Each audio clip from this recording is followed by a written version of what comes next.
Welcome to Fiction Audiobooks. If you enjoy the content, like and subscribing would be greatly appreciated. If you have any recommendations for novels, comment below.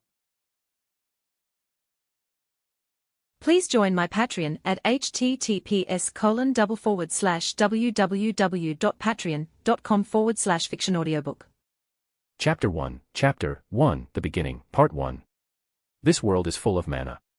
It consists of many races such elves, cat people, dwarf, chianthropes, cow, boaz, humans, and many other races along with gods.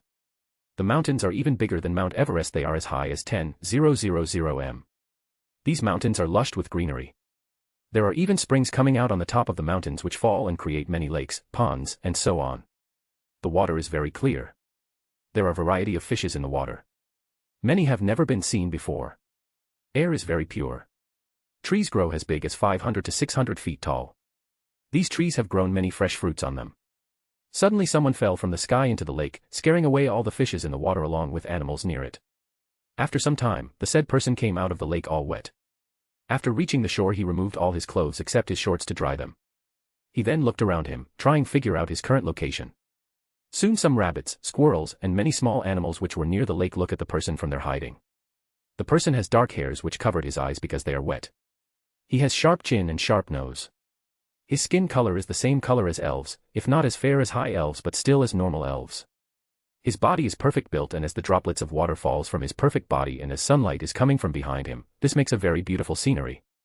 If only his ears were not that of humans, everyone would have, though he is an elf. As animals started to approach him, he put his hand on his bangs and put them back at his head. After that he looked towards the animals that were approaching him. When those animals saw his blood-red eyes which have 3 tomo in them, they become scared and ran away in different direction. System. Did I look that scary? Ding. Host is extremely handsome.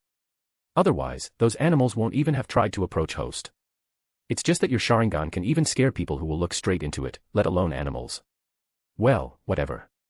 Not that I care in the first place. Ding. By the way, Host, should system still refer you as Host or by your name? Call me whatever you want. Ding. Then system will continue using the word Host. Fine. After answering to the system, the person looked around the forest again before he went to lake to drink some water from the lake. Ding. Host, the current world we are in is Danmachi. Ding. Yes. So, that really was Babel Tower which I saw when falling from the sky. Mind telling me why you chose this world? Ding. Host, this is the best world to check your progress in detail. The stats system of this world. Huh. Ding. Correct. This world divides stats into 5 parts, namely strength, endurance, dexterity, agility, and magic. Other systems won't have all these. They were missing 1-2 of these stats. I get what you mean. Like if your chosen world focus was technology, then I won't have magic stat. Ding. Correct. In future when Host travels to other worlds, you will use Danmachi stat system. I see. Show me your functions. Ding. Affirmative. Status, to see your stats and skills. Store, you can buy anything you want here. Inventory, give you item slots to store things inside. Each slot has the area of 15 cubic meter. Home, a personal world for the host. Worlds, currently locked, allow you to travel to different world. Reminder, currently host can only go to the worlds which are in group 1, existence level 1 to 3. Explain me grouping and existence level. Ding. Sure. The existences in the entire omniverse are divided by their existence levels, which are they are. Existence level. Existence level. Existence level. Existence level. Existence level. Existence level. Existence level. Existence level. Existence level. Existence level. Existence level. Existence level. Existence level 13. The gods in Danmachi world can create universe, lives, and so on. What existence are they? Ding. 3rd level existence. I see. Ding. Now, grouping. There are 4 groups. Group 1, existence level 1 to 3 worlds.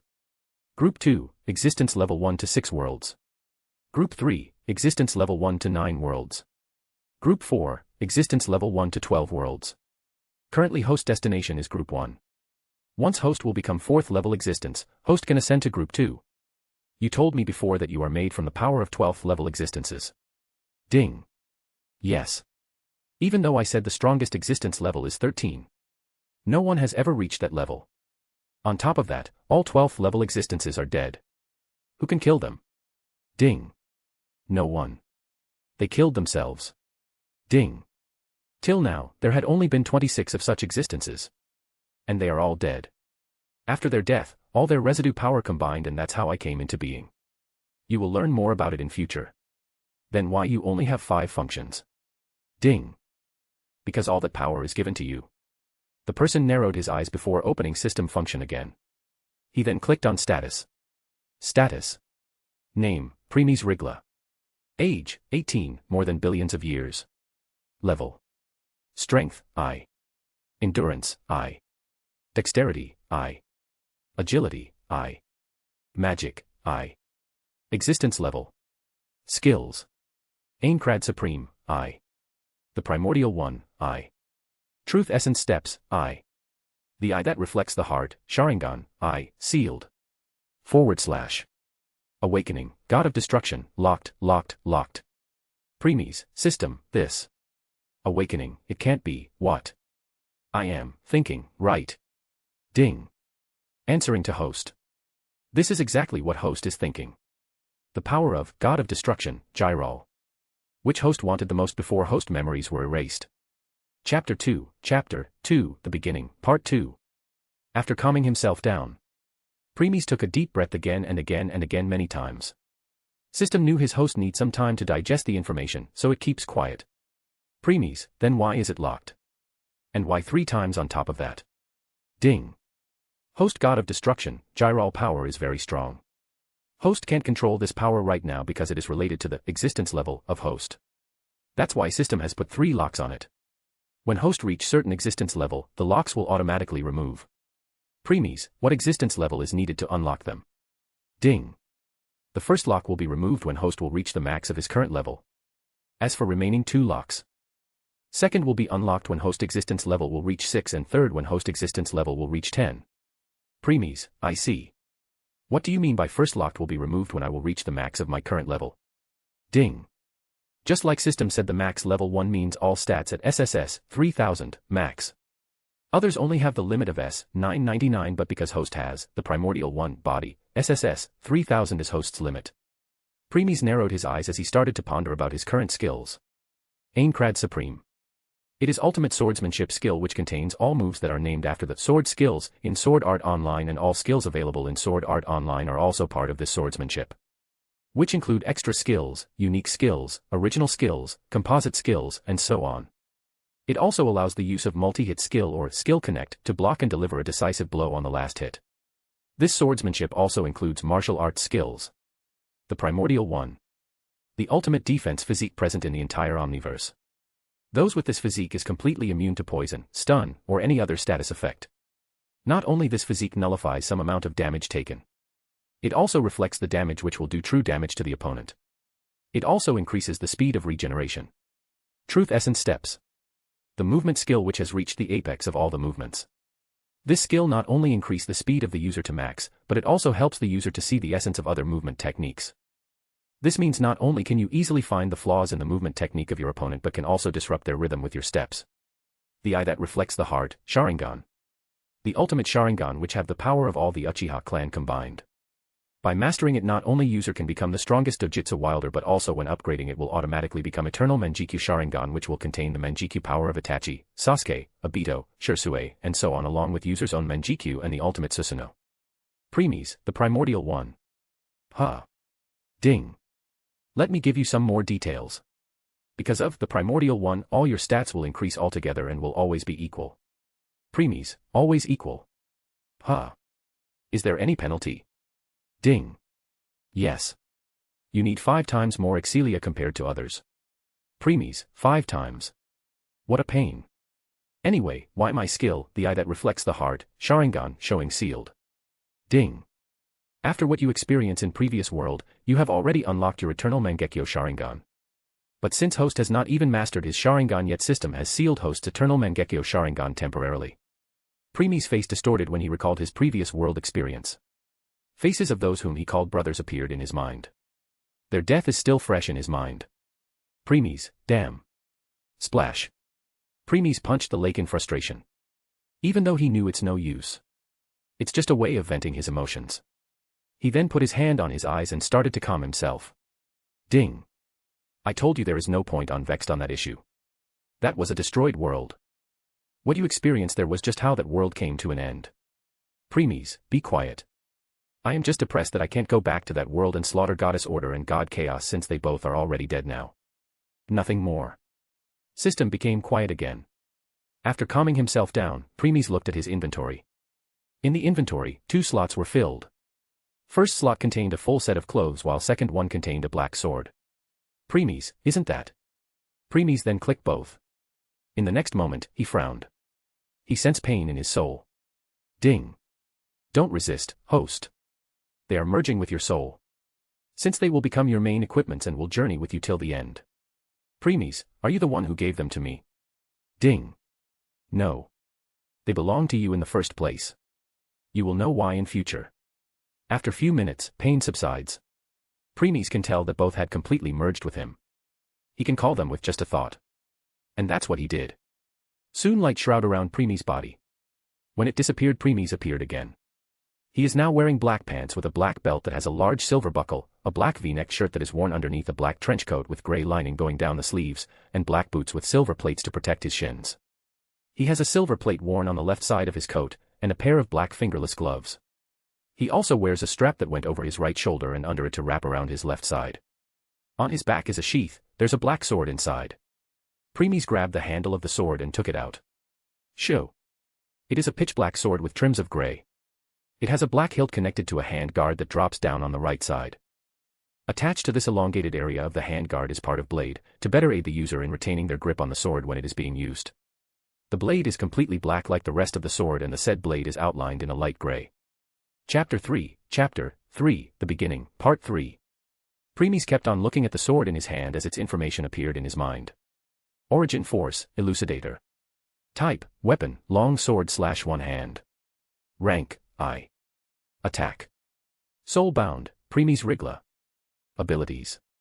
Indestructible, EX. True Damage, F. Acute Reflexes, F. Details. True Damage, F. Your attack will do 10% of true damage. Acute Reflexes, F. Increase your reflexes speed by 10%. Premies, Elucidator. Then Premies put Elucidator back into its sheath and concentrated on his clothes. As a result, new information appeared in his mind. Origin Force, Midnight Coat. Type, Armor, Cloth Armor. Rank, I. Defense. Soulbound, Premies Rigla. Abilities. Indestructible, EX. Invincibility, F. Damage Reflection, F. Details. Invincibility, F. Nullify 10% of the damage taken. Damage Reflection, F. Reflect 10% of the damage taken. Reflected damage will do true damage and is guaranteed hit. Premies, they both are perfect for my swordsmanship skill, Aincrad Supreme. Ding. Not only that, but they are also growth equipments.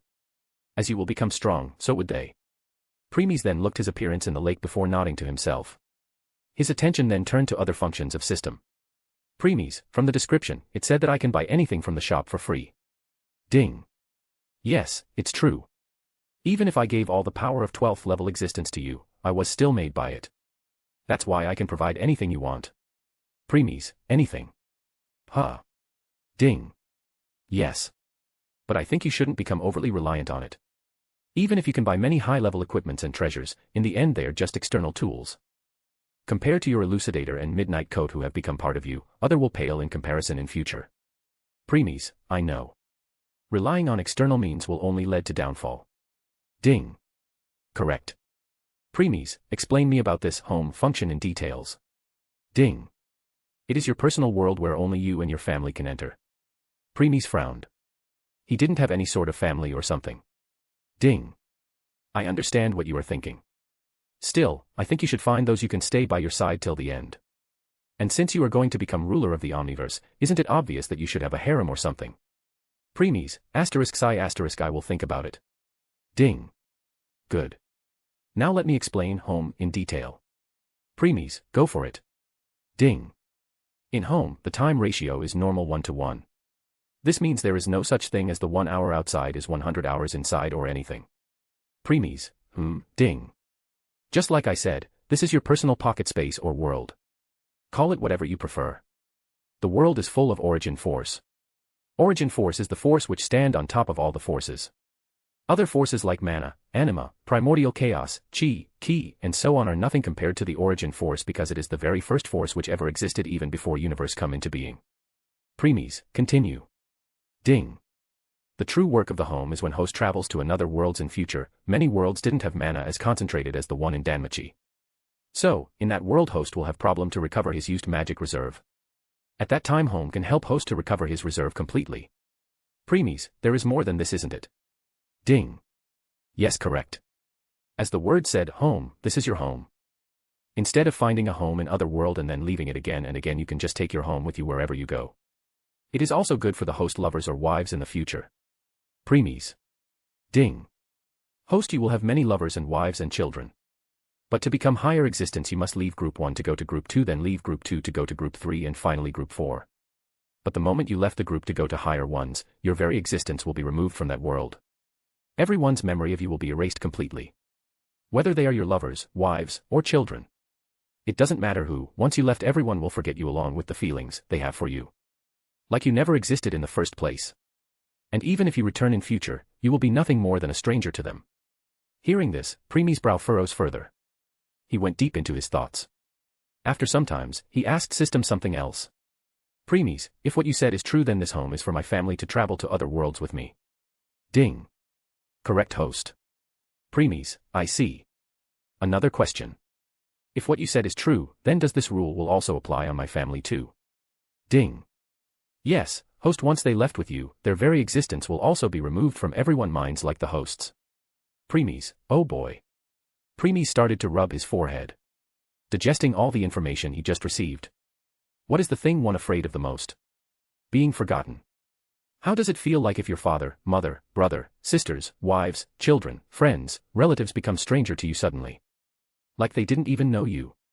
At first, you might think they were joking but realize they weren't. It will hurt more than anything. And the same thing will happen to him. Preemies, ***, how did I enter home? Ding. You already knew. You just need to concentrate. Preemies nodded, but before going, he picked up his clothes which he had put on the tree branch to dry. Now with midnight night, these clothes are no longer necessary. Preemies then buy kerosene and lighter from the shop from burning them to ashes. He looked at the fire with indifferent look before turning around. Soon, space wrapped around him, and he disappeared. Chapter 4, The Beginning, Part 4. This is an open area of about 1 kilometer. In the very center there's a pond. The pond is circle in shape and has diameter of 50 m and 10 m deep. In the pond there is crystal clear water, and the water is so pure that you can even see the bottom of the pond. Not only that, when the light reflects on the surface of the water, and it feels like there are countless stars in it. Suddenly, the space wrap and Preemies appeared. He first looked at the sky. The sky was blue in color and the sunlight was coming from the sky. But there's no sun. It looked like the light was coming from the very world itself. After that, Preemies looked around and found out that the entire area was covered in grass. And the length of grass was 5 centimeters. And with the pond between it, it made a very beautiful scenery.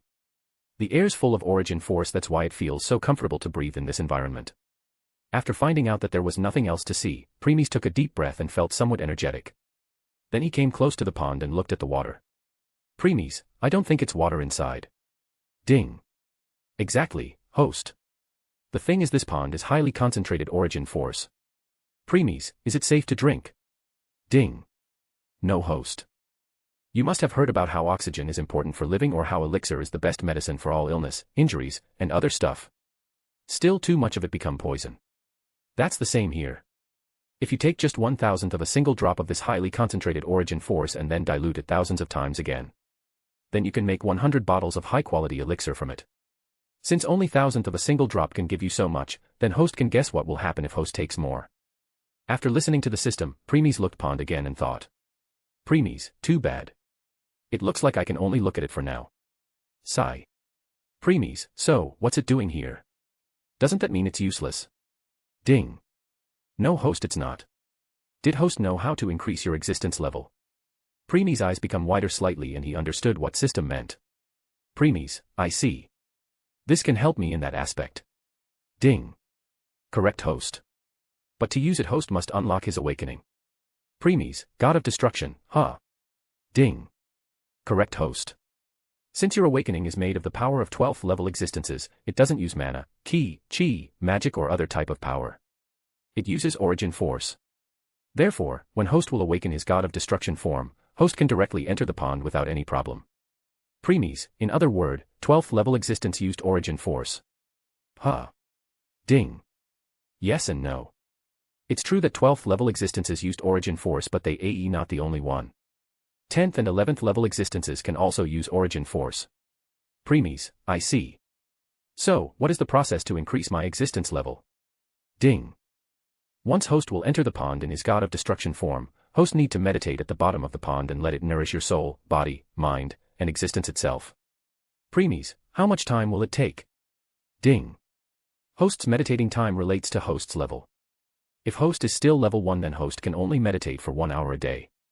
If host try to meditate longer, then it will have no effect. When host will reach level 2, then host can meditate for 2 hours, level 3 then 3 hours, level 4 then 4 hours, and so. Premies, suppose I only meditate for 1 hour a day, how long will it take for me to increase my existence level? Ding. If host will meditate for only 1 hour, then host's existence level will increase in next 100 years. Premies, 100 years, huh? Then this means even when I reach level 10 one day, it will still take me 10 years to increase existence level up. Ding. Correct host. Premies, I see. Then let's forget about it for now. I will first have to create a house here. How do I do it? At that time, a blue screen appeared in front of the premies. In the blue screen he could see this entire world from whatever angel he wanted. Ding. Host can create the house he wants here. Then in 1 hour house will be constructed. Premies, let me think. Since I am alone here right now, I think 1-story house is more than enough for me. I need 1 bedroom, 1 kitchen, 1 bathroom, and 1 dining room. The dining room will be in front, and one of the walls of the house should be made of glass so that the light from outside can come inside the room. In my bedroom I need 1 king-size bed which can hold at least 4 to 5 people with ease, and they have enough space to sleep conformable. The bathroom should also be able to hold at least 4 to 5 people without it getting crowded. As for kitchen, I will leave it to you. And one more, this, if I want to make any changes later, is it possible? Ding. Yes, host, you can make other changes in future. Premies, alright, the rest is up to you. Ding. Construction of house has been started. It will take 1 hour. Construction started. Remaining time 59:59. Godo. Godo. Godo. Godo. The ground began shaking. Then few meters away from the pond, the area of about 100 meters was covered in white sphere. No one can see what's happening inside. Premies nodded his head before he opened his status window again to look at his stats and skills. Premies, system, I have no intention of creating magic spells like the people of this world. Instead, I want to use magic to increase my strength. Can you check how much boost I will get that way? Ding. Calculating, 10%, 18%, 31%, 53%, 70%, 96%, 100% complete. Ding. Host, according to the system, because you have the primordial 1 body, if you use the magic to enhance yourself, then you will get the increase of 50% in all stats. Premies, ho. Interesting. Chapter 5, The Battlefield of New Beginning. Holy Knight, who are you? What are doing in the battlefield of New Beginning? The person came out of his daze. He started to ponder how to answer. Seeing him remaining silent, the Holy Knight pulled out his sword and moved towards him. In this battlefield of New Beginning, there are 2 sides in war. Since the said person didn't belong to the Holy Knight side, he can only be of other side. The person started to panic and took some steps back. Hello, sir. I mean, Sir Holy Knight. I don't know myself what I am doing here. When I woke up, I found myself in this place. Holy Knight, What is your name? I don't know. Holy Knight, amnesia. Huh. Knight then lowered his sword and stopped approaching him. The person took a sigh of relief seeing this. Nevertheless, his survival instinct was still warning him that a single mistake and his life will come to end. Even though the knight lowered his sword, his eyes are still darting at him. The person started to sweat bullets. Asterisk. Asterisk. The person came to encampment of the Holy Knight. There were many soldiers around. Even though none of do anything to him, they were still wary of him. They were in war. In this war, they could trust no one except their brothers in arms. Even though the said person didn't have any power and was just a civilian, none of the soldiers trusted him. The person then showed a smile to soldiers which resulted in him getting glares from them. Asterisk. Asterisk. Sir Holy Knight, you told me that this is the final war between order and chaos. Holy Knight, I did. Then why is it called the battlefield of new beginning? Shouldn't it be called the final battlefield? Knight, the final battlefield means the final battle to the end. New beginning means that after this war a whole new era will start. That's why instead of calling it the final battlefield, everyone called it the battlefield of new beginning.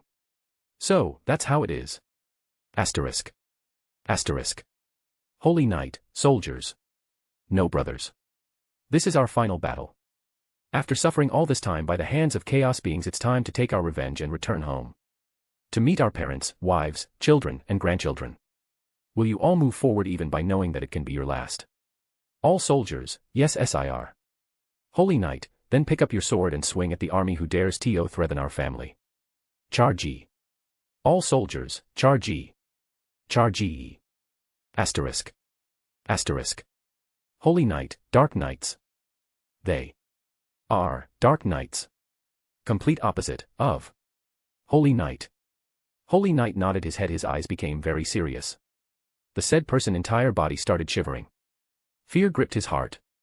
He sensed his instincts and every part of the body screaming to run, otherwise death is imminent. Not only him, but soldiers' legs were also shaking. Seeing this, Holy Knight screamed. Holy Knights come forward. Asterisk. Asterisk. Why, asterisk kick asterisk, asterisk kick asterisk, it has come to Sob this. I don't want Sob any power or hick something. I just want to Sob go back to my asterisk Sob asterisk world hick. A, asterisk. Asterisk. All soldiers came to stand still. It was really a great blow to their heart. Even in their dreams they never expected that. They all turned and looked at the said person. They all had bitter expression on their face along with sad smile. They opened their open and said few words before they all turned to stone and scattered like dust. How could this be?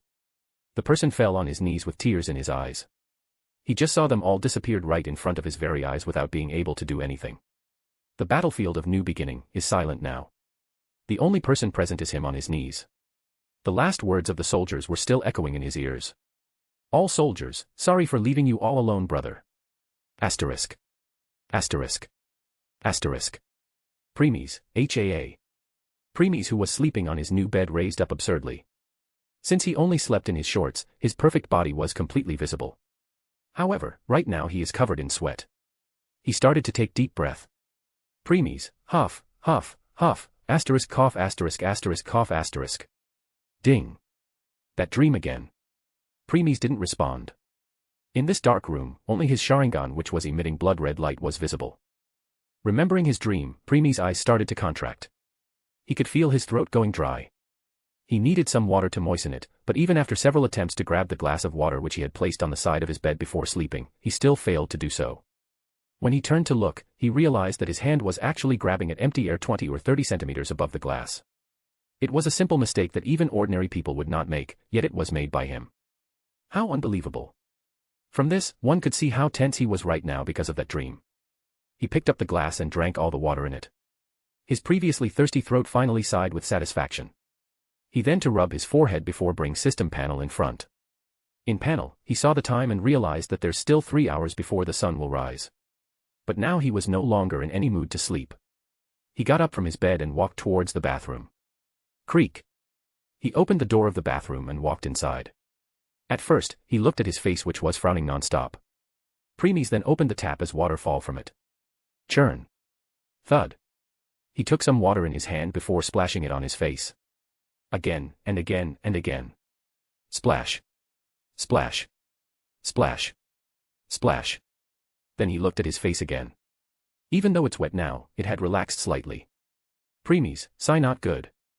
I need to do something to take my attention away from those dreams. Splash.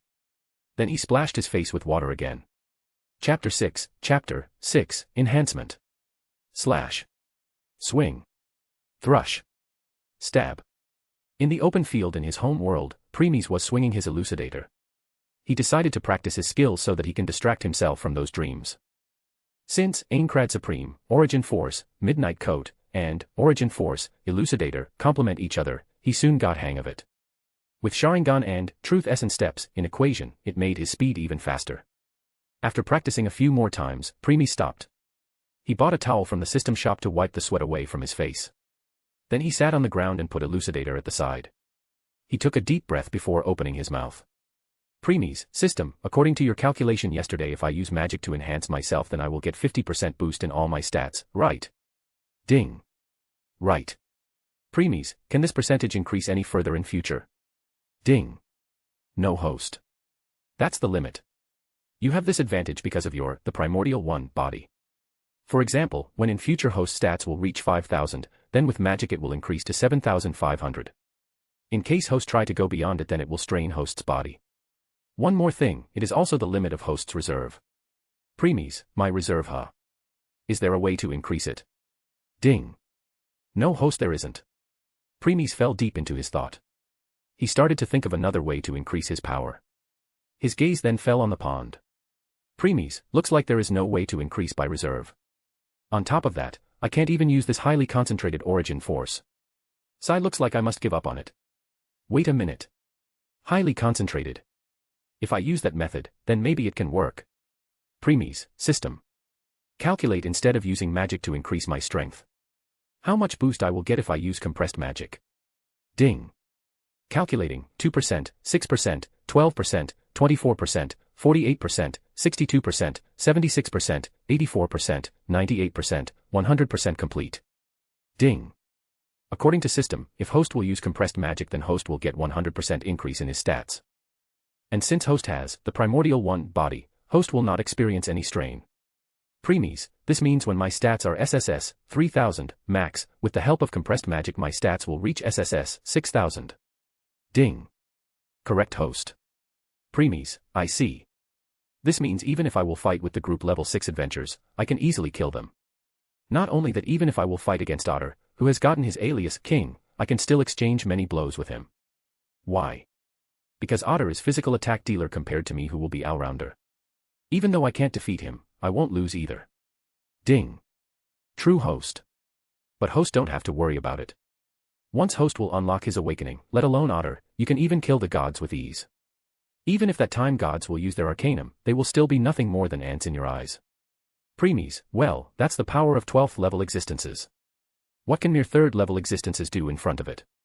Ding. True. Preemy's, now then, it's time to choose the main element for my magic. Since I have the primordial one body, I can use all elements, but I still want to focus on one for now. Let's see. After that, Preemy started to think which element he wanted as his main. All elements have their own advantage and disadvantage. Then he finally decided on one. Preemy's, I have decided. I will go with lighting. Lighting element not only have burning effect, but it has speed. On top of that, it also has the property of penetration. Ding. How will you start your lighting element training? Preemy's, I will start with Chidori. Ding. Chidori. Preemy's, yes. I want to convert by magic stats into compress magic. And Chidori is high concentration of lightning element channeled around the user's hand. It can help me understand more about compressed magic. Ding. I see. And the rapid speed at which Chidori is used makes it very useful. Preemy's, not only that, the speed at which the Chidori is performed, despite being one of its greatest assets, also represents one of its biggest drawbacks, i.e., users move at their target so fast that it causes a tunnel vision-like effect for them. Because they charge in a straight line, it is easy for opponents to attack them, and because of the tunnel vision it is difficult for the user to see these attacks, much less react to them. Ding. Then won't it be dangerous for you instead? Preemy's, that's where my Sharingan came. Sharingan can easily overcome these drawbacks due to its heightened visual perception, preventing the tunnel vision from occurring, and its predictive capabilities making it easier to avoid counterattacks. Ding. So, that's why you chose it. With your Sharingan you can brought out its full potential. Preemy's, yes. Preemy's then lay down on the grass to recover his stamina. Even though he had practiced for some time, his current stats only made him slightly stronger than civilian. As a result, his stamina is at the bottom right now. Preemy's, by the way, I forgot to ask. When will the plot of Danmachi start? Ding. 2 years from now on. Preemy's, 2 years. Huh. What is the current distance between me and Arario? Ding. Around 100 kilometers. Preemy's, neither too far nor too near. Premies then closed his eyes. He had decided to increase his strength in this 1 year before going to Orario. As for the remaining 1 year, he will establish his footing there. And when the plot starts, he will have advantage. Time went by. After 30 minutes Premies recovered his stamina fully and returned to his peak. He then opened his eyes and stood up. Elucidator went back into its sheath. Premies did some stretching. Once done he gave his home world one last look before space wrapped around him, and he disappeared. This world became silent again. Chapter 7, Hunt Begins, Part 1. Space wrapped and Premies appeared in forest again. The animals drinking water in lake saw him and hurriedly ran away. Premies didn't give it much thought. He then walked deeper into forest.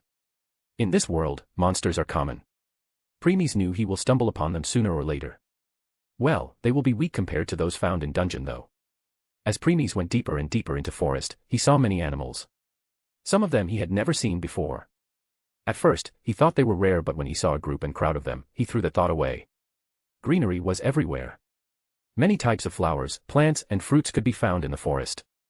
The feeling of peacefulness washed over Premies as he saw that. There were many fruits, but he took the one which other animals were eating. After walking for 30 minutes, he sensed something. He became alert and drew Elucidator from its sheath. He eyed where he sensed something. 100 m away from him a bush moved, and something jumped out from it. It is a green and plump humanoid monster with large eyes. Premies, a goblin. Huh. Goblin saw Premies and dashed at him. In between it drew out its knife. Its eyes are full of killing intent. It won't stop until it will kill Premies. Premies looked at the goblin dashing towards him without any change in expression. Goblin thought that Premies was so afraid that it can't move. It excited it even more. When Premies came into its range, it jumped at him. Goblin, grah. When it thought it had Premies. Slash. Elucidator moved and cut Goblin into half. Even in the end, Goblin didn't realize it died. It just kept on eyeing Premies before it turned into dust and disappeared. Ting. Premies looked down and saw a magic stone which fell after the death of the goblin. He then bent down to pick up the magic stone. The purity of this magic stone was nothing compared to those which were dropped by the monsters in dungeon. But it can still fetch for some Valis. Premies then put the stone in the inventory. Ding. Did you really need that? Premies, why? Even if impure, it can still fetch for some Valis. Ding. You can get as many Valis you want from me though. Premies, I know. But I have some plans. Ding. Well, all yours. Premies then continued to look for more goblins. Even though his stat is mere 10, the strength provided by his Elucidator and Midnight made Premies a normal max level 1 adventurer. What can merely goblin do against him? On top of that, goblins in dungeon are a lot stronger than those outside. Well, that's what plot said. Premies then continued finding more goblins. Later he was met with a group of 8 goblins. As he approached them, the goblins also saw him. All 8 of them rushed towards him in full stride. Premies stared at them calmly. Then he moved. His speed was so fast for the goblins that he disappeared. Thrust. Goblin 1, GRH. Thud. His Elucidator in the next moment penetrated the chest of the goblin which was at the end and impaled it on the tree. It struggled for a few seconds before dispersing into dust. Ting. Magic stone fell on the ground. Premies didn't even glance at it before moving again. The remaining 7 goblins were stunned witness the death of one of them. They didn't even saw when it died. Because they were stunned on the spot, Premies swung his Elucidator and killed 2 more of them. Slash. With another attack, Elucidator severed the neck of the second goblin. The moment Elucidator severed the neck of second goblin, his left hand grabbed the neck of third goblin. Then he squeezed it. Hence breaking its neck. Crack. Sound of neck breaking was heard, then both the goblins disperse into dust leaving behind 2 magic stones. Ting. Ting. This action of his was more than enough for the remaining 5 goblins to come out of their stupor. Seeing the death of 3 of them in matter of a second didn't sacred them but instead angered them. All 5 of them started to growl at him. This time, Premies ignored them. He bent to pick up the magic stone. Once picking both, he walked where he killed the first goblin and picked that magic stone. Witnessing how Premies was ignoring them, made the goblins even more angry. Even after witnessing the death of 3 goblins, the remaining still thought they can kill Premies. So, they moved. Premies' back was at them as he was looking at the magic stone of first goblin he killed. The goblin didn't give it much thought and jumped at him. When its knife was about to touch Premies, Premies just casually slashed back without looking. Slash. This casual slash cut the body of Goblin into two. Then those two parts passed by him and fell in front of him. Then they dispersed and left a magic stone behind. This magic stone was also cut into two just like the body. Another goblin attacked. Premies moved slightly and dodged its attack. Then he grabbed its head and threw it at another goblin. Thud. Goblin 5 and Goblin 6, grhhhhhhhh. Both goblins growl in pain because of collision before falling on the ground. Before they could get up, Elucidator penetrated through their body and impaled them on the ground altogether. They both struggled before dispersing while leaving behind two magic stones. Ting. Ting. Premies then turned around and took 2 steps back. Hence, dodging the attack of next goblin. Then before Goblin could continue with follow-up attack, Premies raised his leg and kicked his head with full power. Boom. The head of the goblin burst like a watermelon. Then headless body of the goblin fell before it also dispersed and leaving behind a magic stone. Ting. Only one goblin was left. And now that goblin was looking at Premies with fear in its eyes. Chapter 8, Hunt Begins, Part 2. Like before, Premies didn't proceed forward to end the last goblin. He started to pick the magic stones one by one. Noticing that Premies didn't care about it, the goblin hurriedly ran away. Premies only glanced at him before a smile appeared on his face. He then continued picking up the last magic stone. After putting it in the inventory, he opened his status to check the progress. Status. Name, Premies Rigla. Age, 18, more than billions of years. Level. Strength, I-10, I. Endurance, I-10, I. Dexterity, I-10, I. Agility, I-10, I. Magic, I-10, I. Existence level. Skills. Aincrad Supreme, I. The Primordial One, I. Truth Essence Steps, I. The eye that reflects the heart, Sharingan, I, sealed. / Awakening, God of Destruction, locked. Premies, not bad I guess for now. Asterisk. As Premies was looking at his updated status, the surviving goblin ran as fast as it could. Now Premies was nothing but demon in its eyes. When it thought back about Premies' cold blood-red eyes which had 3 something in them, a chill went through its spine. It constantly looked back to confirm that Premies was not following. Soon it reached its destination. It was one of the encampments of goblins. There's almost 30 goblins present here. Seeing this, the goblin took a sigh of relief. Then ruthlessness appeared in its eyes. It had already decided to take its revenge on the human that killed its people. Thinking about how it will torture that human once he will be captured, the goblin licked its lips. Suddenly a voice interrupted its thought which sent a chill went down its spine. Here you are. Asterisk.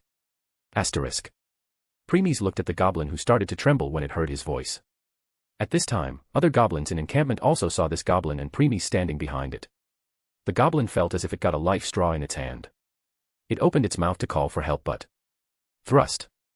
Elucidator penetrated the back of its head and came out of front. The goblin mouth remained open before it dispersed, and a magic stone fell. Ting. Premies bent and picked up the magic stone. While he was doing it, other goblins hurriedly circled around him. Behind this circle they made another circle. Goblins of the second circle had bow and arrow in their hand.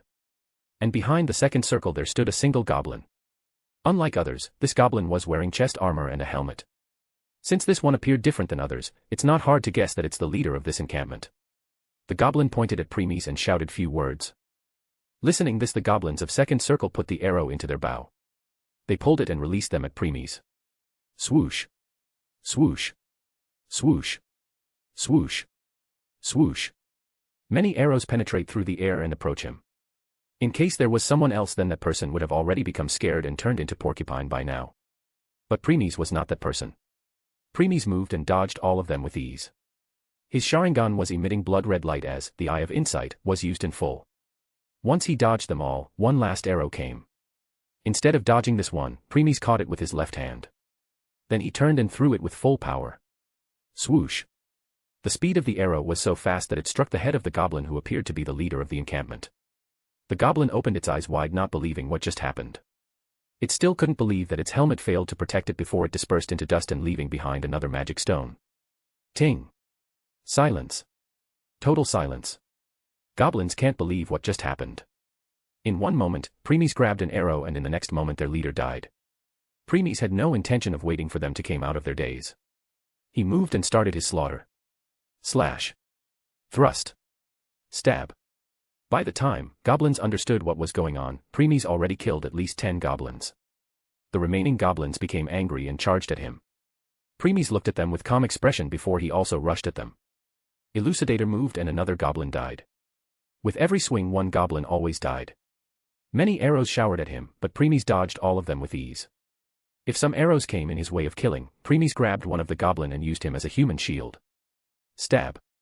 Stab. Stab. Stab. Stab. Before it died, Premies threw it at others. The force behind the throw made other goblins fell on the ground. But they failed to get up every time because Elucidator always found its way to impale them on the ground. Witnessing the massacre, some of the remaining goblins decided to run away. Too bad that Premies always appeared in front of them suddenly and killed them on the spot before continuing his killing spree. After what appeared to eternity passed, Premies was the only one remained standing. All the goblins were dead. His coat and his dark hair fluttered in the wind. The only things in the encampment were the magic stones left by the goblins upon death. SSH. Premies put Elucidator back in its sheath before proceeding to pick magic stones. Once he sent all the magic stones in the inventory, he bought some things from System Shop before setting the entire encampment to fire. Premies looked at the entire encampment burning in flames without any change in expression. After what he experienced in previous world, his heart already became numb. He even thought that his heart died without realizing how wrong he was. Then he turned and walked away. He didn't forget to check his updated status in the way. Status. Name, Premies Rigla. Age, 18, more than billions of years. Level. Strength, I-34H. Endurance, I-34H. Dexterity, I-34H. Agility, I-34H. Magic, I-34H. Existence level. Skills. Aincrad Supreme, I. The Primordial One, I. Truth Essence Steps, I. The eye that reflects the heart, Sharingan, I, sealed. / Awakening, God of Destruction, locked. Chapter 9, Hunt Begins, Part 3. Premies entered his home again. Instead of doing anything else, he directly entered his house. He opened the door of his bedroom and entered. Once he came close to his bed, his body fell limp on it. Even though he didn't show it on surface, Premies was completely exhausted. Both mentally and physically. Killing almost 40 goblins was not an easy task. It's true that his Elucidator and Midnight Coat provided him with the strength of max level 1 adventurer. His stamina is still completely related to his body. And since he was using his Sharingan along with 50% boost provided by his magic, he also became mentally exhausted. Right now, he just wanted to rest. Soon, his breathing became constant, and he fell asleep. Few hours later, Premies woke up. Now that his both physical and mental fatigue was gone, he felt very energetic. He looked at himself and noticed that he was still wearing his midnight coat. He then took a sigh realizing how much tired he must be to sleep just like this. As Premies was thinking of doing some exercise before continuing the hunting, System prompted. Ding. Host, it won't be good for your health if you kept on pushing yourself to become strong. You should try to relax. Premies, no need. I am fine. Ding. Host, if you relax in between your training and fighting, it will be best for you. Think if you suddenly become sick, you won't be able to train for a lot of days. Premies, **** fine. Give me some books to read. That will be more than enough for me to relax. Ding. Affirmative. I have put the books in your inventory. Premies nodded before deciding to walk outside and read and open. Premies, did System really think it could fool me? My body, the Primordial One, provides me with the immunity to all kind of diseases. Hence, it's impossible for me to get sick in the first place. But well, I will take it advice for now to relax a little. Premies came out of the house and walked to open field. After walking to some distance, he sat down on the ground and opened his inventory. Checking the slot in which System had put the books, Premies' lips twitched. Premies, I only asked for some. Is more than 10,000 books come in some category? Premies, forget it. Let's see. Alchemy, potionology, cooking, blacksmithing. After checking few more of them, Premies finally chose 3 of them. They were of cooking, singing and painting. As for the rest, he decided to let them remain in the slot. Even if there were more than 10,000 books, they still only took a single slot. Then he took them out and placed them at the side. He started with cooking book. At first, he thought book will just contain some superficial knowledge. Yet as he kept of reading, he started to become complete immersed in it.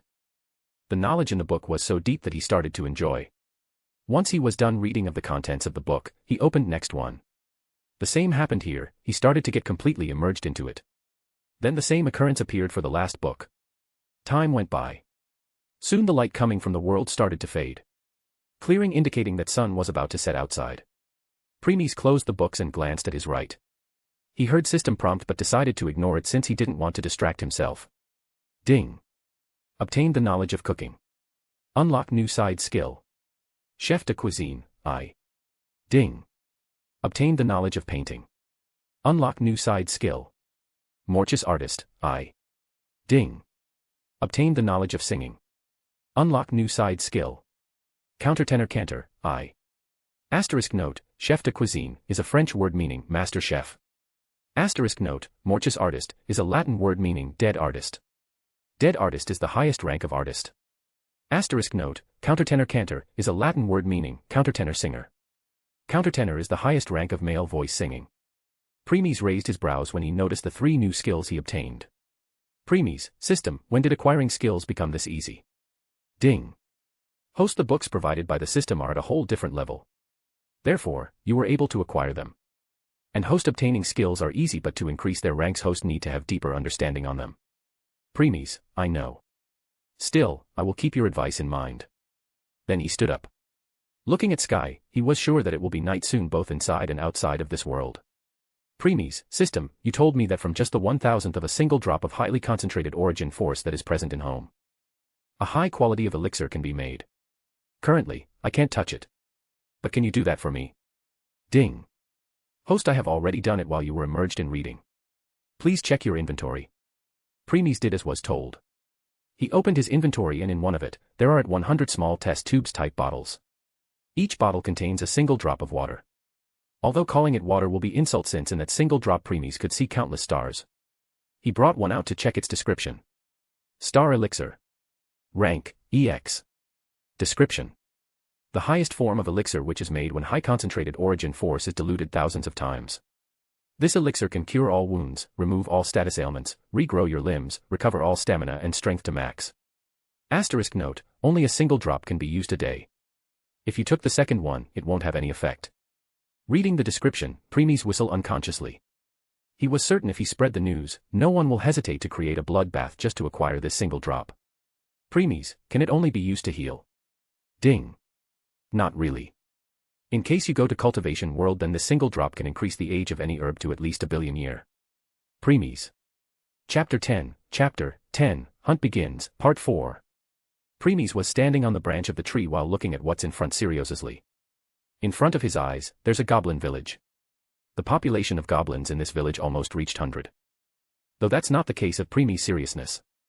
In the very center of the village, there sat 5 beings whose height reached as high as 3 meters.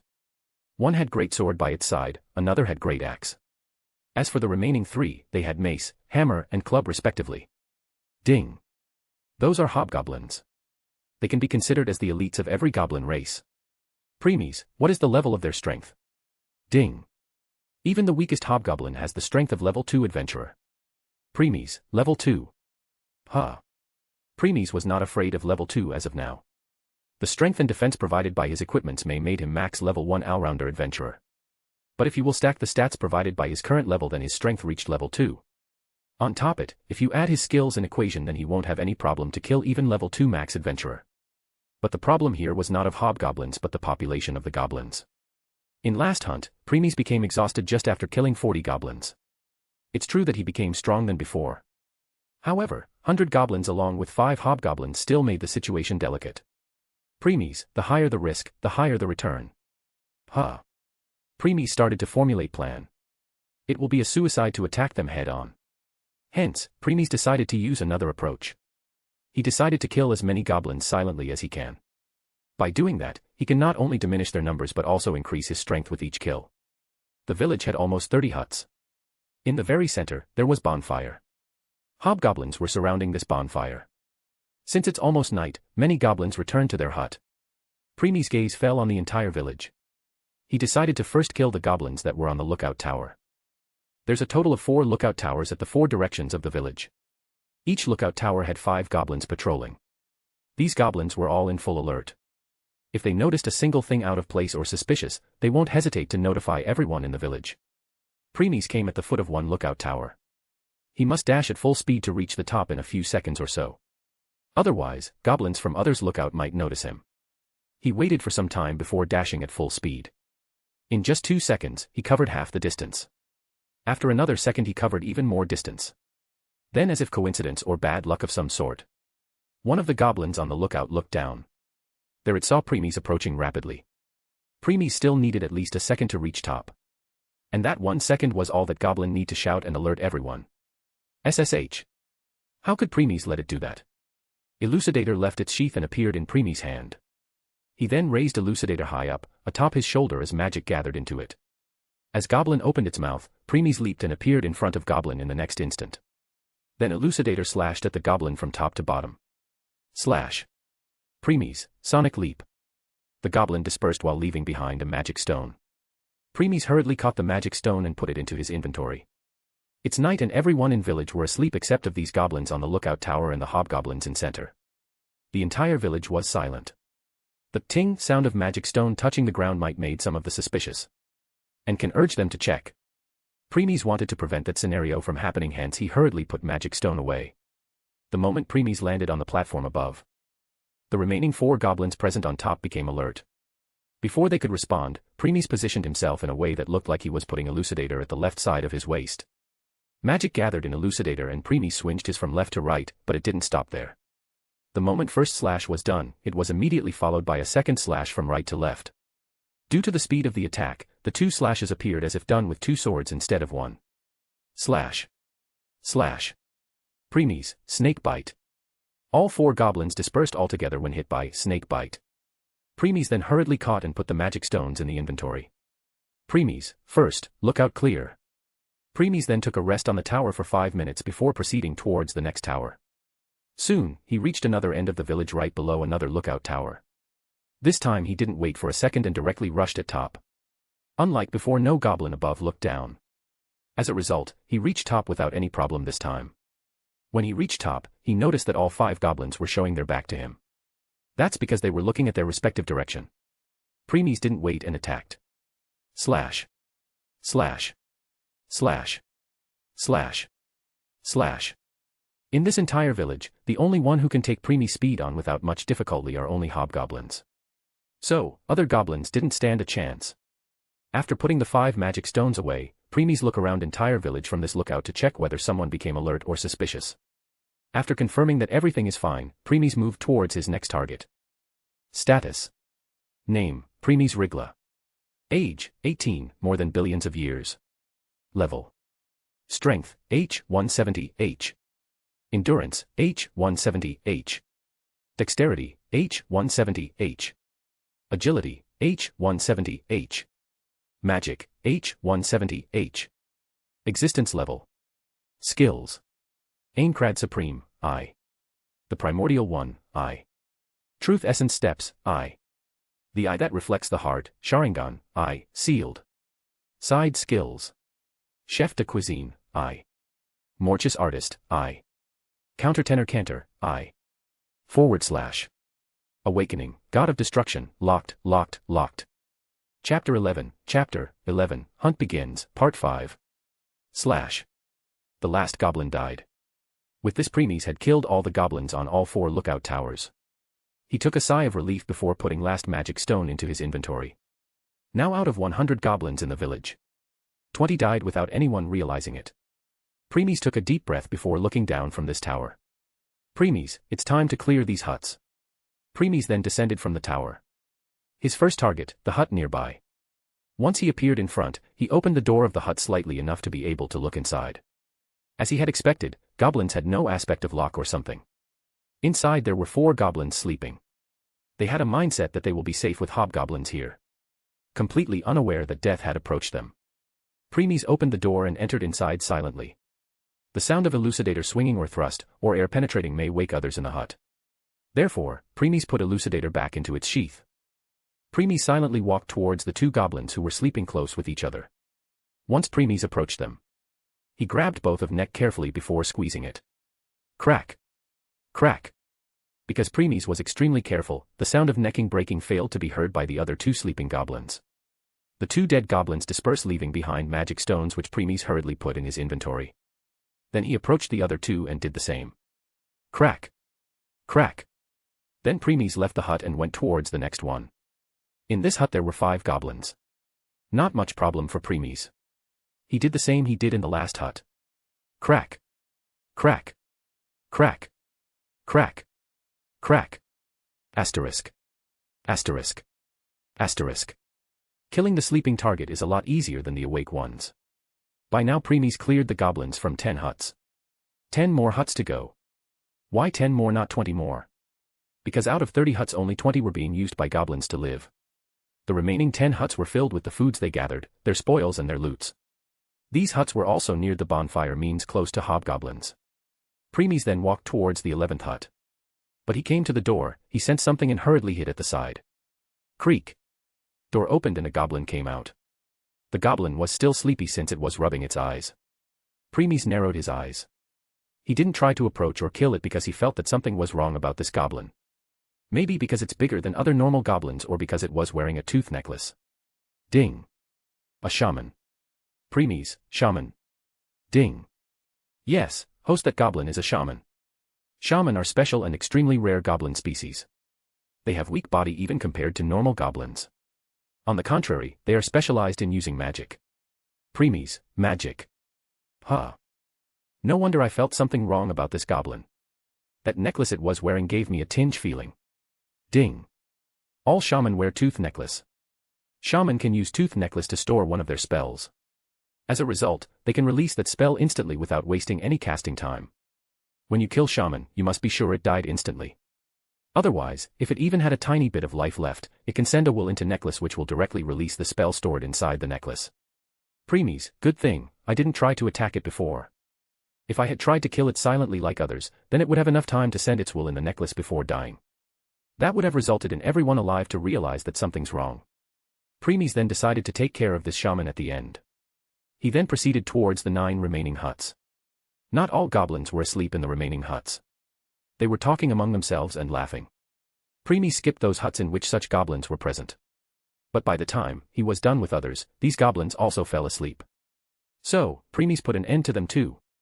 Now the only one remain in this village was the shaman and 5 hobgoblins. It's hard to believe that almost everyone died without anyone realizing it. Premies then walked to shaman hut. It had already returned. When Premies noticed it before, it was going towards the bonfire to use its fire magic and reignite the flames. Premies saw it using fireball. The power behind that fireball could severely injure or kill anyone under level 2. This was enough proof why shaman was given special treatment. Even hobgoblins looked at it with respect when they saw how such a weak body can release such a powerful spell. Premies opened the door and entered inside. Shaman was sleeping on its bed peacefully. Premies didn't kill it directly but look at another corner of the room. There was an altar. On that altar, there were many skulls. Some belonged to animals while others belonged to humans. There were many candles lighting around the altar. At the side, there was also a staff of some sort. On top of staff, there were 3 skulls of monsters. Premies had no idea who those skulls belonged to. Premies, system, put a book containing the information of all the monsters and races present in this world. Ding. Done, host. Premies nodded and turned towards the sleeping shaman. Premies walked towards it, drew his elucidator before severing the string of tooth necklace. Then he picked it up without shaman realizing it. Tooth necklace. Rank, H. Description. The necklace made by shaman and can store 1 spell in it. The spell can be released by sending a bit of magic into it. Asterisk note, the necklace was made to be only used by shaman. If someone else use it, then it will break after use. Total spell. Fireball. Premies, ho. This could come in handy. Premies put the tooth necklace in his pocket before he swinged his elucidator, hence ending shaman life. After putting magic stone inside, Premies left the hut. Chapter 12, Hunt begins, Part 6. Status. Name, Premies Rigla. Age, 18, more than billions of years. Level. Strength, H193, F. Endurance, H193, F. Dexterity, H193, F. Agility, H193, F. Magic, H193, F. Existence level, Skills. Aincrad Supreme, I. The Primordial One, I. Truth Essence Steps, I. The eye that reflects the heart, Sharingan, I. Sealed. Side Skills. Chef de Cuisine, I. Morchus Artist, I. Countertenor Cantor, I. / Awakening, God of Destruction, locked. Premies really got a great boost in his strength after killing almost 100 goblins. His next target, hobgoblins. Premies was looking at those 5 hobgoblins from distance. Ding. Host, did you really wanted to fight them? After killing 100 goblins your body is already tired. It will be better for you to take some rest before continuing. Premies, it's alright. I want to end this before going to rest. On top of that, the more tense the situation the more Excelia you gain. Ding. That's true but still. Premies didn't respond. Since he had already made up his mind, he won't back down now. Premies, even when I was at my peak, I can't all 5 of them head on, let alone when fatigue is catching up to me. I need to think of a way to instant kill them one by one. Premies went deep into his thought. He must act fast because sensing too much silence will surely make those hobgoblins suspicious soon. After some time, his Sharingan suddenly emitted a powerful blood-red light. Premies, alright. I have a plan. Premies then slowly walked towards the remaining 10 huts. He first appeared at the back side of first. Why not front? Because the front doors of these huts were facing hobgoblins. Premies drew his elucidator, put magic into it before stabbing it into the wall. Because of elucidator sharpness it easily penetrated through the wooden wall. Premies made a small door or hole of some sort before entering inside. Once inside he looked around the room and saw many food supplies in it. Premies then bought some kerosene from the shop and started to pour it on them slowly. Then he used it as a trail from the hole he came in. He then reached another hut, cut open the path inside. There were also food supplies like the last one in this hut. Premies did the same as before, covering everything with kerosene before proceeding to next one. In the next hut, there were not food supplies, but small knives, swords, hammer, club, great sword, axe, bows, and arrows. There were also small pieces of armors. Premies picked one of them to check. Premies, looks like they got these weapons after killing adventurers or maybe hunters. Even though there are many weapons and armors, none of them are in perfect shape. Some are rusted. Some are broken. Some are bent in wheeled shape. Looks like what appeared to be slight okay are possessed by those hobgoblins outside. Premies then covered every single one of them with kerosene and moved towards next huts. Thus, one by one he filled all the huts with kerosene. Lastly, Premies reached last hut. He opened a path from behind and entered. But when he saw the spectator in front he stopped. Premies, Psy monsters are monsters in the end. Only one word came in mind if some witnessed the things in front. Horrible. Utterly horrible. Even though the interior of the hut was dark, Premies with his Sharingan didn't face any such problem. Inside there were tens of rotten corpses. On those corpses many flies were buzzing. These corpses not only belonged to animals but also of many races. Humans, palums, raccoons, cat people, and there were even elves mixed in them. That's not the only thing. There were many broken parts of the bodies scattered around, clearly indicating goblins used those people as food. Premies, Psywell monsters are not the only one. No matter where you go it's same. Weak are always the prey of the strong. Then Premies started to pour kerosene on every one of them without exception. When done, he put empty kerosene barrel at the side. Premies, those who didn't look down on weak are very rare. Yeah, rare indeed. Asterisk. Asterisk. Asterisk. Soldier 1, come when you can't stop. There are still many more laps to go. Soldier 2, how could you become tired so easily? For us it's still a warm-up. Soldier 3, if you can't even complete the warm-up then you won't get anything to eat. Huff huff, coming, asterisk huff asterisk, wait, 4, asterisk huff asterisk, me. Soldier 4, sheesh. How could you be so weak? Put some more strength in your legs. Huff I, can't, asterisk huff asterisk, I, am, too, tired. Huff, I need, some, rest. Soldier 5, come on, it's just merely 100 laps. Soldier 6, Soldier 7, what? Soldier 6, maybe because unlike us who received blessing, he is a merely civilian. All soldiers, did you all, really? All soldiers, what do you mean by, All soldiers, we, forgot. The person can't believe his ears. He looked at soldiers who hurriedly looked away in embarrassment. His eyes then fell on his only savior the Holy Knight. But seeing his gaze even he looked away in embarrassment. It showed that even he forgot about that. No way. All soldiers, we are sorry. I won't forgive any of you. Soldier 1, come on man, everyone made mistake. Forget about it. As an apology I will share some of my breakfast with you. Soldier 2, yeah, we too. Let's forget about it. Soldier 3, yup, only children didn't let matter go. All soldiers, yes.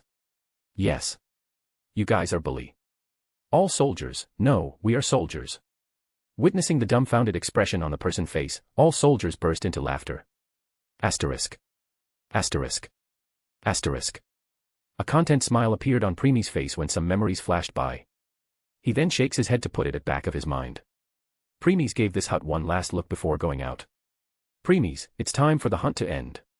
Chapter 13, Hunt begins, final. Preemies light the flames on the trail he made from kerosene from some distance. The fire rapidly followed the trail and reached its destination. He then drew out his elucidator and ready himself. He will only get one chance in confronting those hobgoblins one by one. And he must end them quickly. In one attack if he may. Otherwise, others will come running. Preemies then took a deep breath. Again, and again, and again. Fire had already started burning the things in 10 huts. At first, hobgoblins didn't notice anything. Later their nose twitched as they smelled smoke. But they decided to ignore it since they were sitting in front of bonfire. The smell of smoke must have come from it. Then the smell of smoke increased. Now they realized that something's wrong. They turned and stood up absurdly when they witnessed smoke coming out of the doors of the 10 huts in which they put their supplies. They all roared and rushed at the huts separately. The food and supplies in those huts were for everyone in the village. If something happened, then the entire village will starve to death. The first hobgoblin entered the hut which had food supplies. Witnessing the food supply in fire, it panicked and started swinging its weapon like fan to put out the flames. It was so focused on it that it didn't notice the presence behind it. Preemies looked at the hobgoblin with his cold blood eyes. Sharingan was emitting a lot of power while the 3 tomos were rotating. Preemies held elucidator tightly as magic started to gather in it. Then he kicked off the ground at full force. He performed mid-air forward somersault, reversing the grip of elucidator at the same time. When Preemies kicked off the ground with full force, the hobgoblin heard the noise behind. So, it looked back. By now Preemies was already in front of it. Before the hobgoblin could respond, elucidator thrust into its head. Then a surge of electricity was generated by the elucidator which fried its brain inside out. Preemies, lighting fall. The hobgoblin came to stand still before dispersing into dust and leaving behind a magic stone. The purity of this magic stone was the same as Goblin's one, but it was larger in size. Preemies then moved towards his next target after putting the magic stone in inventory. Preemies hurriedly rushed towards his next target. The target just came out of the hut, looking for something which can help it with fire. Preemies then bent forward while placing the elucidator in a parallel manner to his right leg and then drew elucidator back. Magic condensed into it, and he attacked. The attack let him clear the 20 meters distance between him and the hobgoblin in an instant. Then an upward slash from the right penetrates hobgoblin throat. Preemies, rage spike. Thrust. Splurt. Hobgoblin 2. Hobgoblin attacked Preemies in desperation. Preemies took a step back and dodged the axe. He already knew that attack won't be enough to kill Hobgoblin, but now that its throat was severely injured it won't be able to scream and call others for help. The Hobgoblin grabbed its throat trying to stop blood loss. Preemies had no intention of wasting even a second, so he attacked. Hobgoblin attacked with axe on its other hand. Preemies jumped and dodged it. Then he again attacked with an upward slash from right when magic was condensed in Elucidator. This time he attacked from different angle where its hand was not guarding the neck. Preemies, rage spike. Thrust. Splurt. Hobgoblin 2. Hobgoblin attacked again, but after a few swings its body went limp, and it fell. Thud. Then its body dispersed, leaving behind another magic stone. This time Preemies didn't pick up the stone. He hurriedly left the place. The noise of the hobgoblin body falling on the ground alerted others. And just as he expected, in the next second the remaining 3 hobgoblins hurriedly approached this place. When they checked their surroundings, they also noticed the magic stone on the ground. This angered them as they started to roar. Preemies was looking at them from his hiding. Preemies, 3 hobgoblins. Now that they are alert, they won't left each other. They are more experienced than mere goblins. The question is whether I can kill them altogether. Then yes. Preemies then changed his location. He tried to find a perfect spot which can let him end all 3 of them together. He soon found that spot. He put the pointed side of his elucidator on his left hand while pointing it towards the hobgoblins. His right hand held the grip tightly. Once he got the desired position, magic started to pour into his elucidator. In this last attack, Premies pour his everything. Then the moment came. All hobgoblins stood like a line of some sort. Premies attacked. Premies, Vorpal strike. Boom. The sound-breaking impact of magic was heard as the attack turned into a sword line and attacked hobgoblins. Before they could react, the attack penetrated the chest of all three of them. The hobgoblins looked down at their chest where a long sword made of magic penetrated before it dispersed in the air. Thud. Premies fell on one of his knees because after unleashing that attack, he became very tired. Then he heard a roar. So, he raised his head. 2 of 3 hobgoblins disperse into dust while leaving behind their magic stone. Third hobgoblin still survived. Hobgoblin 5, Groah. The injure on its chest was heavy but not enough to take his life. It then raised its club and dashed at Premies. It reached Premies in 3 seconds. Ruthlessness filled its eyes. It wanted nothing more than to end Premies' life. Even when death was in front of Premies, he didn't cower. Before the hobgoblin could attack, its eyes met with Premies' eyes. When it looked into his Sharingan in which 3 tomos were rotating, it stopped. It felt that as it was being impaled by countless spikes. No matter how much it tried, it failed to move. Premies looked at it with calm expression. Then he put his free hand into his pocket and took out Tooth Necklace. He pointed the Tooth Necklace towards Hobgoblin. Premies, so long. Tooth Necklace released a light, as ball made up of fire was released from it before hitting Hobgoblin chest. Boom. Chapter 14, Training Begin, Part 1. Thud. Premies took a sigh of relief when he confirmed Hobgoblin's death. By confirming it mean its body disperse and left magic stone behind. He had taken such scenario in mind in which one of them would survive. But he never expected it to really happen. Good thing he thought of solution beforehand. Crack. Shatter. Tooth Necklace in his hand shattered and fell on the ground. Nevertheless, Premies didn't show remorse since if he wanted, he could buy even stronger equipment for free from the shop. Then he put some more strength in his legs to move and left the area. Premies not only poured the kerosene in the 10 huts but also in the remaining 20 huts. But since there's some distance between them, it will take some time before fire reaches there. Right now, he wanted to do nothing more than rest. So, he left the village. After walking to some time, he entered his home world and fell on his bed before going to sleep. Premies, ZZZ. ZZZ. ZZZ. Status. Name, Premies Rigla. Age, 18, more than billions of years. Level. Strength, F303A. Endurance, F303A. Dexterity, F303A. Agility, F303A. Magic, F303A. Existence level. Skills. Aincrad Supreme, IH.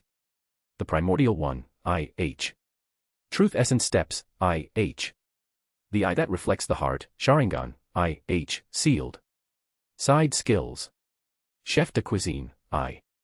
Morchus Artist, I. Countertenor Cantor, I. / Awakening, God of Destruction, locked. Killing those hobgoblins increased Premies' stats with huge margin. Why such huge increase? It's because first, even though Premies' strength reached level 2, he was still at level 1. Second, Premies was already very tired by the time he faced hobgoblins. So, his condition was very delicate. As he said before, the higher the risk, the higher the return. Hence, the following result. Still, if he was not facing 5 times Excelia penalty, Premies' stats would have reached SS by now. Asterisk. Premies woke up the next day. He first decided to freshen himself by taking a bath. Then he made a light breakfast for himself. During the whole process Premies remained in his enhanced state. This means 50% increase in all stats. Premies decided to do it since he knew in future remaining in enhanced state will become natural for him. Currently using the enhanced state put too much strain on his brain. But he still decided to do it, just like he kept his Sharingan activated all the time. It's a good mental and magic training for him. When he was eating his breakfast, Premies opened his status window. Then he narrowed his eyes as his hand stopped. It's not because he saw his new stats but his new skills rank. Premies, so, my skills reached master rank. Huh. Ding. Yes, host. The same rank as the gods of this world. Premies, all gods' skills are at master rank. Ding. Correct, host. Let me give you brief introduction about skills proficiency. Skills proficiency is divided into basic, master, grandmaster, legendary and unparalleled. Premies, ding. Once someone proficiency in their basic skills reach deeper, he can fight or kill those who are one level higher than them. As for others, the moment your skill proficiency reached master rank, you can fight or kill those who are 2 levels higher than you. For grandmaster rank, 3 levels higher. Legendary, 4 levels higher and unparalleled, 5 level higher. Premies, I see. Then that means first, my equipments provide me with the strength of max level 1 adventurer. Second, my stats are 817. Third, enhanced state give me 50% boost in by strength. Altogether, 1000, from equipments, plus 817, basic stats, plus 409, enhanced state, equals 2226. Ding. Level 3. Premies, and if we add another 2 levels because of my master skills then I am already level 5. Ding. Correct. Premies, level 5 already. Huh. Now I should concentrate on learning my lighting magic. Premies then continued with his breakfast. When he was done, he put the plates in the sink fully aware that system have its own way to clean them. Then he walked out of his house to open field. Before starting his lighting magic training, he decided to do some training on his swordsmanship. Slash. Slash. Stab. Thrust. Slash. He kept on doing it for 2 hours. Aincrad Supreme consisted of multi-hit sword techniques. The style used the momentum to increase the force of one strike. When countering an opponent's attack, you can employ multi-hit skill or skill connect to block it and deliver a decisive blow on the last hit. The style also included martial arts skills. Like Embracer, which consists of a single thrust with one's hand deep into the body of the target, Crescent Moon, which is a backflip kick technique and so on. When Premies add Sharingan in equation, it made it extremely easy for him to execute skill connect. Last but not the least, Truth Essence steps. Because of them it increased Premies' speed at a whole different level. That's why he was able to execute and complete the skill in less than a second. Even when he used kick to explode Goblin's head, it was not a normal kick. That kick was called Water Moon. It was a roundhouse kick which was the part of Aincrad Supreme. After practicing some more, Premies decided to end this with a sword skill. He drew his elucidator to the back and right. Then first slash came in a horizontal slash from right to left. Slash. Elucidator then bounced back, and after an instant of being held still in his left side, another horizontal slash from left to right was executed. Slash. The force behind this slash sends Premies' body spinning clockwise, with the sword ending up at his left flank and he unleashed a third horizontal slash from left to right. Slash. Then he finished with a forehand strike from the right. Slash. For slashes then drew a square of light that expands outward. Premies, horizontal square. Chapter 15, Training Begin, Part 2. Premies then put Elucidator back into its sheath. He sat on the ground to rest for few minutes. When he was resting, he took the cooking, singing and painting books and started reading them. After about 30 minutes, he put the books away and got up. Premies, considering my body can use all kind of magic. Then. Premies closed his eyes. Everything became dark before his eyes, but he kept on trying to find something. As he concentrated more and more his forehead got covered with the beads of sweat. After few minutes, he sensed something. In the dark, a light came. Light was red in color and was releasing warmth. Then he saw many red stars or something of sort appeared around him. All of them were emitting warmth. Then suddenly something changed. Blue light fell. This blue light was releasing gentleness compared to the warmth of red light. In between those red stars many blue stars started appearing. All of them were emitting gentleness. Green light fell. This green light was releasing calmness. To always be calm regardless of situation. In between red and blue stars, green stars appeared. They were emitting serene feeling. Yellow light fell. Yellow light was releasing comfortableness. The same feeling child experience in their mother embrace. Hence yellow stars also started to appear. Now all around Premies were 4 colored stars. Red, blue, green and yellow. Premies, red defines fire. Blue defines water. Green defines wind. Yellow defines earth. The 4 major elements of all worlds. But those are not I am looking for. Premies concentrated more. And then. Roar. A roar appeared. The roar was so overbearing that other elements hurriedly took some distance out of fear. Purple light fell. Compared to other elements this light showed arrogance, ruthlessness, and sheer power. Premies, that's what I am looking for. Premies held his hand towards the purple light then. Premies, groan. Premies groaned and came out of his thoughts. He was on one of his knees. But he ignored that and looked at his left arm. Drip. Drip. Drip.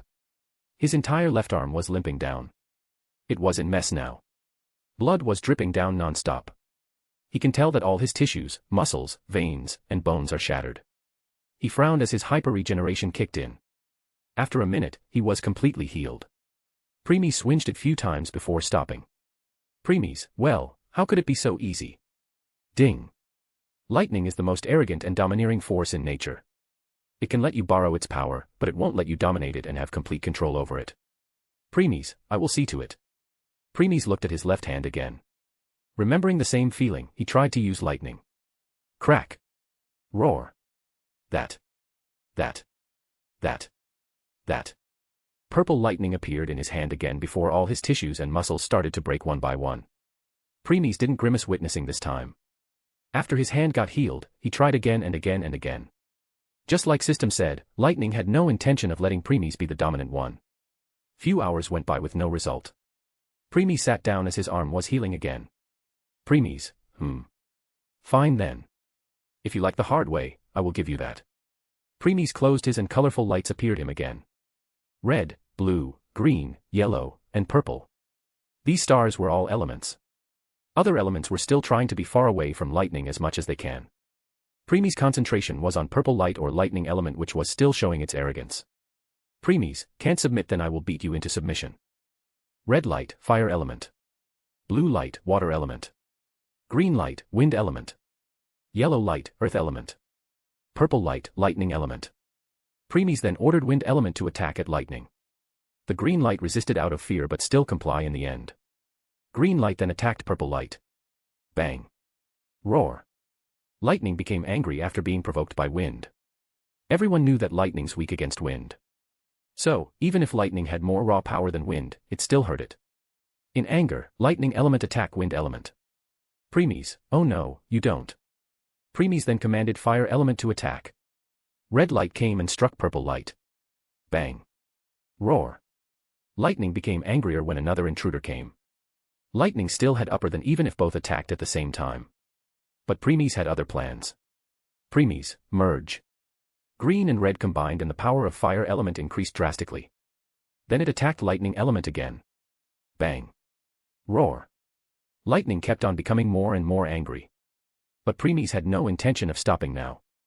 He then ordered earth element to attack. Earth element resisted a lot since lightning was its weakness. But under Premies' constant pressure it gave in and attacked. Yellow light attacked purple light. Bang. Roar.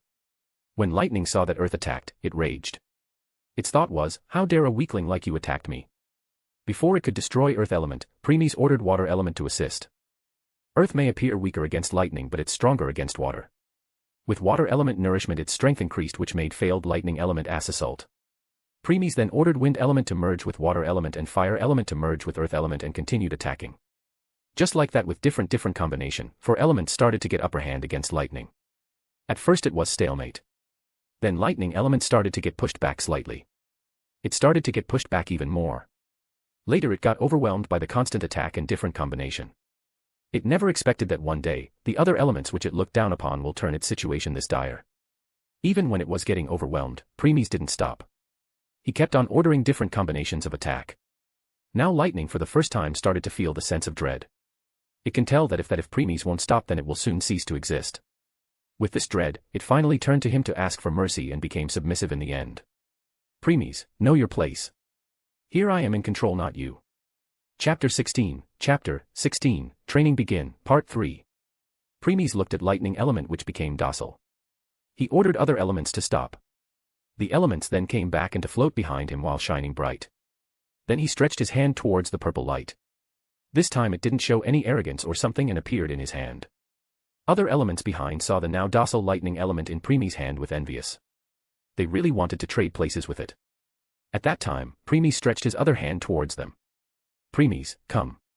Other elements happily rushed towards him. Premies smiled seeing that. It's like he was dealing with bunch of children. But he didn't dislike this feeling. Now 5 lights revolved in his hand. Premies had already decided his next course of action. Premies, fire. Red light came. Premies, wind. Green light came. Then premies combined both. As they both were trying to merge. Premies, lightning. Purple light came and merged. The combined elements became unstable. Each element was trying to get upper hand on other. Premies, earth. Yellow light came and merged. Blast. Growl. Swill. Fizzle. Roar. An elemental storm of 4 elements appeared around Premies. Scratches, wounds or so started to appear on his body. Premies ignored it. His gaze was only on the 4 elements that were fighting. After previous beatdown, lightning element didn't recover its full strength. So, all 4 elements were in stalemate. And then. Ripple. Premies, water. Blue light joined them, and they stopped fighting among themselves. Water means stability. Then slowly all those elements started to combine to fuse into one. Suddenly. Boom. An explosion occurred and a new light fell. Asterisk. Asterisk. Premies opened his blood-red eyes again. 3 tomos were still rotating in them as they were emitting a lot of power. Premies turned his gaze at his left hand. Remembering the same feeling. Chirp. Chirp. Chirp. Chirp. Chirping of 1,000 birds were heard before lightning appeared in his hand. It's not arrogant and purple as before but pure white in color. So pure, away from all kinds of dirt or filth or corruption of any sort. Ding. It's beautiful. This lightning was made with the fusion of all 5 elements. Hence, it has warmth of fire, gentleness of water, calmness of wind, comfortableness of earth, and dominance of lightning. But when it came to attack, it has burning power of fire, speed of wind, solidness of earth, penetration of lightning, and the stability of water. Ding. By the way, why did host use Chidori as a reference for lightning element? Premies, lightning may be the strongest and overbearing element. Still, it's dangerous to its user too. That's why those who use lightning element were also somewhat afraid of it themselves. If you are afraid of your own power, then how can you make it stronger or how can you understand more about it? That's why I use Chidori as reference. By having lightning in hand, it's my way of saying that I am not afraid of it. Ding. No wonder this magic skill got Chidori in its name. Premies glanced at the side where a new window appeared when lightning gathered in his hand. Ding. New magic skill created. Weiss Chidori. Weiss Chidori. A pure white lightning made with the fusion of 5 elements: fire, water, wind, earth, and lightning itself. Since it's the fusion of 5 elements, it contains warmth of fire, gentleness of water, calmness of wind, comfortableness of earth and the arrogance or pride of lightning. But don't look down on it. Once used to attack, then it has burning power of fire, speed of wind, solidness of earth, penetration of lightning and stability of water. Since Chidori was used as a reference while creating this, it's called Weiss Chidori. Asterisk note, Weiss means white. Asterisk. Asterisk. 1 month went by. In that last month, Premies kept using his Weiss Chidori along with enhanced state. He also did the training of walking on the tree and water, which increased the control over his magic even more. Now, he didn't have any problem on remaining in enhanced state all the time. The speed at which he recovered his magic was even faster than the magic he used to remain in enhanced state. You can say that if enhanced state used 20 points of magic per second, then Premies' recovery rate is 100 points of magic per second. Premies also created another new magic in that last month. It's called Hex Rend. It's way by which Premies gathered magic in his elucidator and released it as a ranged attack. This attack contained the raw power of Premies. It can be used in 2 ways. First, by increasing its sharpness. Second, by increasing its power. Hex Rend. Gather the magic in your weapon and release it in the shape of crescent moon. This attack can be used in 2 ways. First, by increasing its sharpness. Second, by increasing its power. By increasing its sharpness, it can cut through anything that stands in the way. By increasing its power, when hit it will explode and do a massive amount of damage. It is a display of raw power. Asterisk note, Hex Rend means magic slash. During that month he also attacked a lot of goblins' villages and killed many hobgoblins. As a result, he became even more strong. As he kept on killing, the goblins around of the area of about 10 kilometers were all swept clean. One day, he encountered new monster. Kobold. They were dog-headed monster with strength a lot higher than that of normal goblins. Well, not a big problem for Premies as he killed them with ease. After completely mastering enhanced state, Premies started to conversion of his magic into compressed magic. But no matter how much he tried, he always failed. It felt like something, or some sort of power was preventing him from doing so. Premies, just who is trying to obstruct me? Chapter 17, Training Begin, Final. 4 months went by. In the last 4 months Premies killed countless goblins. As more and more goblins' villages burned to ashes, goblins in other villages became scared. One by one they abandoned their village on their own and united with other goblins. A new goblin village came into existence. This village had more than 5,000 goblins, 200 hobgoblins, and more than 50 shaman. Instead of calling it village, it will be better to call it a town. Premies knew it will be suicide to attack them, so he started to look for other lone villages. Though hard, but he succeeded in finding some. Once he cleared them, no lone village left. All others had joined the goblin town by now.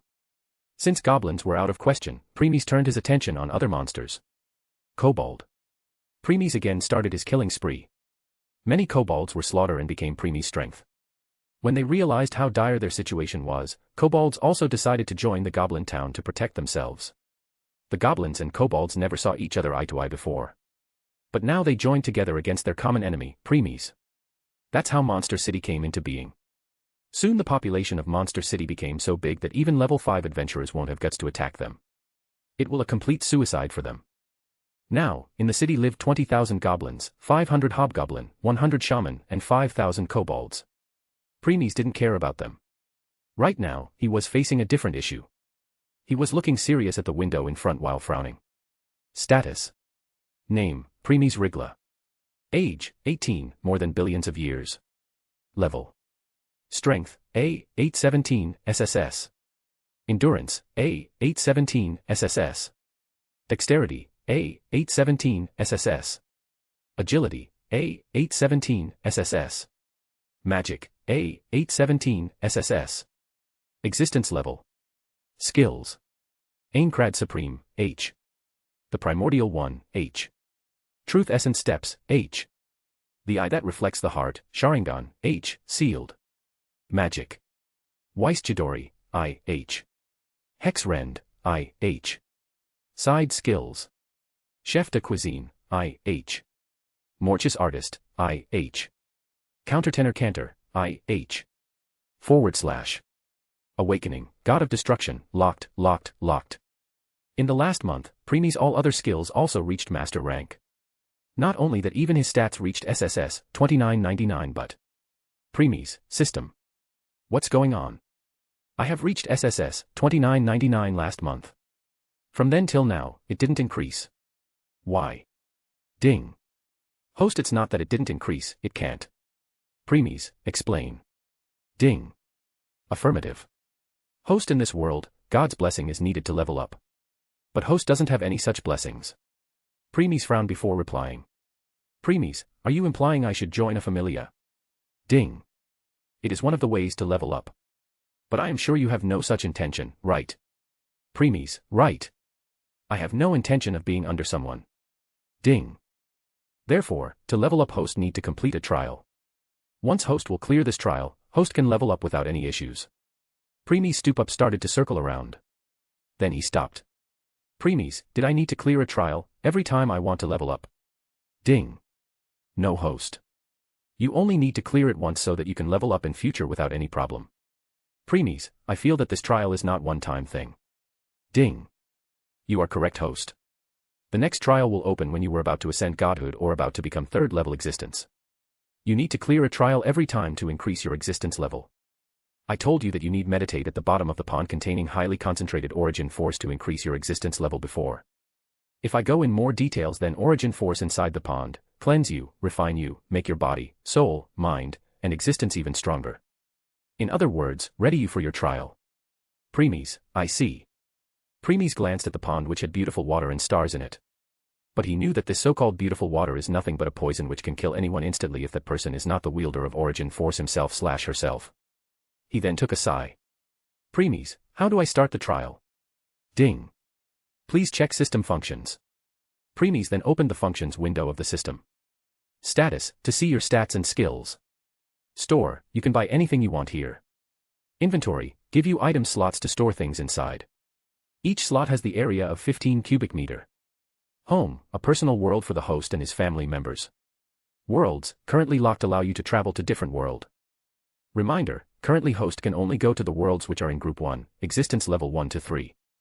Abyss Trial I, new unlocked after completing this trial you can level up without the need of God's blessings.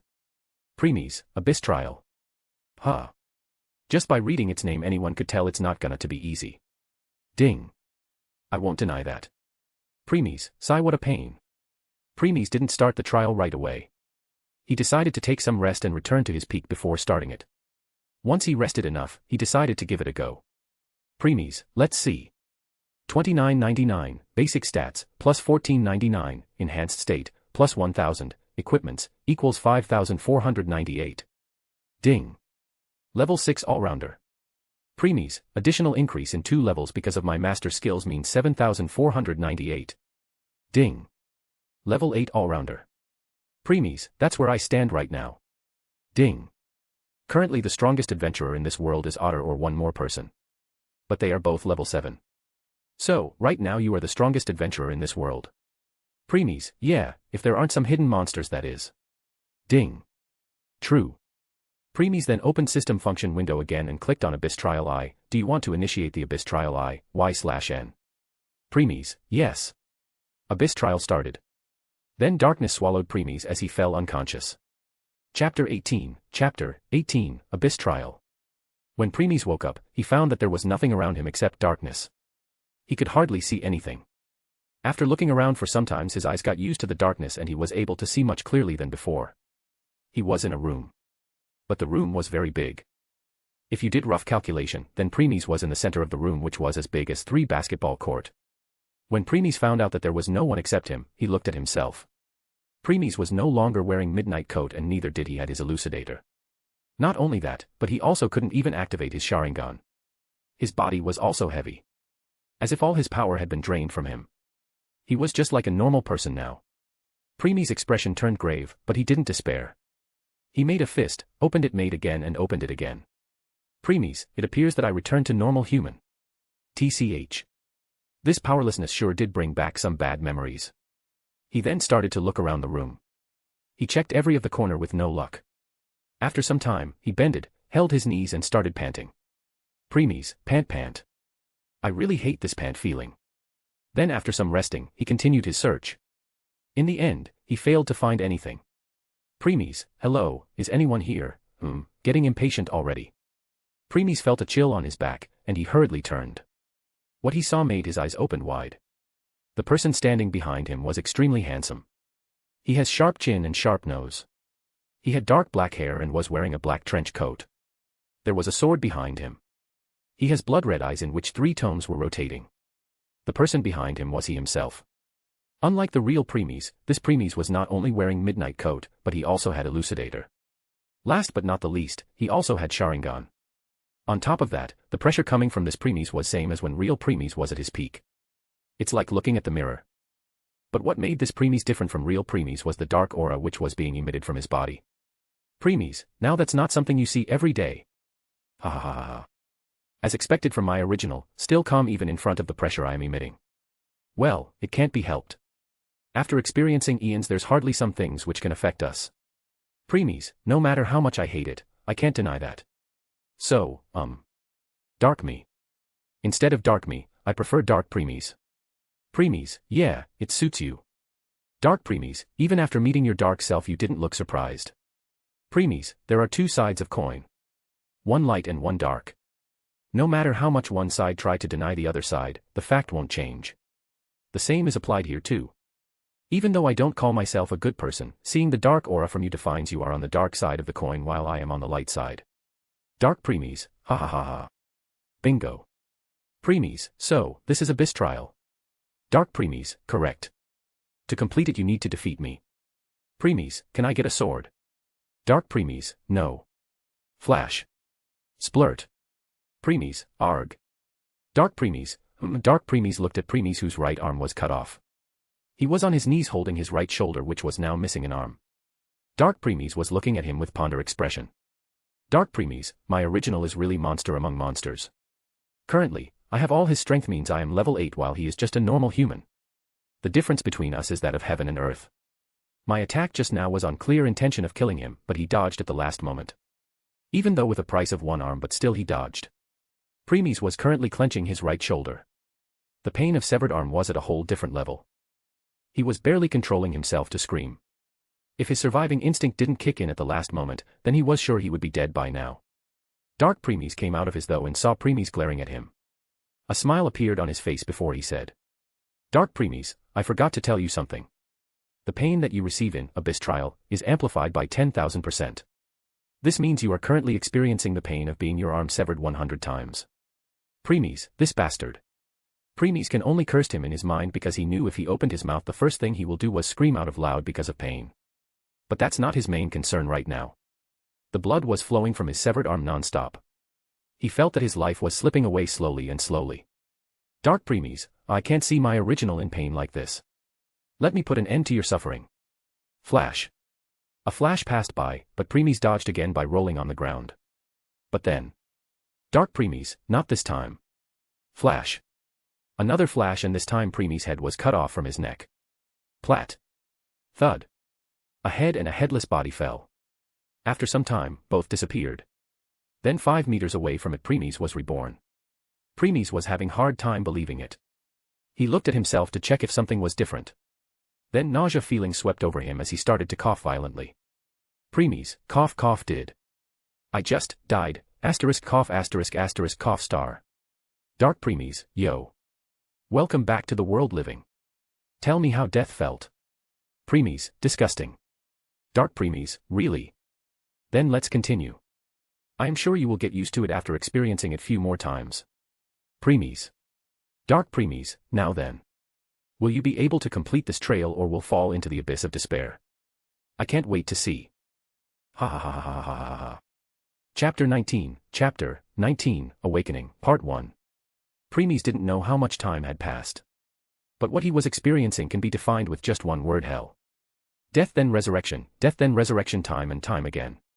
Because the pain he was receiving amplified by 10,000%, each death was painful. But one thing which made even Dark Premies praise Premies was that Premies didn't release a single sound. Dark Premies has used every skill that Premies possessed to kill him. From his swordsmanship then Sharingan then Chidori then all the variations of Chidori then Hex Rend again and again. But no matter how many times Premies died he didn't even release a single groan. On top of that, the fire in his eyes was still burning intensely. Dark Premies thought that after experiencing so many deaths, Premies' heart will start to crack. But no. At every death his gaze became more intense. Dark Premies, just how strong is his will and his heart? How he keeps on getting up again and again. Dark Premies started killing Premies again. After killing Premies countless times, as he was ready to kill him again, he became shocked. This time Premies not only tried to dodge but he also attacked back. Even though he still killed him easily but still. No one would believe such thing. A normal human trying to fight against level 8 being. It was unheard of. It's an impossible task. Dark Premies, just what is driving him to move forward. Flash. Plat. Thud. Again, a head and headless body fell. After some time, Premies was reborn again and he rushed to attack. He then punched at Dark Premies, who caught it without any effort. He looked at Premies' eyes who were full of determination. Looking at this determination no one could believe that he already died countless time by now. Premies, not yet. Dark Premies, huh? Premies, I am not done yet. Dark Premies. Flash. Plat. Thud. Another death came. And then another reborn occur. Dark Premies looked at Premies. He no longer had his signature smile. He looked at Premies for a few seconds before proceeding to attack. Premies didn't move. He just remained rooted on his spot. As some words kept on repeating in his mind. Asterisk. Asterisk. Asterisk. All soldiers, sorry for leaving you all alone, brother. Asterisk. Asterisk. Asterisk. Flash. Dark Premies, what the? Dark Premies stopped. His attack missed. Not only that but Premies also disappeared. Dark Premies looked around before turning back. There he saw Premies. Premies was not looking at him but on the dark sky. It may appear that he was looking at the sky, but his mind was occupied by something else. Then a sigh of sadness escaped from his mouth. He turned towards Dark Premies with his empty eyes. Yes, empty. There's nothing in them. Premies, let's end this. I don't know how much time passed outside but I no longer have any intention of staying here. Ding. Congratulations on reaching level 2. Ding. Laws trying to prevent the conversion of magic to compress magic shattered. Ding. Laws trying to prevent the skills from reaching higher rank shattered. Ding. Conversion of magic to compress magic started. Ding. Converting, 10%, 18%, 31%, 53%, 70%, 96%, 100% complete. Ding. Magic stat has successful converted into compressed magic. Ding. Ranks of all skills increasing. Ding. 2%, 6%, 12%, 24%, 48%, 62%, 76%, 84%, 98%, 100% complete. Ding. All skills have reached Grandmaster rank. Ding. Body, soul, mind, and existence is not strong enough to handle legendary rank and skill proficiency. Ding. Because of increase in skills rank, no more skill can be learned until existence level reach 3. Ding. To reach legendary rank in your skills, please raise your existence level to 4. Ding. Ding. Ding. Ding. Ding. Awakening has been unlocked. Awakening, God of Destruction I. Description. A power which has made from the power 12th level existences. This is the power to destroy everything that stands in your way. When entering the awakened state, you will get a full set of armor along twin blades. The name of twin blades is Aurora. The Aurora's two blades, one symbolizes night, while other symbolizes day. When wielded at the same time, the force of their opposing powers meeting becomes a shockwave that cuts down everyone who stands in its way. Along with too much power, user also have to keep on suppressing the destructive urges to destroy everything. In this form, Origin Force is divided into 3 forces, i.e., Attack Force, Defense Force, and Divine Force. Activation. To enter the awakening you must concentrate and try to call the swords which has become one with your soul. And say, "Come Aurora." Asterisk note, Aurora means the white dawn. Note, first seal unlocked, second seal locked, third seal locked. Premies, now then. Premies closed his eyes trying to connect himself with his soul. Dark Premies, who was looking at Premies, suddenly felt a bad premonition. He used his full strength and appeared in front of Premies. He just wants to end this now. But Premies opened his eyes in the next moment and gave him a smile. Then he opened his mouth. Premies, come Aurora. Boom. The moment Premies called Aurora, a burst of power was released out of him. The power was so strong that it threw Dark Premies away like an artillery. Grumble. Howl. Roar. The power then turned into vortex. Premies was between the very vortex, and he can feel his power is growing and growing with no end. Dark Premies, who was thrown, got up and looked at Premies' direction. Because of vortex he can't see his figure. But he was having a very bad feeling. A feeling of impending doom. After some times the vortex disappeared and Premies appeared in his new appearance. Chapter 20, Awakening, Part 2. Premies was now wearing a dark blue cloth armor. This dark blue shirt covered all his chest and went down. After reaching his crotch it divided into 2. The right side went down and stopped below his knee and the left side went down and stopped above his knee. In a way right side was longer than left side. They covered both front and back. And its edges had golden strip on them. Below he was wearing dark blue pants and along with black shoes. At his waist there were 2 leather belts, and they form cross pattern, one is above other. On both the right and left side of the waist, 2 sword stealths were attached. His arms were covered with brown and dark brown sleeves. 2 leather handguards were covering his hands, which were now wearing fingerless pale light green gloves, but leather handguard cover them. On top of that, on his right arm there was a deep golden color armguard which completely covers the arm from wrist to his shoulder. And the golden armguard also had a blue oval thing in between. It looks like some kind of dark blue blub. In his hand he was holding 2 twin swords. The handles of both blades are half red and half black in color. The blades were pale golden in color and were giving shine. Blades appeared twins. The only difference was that the one Premies was holding in his left hand has black guard between the handle and the blade of the sword. And the one he was holding in right hand had guard as the same color of blade. You can say that the one on left hand represents night and the one on right hand represents day. *A/N, check the poster for Premies' current appearance. Premies can tell both blades are twins. They cannot exist separately, they will always be together. Right now, both blades were vibrating. Both seemed happy to be finally able to appear in the world. Premies felt that these blades were very familiar to him. The blades felt like they have become part of his body. After looking at them for a few seconds, Premies put the blades in their respective sheath and closed his eyes to concentrate. He felt like the power he now possessed was just too much. But he has full control over it. A status window appeared in front of him. Status. Name, Premies Rigla. Age, 18, more than billions of years. Strength. Endurance. Dexterity. Agility. Origin force. Existence level, error. Attack force. Overdrive. Cross divider. Catastrophe. Existence erasure, apostasy. Defense force. Origin shield. Divine force. Light burst. Details. Overdrive. Concentrate the power of both swords into a single powerful strike. Cross divider. Combines the power of both swords to attack and overwhelm the enemy with raw strength.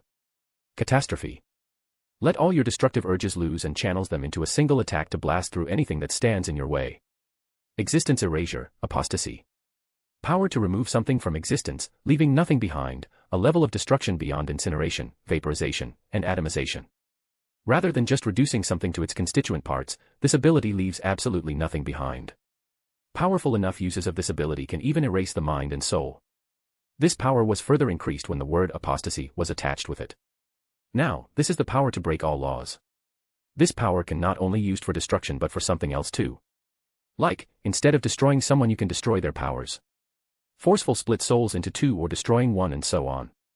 Reminder, this power shouldn't exist in the first place.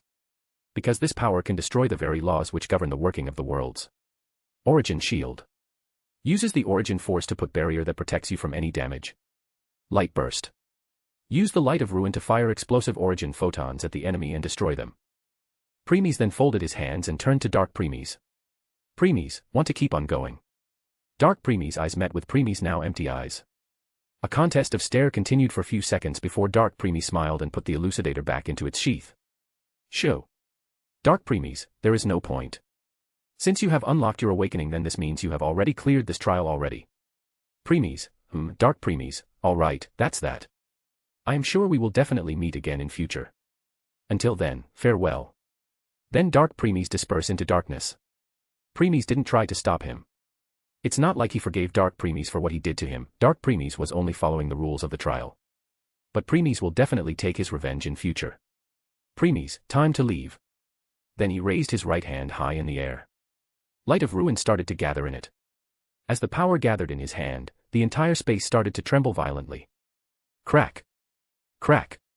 Countless cracks appeared in the space. Then Premies released it. Boom. The entire space shattered and Premies disappeared. After some time, the space started to repair itself.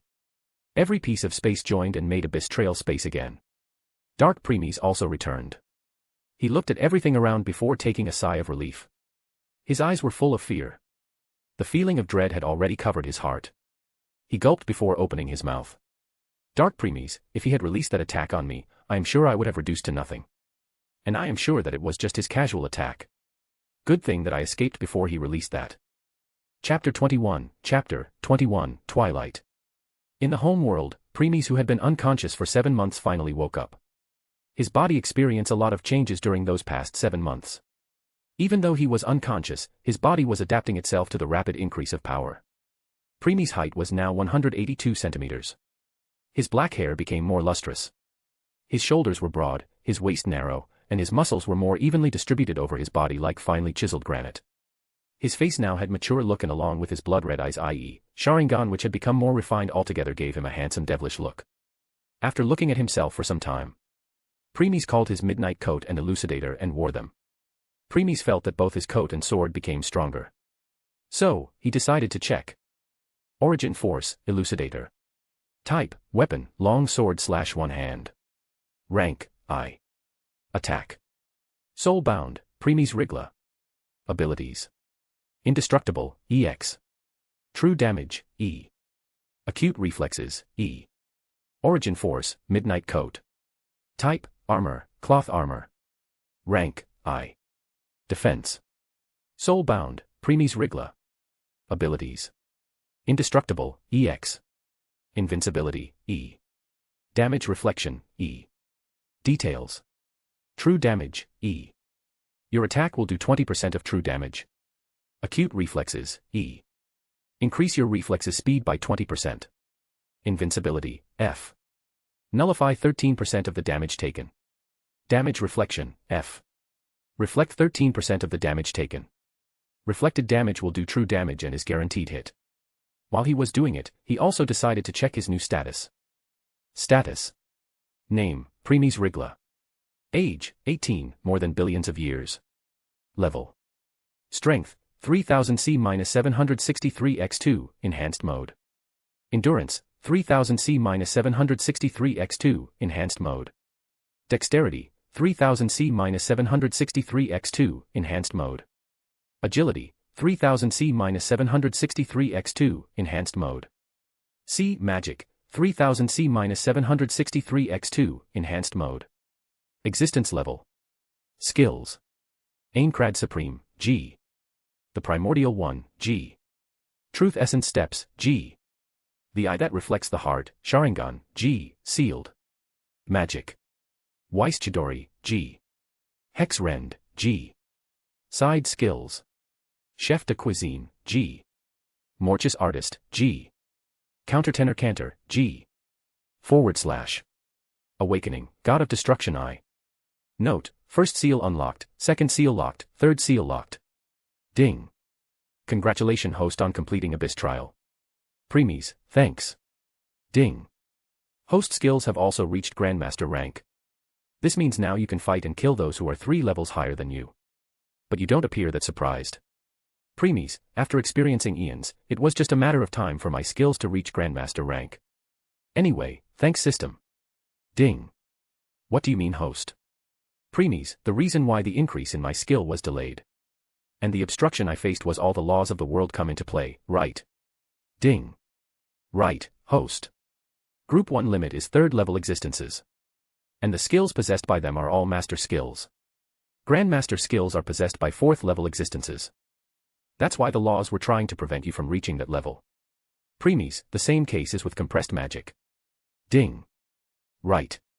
In this world, everyone has magic stat. Not something else. You trying to convert it was basically going against it. That's why laws stopped the conversion too. Premies, that's why you wanted me to complete the Abyss Trial. My awakening was made with the power of 12th level existences. That's why I also thought that power was not mine. But during trial I realized that it's not their power anymore. It's my power now. Even if those 12th level existences return to life, they can't take it from me. This is no longer their power but mine. Ding. Exactly. Premies, not only that. The strength I obtained here is also my power. Since it's mine, the world and his laws have no right over it.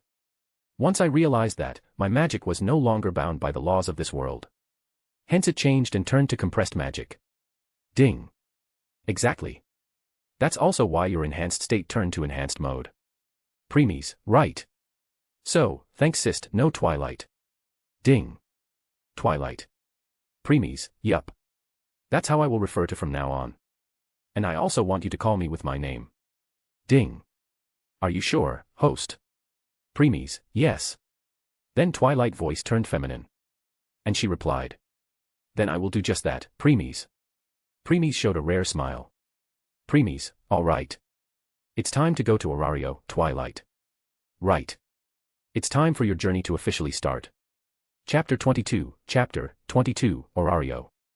Orario is the strongest city in this world with many first-class adventurers. However, a selected few cities and countries across the world also have few adventurers that are level 3 and above. The reason why many first-class adventurers are found in Orario is because it is the only city which has dungeon. That's why it is also known as Labyrinth City Orario. Orario is also known as the center of the world and is located at the western corner of the continent. It is one of the 3 great unexplored regions. It's already been night. The gates of Orario will close soon. Guards who were stationed at the gate to check the people who entered Orario were getting bored and started talking among each other. Guard 1, say, when our shift is over let's go to pub and have some fun. Guard 2, yeah. You said the same thing last time and, in the end, you passed out of drinking, and I need to pay for that. So, no thanks. You can go by yourself.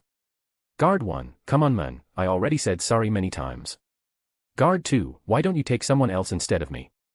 Guard 1, I do that before, but they just left me in the pub when I pass out. You are the only one who take me back. Guard 2, you think I am your babysitter. Guard 1, just chill, man. I am joking. Guard 2, why don't you ask the chief? I am sure he will be more than happy to accompany you. Guard 1, gulp haha. Just forget what I said. You both stop talking and get back to your post. Both guards, yes chief. When both were on their way back, First guard spoke again. Guard 1, it's already time to close the gate. No one will come at this time. Why is Chief always so serious? Guard 2, keep your voice down or Chief will listen. Guard 1, yes.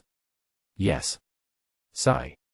After confirming that both guards had returned to their post, Chief nodded his head and decided to check other guards. The guard who was following behind the Chief spoke. Guard 3, Chief, don't you think it's a bit harsh? It's already night and I don't think anyone will come. After all, it's dangerous to travel at night. Chief, I know. But we should always maintain discipline. Once some guards started to slack off, others will soon follow along. Nodding his head, guard became silent and just followed Chief during rest of the inspection. After the round was completed, Chief decided it's time to close the gate. So, he ordered. Chief, all right boys, that's it for today. Close the gates. All guards, yes sir. Though just before they were about to close the gate, one of the guards who was standing on the wall noticed something and spoke. Guard 4, Chief, looks like someone is coming. Chief, now. Chief then turned and looked at the direction guard was pointing.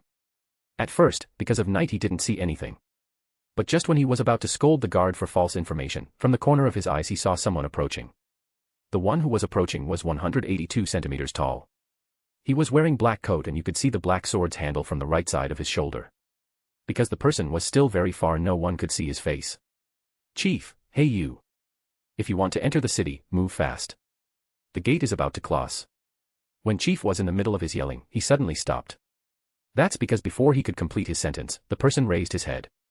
The person was extremely handsome. His skin is as white as an elf. His dark black hair along with perfect face make him almost a perfect human. But the Chief didn't stop because of his handsomeness. He stopped when he looked at his blood-red eyes in which 3 tomos were rotating. When Chief saw those eyes, he felt his eyes blurring, as if he was sinking into boundless illusion, making him unable to extricate himself. He hastily used his willpower to free himself from the illusion. After that he immediately looked away thinking. Chief, dangerous. That person was Premies. He started his journey 2 days ago. He decided to reach Orario by taking a stroll to enjoy some scenery in the way. After that, just as he predicted, he reached Orario on the second night before Orario could close its gate. Premies saw how Chief looked away after seeing his eyes but didn't say anything and just kept on walking. Luckily for Chief, Premies hadn't used the illusion of Sharingan. That was merely a power being emitted automatically by the Sharingan after it had evolved to the Grandmaster rank. Even though after reaching Grandmaster rank, Premies has infinitesimal control over his power, but looking directly into his Sharingan is still somewhat suicidal. After Premies reached the gate, the guard standing behind the Chief yelled at him. Guard 3, didn't you hear what Chief just said? The gate is about to close. So, you should have moved fast. But you were still walking slowly. Don't you know? Chief, shut up. Chief looked back at the guard and shouted at him to make him shut. Guard became stunned when he was being yelled at instead of the latecomer. As he was wondering what is going on, Chief turned his gaze back at Premies. Then he put a smile on his face before speaking. Chief, sir, is this your first time visiting Orario? Premies, yes. Chief, I see. Then sir, you should hurriedly enter the city since it's closing time. All guards became dumbfounded witnessing Chief behavior. Their Chief not only yelled at them but also at those who entered the city late. But right now, he was smiling. All guards, what is going on? Chief ignored the looks given by his guards and was still looking at Premies with smile. Premies looked at the Chief for some time before nodding. Then he entered the Orario. After walking 10 steps, Premies stopped again and looked back at the Chief. Realizing that Premies wanted to ask something, Chief straightened himself up and spoke. Chief, sir, can I help you with something? Premies, where is the guild? Chief, sir, this is the east entrance of the Orario. Guild is located at the northwest area of Orario. So, it's still some distance away. If you want, I can send one of my guards to show you the way. Premies, no need. This information is enough. Chief, sure, sir. But sir, you should hurry. Guild will close in 30 minutes. It always closes 30 minutes after we close the gates.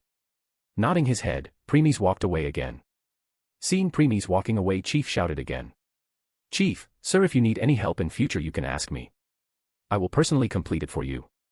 Premies didn't stop and just kept on walking. He just raised his hand showing he understood. He disappeared. After Premies disappeared from the sight, Chief's smile also disappeared and serious look appeared of his face. Guard that was standing behind the Chief asked. Guard 3, Chief, why all of a sudden you became so polite? Isn't he just a normal civilian who want to become an adventurer? Chief, no. That person is dangerous. Guard 3, how Chief? He doesn't even have the vibe of an adventurer. He is just a normal person. Asterisk note, as mentioned in previous volume. At Grandmaster rank you have infinitesimal control over your power, because of that you no longer release any energy, or aura, or something making you appear like normal person. Asterisk. Asterisk. Chief, I also thought the same. And that's what makes him even more dangerous. Guard 3, how? That was the time Guard finally noticed that his chief was covered in cold sweat. He got even more shocked seeing this. This was the first time he had seen Chief behaving like this. After calming himself down, Chief continued. Chief, do you know my level? Guard 3, level 5. Chief, yes. But strength is not the only thing you achieved when you reach level 5. The other thing you achieve is your sharpened instinct. Guard 3, Chief, don't tell me that, man. Chief, at first just like you said I also thought of him as a normal person. But my instincts started screaming, warning me of the imminent doom. Guard 3, Chief, you are exaggerating. Chief, I am not. My instincts have saved my life many times. I trust them fully. By the way, did we ask his name? Guard 3, no. Chief, sigh, too bad. But since he has black hair, and he wears black coat and carry black sword, let's call me the Black Swordsman. Guard 3, the Black Swordsman. Guard muttered under his breath. Chief ignored him and looked at the direction where Premies disappeared to before also muttering under his breath. Chief, the Black Swordsman. I wonder what changes you will bring to Orario. And whether it would be good one or bad one, I don't even dare to guess. Chapter 23, Guild. Premies, not bad at all. Premies, who had already covered some distance from the gate, spoke. His instinct saved his life. Premies smiled at Twilight remark. Premies, well, I can accept nothing less from the one who survived in dungeon and reached level 5. If he had done anything stupid, then on this very first day my impression on first-class adventurers would have dropped drastically. Can't deny that. Those who have reached level 5 are not only strong, but they also have a lot of experience about danger. Premies, that's true. I just hope all first-class adventurers are like him, though I know it's just my wishful thinking. So, what are you going to do? Premies, for now, I will register myself as an adventurer. I mean after that. Premies, didn't thought that far yet. Premies became silent and went deep into his thought. After some time, he spoke again. Premies, Twilight, if I am not wrong then Hestia would already have descended to lower world by now, right? One of the main characters of the story you mean? Premies, yes. Yes. She already did. And since there is still 1 year before the start of the story, Hestia must have been freeloading off at her friend's residence right now. Premies, Hephaestus Familia. Huh. Then this means she will be kicked out by Hephaestus soon. True. By the way, do you want to join her familia? Premies, nope. I already told you before I have no intention of joining any familia. In the first, people join familia to not only become strong but also to earn a lot. And since my stats can increase without God's blessing and how with you, I no longer need to worry about money or stuff. Familia has lost its meaning for me. I see. Then why are you asking about Hestia? Premies, if I remember correctly, Lily and Haruheim joined Hestia Familia later after Belle rescued them, right? Lily Ruka Arde. A Palom. And a former member of Soma Familia. Premies, yes. Sanjuno Haruheim. A Renard. And a former member of Ishtar Familia. Premies, yes. Those two.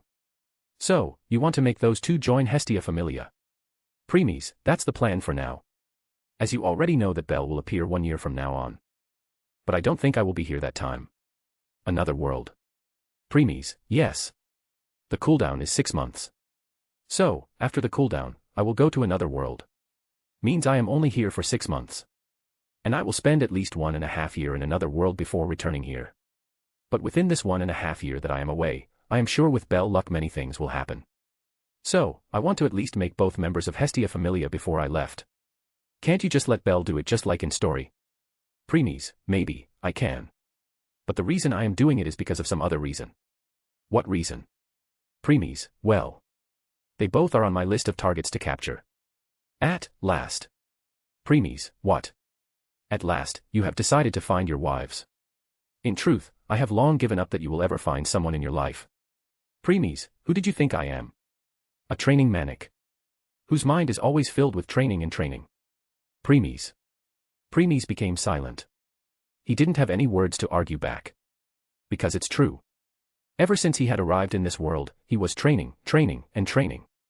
Even when he had free time, he only thought about improving his strength. So, he can't deny Twilight on that. He really is a training maniac. If his skills didn't reach the limit of his current existence level, then he might still be training right now. Premies, let's forget about it for now. We will be reaching guild soon. Now that you have said your list of targets, then the reason you want to join guild right now instead of morning, is it to meet another one of your targets? Premies smiled but didn't say anything. After some time, they reached their destination. The guild is an organization that manages familia within Orario and provides services to adventurers. The guild succeeded a group of people who fought the monsters in the dungeon without God's grace. The main goal of the guild is to manage the monster threat created in the dungeon.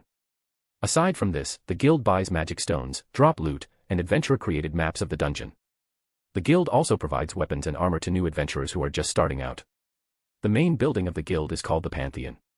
It is a wide space with counters for adventurers to talk with their advisors and has an exchange area. There are also small meeting boxes where adventurers can talk one-on-one with their advisor without anyone else hearing them. Aside from that, there is a library area. After entering the building, Premies looked around. Premies, At least they know something about furnishing. True. Everything matches perfectly with color of the walls, ceilings, to furniture, and so on. Nodding his head, Premies looked around once again. Just like he thought, since it's almost closing time, there were only 6 to 7 adventurers in the guild. They were standing in the line in front of exchange area, exchanging their magic stones for Valis. Premies' eye suddenly fell on the second adventurer who was in the line. That was a young man with black eyes and long hair of the same color tied in the back. He wore a long maroon overcoat, a black shirt, brown cargo pants, and dark brown boots. He had a thin long sword strap over his right shoulder that reached to his rear backside. Seeing him, a hostile glint passed through Premies' eyes. Premies, if I remember correctly, his name is Ged, Raish, isn't it? Yes. He is the one who will or have already hurt Lily Ruka Arde. Beating her, calling her useless and even threatening to use her as a decoy. Premies, yeah. I know.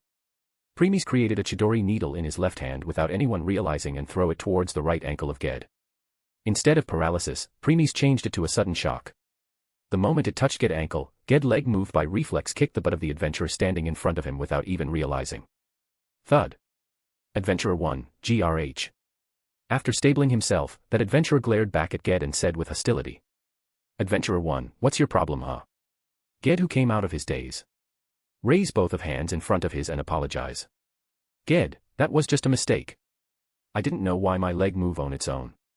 Adventurer 1, so, you are saying by mistake you kicked me at my butt when I am talking with the receptionist. Isn't it obvious that you were trying to embarrass me? Ged, no, you are mistaken. My leg really moves on its own. I don't know how. Pow. Adventurer 1, arg. Adventurer 1 took a step back and held his nose. Right now, there were tears in his eyes and blood was coming from his nose. He looked back at the place he was standing before and saw Ged still in punching position. Anyone can tell that Ged was the one who punched his nose. Ged didn't know why his hand moved on its own and punched like his leg. He was still stunned at this. It was Premies doing again. When Ged was apologizing with his hands in front, Premies used Chidori needle again. This time on the joint of his right arm. And just like his leg, his arm also moved automatically because of sudden shock. At this, everyone in guild realized something and turned their gaze at Ged and Adventurer 1. Seeing how everyone was looking at him and some are even holding back their laughter by looking at his face. Adventurer 1 got very angry and glared at Ged. Adventurer 1, you. Chapter 24, Ina Tool, Part 1. Before Ged could apologize again, the adventurer moved and punched Ged right on his face with full strength. In the end, Ged was only a level 1 and Adventurer 1 was level 2. So, Ged fell after receiving the punch and a brush appeared on his right cheek now. Not only that, even 3 of his teeth also came out from his mouth. After that, adventurer kicked Ged in his gut and kept on kicking. Watching this, other adventurers came forward and stopped him from continuing. Adventurer 1, bastard. I will kill you. Even when being held back by other adventurers, Adventurer 1 just kept on cursing Ged, who was still on floor holding his stomach. The kick was so strong that he was having trouble breathing. Noticing this, one of Guild's staff came forward. Guild staff, everyone, this is Guild headquarters. If you want to settle something, please go out. Don't disturb others. Ged somehow got up and hastily left the guild. Not before giving a hatred-filled glare to Adventurer 1. But before he could leave, someone put his right leg in front of him and Ged, who was glaring back at the adventurer, didn't notice and fell on the floor with his face. Ged hurriedly looked up and cursed. "Ged, you bastard! Can't you see?" But he became silent suddenly. As Ged was cursing, he saw the person who made him fall. When he saw that the person was looking down on him with his blood-red eyes, Ged felt a chill down his spine. His eyes filled with fear and his body started shivering. He then hurriedly left the guild without saying anything this time. But his body was still shivering and there was a cold sweat on his face. He was really afraid right now.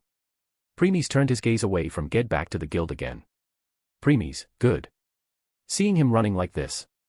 I guess today is going to be a good day. It's night. Premies ignored Twilight and saw that the adventurer who Ged kicked was still shouting non-stop. If he was not being held by others, he would have already run after Ged and would have given him a good beating. Premies started to look at all the guild staff and looked for his target. After looking around, he found his target and moved towards it. He stood in front the counter and the receptionist, who was looking at the adventurer Rampage, sensed his presence and spoke. "Sir, how can I help?" But after looking at the Premies' face, the receptionist stopped all her movements. She has never seen such handsome men before. So, she fell into daze. The receptionist was a beautiful half-elf with a slim body, pointy ears, shoulder-length brown hair, and emerald-colored eyes. She was wearing spectacles and guild uniform. This half-elf was exactly one of the main characters of story. Ina Tool. Witnessing that she was lost in daze, Premies inquired. "Premies, Twilight, isn't it too much? Even though I am handsome, but since she is receptionist here, she might have seen many handsome elves before. How can she just become dazed like this? But aren't you happy seeing her reaction?" Premies thought for a second and answered. "Premies, I am." Premies turned his thoughts back to Ina and waited for her to come out. But even after few seconds passed, she didn't come out. Premies was getting slightly annoyed because now even the others present in guild were looking at the pair now. Many were stunned seeing Ina behave like this. Ina is an erudite who shows a serious, calm demeanor, appearing as a very wise and sisterly figure towards everyone. She is the target of many. And many have tried to purpose her before only to get rejected. Whenever someone attempted to ask her out on a date or gave her a gift, though she was largely uninterested, she was nonetheless shown to be a sensitive person, given that she always tried to reject them in a way to not hurt them or their feelings. Because of that, even after getting rejected, no one hated Ina. So, it was a big blow to all seeing her like this. So, they all changed their target and started to glare at Premies and started cursing him. Sensing their gaze, Premies looked back and glared at them. Looking at his blood-red eyes, everyone felt chill down their spines and turned their gaze away in a hurry. Confirming that no one was looking at him anymore, Premies returned his gaze back to Ina. This time, he decided to break the ice. "Premies, seen enough. Sorry, but to remind you, I am not in an exhibition." Ina came out of her daze and now there a blush on her face. "Ina, how could I feel in daze like this? This has never happened before." Ina looked around and found that everyone was looking at her with shocked expression.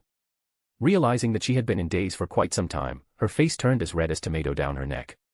She then lost control over her emotions and spoke.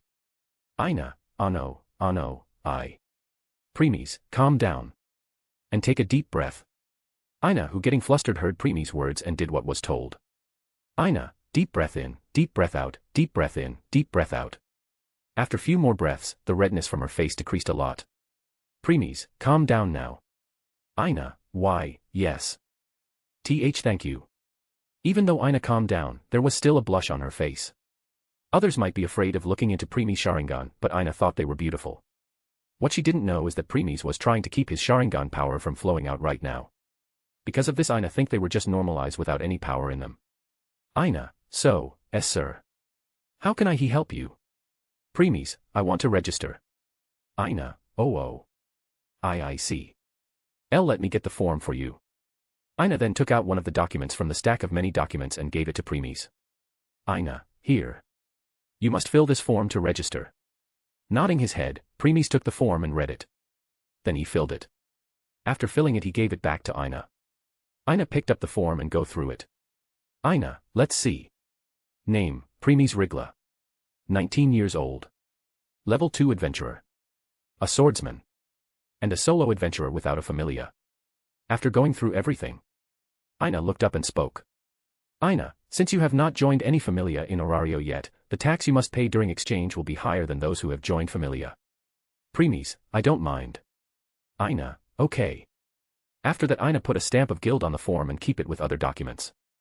She then put a smile on her face and looked at Premies. Aina, so, PR Premies. Is there anything else that I can help you with? Premies, I want to do some exchange. Aina, okay. So, where are the things you want to exchange? Premies didn't answer but just looked at all other adventurers present in the guild right now. Understanding what he meant, Aina spoke. Aina, if you want, we can talk at the meeting box. Premies, that will be good. Aina, okay then follow me. Aina stood up and led Premies towards one of the meeting boxes. Witnessing how Premies was following Aina, many adventurers gritted their teeth in frustration. After entering the box, Aina spoke again. Aina, it will be okay here, right? Premies answered by taking out the pile of magic stones he gets by killing monsters in last year. When a small hill of magic stone appeared suddenly, Aina's eyes went wide open. She understood that this was the rare space magic. After 2 more such hill appeared, Aina asked with weird expression. Aina, did you rob some familia before coming here? Premies, nope. Aina, then how do you have so many magic stones? Don't tell me that you have been hunting monsters since the day you were born. Premies turned his gaze away, not answering. Premies, well, since the day I have come to this world, and I really am hunting monsters non-stop. But you don't need to know that. Chapter 25, Aina Tool, Part 2. Aina did a rough calculation of the magic stones before turning her gaze back to Premies and said. Aina, from what I can tell there are thousands of these magic stones. To calculate the exact amount and the money you will get from them will require some time. And since it's almost the closing time of guild, you will get your money tomorrow. Is that okay with you? Premies, sure, take your time. Aina, by the way, it appears you are new here. Premies, yes. Aina, then you can exchange some stones for now, if you don't have the expenses for food and in today. Premies, it's all right. I still have some money that will be enough for 2 to 3 days. Nodding her head, Aina continued. Aina, okay. I will give you a document to fill. You just must bring that document tomorrow to get your valis. Nodding his head, Premies filled the form and gave it to Aina, who again put a guild stamp on it. Next, she made a copy of it and gave it to Premies. Aina, just bring this back tomorrow and you will get the exchange amount. Premies took the document and put it in his inventory. Looking at this, Aina was shocked again. Aina, he didn't do any chanting to cast his space magic. Next, Premies turned his gaze back at Aina. Seeing this, Aina put a smile on her face and spoke. Aina, is there anything else I can help you with? Premies, I heard guild staff also take the position of advisor for adventurers. Aina got stunned for a second and spoke. Aina, yes, we guild provide such service. Do you want an advisor for yourself? Premies, yes. Nodding his head, Premies point his finger towards Aina. Premies, you. Aina startled hearing Premies' words. To confirm whether Premies was joking or not, she pointed at herself and said. Aina, me. You want me to be your advisor? Premies, is there a problem? Aina, no, there is no such thing. It just came out of sudden, so I don't know how to react. But why me? Premies, nothing special. It's just that you are the first person I talked to ever since coming to Orario. That's all. Asterisk. Asterisk. At this time, guard chief, who was still at the city gate, sneezed. He rubbed his nose with confused expression. Chief, is someone talking bad about it? Must be some guards. Looks like I need to teach them a good lesson for talking bad about their superiors tomorrow. Asterisk. Asterisk. After giving a deep look to Aina and Premies continued. Premies, if you don't want to, then it's okay too. I will find someone else. Aina, no, and no. If you are okay with me being your advisor, then I won't, me, and D. Aina's face has turned red again, and at the end her voice turned into mosquito voice. Premies looked at the Aina face and said inside. Premies, man, she is so adorable. I think Hestia will be like this too. Can't deny that. Seeing that Aina had turned silent, Premies opened his mouth again. Premies, so, are you okay with being my advisor? Aina, yes. Yes. Yes. Stars appeared in Aina's eyes. Premies took a step back and spoke again. Premies, okay. Then thank you for taking care of me in future. MS. Premies brought his right hand towards Aina. Aina took his hand and shook with enthusiasm. Aina, Aina. Aina Tool. Premies, okay then Miss Tool. Aina is fine. Premies, yes. Aina, since I am your advisor, you can just call me Aina. And likewise, please take care of me in future. Premies, okay. Miss, I mean, Aina. Aina kept on nodding her head. After some time, Premies spoke again. Premies, Aina. I don't also mind holding your hand, but just so you know I also have other things to do. Can you let go now? Aina, huh? Aina looked down and realized that she was still holding Premies' hand tightly. She then hurriedly let it go and took a step back. She placed both of her hands in front of her red face and said, Aina, I am sorry. I didn't mean it. Premies, it's okay. I better go now. Then, I will meet you tomorrow for the exchange of magic stones. Aina calms herself down and put her signature smile and said, Aina, sure. I will meet you tomorrow, Premies. Nodding his head, Premies left the room. After seeing that Premies had left, Aina slumped down and started muttering. Aina, what am I doing? It has never happened before. After muttering for some time, she sat down on the sofa and continued muttering. Aina, maybe I have been too tired lately, that's why this happened today. No, I am sure this must be reason. After some rest I will be okay tomorrow and won't lose control over my emotions. As Aina was talking to herself alone in the room, what she didn't know that Premies was still outside. He didn't leave before and was outside all along. So, he heard everything Aina was saying. He smiled listening this. But too bad there is no one to see his smile. Premies, I wonder if you will really be able to have your emotions in control tomorrow, Aina. I am looking forward to it. Then he left. When Premies came out of the box he saw that there were only guild staffs now. All other adventurers had already left. Premies, it's closing time, huh? No wonder when I was talking with Aina it became silent. After that Premies walked towards the guild door and left the guild. Premies, now then, with this my work in guild is done for now. It's time to move to another place. Hostess of fertility. Premies, yes. But before that there is another thing to take care of. True. Saying that Premies started to walk forward. After some time, he entered an alley and wait. Few seconds later 6 adventurers also entered the alley in which Premies was. These adventurers were cursing him ever since he had left the guild. Premies, mind telling me what I did to offend you all? Premies' back was still turned to them when he spoke. Knowing that Premies realized that they were following him stunned them. But then they returned to themselves again. The one who has standing in front of the group show a sinister smile has said. Adventurer 1, there are 2 reasons, do you want to know? Premies, sure. Adventurer 1, first, what relationship you have with the guild staff, Aina Tool? Premies, who knows? Hearing Premies' vague answer. They all take out their weapons and the one standing at the end pointing his staff at him and started his chant. Sensing how they took out their weapons because of such simple answer, Premies shook his head in disappointment. Premies, how narrow-minded. The leader of the adventurer also showed a deep killing intent, but he didn't attack. His smile turned more sinister and continued talking. Adventurer 1, that's one of the reasons, and the second is. He and all others started to look at the Premies' midnight coat and his elucidator with greed in their eyes. Adventurer 1, you must have heard this, wealth brought trouble. Premies, don't overestimate yourself. Adventurer 2, ha ha ha ha. A mere level 2 adventurer thinks that he is great. Adventurer 3, ha ha ha. It's true that outside Orario level 2 adventurer might be strong. But here level 2 adventurers are nothing. Adventurer 4, level 2. Ha ha ha. Here 4 of us are level 3. The mage at the end is level 4 and our boss. Do you know what level he is? Adventurer 5, let me tell you. Our boss is level 5. In front of him, level 2 like you is mere an ant. Adventurer 6, hee hee. A mere frog in a well. Who haven't even seen the world yet. All adventurers, ha ha ha ha ha ha. Premies, and. Adventurer 1, if you are thinking that security force of Orario will come for your rescue, then sorry to disappoint you, they won't even care what will happen to a mere level 2 adventurer who haven't even joined any familia yet. Even if we kill you, they won't do anything because for them level 5 adventurer is more important for the Orario than mere level 2 solo adventurer like you. Premies, I see. Then you all can die now. Premies had smile on his face and he turned towards the group.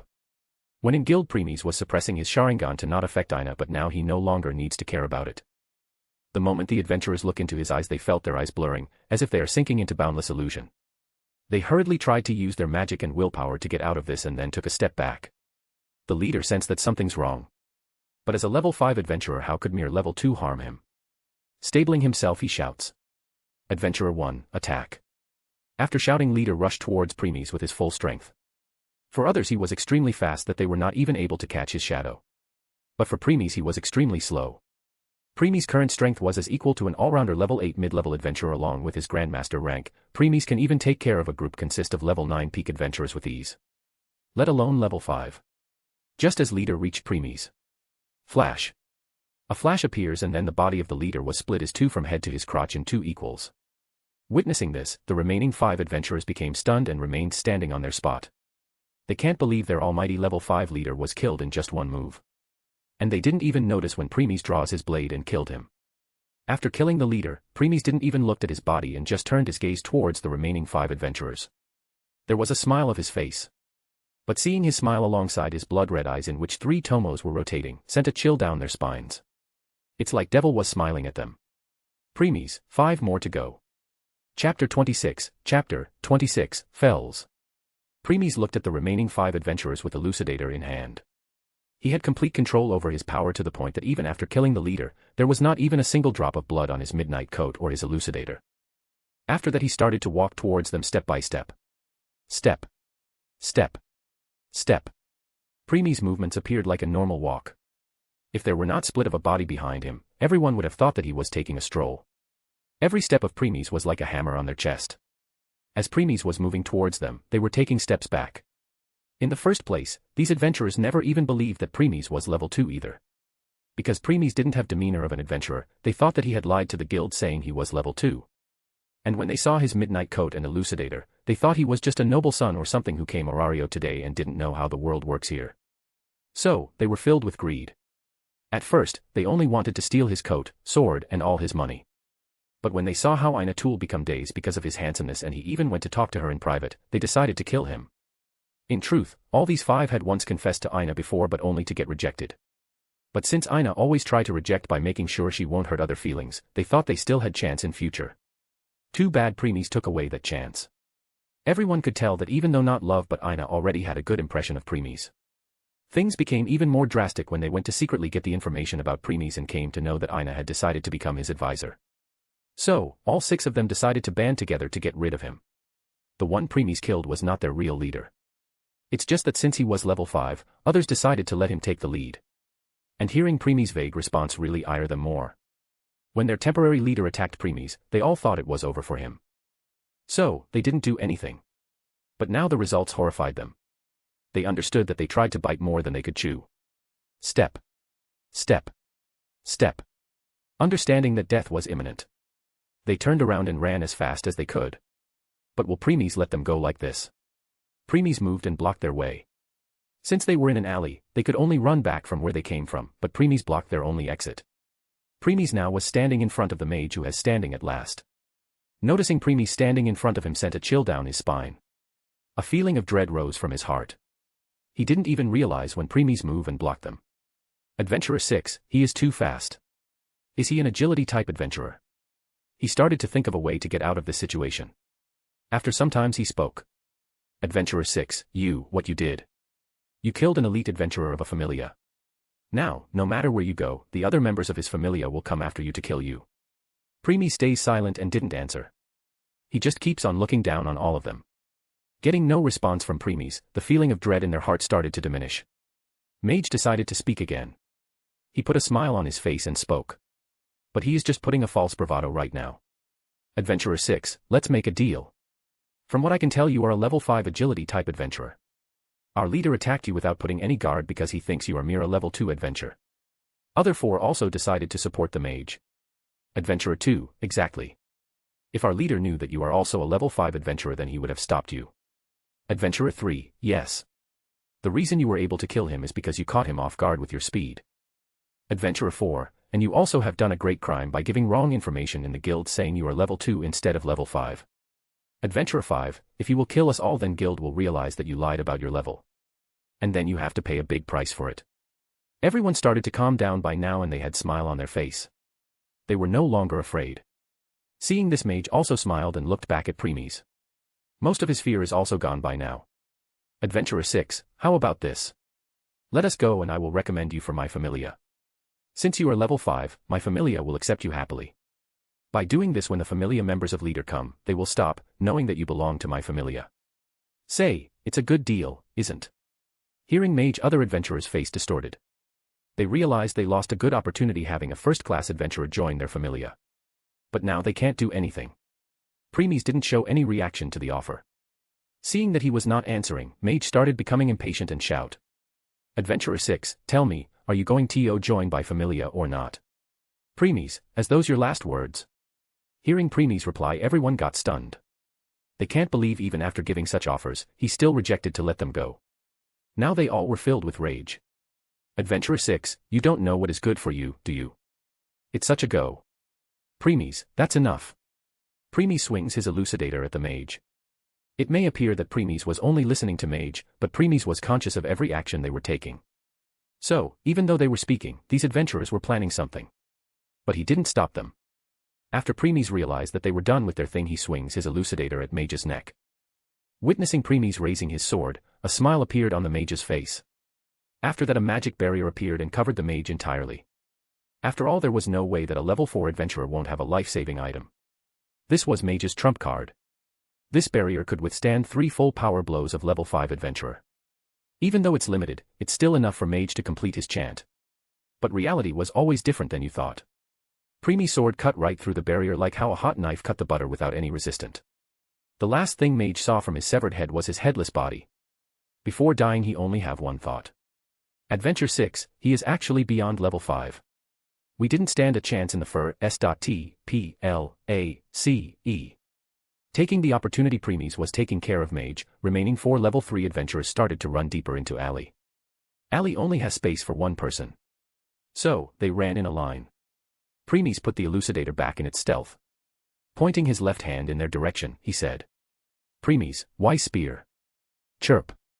A pure white lighting appears in Preemie's hand, and then the lighting condensed into 8-meter spear before rushing towards their direction.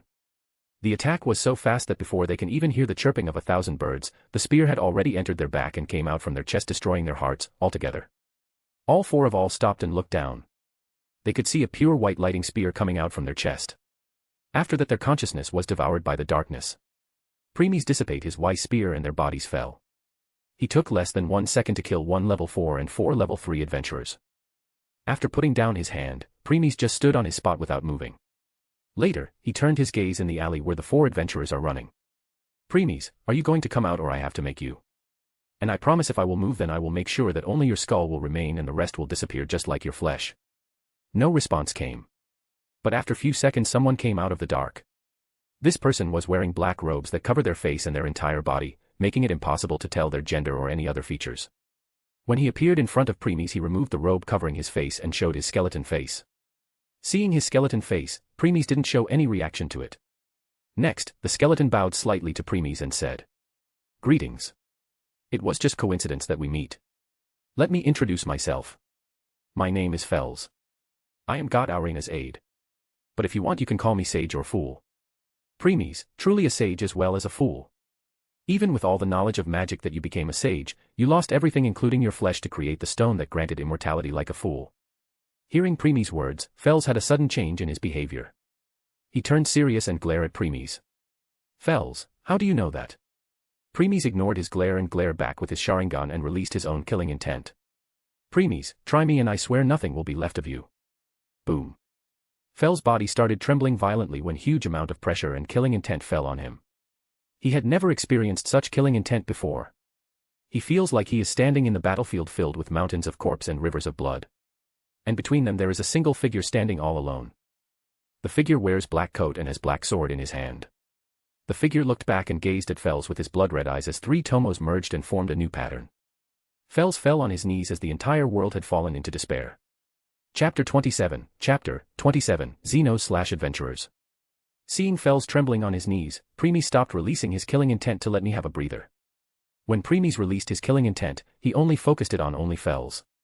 Otherwise, everyone in Orario would have sensed it. And it would have become a trauma to 95% of the adventurers, and all civilians would be dead by now. After catching his breath, Fells stood up and looked at Preemies again. But his body was still slightly shivering. He was afraid now. He spoke with slightly trembling voice. Fells, I am sorry. About my previous offense. Sensing his sincereness behind his words, Preemies nodded and turned back to the path from where he came. Fells spoke again. Fells, sir. Can you tell me why your name? Premies stopped and glanced at him. Fels started trembling again. Premies, since you are affiliated with the guild you can know it easily if you want, didn't you? Fels became silent and didn't say anything anymore. Because if he really wanted, he could find Premies' information without much problem. Premies then started walking away again. When Premies disappeared from Fels' sight, his voice rung in Fels' ears again. Premies, since you call yourself sage or fool, then let's see, just call me the Black Swordsman. And one more thing, make sure that Aina is safe all the time. Because if something happens to her then Orario no longer need guild in the future. Hearing this, Fels trembled again. If Otter the king had said those words then Fels would have ignored him, thinking he was fool. But for some reason he felt Premies was more than capable of doing so. As he started to think of a way, Premies' voice sounded again. Premies, in return, I will help Xenos when their existence came to light in future. Fels got stunned again. Fels, he even know about Xenos. Just who is this person? Once Premies came out of the alley he started to walk towards the hostess of fertility again. While he was on the way, Twilight spoke. Was that necessary? Premies, it was. Why? Premies, Twilight, why do you think Fels and Hermes Familia did not disclose the existence of Xenos? It's obvious that people won't support them. Premies, right. Ever since the dungeon came into being and gods descended to this lower world and decided to give blessing to adventurers, it has become a common knowledge for everyone that monsters are our enemies, and if someone came suddenly and say monsters are good, then what do you think will happen? No one will believe it at first. And those who believe it will try to capture these rare monsters. Nobles in Orario and other countries will pay heavy price to adventurers to capture them, so that they can keep them as a live decoration. Premies, nod yes, but there is more to it than that. More. How? Premies, did you forget how adventurers become stronger? By gaining Excelia, by killing the monsters. Premies, exactly. Since they can become stronger by killing monsters, then why will they think of coexisting with them? True. Telling adventurers to coexist with monsters means taking away their chance of becoming stronger. They won't accept this easily. Premies, because of that conflicts will bound to happen between them and they will be divided into two factions. One who want to coexist and others who don't want to. And I can guarantee you that most of the first-class adventurers will be against coexistence. Can't deny that. After all, mostly all first-class adventurers want to conquer the dungeon. Premies, and if coexistence happens then they won't be able to become strong to conquer it. I think now I understand why you decided to do that. Premies, not a strong adventurer appears suddenly. And he decided to side with Xenos. This will help Fels and Arenas a lot because they want the change to happen in current Orario. And because of your appearance, change will happen sooner than they expected. Premies, Arenas won't let go of this opportunity and he will try to use me in his plan. That's why you told Fels to keep Aina safe. Premies, he will go back and tell Arenas about it. And knowing Arenas he will already have guessed what I mean when I said those words. You are giving him message. I will help you with protecting Xenos and in return you will protect Aina, right? Premies, exactly. But why do you think he will believe you? You just came today. For him you are just a stranger. Premies, true. If I have said that before even Fels won't have believed me. But now he has no choice but to believe me after I reveal his greatest secret. Stone of Immortality. Premies, this information is only known to Arenas and Fels. And now some stranger appears and knows about it. So, what will their reaction be? They will believe either their information is leaked, or you are someone more than to meet the eyes. But knowing Arenas he will believe the later. Because you even revealed the information about Xenos which is only known to him, Fels and Hermes Familia. Premies, yes. He will have no choice but to believe me. It's a gamble for him. Premies, but he has no choice but to take part in this gamble. Yes. Do you think he will tell Hermes about it so that he will come and meet you? Premies, who knows? Stop keeping suspense. Since you have thought this far then you must have known about it too. Premies smiled but didn't answer. Seeing Premies not answering, Twilight stopped too. She knew that if Premies had decided not to reveal then he won't, no matter how much she will try. So, she decided to ask something else. Anyway. When are you going to make a contact with Xenos? Premies narrowed his eyes and think for a few seconds before answering. Premies, when I will return to this world next time after my travel in another world. 2 years later. Why such a long time? Premies, I will let Belle be the first to contact the Xenos. Because if I am not wrong Wine hasn't been born yet. So, that's how it is. Premies, and knowing Fels and Arenas they will definitely contact me when Belle will come in contact with her to keep her safe. Yes. After all, Belle is the first human to contact the Xeno except Hermes Familia. So, they won't know whether Belle will hurt her or not. Preemies, yes. That's why in plot they had told Belle to take wine to floor 20 where other Xenos reside, so that those Xenos can make the decision themselves whether to trust Belle or not. And that's also what led to the fight between Hestia Familia and Loki Familia. Preemies, yes. Anyway, that was for the future. We can worry about them later. True. Preemies and Twilight stopped talking. Preemies then just walked to his destination in silence. He looked around and found that there were a lot less people now because it's nighttime.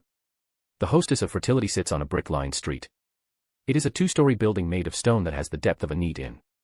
As it was located along the western main street, it was usually filled with a lot of customers. When Preemies reached his location, he could hear the voices of adventurers shouting and talking from inside. The front entrance had a set of double doors with wood carvings decorating the frame. Carvings could be seen in various places on the front of the pub. The hostess of fertility sign can be seen on the left side of the entrance, as well as on an overhanging sign with a crossed fork and knife. The hostess of fertility had a separate wooden building that has a large inner garden. A separate building had been planned to be built there, but was cancelled, leaving the garden vacant. However, due to the planned construction, a section of the garden was paved with stone. As Preemies reached the entrance, someone came out. She turned to Preemies and got stunned because of his handsomeness. But she snapped out of it after a second. She looked into Preemies' blood-red eyes with 3 tomos in them and her vision started to get blurred. She felt like she was being sucked into those eyes. She then used her willpower to snap out of it and thought, "Great eyes." After that she turned her gaze to Preemies again. This time she tried to not look into his eyes. She then put a smile of her face, bowed slightly, and spoke. "Welcome to Hostess of Fertility." Chapter 28, Hostess of Fertility. The person who welcomed Preemies was wearing the Hostess of Fertility employee uniform, which consisted of a green above-the-knee dress with long puffed sleeves and a white collar. White apron and headband along with small orange bow under the collar. Down, she was wearing black leggings with short brown ankle boots. Preemies already know her identity. She had brown eyes and medium-length brown hair. She used to be a former bounty hunter known as Faust, as well as a former member of the Demeter Familia. Her name is Lunwar Faust. One of the 5 waitress of Hostess of Fertility and a human. Seeing how she came out of her daze in a second, Preemies inwardly prays. Preemies, not bad.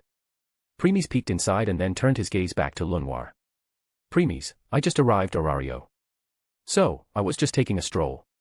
That's all. Lunwar, oh. This means you haven't eaten yet. How about you try the food of our Hostess of Fertility? I am sure you will like it. Preemies, Preemies turned his gaze back inside and entered. Lunwar also followed behind him. He then started to look around. All adventurers were shouting, cheering, talking about the monsters they killed, how much they earned today and so on. Preemies ignored them and looked for the other waitresses. He first saw 2 cat people who were taking orders. First one had green eyes and black hair with cat ears and a tail of the same color. She was a former assassin known as Rollo, as well as a former member of the Endured Familia. Chloe Rollo. Second one had brown hair and eyes with cat ears and a tail of the same color. She was a former member of Freya Familia. Anya Frummel. After that Preemies found the last 2 waitress. They were carrying tray and giving adventurers their order. One was a female elf with sky blue eyes and golden blonde hair. She was extremely beautiful with skin as white as snow. She was a former adventurer of the Astrea Familia. Real lion. Other one had bluish-gray hair that she kept tied with a small knot in a ponytail style. Her eyes were the same color as her hair, and she had a light peachy-colored smooth skin. She was one holding everyone in Hostess of Fertility together. Seer Flova. Once done looking all the waitresses, Preemies walked towards the counter and took the seat. Lunwar had already went to receive other customers. As Preemies was waiting patiently, someone approached him from other side of counter. A new face. Huh. And quite a handsome one. Preemies probed at the person that approached him. She had brown eyes and long brown hair. She wore a different colored version of the Hostess of Fertility uniform than the others. Her height is 180 cm/5 foot 11 feet. 2 centimeters less than Preemies. Asterisk note, Preemies' height is 182 centimeters per 6 feet. She was the owner of the Hostess of Fertility and the former captain of the Freya Familia and a dwarf. Mia Grand. When Preemies was looking at Mia, she also looked into his eyes. After that, just like others, her eyes started to blur. She hurriedly shook her head getting out of it and looked back at Preemies again. This time while trying not to directly look into his eyes like Lunwar. Mia, great eyes you got there. Preemies, thanks, I guess. Mia, haha. Looks like you really are new here. Because I have never seen or heard anyone who have eyes like yours. Preemies, I just arrived 2 hours ago. Mia, great. You are lucky to have chance of eating here on the very first day of your arrival. This asks for celebration. I will get you something good real fast. After that Mia went inside. Preemies looked at her and thought. Preemies, she really know how to make someone spend a lot on their first day. She is expert in this. Preemies, well, not that it matters to me with you here. Yup. Then Preemies closed his eyes and waited for the order to arrive. In truth, Preemies had no need to eat here.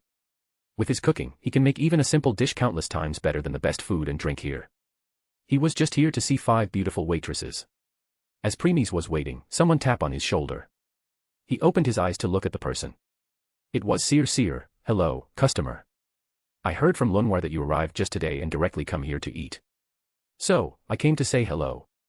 Preemies, you are. And who is Lunwar? Lunwar didn't told her name to Preemies before. And since he just arrived today, he didn't want to reveal that he already knew them.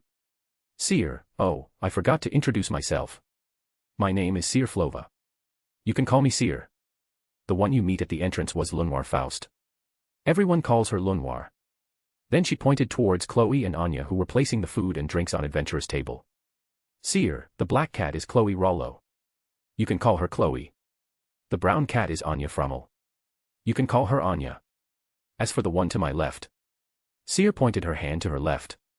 There stood another one. Seer, she is. Rio Lion. Nice to meet you. Preemies looked at Rio and said. Preemies, an elf. Huh.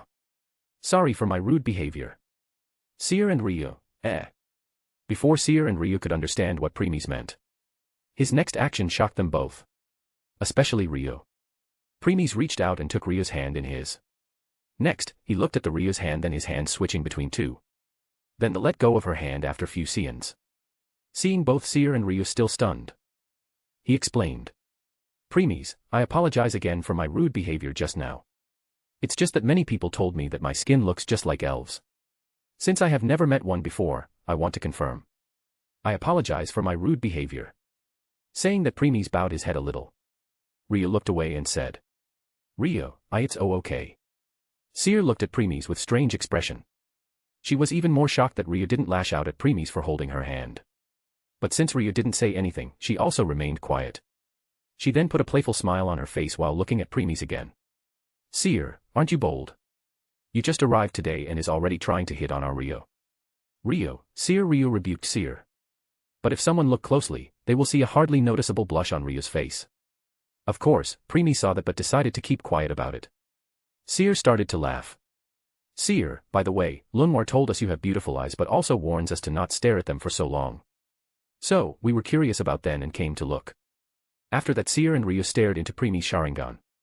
First, they were astonished by looking at his eyes because with his elf-like skin, his blood-red eyes add a unique charm to him, especially 3 tomos inside them. But then they feel like their soul is being sucked out of them. Rio hastily used her magic to come out of it. But Seer was still looking into them. If Lunwar or Mia had seen Seer right now, then they would have thought Seer was already lost in his eyes. However, Preemies knew that the truth is otherwise. Even though Seer was looking at him with dazed expression, in truth she was trying to cast charm on him. In truth when Seer first approached Preemies she has trying to charm him non-stop. She got astonished inward when charm didn't work on him at all. So, she decided to take another approach by saying she wanted to see Preemies' eyes. Charm effect increased drastically with eye-to-eye contact. But now, even with the eye-to-eye contact her charm was not working at all. She was shocked by this. On the other hand, she felt like she was being drawn to his eyes. She instantly stopped using her charm and looked away. When Seer looked away, Preemies smirked inwardly. Preemies, did you really think you can win the battle of eyes with me, Seer? No, Freya.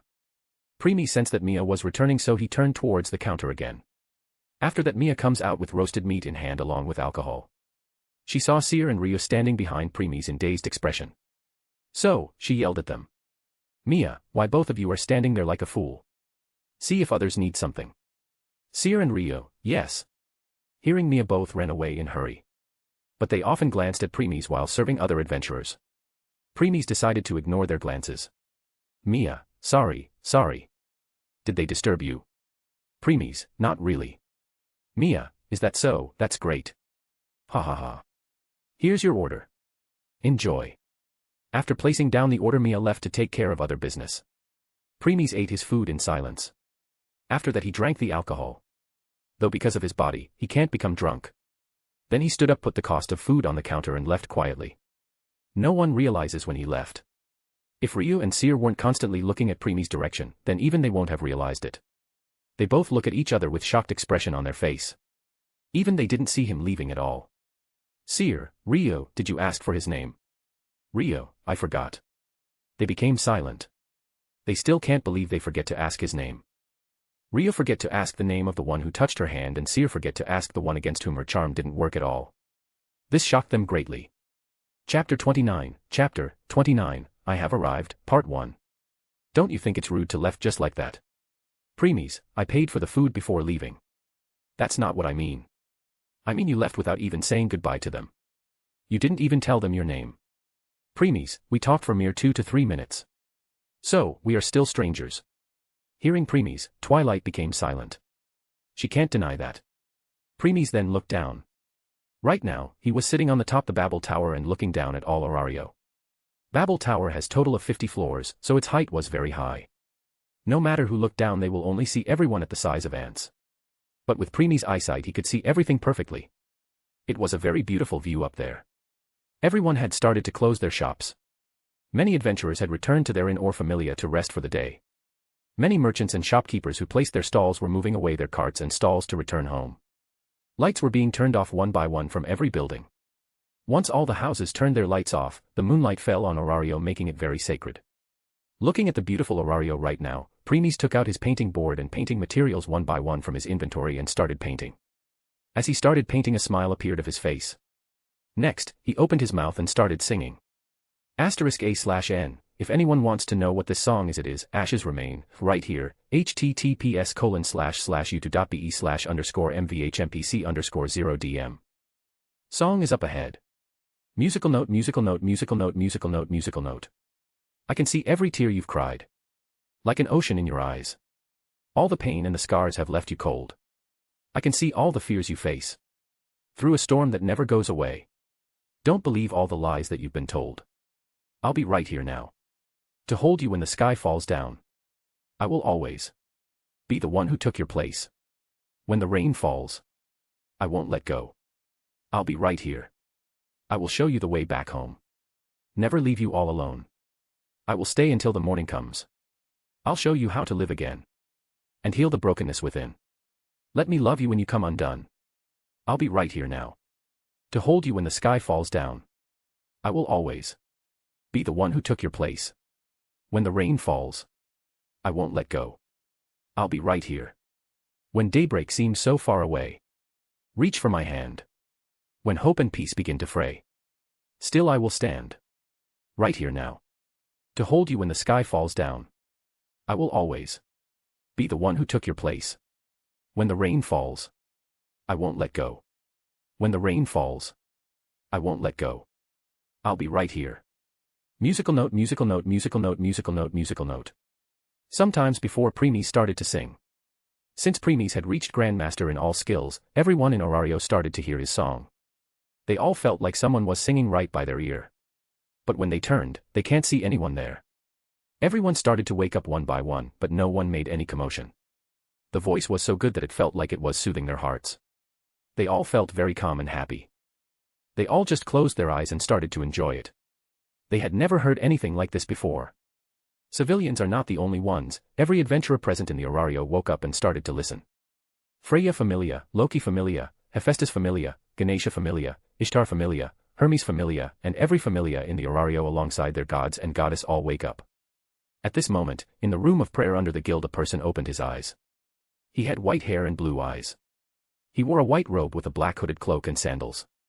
He is Aurenas, the head of the guild and one of the first gods to descend from heaven. He uses his divinity to keep monsters from coming out of the dungeon. Fells hadn't reported him about Premies yet.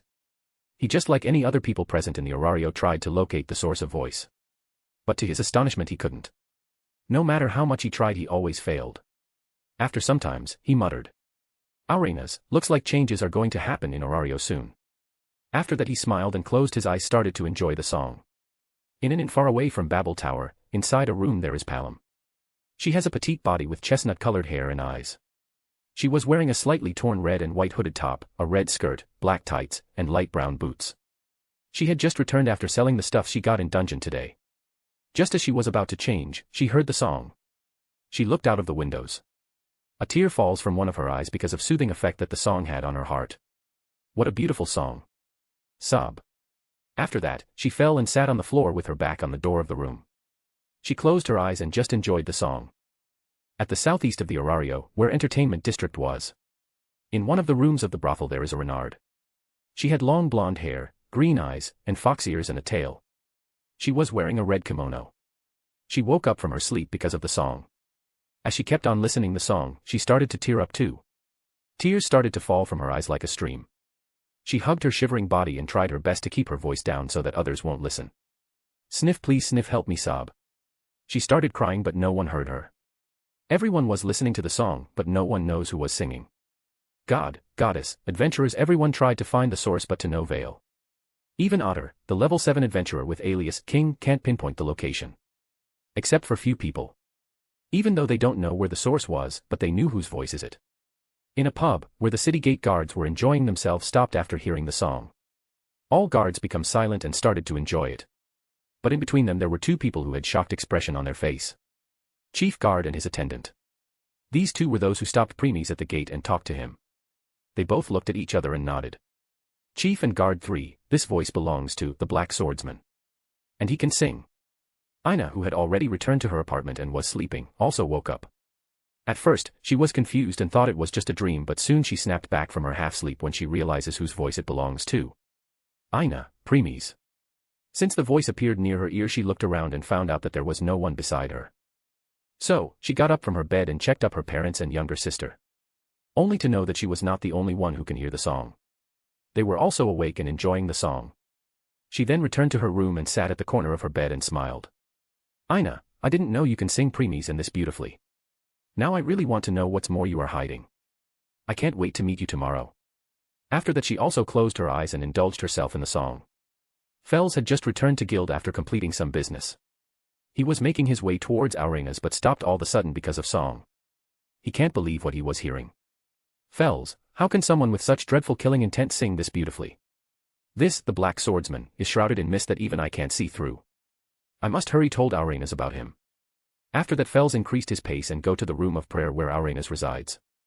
In Hostess of Fertility, Mia has already closed the shop for today. And other already cleaned the place, so they were going to their dormitory for rest. They were talking in the way. Seer, I still can't believe I forget to ask his name.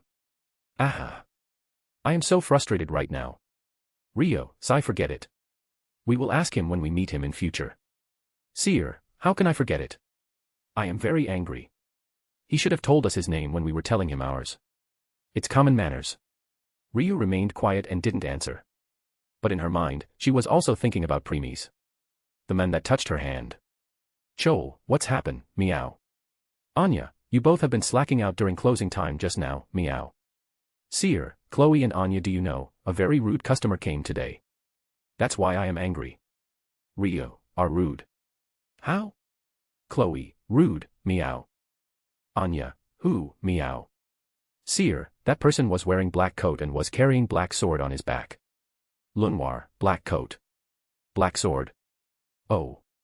You are talking about him. Chloe, you know, meow. Lunwar, yes. I am the one who received him at the entrance. After that Lunwar glanced at Seer and spoke. Lunwar, but he didn't appear to be a rude person to me. What did he do? Seer, he didn't tell me his name. Rio. Chloe. Anya. Lunwar. Hearing Seer reply, they turned to her and started giving her weird look. Seeing their expression, Seer pout. Seer, Hey. What's with that look? Chloe, he is rude because he didn't tell you his name, meow. Anya, seriously, meow. Lunwar, Seer sigh. Seer, stop giving me that look. He even touched Rio's hand. This time they all turned to Rio. When she saw that everyone was looking at her, Rio turned her gaze away. With a slight blush on her face, she responds. Rio, I don't mind. They all become shocked by Rio expressions and respond. They all thought. All four, this isn't dream, right? Rio, who always have stoic expression on her face, is actually blushing. Chloe, Naya. Now even I want to meet this. The Black Swordsman, meow. Anya, the Black Swordsman, meow. Chloe, well, we can't just call him you or him after he stole the heart of our Rio. And since he wears black coat with black sword, let's call him the Black Swordsman, meow. Rio, he didn't stole my heart or anything. Rio tried to rebuke but no one believed her after seeing her face which turned as red as tomato after hearing Chloe words. Rio, but still, the Black Swordsman. It's a great name. Rio thought that and smiled. Seeing her smile, they all become shocked again. But before anyone could say anything they all heard a song and stopped all their movements. Chapter 30, I Have Arrived, Part 2. Rio, Seer and Lunwar looked at each other with dumbfounded expression. First, they got stunned by sudden song but when they recognized whose voice is it, they got shocked. As they were looking at each other, Chloe and Anya respond. Chloe, what a beautiful voice and a beautiful song, meow. Anya, nod yes. Beautiful, meow. They both closed their eyes and started to enjoy it. After some time, when they opened their eyes and turned to others asking what they think about the song. But they stopped seeing their weird expression. Chloe, why you all look so shocked, meow. Anya, you are not enjoying the song, meow. Then Rio, Seer and Lunwar turned to Chloe and Anya, and said in trembling voice. Seer, this vo voice. Lunwar, b belongs to. Rio, the. All three, the Black Swordsman. Chol and Ryu also stopped. Their eyes got widened and looked at three with shocked expression. They never thought they will hear the voice of the one they were talking about this soon. In the northeast part of the city, there were workplaces and home of a familia. If you ask anyone about it, then even a child can tell whose place that belonged to. Hephaestus familia. One of the strongest familia alongside Freya and Loki familia. But the reason why it's below Freya and Loki familia was because almost all the members of familia like to spend most their time on blacksmithing rather than on dungeon. But this didn't mean they were weak. Currently, a quarrel was happening in one of the familia house. Hephaestus, we have been friends for so many years and that's how you treat your friend. Said a beautiful and petite goddess with a youthful appearance. She has blue eyes and mid-thigh length black hair tied into two twin tails which reach down to her mid-thighs. Her hair was tied with hair accessories that feature blue and white petals along with bell-shaped ornaments. Her attire was a white mini dress with a blue ribbon around her neck and one tied under her breasts around her arms, and a pair of white gloves. She was barefooted. She has a small frame, which further emphasizes her breasts. Because of that she has the nickname, Lowly Big Boobs. She is the goddess of hearth, Hestia. Sign Hestia, I called you down so that you can enjoy the lower world. But ever since you have come down, all you were doing is freeloading and lazing around. Said another goddess. She has a crimson eye and red hair reaching to the neck. She has a rather sharp face and slender body with an eye patch over her right eye. She is the goddess of smithing, Hephaestus. She is also the head of Hephaestus familia. Hestia, I am enjoying lazing in lower world and in my best friend house. Hearing Hestia answer, Hephaestus' mouth twitched. Just she was about to reply she saw that Hestia had started to doze off again. This time on her couch while talking. A vein appeared on Hephaestus' forehead, and she yelled. Hephaestus, Hestia. Hestia woke up from the Hephaestus' sudden shout and started to rub her eyes. Hestia, what is it now, Hephaestus? Can't you see I am enjoying myself? Hephaestus gritted her teeth controlling her rage and said. Hephaestus, 1 month. You can only stay here for another 1 month. After that I will kick you out. Hestia, Hephaestus that's cruel. Where will I live if you will leave, kick, me? Hephaestus, there is an abandoned church at the west side of the Babel, you can live there. You have freeloaded here enough. Hestia, Hephaestus, how can let have your best friend live in an abandoned church all alone? Hephaestus ignored Hestia emotional blackmail words and continued. Hephaestus, if you don't want to live alone then create your own familia. After saying that Hephaestus smiled at Hestia. But instead of a normal smile it looked more like mocking one. Hephaestus, though I doubt anyone want to join the familia of a laziest goddess. Hearing this Hestia snapped. She stood up from her seat and shout. Hestia, what do you mean by no one will join by familia? Seeing Hestia anger, Hephaestus didn't answer but just stare at Hestia with mocking smile on her face. Hestia gritted her teeth seeing that smile. Hestia, just you wait. Once I will create my familia, it will the strongest in the entire Orario. Hephaestus, yes. Yes. The strongest. Says the one who didn't even have a single member yet.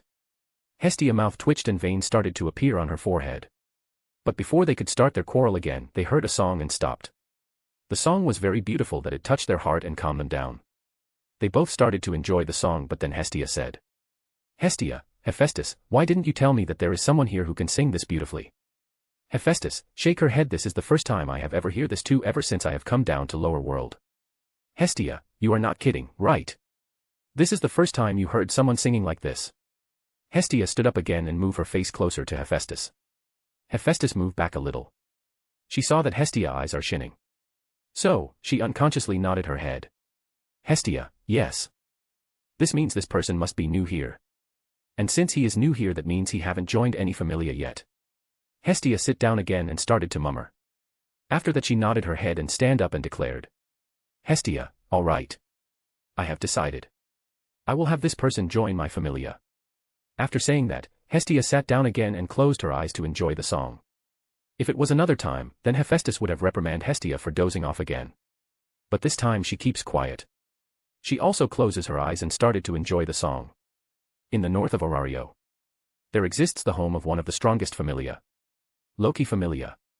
The Loki familia home is known as the Twilight Manor. The Twilight Manor is described to be a huge structure built on a small area of land. Multiple tall towers overlap and support each other, with the middle tower being the tallest.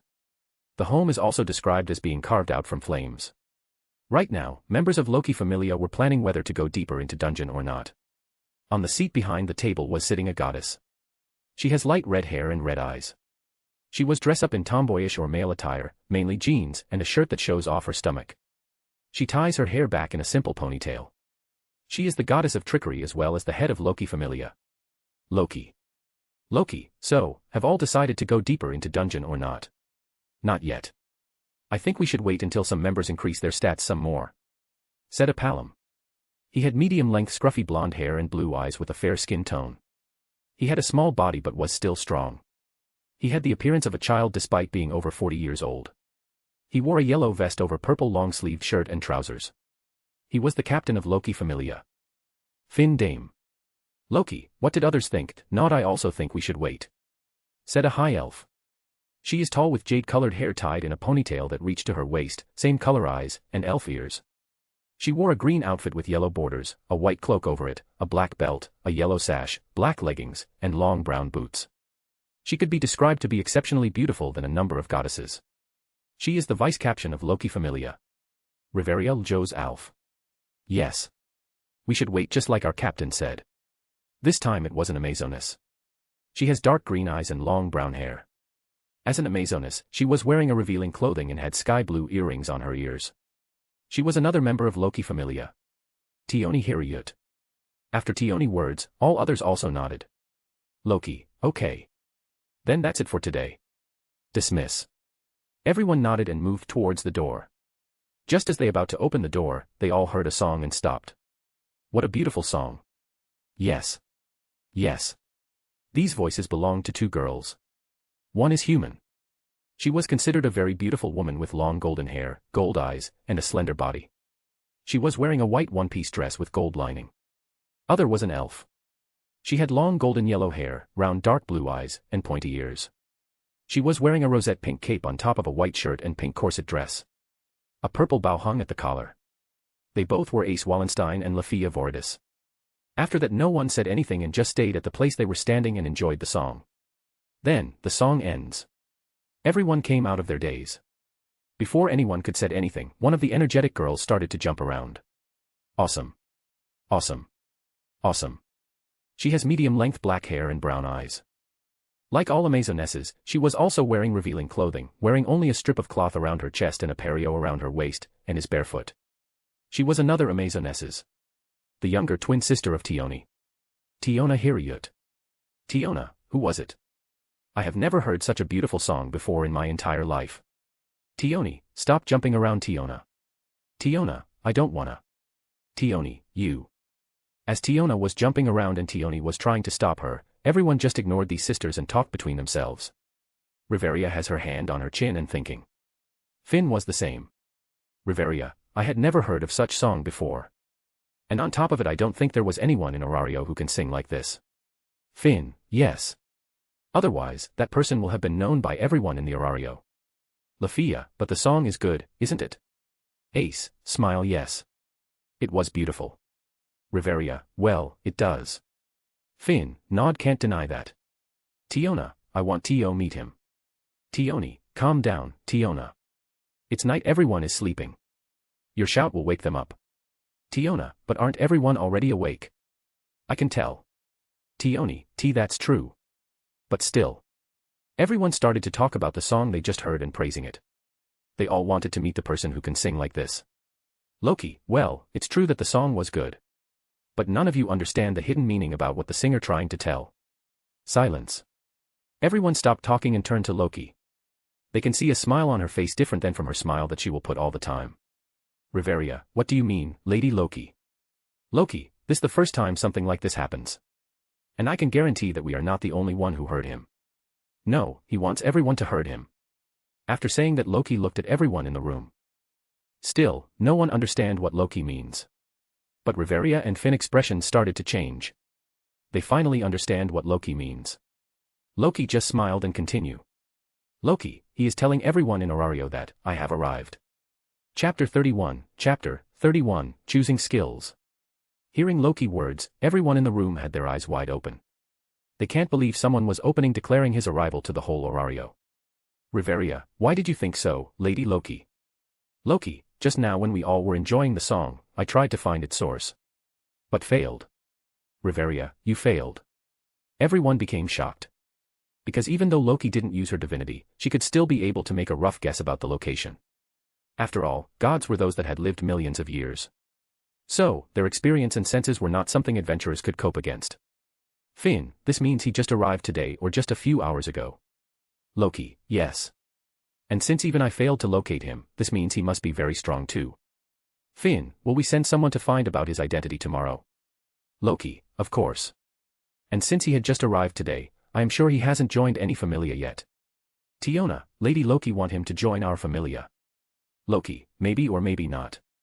Who knows? But still, someone who could openly declared his arrival to the whole Orario, someone who even us gods and goddess can't locate won't be normal.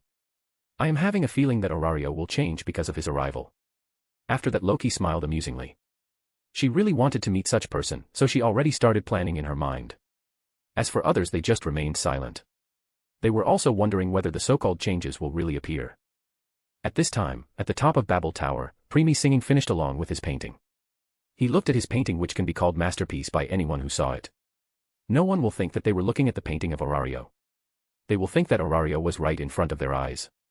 Looking at his masterpiece, Preemi nodded and put the painting in his inventory. Then he looked around the entire Orario again. Just like Loki had guessed. Preemi was not only singing to make better environment for his painting but was also declaring his arrival. Preemi, with this I have announced my arrival. Yup. That's a great way to do it. Next, Preemi sat down at edge of the tower. Preemi, alright then. Twilight, I want skills for Lily and Haruheim. Okay. Have you decided which path you want them to take? Preemi, yes. Okay. Tell me which skills you want. Preemi, Lily will be good for dagger wielding. Searching skill. Preemi, let me finish first. Searching aborted. Okay, please continue. Preemi, first, I want her body to have best affinity for earth magic. Affinity for earth magic. Huh. Okay. Continue. Preemi, then I want hand-to-hand combat skill, movement skill, and dagger wielding skill just like I said before. All these skills should complement each other. Not only that, they should also complement with her earth magic. Okay. So, you want her to become magic dagger wielder, just like a magic swordsman. Preemi, yes. I don't want anyone under me to have either physical or magic strength. I want them to have both. An all-rounder. Okay. Continue. Preemi, all their stats should always be equal just like me. Okay. It will be done. Anything else? Preemi, yes, these hand-to-hand combat, movement skill, and dagger wielding skills I just asked, I want you to combine all three of them and turn them into a single skill. Single skill. Are you sure? It will be easy to increase their mastery if they are separated, but if they will combine and become one, it will become more difficult to master them. Preemi, it's okay. Haven't you heard of the saying, instead of practicing 1,000 skills one time, it is far greater to practice one skill 1,000 times. That's true. Anything else? Preemi, these skills should be the best. The best. I can give you that, but there is a problem. Premies, speak. The problem is that if you want these 3 skills to be best of all, then they will become her limit. Premies, you mean, like me, she can't learn any more skills in the future? Yes. If she wants to learn more skills, then she must increase her existence level to 3. Premies went deep into his thought. After that he asked. Premies, I have some few questions. I will decide after hearing your answer. Okay. What are they? Premies, can she use earth magic? I am not taking about 1 or 2 moves but all earth magic. Yes. She can use any type of earth magic no matter what it is. But that depends on how much magic she has. The stronger the skill, the more the magic it required. Premies, I see. Next, can she even learn a side skill? You don't have to worry about that. She can still learn one side skill. It will be within her limit. Premies, then it's fine. So, which side skill you want for her? Premies shook his head and said. Premies, it will be her choice. If she finds one in future, then I will give it to her. Okay. Then please wait, let me find the skill. Premies nodded his head and kept quiet. Searching skills, 10%, 39%, 71%, 99%, 100%. Searching complete. Fusing 3 skills, 6%, 13%, 29%, 46%, 57%, 73%, 86%, 89%, 93%, 94%, 98%, 100%. Fusion complete. End result. 3 skills. Terra's successor. Terra's Pugio art. Harmony. Asterisk note, Terra means earth. And Pugio means dagger. Premies looked at all 3 skills and asked Twilight. Premies, Twilight, I understand that Terra's successor means earth successor. So, this means she won't have any problem to learn earth magic. And Terra's Pugio art means earth dagger arts, which was created by combine 3 skills. But what does harmony do? Premies, harmony means equality. According to this skill, all the Excelia gained will be equally divided into all stats instead of going into single one. Premies, good. Oh. There is one more thing. Once these skills will be imparted, her stats limit will also increase. Premies, so, she will be able to go beyond S999 limit. Yes. Her limit will be SS1000 then. Premies narrowed his eyes and spoke. Premies, even though there is only a single point difference between S999 and SS1000. The difference is huge. Yes. S and SS makes a lot of difference. Because there is reason why one is S rank, another is SS rank. Premies, alright. When can I impart them? Once you will erase her current blessing along with her Excelia. I will impart these skills to her. Premies, okay. Now onward to next. Senjuno Haruheim. Premies, yes. I want the same for her. But instead of earth, she will better for fire magic. And as for her weapon, it will be hand-size folding fan. Okay. Searching skills, 10%, 39%, 71%, 99%, 100%. Searching complete. Fusing 3 skills, 6%, 13%, 29%, 46%, 57%, 73%, 86%, 89%, 93%, 94%, 98%, 100%. Fusion complete. End result. 3 skills. Ignis Hayrace. Ignis Dance. Harmony. Asterisk note, Ignis means fire. And Hayrace means heiress. Premies nodded, seeing the 3 skills that were best for Lily and Haruheim. Do you want weapons or equipment for them too? Premies, no. I will have Hephaestus made growth weapon for them. As for equipment, that will be cloth armor like me, but that's for later because I don't want them to rely too much on equipment yet. But I can give you best growth weapon. Premies, I know. But I want to use that as an excuse to have a meeting with Hephaestus later. And I will be the one to provide materials for the weapons. Okay. If this is what you want. So, what's your next plan? Premies, I will go to dungeon tomorrow to find Lily. As for now, I will have some other things to do. Premies then entered his home and walked towards the pond filled with highly concentrated origin force to meditate for the day. He entered his awakening and went into pond. After reaching the center, he sat down and started to meditate. Premies really loved the feeling of warmth provided by the pond. After 2 hours, he woke up from his meditation and undid his awakening. He went to the open field and did his swordsmanship training and skills training for another hour before going inside the house to rest for the day. Premies, tomorrow is going to be a big day. Chapter 32, Commotion. When morning came, everyone started to talk about the song that they heard last night. Everyone wanted to know who could sing such beautiful song and never had been heard of before. So, some sharp people deducted that the person must had recently come to Orario, that's why no one knew him. Ladies were declaring their love for such singer and even saying they wanted to marry him. Children were singing trying to imitate the song. Pubs were being filled with adventurers taking about this divine singer and so on. You can say that everyone was taking about Premies right now. Yet no one knew him. Just as Loki had sent some members of her familia to investigate him, many strong familia were doing the same. And in the end, they got a lead. The lead was Guard Chief, who saw Premies for the first time when he entered Orario. At first, he did not want to reveal, but under the pressure of so many familia he gave up and told them everything. But since even he didn't know Premies' name, he used the title he had given him. Hence, one name was then spread throughout the Orario.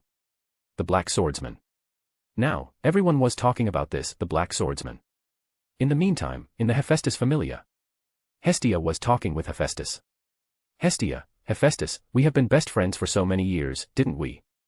Hestia brought her face closer to Hephaestus and said. Hephaestus moved her face back a little because Hestia was just too close. Hephaestus, why yes. So. Hestia, won't you help your best friend in her problem? Hephaestus, oh, if it's about letting you stay here more than 1 month then sure. As your best friend you can stay here longer. I don't mind. Hestia got stunned by Hephaestus' words. Last night they had been quarreling like cat and dog with each other. At that time, no matter what Hestia said, Hephaestus won't budge and told her that she could only stay for 1 more month. But now, seeing this sudden change in her behavior, Hestia felt like something was wrong. But she put it in the back of her head for now and continued. Hestia, no, that's not it. I want your help in something else. Hephaestus, sure. I will help as why your best friend. B but H how about we talk L later? Alright, now I have some W weapons to make and R repair. Even though Hephaestus said she will help, she was not looking at Hestia but turning her gaze around the room. She was trying to avoid Hestia gaze because she knew what help she wanted to ask. It's about the Black Swordsman. However, she didn't want to help Hestia in this matter. Because just like Hestia, she also wanted that the Black Swordsman join her familia. The reason was because this was the first time someone was able to touch her heart. She could still feel the soothing effect of song in her heart, trying to ease her hidden pain. That's why she wanted to find the Black Swordsman fast and made him join her familia. She had already told her familia members to investigate and find him as soon as possible. So, she was avoiding Hestia right now. Hestia, Hephaestus, is your smithing more important than helping me? Hephaestus, it's not that. Actually I have been working on these particular weapons for a long time and now. So, I want to finish them fast. Yup, that's the reason. I hope why you understand, Hestia. After that, Hephaestus hastily left for her workshop. She knew if she stayed here more than Hestia will soon see through her lie. Hestia, Hephaestus. Loki, so, did you find him? Finn, not yet. We have already sent the team which are good at gathering information. But still no clue so far. As for Ace and Riveria, they went to guild with our familia seal. Loki was inquiring her familia members about whether they found Premies or not in her twilight manner. Or whether there was any information that he had joined any familia. But the results were disappointing. She then leaned back on her chair and started to think. Loki, just where did the Black Swordsman go? From the description of the chief guard, his height 182 centimeters 6 feet. He wears black coat, black shirt, black pant, black shoes, black gloves, and even his sword is black. His skin looks just like an elf, and on top of that he has blood-red eyes which has 3 black comma-like symbols. It's hardly to believe no one saw him once he left chief guard. Because such person will attract attention no matter where he goes. If he didn't even go to guild, then just where is he? The reason why no one saw Premies when he left chief guard was because he had been hiding his presence. Because of that, even if Premies was standing in front of anyone, they won't realize it until they looked at him carefully. And the reason why Lunwar sensed him at the entrance of Hostess of Fertility was because he deliberately let his presence known to her. As for why no one in guild knew was because when they all were looking at him and Ina last night, Premies gazed at them all and put them under his illusion except for those adventurers who were showing killing intent and then were killed in the alley. So, you can say in the entire Orario only Ina knew his name. Even if Fels and Aurenas try to search information about him, then even they won't be able to find it because according to the staff no such person came last night. On top of that, Premies had deliberately filled his level as 2. And Fels and Aurenas could tell that there's no way he could be level 2. Loki, smile now, this is getting interesting. I now want to find you even more, the Black Swordsman. As everyone was trying to find Premies, he was currently walking towards guild. Before entering the dungeon, he wanted to have a talk with Ina. Premies entered the guild building and looked around. Guild was filled with many adventurers right now. Because of Premies' stunt last night and the information those adventurers gathered so far. They really wanted to know whether he registered himself as adventurer or not. Many of them were crowding the guild staff for information, but even staff didn't see him, so they can't answer any of these questions. The staff was having headache right now and were cursing Premies in their hearts. They never thought that adventurers will bombard them with so many questions just when they opened the guild in the morning. But adventurers were not the only one. Even many familia were pressuring them for the information. And since they brought their familia official seal with them, it meant that their gods and goddesses were asking directly. So, they can't just ignore it. However, things became even more chaotic when members of 3 strongest familia, i.e., Freya, Loki, and Hephaestus also came in equation. They felt that they hadn't worked so much in their entire life that they were working today. And right now, it's just morning. They still had to go through all of this till afternoon as well as evening. So, they all started to hate Premies right now. Premies knew something like this would happen, that's why he hurriedly came in morning to meet with Ina. Because knowing her, if someone asked her, then she will tell them because of her gently personality. After all, it's just a name and level. So, she won't find problem in saying that much. Premies looked around and found that she hadn't arrived yet. Hence, he leaned on wall in the corner of guild and closed his eyes waiting. Since Premies was always hiding his presence, no one sensed him. As he was waiting, he sensed that some adventurers were looking at certain direction or a particular person. So, he opened his eyes to see who they were looking at. His eyes widened slightly when he saw who they were looking at. There's no way he won't know main characters of the story. He smiled slightly. Premies, never thought I will meet her just on the second day of arrival. The person adventurers were looking at was sitting at the corner alone. Everyone knew her. The one with alias Sword Princess. Ace Wallenstein. The daughter of hero who fought battle against the one-eyed black dragon and injured its eye with the cost of his life. Sword champion, Albert Waldstein. His death was also the very reason why Ace wanted to get stronger faster and hated monsters to the core. And why she got Avenger skill. Right now, Ace was wearing white and black battle cloth, black arm covers, and long blue boots. She had her armor over this consisting of a head guard, breastplate, arm guards, hip guards, and knee guards. You could tell she was ready to go to dungeon at any moment. But right now, she looked bored. She had been sitting here since morning. She was already used to people gazing at her, so she ignored them. Ace, sigh, how long will Reveria takes? But I have to say I never thought so many wants to know about the Black Swordsman. Well, I won't say that I am not interested, but still. Sigh, it's still boring just sitting here and doing nothing. I really want to go to dungeon to kill some monsters to increase my level fast. Chapter 33, VS Ace, Part 1. As Ace was getting bored, Premies looked at her and let her sense his presence. Ace stopped her thoughts all sudden. She was used to people gazing at her, but she didn't know why this gaze felt somewhat different. She looked around the guild to find the person. After some time, she found it. She looked at him and became dazed. The person she was looking at was extremely handsome. Even though she had seen many men before, but he was the most handsome of them all. Seeing this handsome man, her heart started to beat fast, and blush started to appear on her face. She hastily shook her head to come out of the daze. After that she looked at the man again. But this time she became shocked, and her mouth opened wide. Ace, black hair, black shirt, black pant, black shoes, black gloves, and black sword on the back. The blood-red eyes with 3 exact same black symbols. Height 182 centimeters, W weight a minute. Isn't he the black swordsman we have been looking for? Ace then looked around and realized that no one was looking at him. The person they all had been looking for was right there. But no one knows. What's going on? Premies, stop wasting your time. If I don't want to be found, then no one can sense me even if I will be standing just beside them. Ace got shocked again. She saw that no one was near her and looked back at Premies. Seeing him looking at her, she realized that it was him. And now she was 100% sure that Premies was the Black Swordsman. Because not only did he match the description, but his voice was also the same voice he used to sing yesterday. She could never forget that voice. She stood up from her seat, hurriedly walked toward him.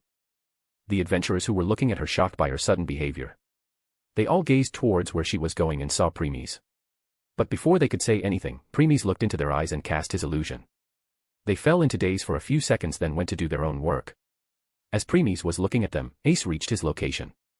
She looked at him and spoke. Ace, you are the Black Swordsman, aren't you? Premies, yes. Ace, have you joined any familia yet? Premies, no. Ace, I am Ace Wallenstein from Loki Familia. If you are free, can you come with me to meet Lady Loki? Premies didn't reply. Seeing his lack of response, Ace raised her brow. Because Premies didn't introduce himself. He was just staring at her. Looking at those eyes made her vision to go blur, so she just shook her head and tried her best to not look into them again. After some time, Premies respond. Premies, so, you are Sword Princess, Ace Wallenstein. Hearing Premies' sudden question, she nodded. Premies also nodded and continue. Premies, follow me.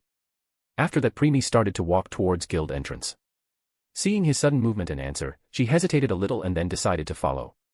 Since no one could sense Premies, they only saw Sword Princess leaving the guild. Premies started to walk towards northwest direction. Ace followed behind quietly, since she was mostly a quiet person who had trouble expressing her feelings through words. No one feel awkward because of silence. After some time, both reached the walls which circled the whole orario inside. Premies climbed the stairs to go up with Ace following behind. After reaching the top of the walls, Premies looked around and nodded his head. This was the place where Belle and Ace trained in the story. After that, Premies turned around and looked at Ace, who was also looking at him. He put his hand on the handle of Elucidator and drew it out of its sheath. Ace got alert and hurriedly moved back to create some distance. Her hand was at her sword handle, which was on her waist. She was full alert right now. Before she could say anything, Premies responded. Premies, I have heard of the name of Sword Princess many times since I came Orario. I will hear what you have to say after a spar. How about it? Hearing Premies' words, Ace calms down. When Premies first drew his sword, she thought for a second that he was an assassin hired to kill her, so she was also ready for the kill. But now her eyes were shining with competitive glow. She also drew her blade. Ace, I hope you won't go back on your words. Premies, such fire in the eyes. He then sneered inwardly. Premies, hey. I wonder for how long though. Premies, I will decide whether you are worthy of me hearing your words after the spar. After that there was a silence. Ace was looking at Premies. Premies was also looking at Ace. Then Ace was the first one to move. She moved fast and reached Premies in an instant. She aimed her sword at Premies' chest. Premies just stayed still. Ace thought that he was shocked because of her speed, but before her attack could touch Premies, he disappeared. Ace stopped with her eyes wide open. She could feel a sword pointing at her unguarded back. She didn't understand what happened. Ace, how? When did he disappear and appeared behind? As she was thinking about such things, she heard Premies' voice from behind. Premies, stop holding back, Sword Princess. Otherwise, it will be over before you could even do anything. After that, Premies lowered his sword down and stepped back to make some distance again. Ace took a deep breath and turned to Premies. This time her eyes were serious. She was holding back because she wanted to have a grasp of Premies' strength. But she never thought that battle will end in just an instant because of that. Now she knew that Premies was not someone she could fight by holding back. She took a deep breath again, and this time she took the fighting stance before moving again. This time she was several times faster than before. She attacked Premies with her full strength. Elucidator moved at the last moment and parried her to the right. Clang. Grind. Ace's eyes widened slightly, but then she changed the direction of her sword and attacked Premies again, but he parried her again. Ace didn't stop and kept on attacking. Ding. Clang. Grind. Slash. Swoosh. No matter how much Ace tried to attack and no matter which direction, Premies either parried it, dodged it, or deflected it with hardly any efforts. Ace can't believe it. No matter what she did, Premies would always stop her. But the most shocking thing was that Premies hadn't moved from his spot at all. It was Ace who was moving from one place to another to attack, but to no avail. Ace then put a distance from Premies, looked at him with wary expression. She had fought many stronger adventurers before. She had even fought level 6 adventurers. But even they can't stop all her attacks by just standing on one spot. A frown appeared on Premies' face. Ace saw that and didn't understand why he was frowning. Then he sighed and looked at Ace again. Premies, come again.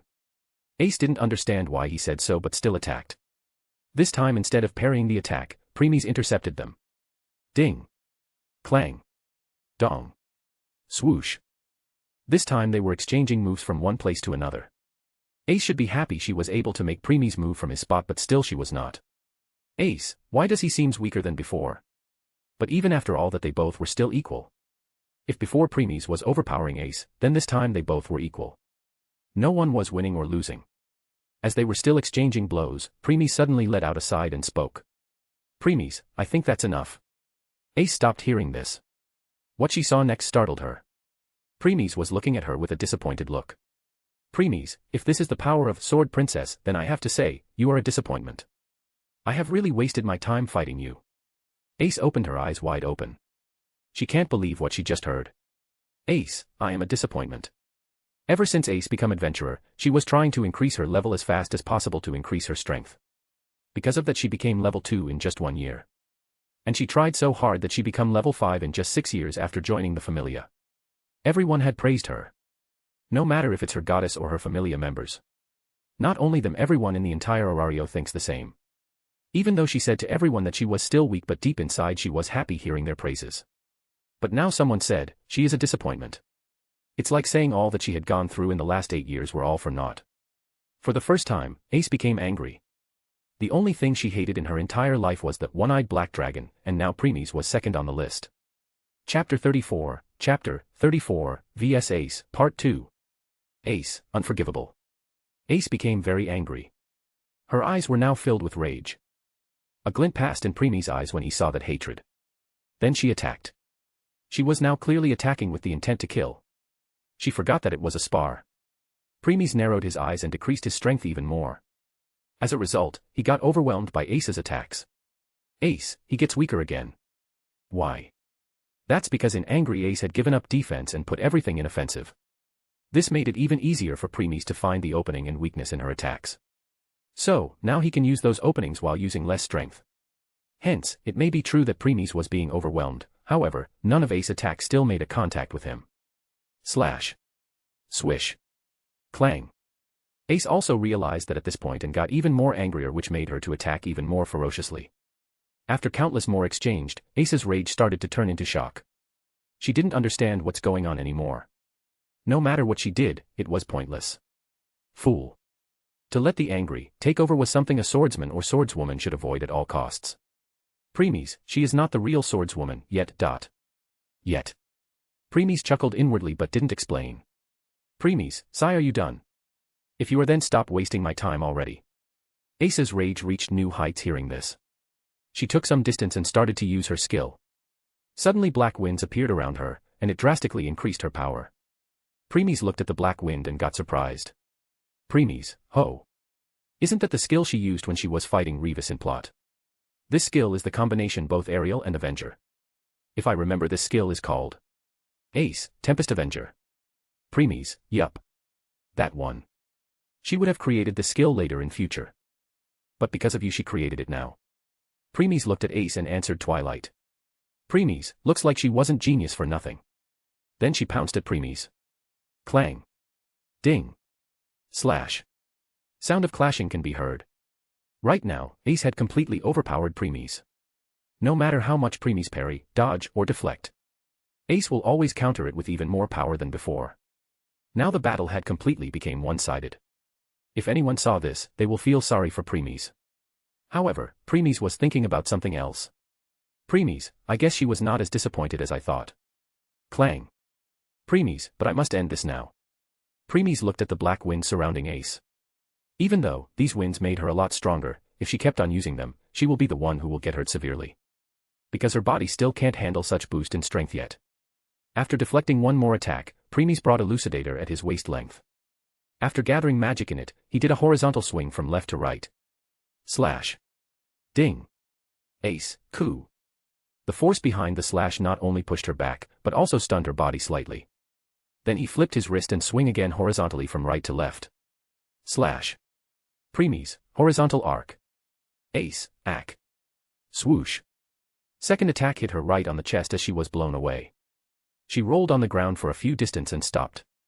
She then tried to get up, but Premies stepped on her right arm which was holding the sword and brought his blade near her neck.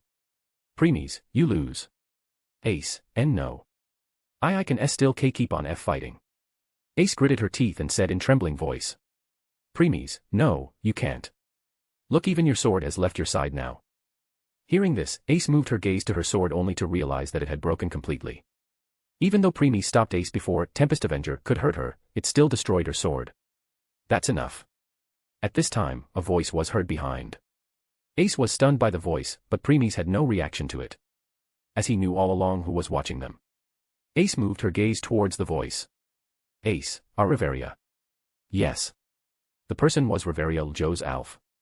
the High Elf, and the vice-captain of the Loki Familia.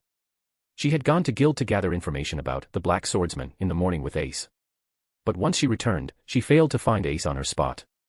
Whenever Ace and Reveria were together, if Ace had to go somewhere, she will always inform Reveria before. But this time she didn't. Reveria realized that something was wrong. She investigated and found out that Ace left the guild building some time ago. Reveria then followed her trails and found her walking towards the northwest direction. After reaching the wall, she heard Ace's voice and hid her presence to look from afar.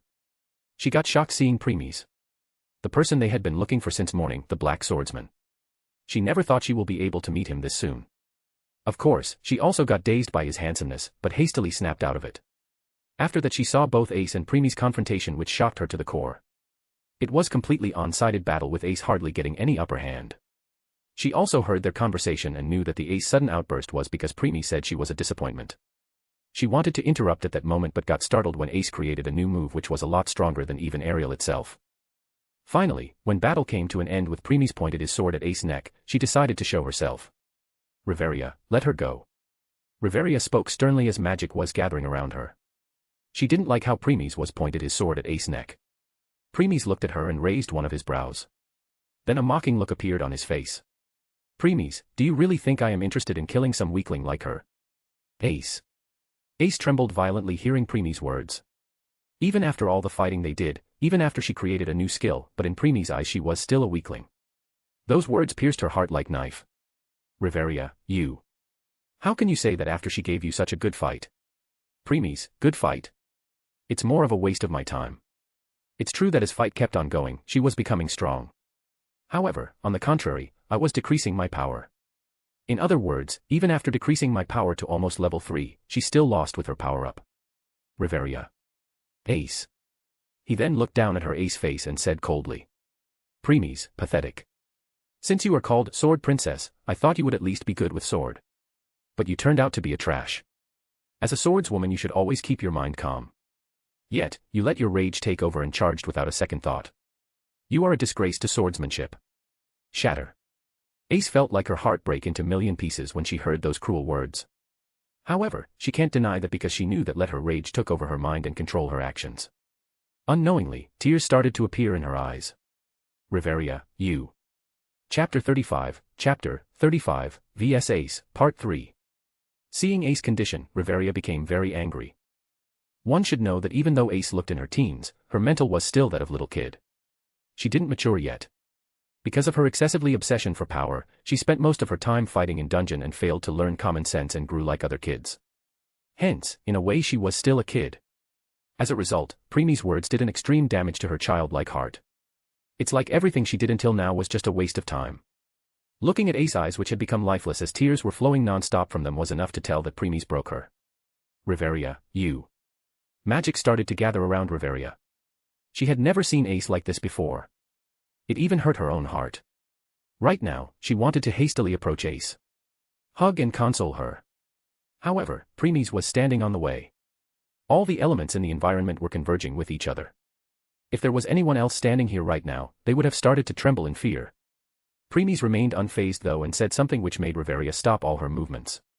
Premies, I wonder how Larful Joe's Alf, the current High Elf King, will respond once he will receive the news that his always calm and collected daughter, Reveria Joe's Alf, died because she let her rage get the best of her. Silence. Total silence. Reveria eyes opened wide hearing this. She then spoke in shivering voice. Reveria, why you, how did why you? Premies, I am sure he will very furious. And will conclude that adventurers in Orario killed you because they were jealous of your talent in magic. Reveria's body started to tremble. She no longer had her stoic expression. Fear could be seen visible in her eyes. Premies at this moment left Ace and walked toward Reveria step by step. Step. Step. Step.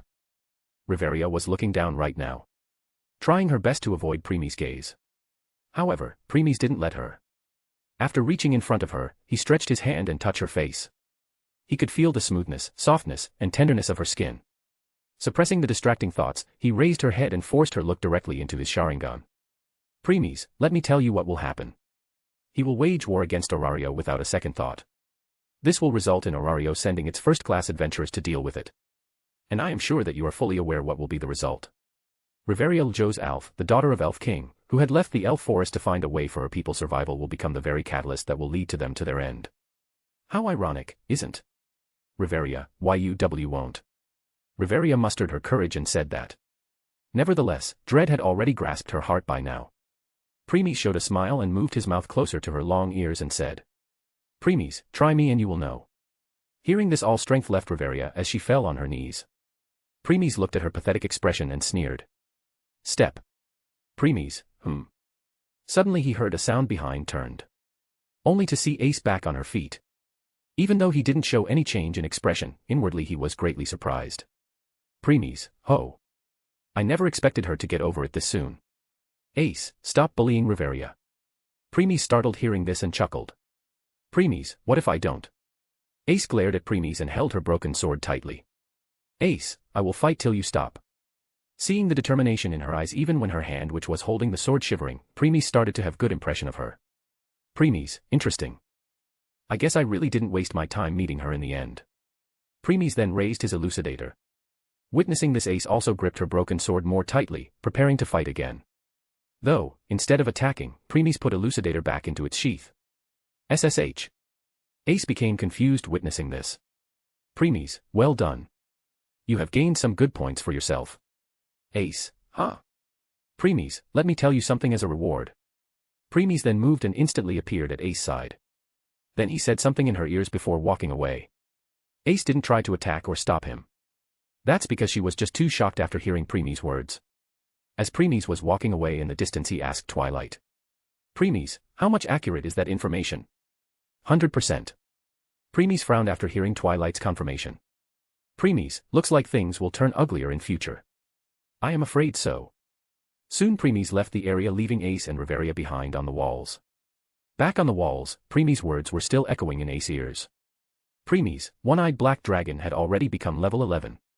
So, even if you will reach level 9 in future, which is the limit of God's blessing, you still can't kill it unless you find a way to increase your strength beyond that level. Ace, how could this be? Chapter 36, Wake Up Call. Reveria, Ace. Reveria voice made Ace snapped out of her thoughts.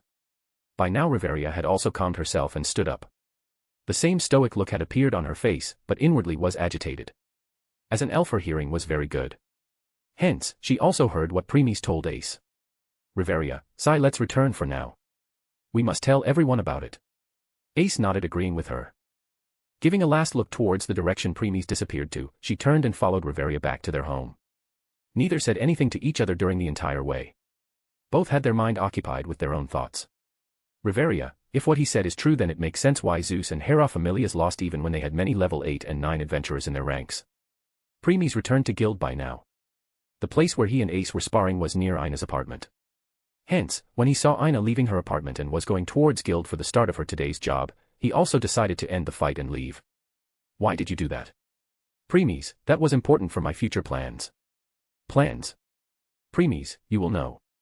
Another reason is that I want to give a good wake-up call to Ace. Wake-up call?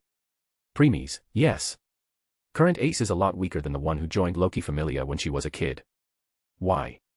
That time she was just level 1. Now she is level 5. Instead of weaker, isn't she a lot stronger? Premies, when Ace joined Loki Familia, Reveria hid the information of leveling up from her. Her point of view was that Ace was still a kid. As a kid, it was impossible to survive in dungeon. Then how did she survive? You mean her swordsmanship? Premies, yes. Monsters in dungeon are a lot stronger than those outside. Even adult human can't guarantee that they will survive fighting them. I get your point. The very reason Ace joined the Loki Familia was to become stronger. However, since Reveria hid the information of leveling up from her, she could only use the old traditional way of practicing her swordsmanship. Like swinging your sword 100 or 1,000 times per day.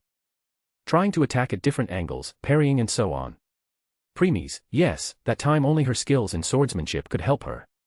What about her, Ariel? Premies, according to the plot, Ace herself didn't know that she possesses such skill till later date. I see. Premies, anyway, it changed when she learned about leveling later. So, that's how it is. I agree with that. Leveling up gives you an overall increase in strength and is a lot less time consumption than improving your skills in swordsmanship. She gave up on that and put her attention on increasing her level instead, correct? Premies, correct. Well, she was not the only one, all adventurers took this path. Well, it's not that bad though if you can brute force everything. Preemies, yeah. Yet, it came with a major drawback. And you know it. Yes. Brute force might help you in many cases, but if you met someone you have more strength than you, then you won't be able to win. On the contrary, if you have better grasp on your swordsmanship and other techniques, you can not only be able to hold your stance, but you can even reverse the tides. Preemies, exactly. Anyway, let's talk later. Said Preemies as he walked towards Aina. Aina looking at everything in front of her with awe. She had never seen such crowd in guild before. She suddenly thought about something as her lips started to twitch. Aina, why am I having the feeling that I need to work overtime for the next upcoming days? Then she shook her head and put those thoughts at the back of her mind for now. Aina, anyway, let's see the cause of this. She tried to listen the conversation adventurers were having with each other. Since they were talking loudly, she understood the gist of it. Aina, the black swordsman. Are they all talking about Preemies? Finally, understanding who's the root cause of this, her expressions became weird. As she was wondering what to say, someone grabbed her hand and started to drag her with him. Aina got shocked because of this, so she tried to resist, but when she saw it was Preemies she calmed down and just followed quietly. As she was following him, her gaze fell on her hand which was being held by him. Aina, his hand is so strong and perfect. On top of that, it's warm. I didn't realize it when we shake hands yesterday. I have to say, awa. Wawa. What am I thinking? Aina's face turned as red as tomato. Preemies glanced back at her when he sensed that she was holding his hand more tightly. Witnessing her face which had turned red to her ear, the corner of lips rose slightly. Preemies, oh, man, she is cute. Indeed. Not to embarrass her more, he looked straight again and continued walking. Since he was using his aura to cover Aina too, no one could see them. After some time, they reached one of the boxes and entered. Now, there are only 2 of them.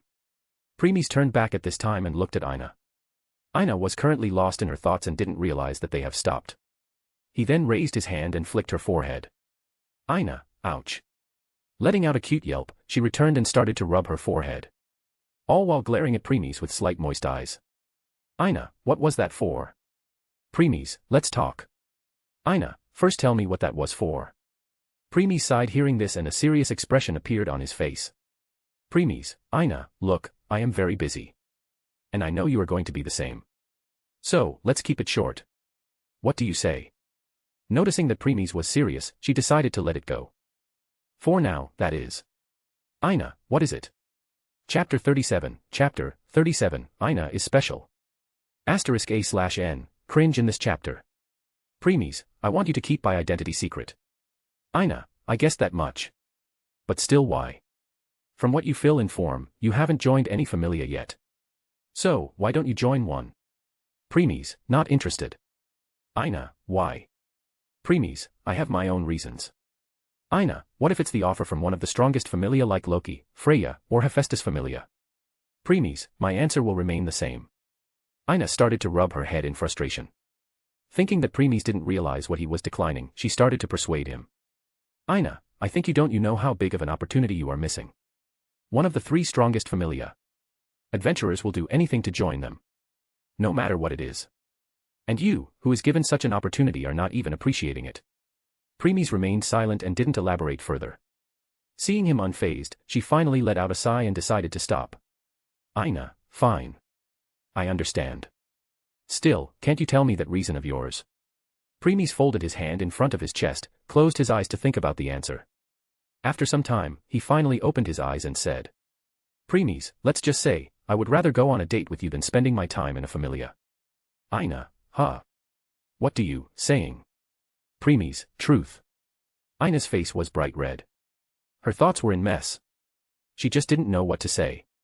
If it was someone else then she would have tried to politely decline so that others won't get hurt. But for some reason she didn't want to say no to Preemies. Aina, actually. Don't. Kano, what T2, say. *Psi*, isn't that enough? If you keep on teasing her like this, then I am sure she will cry before long. Preemie, Twilight, I was serious. Twilight became silent hearing Preemies's response. Moving his attention back to Aina. Seeing her still lost control over her emotions, tears had started to form at the corner of her eyes. He took Psy before pulling her in his embrace. Aina, wah. Preemies, there's a saying that the sound of the heartbeat has a very calming effect. Listen. Aina became quiet and put her ear on his chest to listen his heartbeat. Ba dump. Ba dump. Ba dump. Slowly by slowly, Aina started to calm down. She unconsciously started to bury herself deeper and deeper in Preemi's embrace. Like she wanted to enter inside him to embrace the warmth she was feeling and the heartbeat which sounded like a music. She then closed her eyes and started to enjoy it. Preemies put one of his hands on Aina's head and started to caress her hairs. They were the only two people in the room and both enjoyed this peaceful atmosphere. Aina, I have heard of love at first sight. But I never thought that I will experience it myself one day. I just met him yesterday but still I love this moment. A smile appeared on her face while thinking about that. Preemies, your hairs are beautiful. But I think you will become even beautiful if you will increase their length. Aina's body trembled violently. Preemies knew why. Aina used to keep her hair long until she experienced the death of Maris Hackard, the very first adventurer she was assigned to her. Initially they both didn't get along with each other, however as they worked together, they became friends. After her death, she cut her hair to what they were now. Aina, I. Preemies, don't worry, I won't die. She trembled once again. She didn't know why but she felt that Preemies wasn't lying. So, she unconsciously nodded her head. Aina, Preemies, well, there is no one in this world who can kill me anyway. No, to be more exact, in this Group 1 world, existence 1 to 3. Even though gods with their arcanum can kill me. But if I use my awakening even, they are nothing more than ants. If they try to hurt anyone who are important to me then I will make sure to slaughter every single one of them. Just like what God of Destruction, Gyral did. He slaughtered all the gods and goddess and tore their worlds apart. I won't mind doing it myself. Since Aina's head was still buried in his chest, she didn't notice Preemies' eyes. When Preemies was with Aina, he will keep the power of Sharingan at bay. But now for a split second he let it out. If Aina had seen it, then she would have seen an illusion of mountains of corpse, river of blood with Preemies standing between them in his awakening form with two shining blades in his hands. One blade representing day and other representing night. That time he won't have looked like the gentle Preemies right now. But the existence who will slaughter everyone, no matter who will stand in his way without a single hesitation. After taking a deep breath to calm himself, Preemies looked down at the Aina who was still hiding her face in his chest. Preemies, so, keep my identity secret okay? Aina, Amen. He then smiled and bent down to kiss her head making her tremble again. But she didn't resist or lashed at him for his such bold behavior. Seriously. You just met her yesterday and only once. Just how did you make her fall for you in just 2 meetings? How? Preemies didn't answer and just kept on smiling. Preemies, thank you. Aina, Amen. But didn't others guild staff and some adventurers saw you yesterday when you came? In that case, even if I don't tell anyone, guild staff would have told others about you by now. Preemies, you don't to worry about that. Yesterday, I used one of my skills to put everyone into some sort of illusion. So, in the entire guild only you have seen my face. Currently except you everyone in Orario knows me as the Black Swordsman. I have no intention of telling my name to others for now. Aina, why? Preemies, Aina, if you can hide your face from everyone in the guild, why didn't you do the same to me? Preemies, Let's just say, you are special. Chapter 38, Loki Familiar Reaction, Part 1. As Aina was staring at Preemies while thinking what he just said, Preemies stopped caressing her hair and separated. Preemies, I think that's enough. I don't think you want to delay your guild work anymore. Feeling a bit disappointed that he stopped, Aina sighed since she knew Preemies was right. Aina, I know. And I also know because of whom I need to work overtime. Saying that she glared at Preemies who looked away. Preemies, well, I know you can handle it. Aina, like I have any other choice. Showing a slight smile, Preemies stepped forward and kissed her forehead. Preemies, later then. Aina, Amen. Then he opened the door and left. Creak. Bang. Aina looked at the closed door with her blushed face and sighed again. Aina, what's wrong with me? To think I let him take advantage of me even before he left. And instead of becoming angry, I enjoyed it. After that she left the box and walked towards the changing room. During the way, she again saw all the adventurers that filled the headquarters like it's some kind of market. Even though she told Preemies that she would handle it, but still looking at all this she can't stop herself from cursing him. Aina, if I passed out handling all of this then you will be the responsible for that, Preemies. She snorted and reached her destination. Preemies who left the guild turned and glanced at Guild 1 last time. Preemies, I am pretty sure she will be cursing me right now. That's for sure. You caught her off guard by hugging and kissing her suddenly. Now when she will realize what she has to face, it won't be that surprising. Preemies, oh, well. I will buy her dinner tonight. Well, at least it will calm her down somewhat and she won't lash at you. Preemies, I guess. Then he turned back and started walking towards Babel Tower. So, it's time. Huh. Preemies, yeah. I also want to see the strength of monsters inside the dungeon compared to the one outside. Also, the time to meet Lily Ruka Arde. Narrowing his eyes, Preemies nodded his head. Preemies, let's see whether you will be useful for my plans or just some dead weight. Lily Ruka Arde. When Preemies was talking with Ina in the private box, Riveria and Ace had returned to Twilight Manor. As they were walking through the corridor towards Loki's office, all the adventurers in the way greeted them. But they got confused seeing their reactions. Riveria would always nod back to anyone who greeted her, but today she was completely ignoring them. As for Ace, her head was down the entire time she was following Riveria behind. Her hair covered the front of her face so no one could see her eyes. Ace had been like this ever since they left Preemies. First reason was, one-eyed black dragon, strength. It turned out to be level 11. In that case, even if she will reach level 9 one day, she still won't stand a slight chance. Second reason was that she didn't know whether she will see Preemies again. Because she was having a feeling that currently he was the only one who could kill one-eyed black dragon. She wanted to ask how he became this stronger. Or if she could become as strong as him. Since Preemies told her in the guild that if he didn't want someone to find me then no one could. To confirm this theory, she asked Riveria to see whether she could find him with the help of elements. However, just like he said, they couldn't. Ace clenched her fist and gritted her teeth in frustration. Her lifelong of killing one-eyed black dragon suddenly turned bleak. Riveria, who sensed Ace's frustration, could only sigh in defeat. Even she never expected such outcome. No matter what she will say now will be useless. She just hoped that Lady Loki could do something about it. As for asking Preemies' help, she shivered at that thought. She didn't wish to see him again. Or for the time being. After some time of walking, they finally reached Loki's office. Knock. Knock. Loki, come in. Hearing the voice, Riveria opened the door and entered with Ace following behind. Right now, all the elite members of Loki Familia were present inside. Before Riveria could speak, someone shout. Riveria, did you find anything about that stupid singer? The one who spoke had gray-colored hair, along with amber eyes, as well as a sleek tail. He had a blue tattoo on the left side of his face and a muscular physique. His features were described to be handsome, and he appeared cool to others. He was an executive member of the Loki Familia as well as the former captain of the Vidar Familia. A werewolf. Bet Loga. Calm down, Bet. They just arrived, at least let them have a breather. This person was a dwarf. He had brown eyes and long brown hair along with facial hair of the same color that was long enough to form a beard. He was wearing a battle cloth and boots, adding a horned helmet and armor onto it. He was the top executive of the Loki Familia. Gareth Landrock. Bet, how can I calm down, old man? We all were preparing to go to dungeon but need to stop to find this stupid singer who didn't even let us sleep last night. Gareth, ha ha ha. But I remember someone say it's the best song he had heard and wanted to hear it again. Bet, aye. Shut up. Gareth, ha ha ha ha ha. Tiona, well, I won't deny that. I want to hear it again too. Tiona, that's not what the problem is here. Tiona, what sis, you don't want to hear it. Tioni, that's not what I mean. I am saying we are here for something else. Tiona, aren't we here for the Black Swordsman? The same person who sings this beautifully.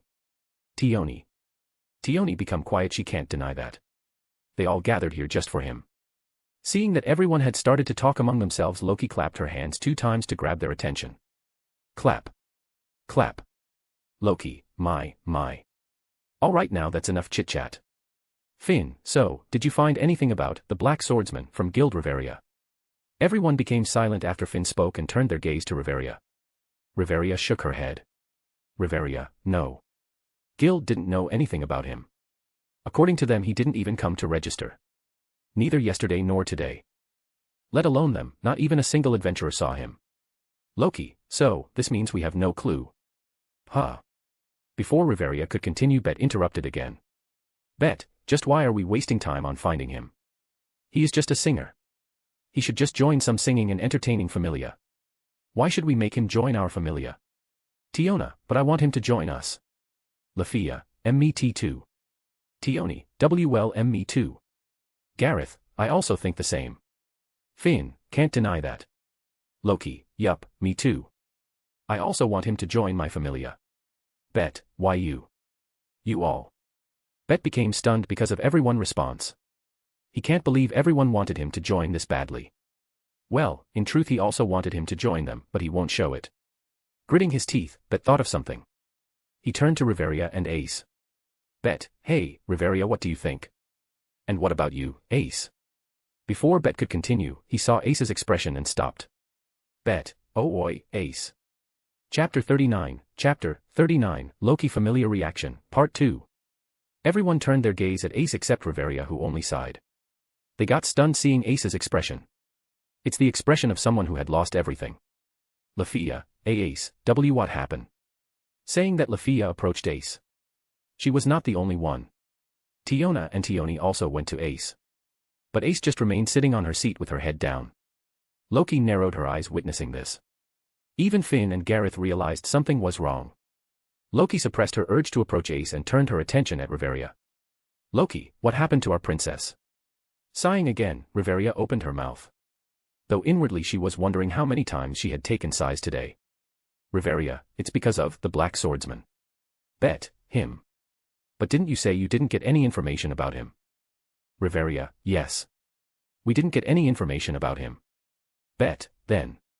Riveria, we met him. All, what? Loki, you met the Black Swordsman. Riveria, yes. After that Riveria explained everyone about what happened. How they went to Guild to gather information on the Black Swordsman. How she followed Ace when she suddenly disappeared. How she saw the spar between Ace and him. How he suppressed her easily. How Ace created a new move but still lost. Everyone kept on listening to Riveria quietly. Lafia, Tiona, and Tioni were comforting Ace during the whole conversation. They all showed many expressions: first shock when they heard how easily he defeated Ace. Then anger when they heard him disgracing Ace. And then it became one of dread when they heard how he still defeated Ace even when she created a new skill that was even stronger than Ariel. Silence. Total silence. Finn put his hand on his chin and thought for some time before saying.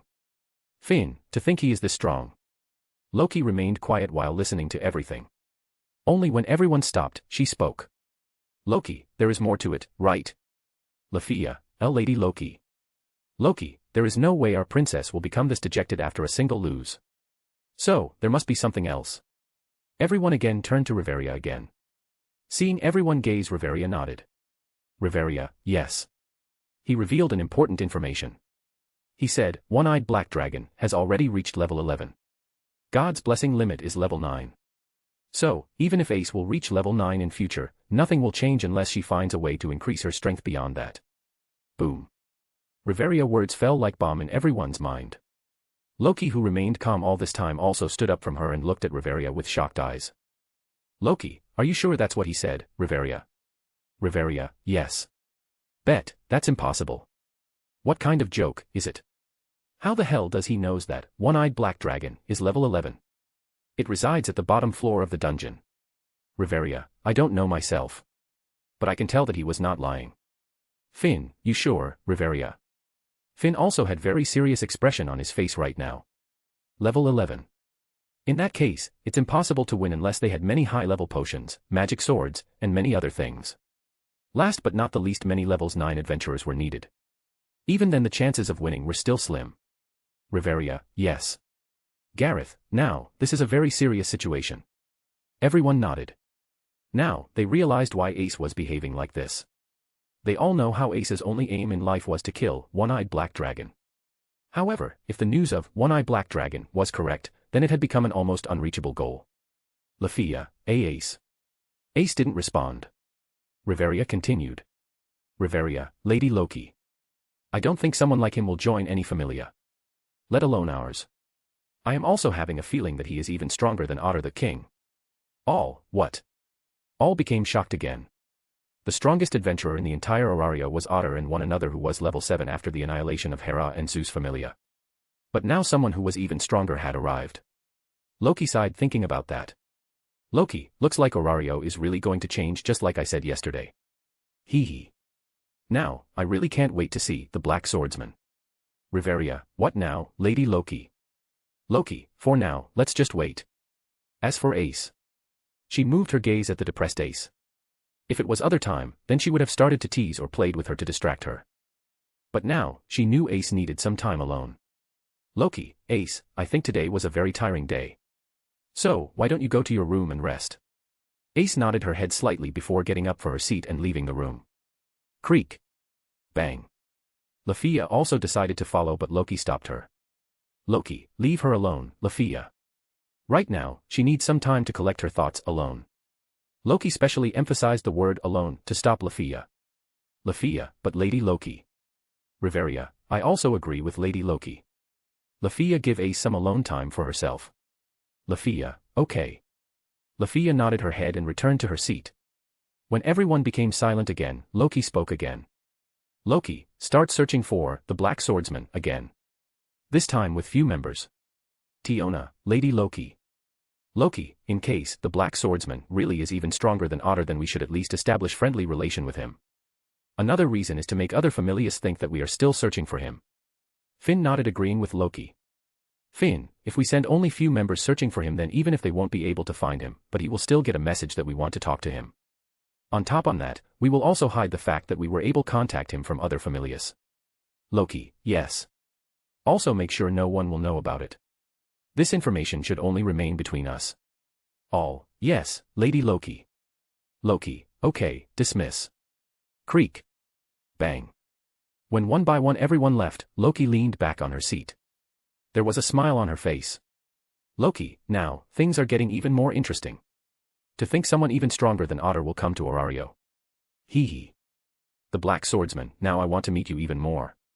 After that, Loki closed her eyes to plan her next course of action. Chapter 40, Dungeon, Part 1.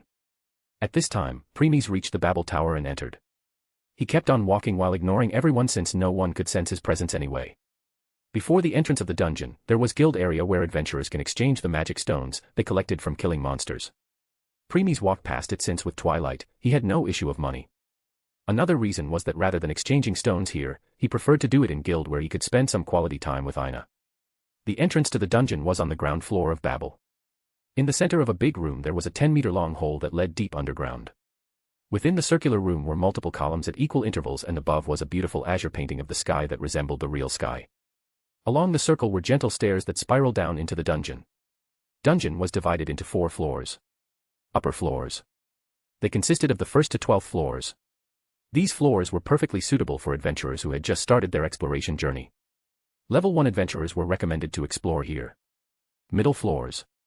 They consisted of the 13th to 24th floors.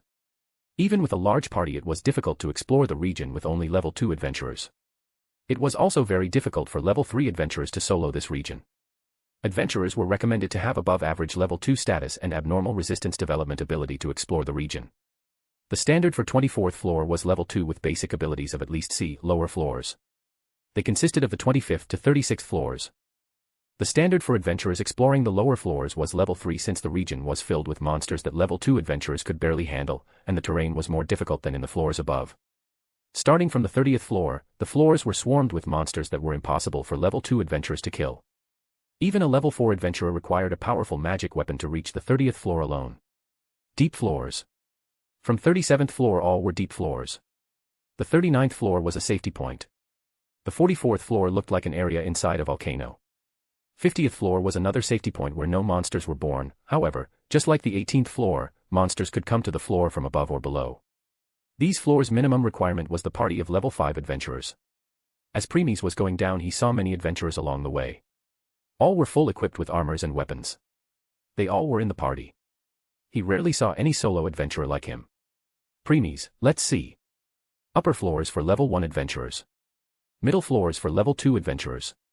Lower floors for level 3 and level 4 adventurers. Deep floors for level 5 adventurers and beyond. Yes. But don't forget, only 1st to 9th floors are for solo adventurers. From level 10th even Bell requires a party to proceed further even when he became level 2. Premies, those whom I plan to take under me won't be compared to him. After all, I am going to train them. At level 1 they will be able to clear upper floors.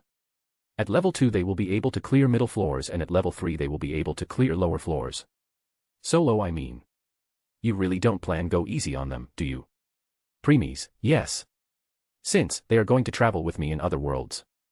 We often need to split to complete different tasks. I plan to make them not only strong but also independent so that they can see, witness, notice, check and then made their own decision instead of coming to look for me for everything. It's because of Lily Ruka Arde. Premies, yes. Considering she didn't receive warmth in her entire life. When Belle saved her, she started to rely on him before Seer pointed that out to stop her. The same thing can happen again when I will save her. I don't mind if she wants to rely on me somewhat, but overly relying on is not a good thing. Premies, exactly. That's why, I plan to let her to join a familia that will look after her when I am not around. Hestia. Premies, indeed. She is best person for this job. Other familia won't look after a level 1 adventurer who doesn't have any talent or something. After that Premies became quiet and just kept on walking. Soon, he reached first floor. He was at a wide hallway on the first floor known as the beginning road. The walls were light blue colored. As he was looking around. Premies, if I am not wrong, first to fourth floor consists of goblins or kobolds. Yes, that's correct. Nodding his head, he kept on walking forward. Premies didn't stay on first and went deeper. Soon, he reached fourth floor where he saw some goblins. There were 3 of them. Premies, let's see how much stronger these goblins are compared to those outside. Next, Premies stopped hiding his presence and walked towards them. Goblins soon detected him and charged at him. As first goblin jumped at him, Premies raised his right hand and grabbed it by its neck. Goblin struggled to get out, but it was pointless. Other 2 goblins also attacked Premies with their short swords. Premies ignored them and didn't even bother to protect himself. One attacked his thigh and other attacked his shoulder. But no matter how much they tried, they failed to even pierce through his pants and his coat. Suddenly, one of goblin who attacked Premies' thigh had its own thigh injured. While the other who attacked at Premies' shoulder got his own shoulder injured. Blood came gushing out of it. That's because of damage reflection ability provided by his midnight coat. Showing a small smile at their futile attempt, he tightened the hold on Goblin's neck in his hand. That goblin started to struggle violently to get out of it and then... crack! The sound of bone cracking was heard. The sound stopped other 2 goblins as they saw the head of their companion which fell along with its headless corpse. Splat! Thud! Moving his gaze at the remaining 2 goblins, Premies stopped keeping the power emitted by his Sharingan at bay. As a result, his Sharingan started glowing intense while 3 Tomo inside started to rotate. Seeing this, goblins felt shiver down their spine. Even though they were just some mindless monsters, but now their instincts were screaming to run. Chapter 41, Dungeon, Part 2. After that Premies lightly raised his right leg and kicked the heads of both goblins. Since they were still stunned seeing Premies' Sharingan, they failed to react. Bang. Bang. Splurt. Thud. Thud. Sound of heads bursting was heard as another 2 headless bodies fell. Soon all the 3 bodies dispersed leaving behind 3 magic stone. Ting. Ting. Ting. Premies crouched down and picked those magic stones. Premies, as expected, the strength, speed, and body of these goblins are stronger than those outside. Even their magic stones are a lot purer. According to the plot, the monsters in the dungeon will keep on becoming stronger if they were not killed by adventurers. Premies nodded and put the magic stones in his inventory. He then sensed adventurers coming towards his direction and decided to leave. He didn't see any more monster for the rest of the way before reaching the entrance to 5th floor. Then suddenly someone attacked him from behind. Premies didn't turn and just raised his right hand to catch the blade. Pam. Glancing back to see the perpetrator. He saw a dog-headed monster. Premies, a kobold. Huh. Kobold whose attack was stopped tried to free its giant sword from Premies' hand. Alas, the sword won't even budged. At first it was trying to use its force, thinking of cutting Premies along with his hand. However, realizing that it was not working, it tried to pull back, but the result remained the same. Crack. A cracking sound was heard. Hearing this, kobold stopped, became confused. Moving its gaze towards the sound, it saw many cracks that had started to appear on its blade. And then... crack. Crack. Crack. Shatter.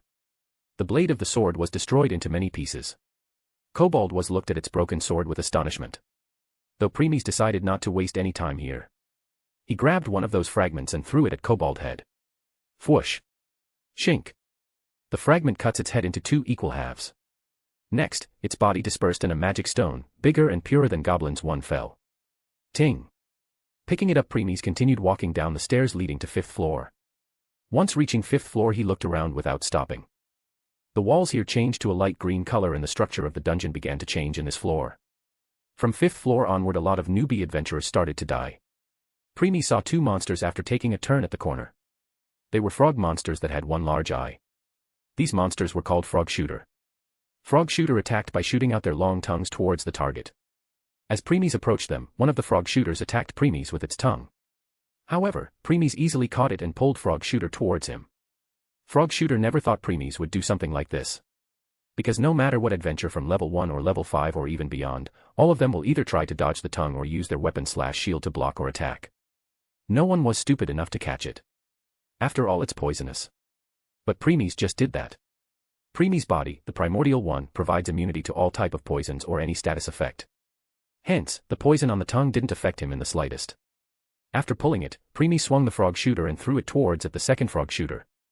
The power behind the throw was enough for both the Frog Shooters to burst like balloon on collision. Boom. Ting. Ting.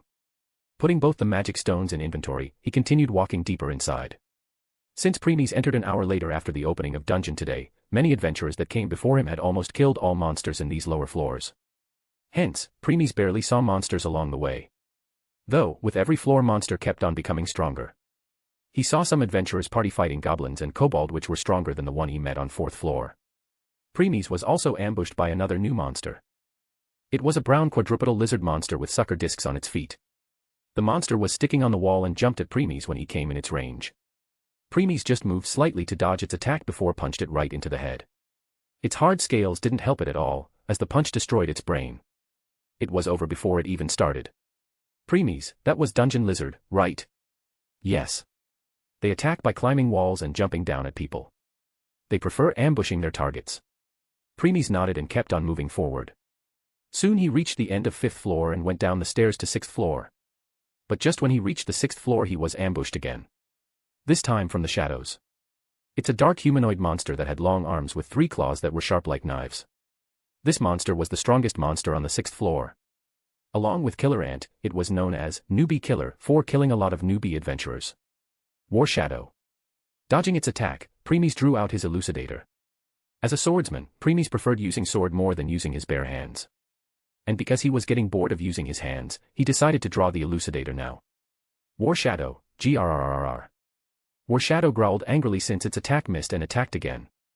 Appearing behind Preemies, it attacked with its 3 sharp claws. Clank. But Black Sword moved and stopped it. War Shadow thought Preemies was afraid because he didn't move to attack, so it wanted to end it soon. Never did it thought that Preemies would stop it again. This time without even looking at it. Clank. Clang. Cling. Next, it started its non-stop onslaught. With time, it kept on becoming more and more enraged. War Shadows preferred to attack their prey from the shadows like an assassin. They always kill their prey with just one attack, but now it must attack again and again. It enraged it even more. It felt like its pride was shattered. This War Shadow was one of the old monsters in dungeon. It had killed many adventurers before. It had even killed some level 2 adventurer and even one level 3 adventurer before. All in just one attack because they let their guard down. And now someone even weaker was able to stop its attack again and again without even looking, made it more ferocious. Because of Preemie's infinitesimal control over his power after becoming Grandmaster, it's impossible to sense his real strength unless he will deliberately show it. As a result, he appeared as normal human rather than an expert. Chapter 42, Dungeon, Part 3. In the end, Preemies got bored of War Shadow relentless attacks. So, after blocking another one of its attacks, Preemies swung Elucidator and cut it into 2. War Shadow can't believe it. It didn't even see when Preemies swung his sword. After that its 2 halves dispersed and left a magic stone behind. Ting.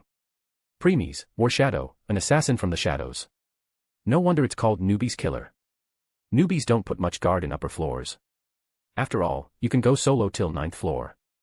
Hence, it leads them to their death. Preemies, yes. Though, War Shadow body is even weaker than Kobold, it prefers to ambush other from shadows with its high speed. Kill in one attack. Just like an assassin. Nodding, Preemies continued walking again. In the way he was ambushed by War Shadows again. But Preemies just swung his Elucidator and killed them the moment they left their shadow. Preemies, how long it's been since I enter? Since you are taking your time to look around, it's already been 5 hours by now. Preemies, 5 hours. Huh. Soon Preemies reached the end of the 6th floor and found the stairs leading down to 7th floor. Once he walked down to 7th floor, he stopped while looking in front. Preemies, a monster's party. In front of Premies was a party of monsters. It consisted of 17 needle rabbits, 8 purple moth and 3 blue papilio. Needle rabbits were rabbit monsters that had horn on their head. Purple moths were moth monsters that could spread poisonous powder. The powder could cause poison if someone was covered by it or inhale it multiple times. Blue papilio were butterfly monsters that had 4 blue see-through wings. They were rare monster. In exchange for being unable to fight, the powder secreted from their wings had the ability to heal other monsters. In other words, a monster healer. Premies looked around and found no one else except some corpses of adventurers near them. He could tell that these adventurers died just recently by these monsters. Some of them had purple skin because of poison, some had holes in their bodies. Poison because of purple moths and holes because of needle rabbits. Premies, looks like these monsters are working together or these adventurers killed too many monsters in this floor that dungeon used its defense mechanism, the monster party. Premies, that's true. At least they are lucky to even have their corpse intact. If there was Juggernaut instead of monster party, then even their corpse would have become its food. Premies nodded and started to walk towards the monster party. As Premies reached near them, all purple moths released poison power together and made the poison mist. The mist was so thick that no one could see anything in it. But Premies didn't stop and kept on walking forward. Soon he entered the mist without a second thought. As he was walking forward in mist. Whoosh! Whiz! Sounds of rapid movement was heard from all around. The needle rabbits were moving from one place to another, making the sound everywhere so that Premies couldn't detect their exact location. Premies, no wonder those adventurers die. These monsters are different than others and know how to use tactics. Right. All monster party is like that. After all, their work is to kill all adventurers in the floor. If they are not controlled properly, they will start fighting among themselves. But it's still a shock that these needle rabbits are not affected by the poison. Premies, it's not that much of a surprise. Because they have blue papilio with them. Oh. That's true. Before they could get injured by the poison powder, blue papilio powder secreted from their wings is healing them. Dungeon really sent a balanced team to kill adventurers. Premies, yes. Because of poison mist, no one will approach them if they don't have poison-resistant potion with them. Even if they have poison-resistant potion, they still need to enter this mist to kill them. Premies, because of heavy mist they can't see properly and will start to swing their weapons blindly because of needle rabbit that are running around in circle to hide their original positions. Even if they get the lucky and hit some because their blind attack, it won't kill them but just injure them. Premies, then blue papilio power will heal them again. It's an infinite loop here. Yes. Either the poison-resistant potion will wear off without adventurers even realizing, because they will be too focused on finding monsters, or Premies, they will wear themselves out and fatigue will get to them. Needle rabbit will use that moment to attack them, hence killing them. Right. Premies, here's only a level 3 or higher level adventurer can survive. Or a perfect balanced level 2 party. Premies, agreed. Premies smiled and raises his elucidator. Then he swipes it with some force. The force of the air generated from it blew all the poison mist away. Needle rabbits who were running in the mist stopped suddenly. They looked around in confusion. They didn't understand how mist dispersed just like this. Flash. Still, before they could move, a flash appeared and all needle rabbits were split into halves. After that, Premies turned his gaze at the purple moths. Purple moths started to release their poison powder like crazy, but Premies just swung his elucidator again. Flash. Another flash and all purple moths were killed too. He then turned at the remaining 2 blue papilio. Looking at them, Premies narrowed his eyes. Premies, Twilight, can I keep these 2 butterflies in my home? Since they can heal, they can help me a lot in future. And if they give birth to more, then they will be great life-saving assets. Not possible, Premies. They won't be able to handle origin force. They will die the moment they will enter your home world. Hearing Twilight reply, Premies sighed in disappointment before raising his elucidator again. Premies, too bad. Swish. Chapter 43, Walkter. After killing the remaining 2 blue papilio, Premies continued walking deeper into 7th floor. Even though he was still calm, his mood was still somewhat depressed. However, Twilight, who had always been with him since the beginning, realized it. Still thinking about those 2 blue papilios.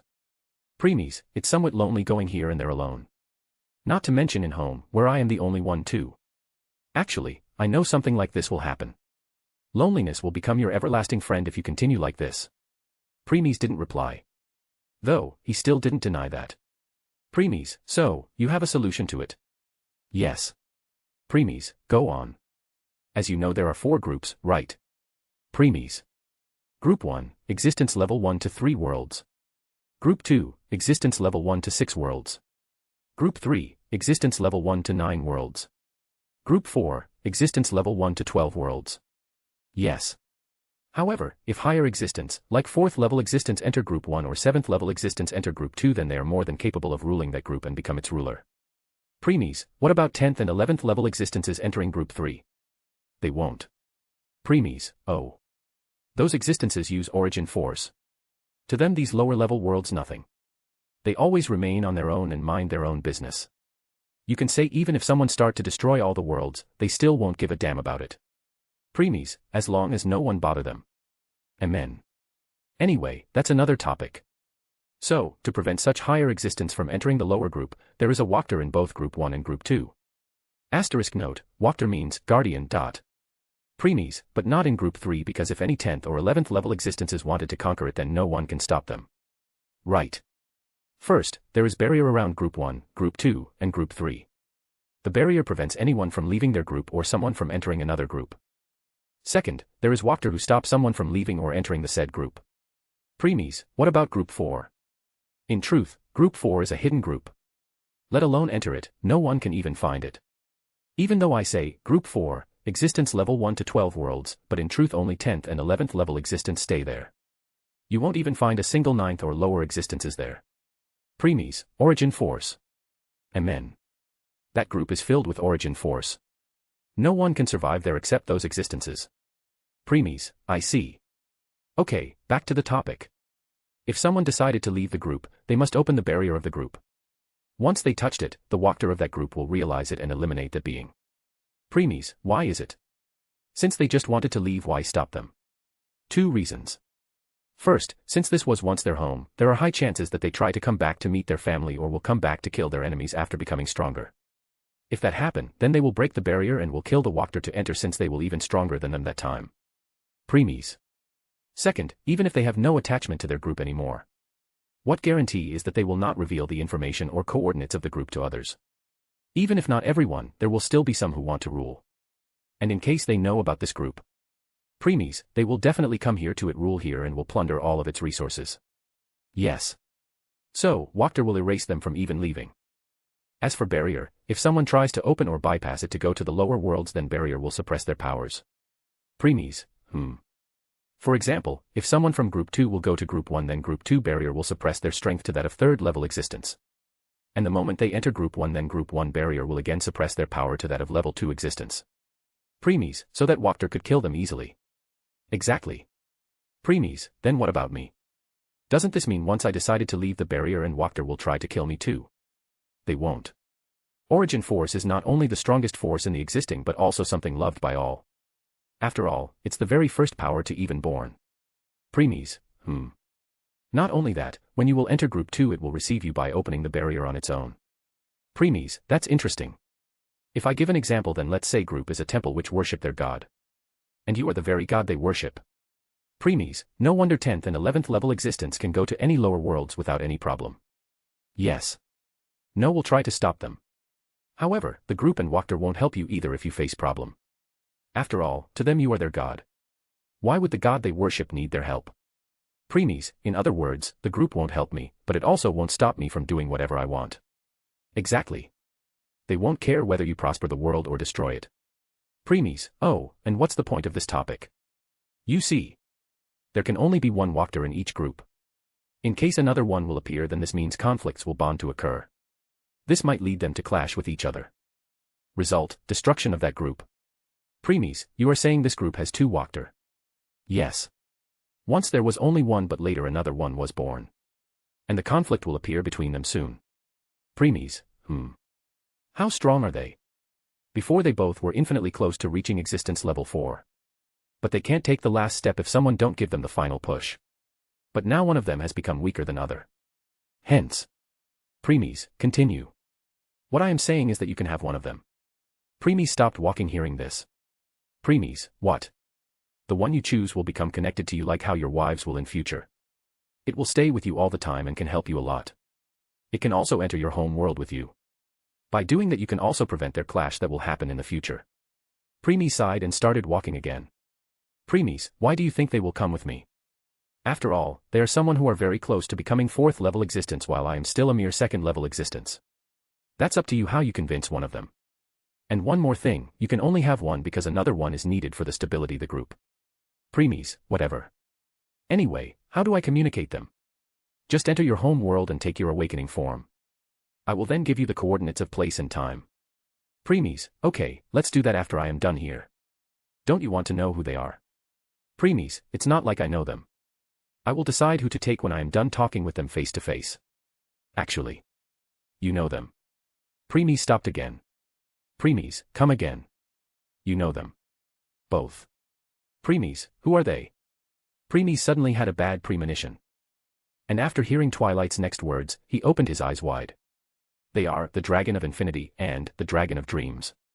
Chapter 44, Canoe Bellway. After some time, Preemies' eyes turned serious. Preemies, Ophis and Great Red. Huh. Exactly. Preemies, I see. When you say one of them has weakened you mean Ophis, right? Right. She was formerly the strongest being in this group before Great Red was born. Then she lost most of her powers after being attacked Samel's poison. Preemies, Samel. The hybrid of dragon/fallen angel, also known as the Dragon Eater. If I remember correctly, he can destroy other dragons. Yes, him. Because Ophis lost most of her powers because of him, she can't fight against Great Red who occupied her home. Preemies, dimensional gap. Amen.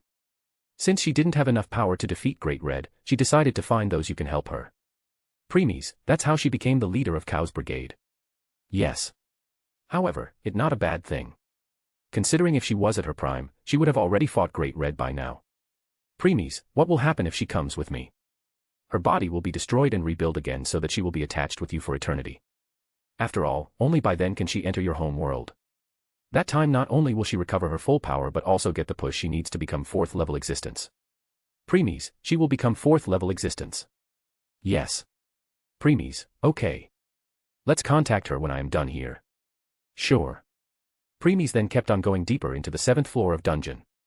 He killed many monsters along the way. Suddenly, he sensed someone and hid his presence. TCH. I didn't get much magic stones today. But well, I know where I can get more. I will wait until she is done for today. Preemies looked at the person and a glint passed through his eyes. Preemies, well. I never thought today is going to be my lucky day. Not only will I get a dragon for myself later, i.e., Ophis, I never thought I will get the lead to find Lily this soon. Preemies looked at the person. The race of the person was raccoon. He was a slightly chubby, short middle-aged man with red-brown hair and yellow eyes along with raccoon ears and tail. He wore a light blue shirt, a light brown sleeveless vest, dark purple cloth around the neck that covered half his right shoulder area while a silver shoulder pad rested on the left shoulder area, blue cargo pants with a brown belt around it, and brown boots. Just when he passed by Preemies, Preemies unhid his presence and kicked him right at his chest with force just enough not to kill him. Arg. The person who was kicked was thrown back to the dungeon wall. Bang. URG. Once he fell from the wall, he grabbed his chest tightly to breathe. Because of Preemies' kick he was having hard time breathing. Preemies, Canoe Bellway, an adventurer of Soma Familia. He is crafty and greedy. He often beat Lily and stole the money and items that she had collected. He and Ged Raish, they both team up and often ambush Lily in the dungeon. After gasping for the breath, Canoe looked up hatefully. Then his eyes met with Preemies as his body started shivering seeing his Sharingan. He hastily shook his head and looked at Preemies' appearance. Canoe, YUAR, the Black Swordsman, who everyone is looking for. But Preemies interrupted him. Preemies, I have some questions for you, Canoe Bellway. Canoe, how did you know min nam? Boom. Before he could finish, Preemies kicked him again on his face. 3 of his teeth broke and came out from his mouth. Blood started to drip. Drip. Drip. Canoe, GRBH. Preemies, I am the one asking questions here. Canoe became quiet and wait for Preemies' questions. Though, his body was still shivering slightly. Preemies ignored it and continued. Preemies, where is Lily? Canoe, who? Flash. Splurt. Canoe, AHHHHHHHHHHH. A flash appeared and his right arm was severed. Blood was gushing out non-stop. Canoe held his severed shoulder while screaming loudly. Preemies' expressions were indifferent witnessing this. Preemies, if you don't stop your woman scream, then I won't mind severing one of your legs too. And stop wasting your time thinking monsters will come after hearing your scream. I have already cleared all the monsters in this floor. Canoe became quiet again when his plan was seen through by Premies. It's true that it's painful after his arm was severed, but he screamed more loudly on purpose to attract monsters' attention. And when Premies will be killing them, and he will find his escape route. But Premies saw right through it. Premies, let me ask again. Where is Lily Ruka Arde? Member of Soma Familia just like you. A supporter. A palom. And if I may add, the one you always beat and stole money and items from. Does this ring a bell? Prims looked sternly after completing his sentence. Canoe's body was shivering more intensely now. He opened his eyes wide open, realizing Premies knew everything about him. Now, even a dread had appeared in his heart. As he was thinking of answering, Premies voiced again. Premies, since you often steal from her, this means you must have some of her healing potions. Use them to stop the bleeding.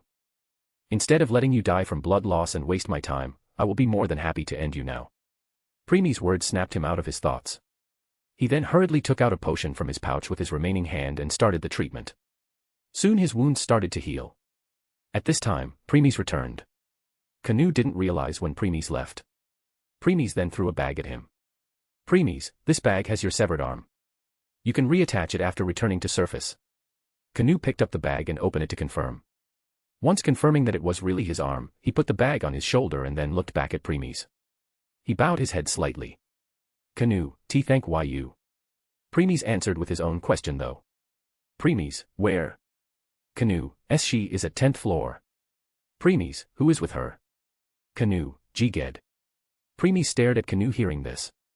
Premies, you should have known that only first 9 floors are for solo. Beyond that you need a party, otherwise chances of die increase drastically. Canoe, I know. But Jiged said if something happens then. Premies, then. Canoe, then he will just use her as BB bait to run away. Premies, lead the way. Canoe, yes. Premies, lead the way. Premies forcefully said the 3 words, putting some pressure on them. Canoe, oh okay. But promise me that you won't kill me once you reach her. Premies, I promise. Hearing Premies answer instantly without even taking the time to consider, Canoe started to have bad feeling. But the only thing he can do now compile, otherwise he will die right now. Canoe, follow me. With this, Canoe started walking deeper into the dungeon with Premies following behind. Chapter 45, Canoe Bellway's last moments. As Premies and Canoe were going into dungeon, they didn't meet with a single monster along the way. Canoe, what's going on? When I passed by here before, there were killer ants. But now there are none. Let alone killer ants, I didn't even see a single monster. Canoe looked back and saw Premies following behind with same cold face. Canoe, don't tell that he is so focused on me that he doesn't even realize it. No. No. No. Didn't he say he killed all the monsters in this floor? Did he kill them when I was taking care of my wound? Well, he did disappear and returned with my arm. Maybe that time he killed all the monsters here and returned because he wanted me to guide him to 10th floor. Premies, stop. Canoe, why yes. Premies, we have reached the stairs leading to 8th floor. Canoe, huh? Looking back, Canoe saw that he had passed by the stairs leading down.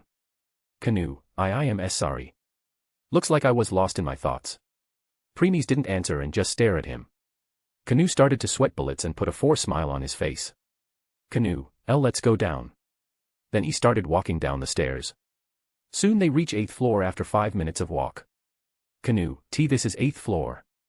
Premies kept on following Canoe in silent. He didn't have any intention of talking with someone like him unless necessary. Canoe also became quiet, realizing this, and just continued showing the way. As they went deeper, the amount and size of rooms increased and the length of the hallways between them became shorter. Also, the ceiling changed height from 3 to 4 meters from the floors above to nearly 10 meters. Moss covered the brown-colored walls, and the ground below became a short grass plain. The strong light from the phosphorescence above was similar to light from the sun. Premies, if I remember correctly, no new monsters will appear yet. Only the same monsters from 1st to 7th floors will become much stronger. Yes. New monsters will appear starting from 10th floor. After this small talk with Twilight, Premies kept on following behind Canoe. But still no monsters appeared, and they soon reached stairs leading to 9th floor. Canoe, no. No. No. Something is definitely wrong. How come there is no monsters even in 8th floor? Even if he killed every monster in 7th floor, I can tell this is his first time coming to this floor. So, it's impossible for him to kill all the monsters here. Canoe glanced back at Premies before shaking his head. Canoe, let's just hope this a coincidence. Yup, this is just a coincidence. Canoe, these stairs lead to 9th floor. Preemies, continue. Canoe, why yes. Soon they walked down and reached 9th floor. And behold, not a single monster even on this floor. Canoe, fuck. This is no longer coincidence. There can only be 2 instances here. First, there is a strong adventurer party who is killing all monsters. Second, there is a very strong monster who is killing everyone. Former is not possible, so this can only be later. Canoe started panicking, thinking that. Even his body started shivering. Preemies noticed all of this but kept quiet. Canoe, I need to run before it's too late. But I can't because he is following behind. I can tell he is at least level 3 because his sword was so fast that I didn't even see it when it cut my arm off. If I can't run, let's just hope he can handle that monster. So, they just continued going until they reached the stairs leading down to 10th floor. Canoe took a sigh of relief when he noticed no one was around. Canoe, good. This means that monster must be on the 10th or deeper floor by now, so I am safe. Then Canoe turned back at Preemies and put a smile on his face. Canoe, these stairs will lead you to 10th floor. That Palom is there with Ged. As you know, I must return to surface to reattach my arm. I can't go down with you. Preemies, fine. Canoe, thank you. Ignoring Canoe thanks, Preemies walked past him. Currently, Canoe was cursing Preemies inward. Canoe, I hope you just die by the hands of that monster along with that Palom. Then he snorted and turned back. Though, when he covered at least 10 meters of the distance, he heard Preemies call again. Preemies, wait. Canoe became stunned and turned his head towards Preemies like a robot. Canoe, sir, why you promised me that you won't kill me. However, instead of answering, Preemies dispersed in 6 black ravens with red eyes. Craw. Craw. Craw. Craw. Craw. Craw. Canoe eyes opened wide as he saw ravens flying in the air encircling him. Then Preemies' voice sounded again from the surrounding. Preemies, I always keep my words. Since I promise I won't kill you, then I won't kill you. Canoe took a sigh of relief. Canoe, thank. Preemies, but. Canoe stopped again. Preemies, I won't save you either. Canoe, huh? As Canoe was confused by what Preemies means, he heard voices behind him. Gore, rar. Canoe turned his neck back and all color drained of his face. Behind him were countless monsters to even count. They were goblins, kobold, dungeon lizard, frog shooter, war shadow, killer ants, and so on. You could say all monsters that appeared from 1st to 7th floor were there. Canoe, how? That's all he said before all monsters jumped at him and started to devour him. In truth, Preemies had no intention of letting Canoe live. But he knew to find Lily faster he needed a guide who knew where Lily can be and with whom and which way she usually took. And since Preemies knew that Canoe was a coward who bully weak and afraid of strong, he will ask Preemies not to kill him in exchange of taking him where Lily is, so he fell for Preemies' scheme. When Preemies cut off Canoe's arm on 7th floor, he had already hidden his and Canoe presence from the monsters without him even realizing it. After that he put his severed arm in a bag which he brought from Twilight. Even though the bag looked fine, that bag has small holes which can't be seen by others if they don't do a proper check. But Canoe only took a quick glance to confirm his arm inside. Because of these hidden holes, blood started dripping from the bag when he was leading the way. Because of blood, monsters started to get attracted towards it. However, since Preemies had hidden both his and Canoe presence, they could only follow the trail of blood. So, all monsters started to follow Preemies and Canoe. Before Canoe could even realize it, Preemies put him into his illusion, making him believe that only Preemies was following him. But in truth, all monsters from 7th to 9th floor were following behind them. And when they reached the stairs leading to 10th floor and Canoe started to go back, Preemies stopped hiding his presence and removed the illusion he was placed on him. Which led to this result. At this time, Preemies was looking at the Canoe who was being devoured by the monsters. He was standing on the ceiling upside down, right by the stairs of 10th floor. Preemies, you were dead the moment you met me. I hope you enjoy your last moment remembering how it feels like being eaten alive by the monsters. Then Preemies fell from ceiling, gave one last glance at Canoe and went down the stairs leading to 10th floor. Chapter 46, 10th floor, Part 1. 10th floor of dungeon had same structure as the 8th to 9th floors, however the light from above became reminiscent of morning mist. Large category monsters such as orcs and infant dragons will begin to appear on these floors. These floors were also where monsters use landforms such as trees as weapons. Soon, Preemies put his first step on 10th floor. The mist became more thicker on 11th floor and even more on 12th floor. But because of Preemies' enhanced vision, i.e., Sharingan, Preemies had no problem seeing through mist. He started to explore the 10th floor. The monster Premies face first were needle rabbits. They were in group of 5, but he easily took care of them. When he went deeper and deeper, he met with new monster on this floor. This monster had a huge pig head with the height of 3 meters. It wore old hide at the waist like a skirt. It's an orc. Orc sensed Premies and charged at him. After reaching Premies, it punched him with its full strength. Premies simply raised his left hand and caught it. Bang. Fist and palm collided, and sound of air burst was heard. Both remained at the same spot. Neither moved nor received any damage. Then Premies twisted its hand, which broke wrist. Crack. Orc, Groah. Orc groaned and tried to free, but to no avail. In the end, it fell on its knees because of pain. Thud. Premies, this strength is enough to cause some level 2 adventurers unable to continue fighting after receiving a direct hit. Next, Premies raised his elucidator and severed Orc neck. Slash. Plat. Thud. Once Orc dispersed, Premies looked back and saw 3 orcs were coming towards him. However, compared to the first orc, they had weapons in their hands. One of them had axe in its hand, other had mace, and the last one was carrying a tree trunk. Premies, that axe, and mace must have belonged to the adventurers they killed. When they were almost 5 meters away from Premies, the first orc attacked Premies with its axe, who stopped it with his elucidator. Clang. Bang. A loud noise of weapon colliding and air bursting was heard. Premies didn't even budge from his spot blocking the axe. At this time, the second orc attacked with its mace. Premies parried the axe and jumped back to dodge the mace. But just when he moved back, third orc attacked his back with the tree trunk. Narrowing his eyes slightly, Premies ducked and dodged it too. Maintaining some distance, he looked back at them. Premies, good teamwork. Somewhat close to that monster party I killed before. Swish. Premies swung elucidator in air before charging the orcs. Since he suppressed his power somewhat, orcs could easily saw his moments. Like just when he reached the distance of 2 meters between them, the third orc swung its tree trunk at Premies. Swish. Premies dodged it by jumping on it before using it as a platform to reach in front of Orc's face. Suddenly, first orc attacked Premies with its axe. Premies parried it behind him. This resulted in axe falling on the tree trunk. Bang. Because of the strength axe, the entire tree trunk trembled. Still, because of truth essence steps, it didn't affect Premies in the slightest. Though that can't be said for the third orc who was holding it. Its body trembled slightly and now it was having hard time holding the trunk. Just when Premies was about to cut its head, he suddenly backflipped and kicked the chin of the orc with some force. Pow. Third orc, GRPH. Bang. By doing that, Premies not only hit orc but also dodged the mace of second orc. Mace also hit trunk again, and this time third orc let it go. It took a step back to stable itself because Premies' kick did some numbers on it. Premies didn't let go of chance. When he backflipped, he adjusted his position in air and landed right on the back of Axe Blade, which was still stuck in the tree trunk. The force generated by his landing made the axe stuck even deeper. As a result, the orc will need more time to take it out. Next, Premies also jumped on the mace that was also stuck at the trunk and to do the same again before jumping at the third orc who was still trying to stable itself. Since no one stopped Premies this time, Elucidator slashed its neck. Slash. Spurt. Orc, groan.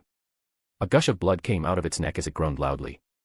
Since he suppressed his strength before, that attack was not enough to kill the orc. Once Premies landed on the ground, he hurriedly turned and slashed the back of the orc's knees. Slash. Splurt. 3RC orc, groan. Thud. Orc groaned again before it fell to its knees. Premies suddenly jumped back again to dodge axe. Second and third orcs had already appeared by third orc's side by now. They both were glaring at him. They still can't believe that a weak human was able to injure one of them. Now they were trying to intimidate him. Premies ignored it and rushed at them again. Axe and mace attacked again. Premies passed between the gap of 2 weapons and swung Elucidator at the wrists of both orcs. Slash. Splurt. Blood gushed out from their wrists, but it was not enough for them release their weapon. Both orcs raised their weapon again, though this time their hands were twitching because of pain. Then they attacked. This time Premies had easy time parrying their attacks since the pain decreased their strength somewhat. He parried axe towards the direction of mace. This resulted in collision of both weapons. Clang. Bang. Both orcs took some steps back because of rebound force. Premies then attacked their wrists again and on the same place where he attacked before. Slash. Splurt. First orc, groan. Second orc, groan. Both orcs groaned even more loudly this time. Yet, they still refused to let go their weapons. Whoosh. Bang. Premies moved back after listening the sound of air splitting. The place he was standing now had a crater of 1 meter with a rock in between. Turning back, Premies saw the third orc who threw the rock. Since it can't move properly, it decided to throw rock at Premies. Premies, not bad. At least, it knows how to use some brain. Chapter 47, 10th Floor, Part 2. Premies completely ignored third orc who picked up another rock and charged at first and second orcs. Seeing this, both orcs became more enraged and swung their weapon at him. Because their attack didn't have as much strength as before, Premies easily stood on the axe after dodging it before moving towards orc face. At this time, the attack of second and third orc also arrived from behind. Whoosh! Whoosh! Second orc's mace was just few inches behind Premies and third orc attack also following just behind. Just when the attack was about to hit Premies, he smirked and jumped high in air. While still in air, he twisted his body and gathered magic in Elucidator before swinging it towards second orc direction. Premies, Hex Rend. A crescent moon-shaped magic attack went towards the wrist of second orc and slashed at its previous wound. Shink. Second orc, groan. Since second orc was already holding the mace with great difficulty, this attack made it let go of the mace. As a result of it letting go of mace attack speed decreased slightly, but in the next moment the rock thrown by third orc hit the mace. Dang. Because of that, not only the speed of mace increased but even its power increased further. And then, it hit the face of first orc. Pow. First orc, GROAH. The attack was so hard that first orc also had to let go of the axe and put that hand of its face which was just hit by mace. It took some steps back to try to stable himself. Premies now adjusted his position in the air and landed right on top of the head of second orc. Premies, time to end this. Chirp. He coated his elucidator with Weiss lighting and then his blade stabbed right into second orc's head. Orc became stunned first and then dispersed, leaving a magic stone.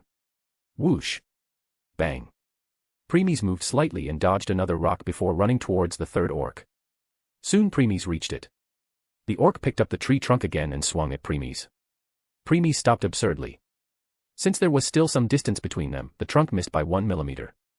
Just when third orc was about to turn the direction of the trunk to attack again, Premies pointed his left hand towards its neck. Premies, Weiss spear.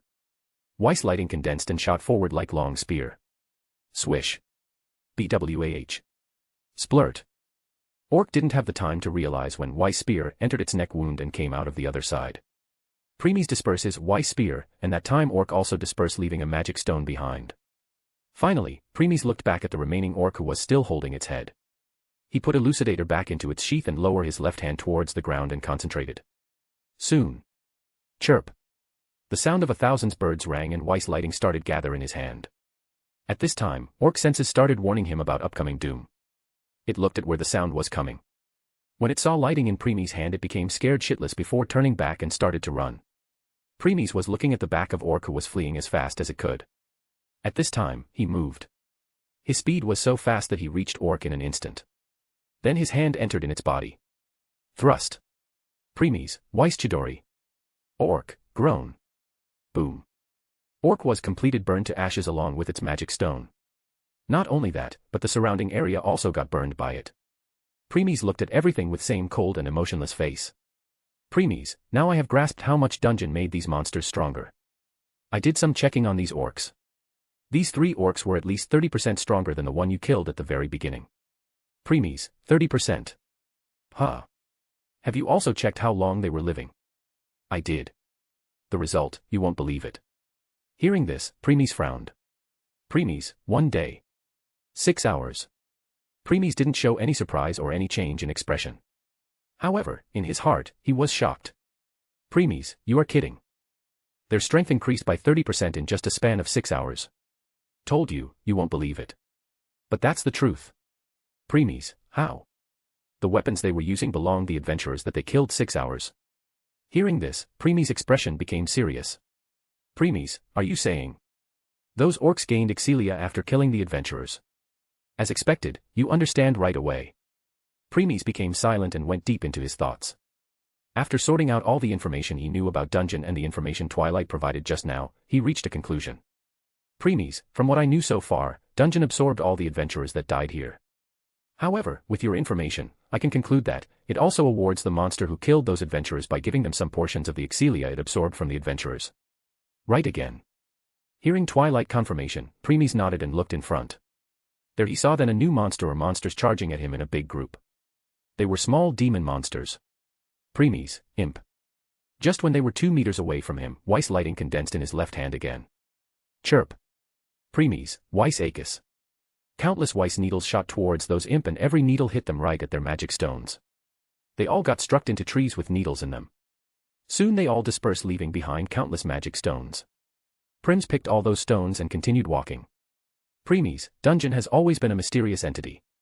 Even gods didn't give clear explanation to adventurers so far. Anyway, I will think about it later. For now, it's time to see Lily Ruka Arde. Chapter 48, Lily Ruka Arde, Part 1. Preemies continued his journey while killing all the monsters that came his way. Soon, he reached the stairs leading to 11th floor. He stopped and frowned. Preemies, I have reached the end of 10th floor but still didn't see any Shadow Ged and Lily. Do they go deeper floors? I don't think so, Preemies. Preemies, oh. Did you forget who Lily Ruka Arde really is? Preemies' eyes widened slightly as realization struck him. Preemies, a supporter. And as a supported she knows many shortcuts in the dungeon. Since she is with Ged, this means they must be returning for the day through the shortcut Lily must have provided. Agreed. Preemies, Let's see, if I hurry, I might be able to catch up to her at stairs leading back to 9th floor. Preemies then turned around and started walking the way where he came from. He increased his pace to reach Lily soon. When he returned to forest, he jumped on one of the tree branches and to another to increase his pace further. Soon Preemies reached the end of the forest, jumped down, and continued walking. When he was almost reaching the entrance of 10th floor, he heard a shout. Hey you, why are you so slow? Damn. He saw 2 persons. And as expected it was Ged, who was shouting at the small person height almost 110 centimeters i.e., 3 feet 7 inches. The person was wearing pale white robe which covers its entire body from head to down. Its head was covered in hood, and it was carrying a big bag behind. It's difficult to understand how such a small person could carry this big bag. But looking at it Preemies smiled. Preemies, found you. Po. Seeing this a glint passed in Preemies' eyes. Ged, tch. Such a slow supporter, but well I will just use you as a bait in case there are too many monsters. Hee hee. Lily. Lily suddenly sensed something and looked up. Next, her body started trembling when she saw blood-red eyes staring at her from behind Ged. Ged thought she was staring at him and became enraged. Ged, how dare a mere supporter like you is staring at me? Huh?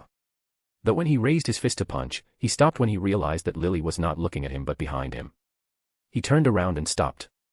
As he was about to draw his sword, he stopped again realizing instead of monster it's person. He took a sigh of relief and barked. Ged, you bastard. Can't you speak instead of standing behind me? If I was not in her, why? However, his voice trailed off as he saw the full appearance of the person. Black shirt, black pant, black shoes, black gloves with black trench coat on top of it and black sword behind. Then he thought about the person he saw last night at the entrance of the guild building. Ged, aren't you the one who I met last night? And the one everyone is looking for, the black swordsman. What are you doing e? Swish. Bwah.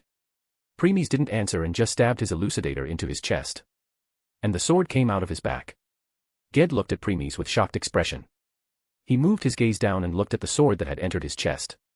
Blood started to flow out of his mouth. Ged, hrrgh. WWH. Why? Preemies, because you are an eyesore. Slash. Bwish. Before Ged could say anything, Preemies raised elucidator straight, severing him into 2. Splat. Swish. Once the 2 halves of Ged fell, Preemies swung elucidator at the side to remove any blood stains on it before putting it back into its sheath.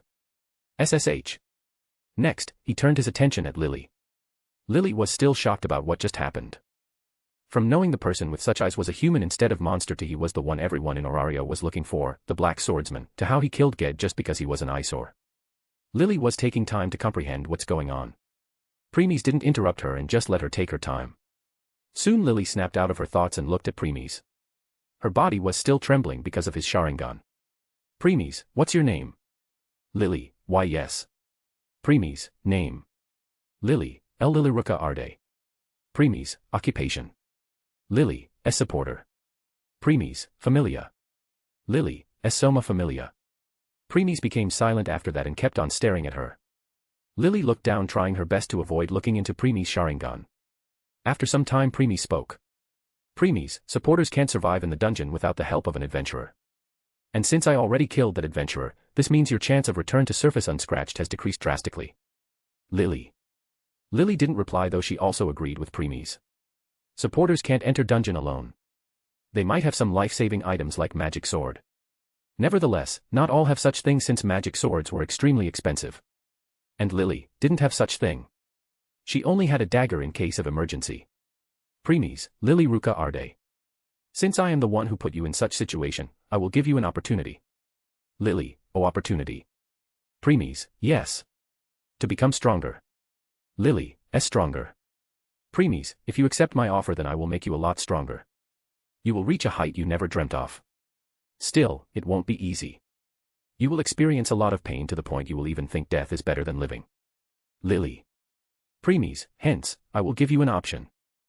You can just go back to being a supporter like now or come with me. I will make you go through hell. But if you remain sane to the end then you will become so strong that no one will be able to look down on you ever again. You might even get something else too. Like warmth of a family. Chapter 49, Lily Ruka Arde, Part 2. Lily's eyes opened wide when she heard Premies' last words. She looked down and muttered something under her breath before raising her head again.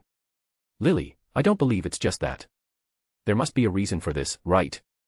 Premies, right. There is no such thing as free lunch. I want someone or some people who will stay by my side all the time as my loyal guards. In other words, if you want to become stronger you will give your everything to me. And if you even have the slightest intention of harming me or my people you will die. Lily shivering hearing this. Everything. To become stronger. And a single negative thought, then death. She bit her lips having problem deciding whether to accept the offer or not. It felt more like a devil's offer. Give me your everything and I will make you stronger. Premies, once you will become stronger, you can even take revenge on all those who wronged you. Lily startled hearing this. As a supporter, she was constantly looked down by those she partied with.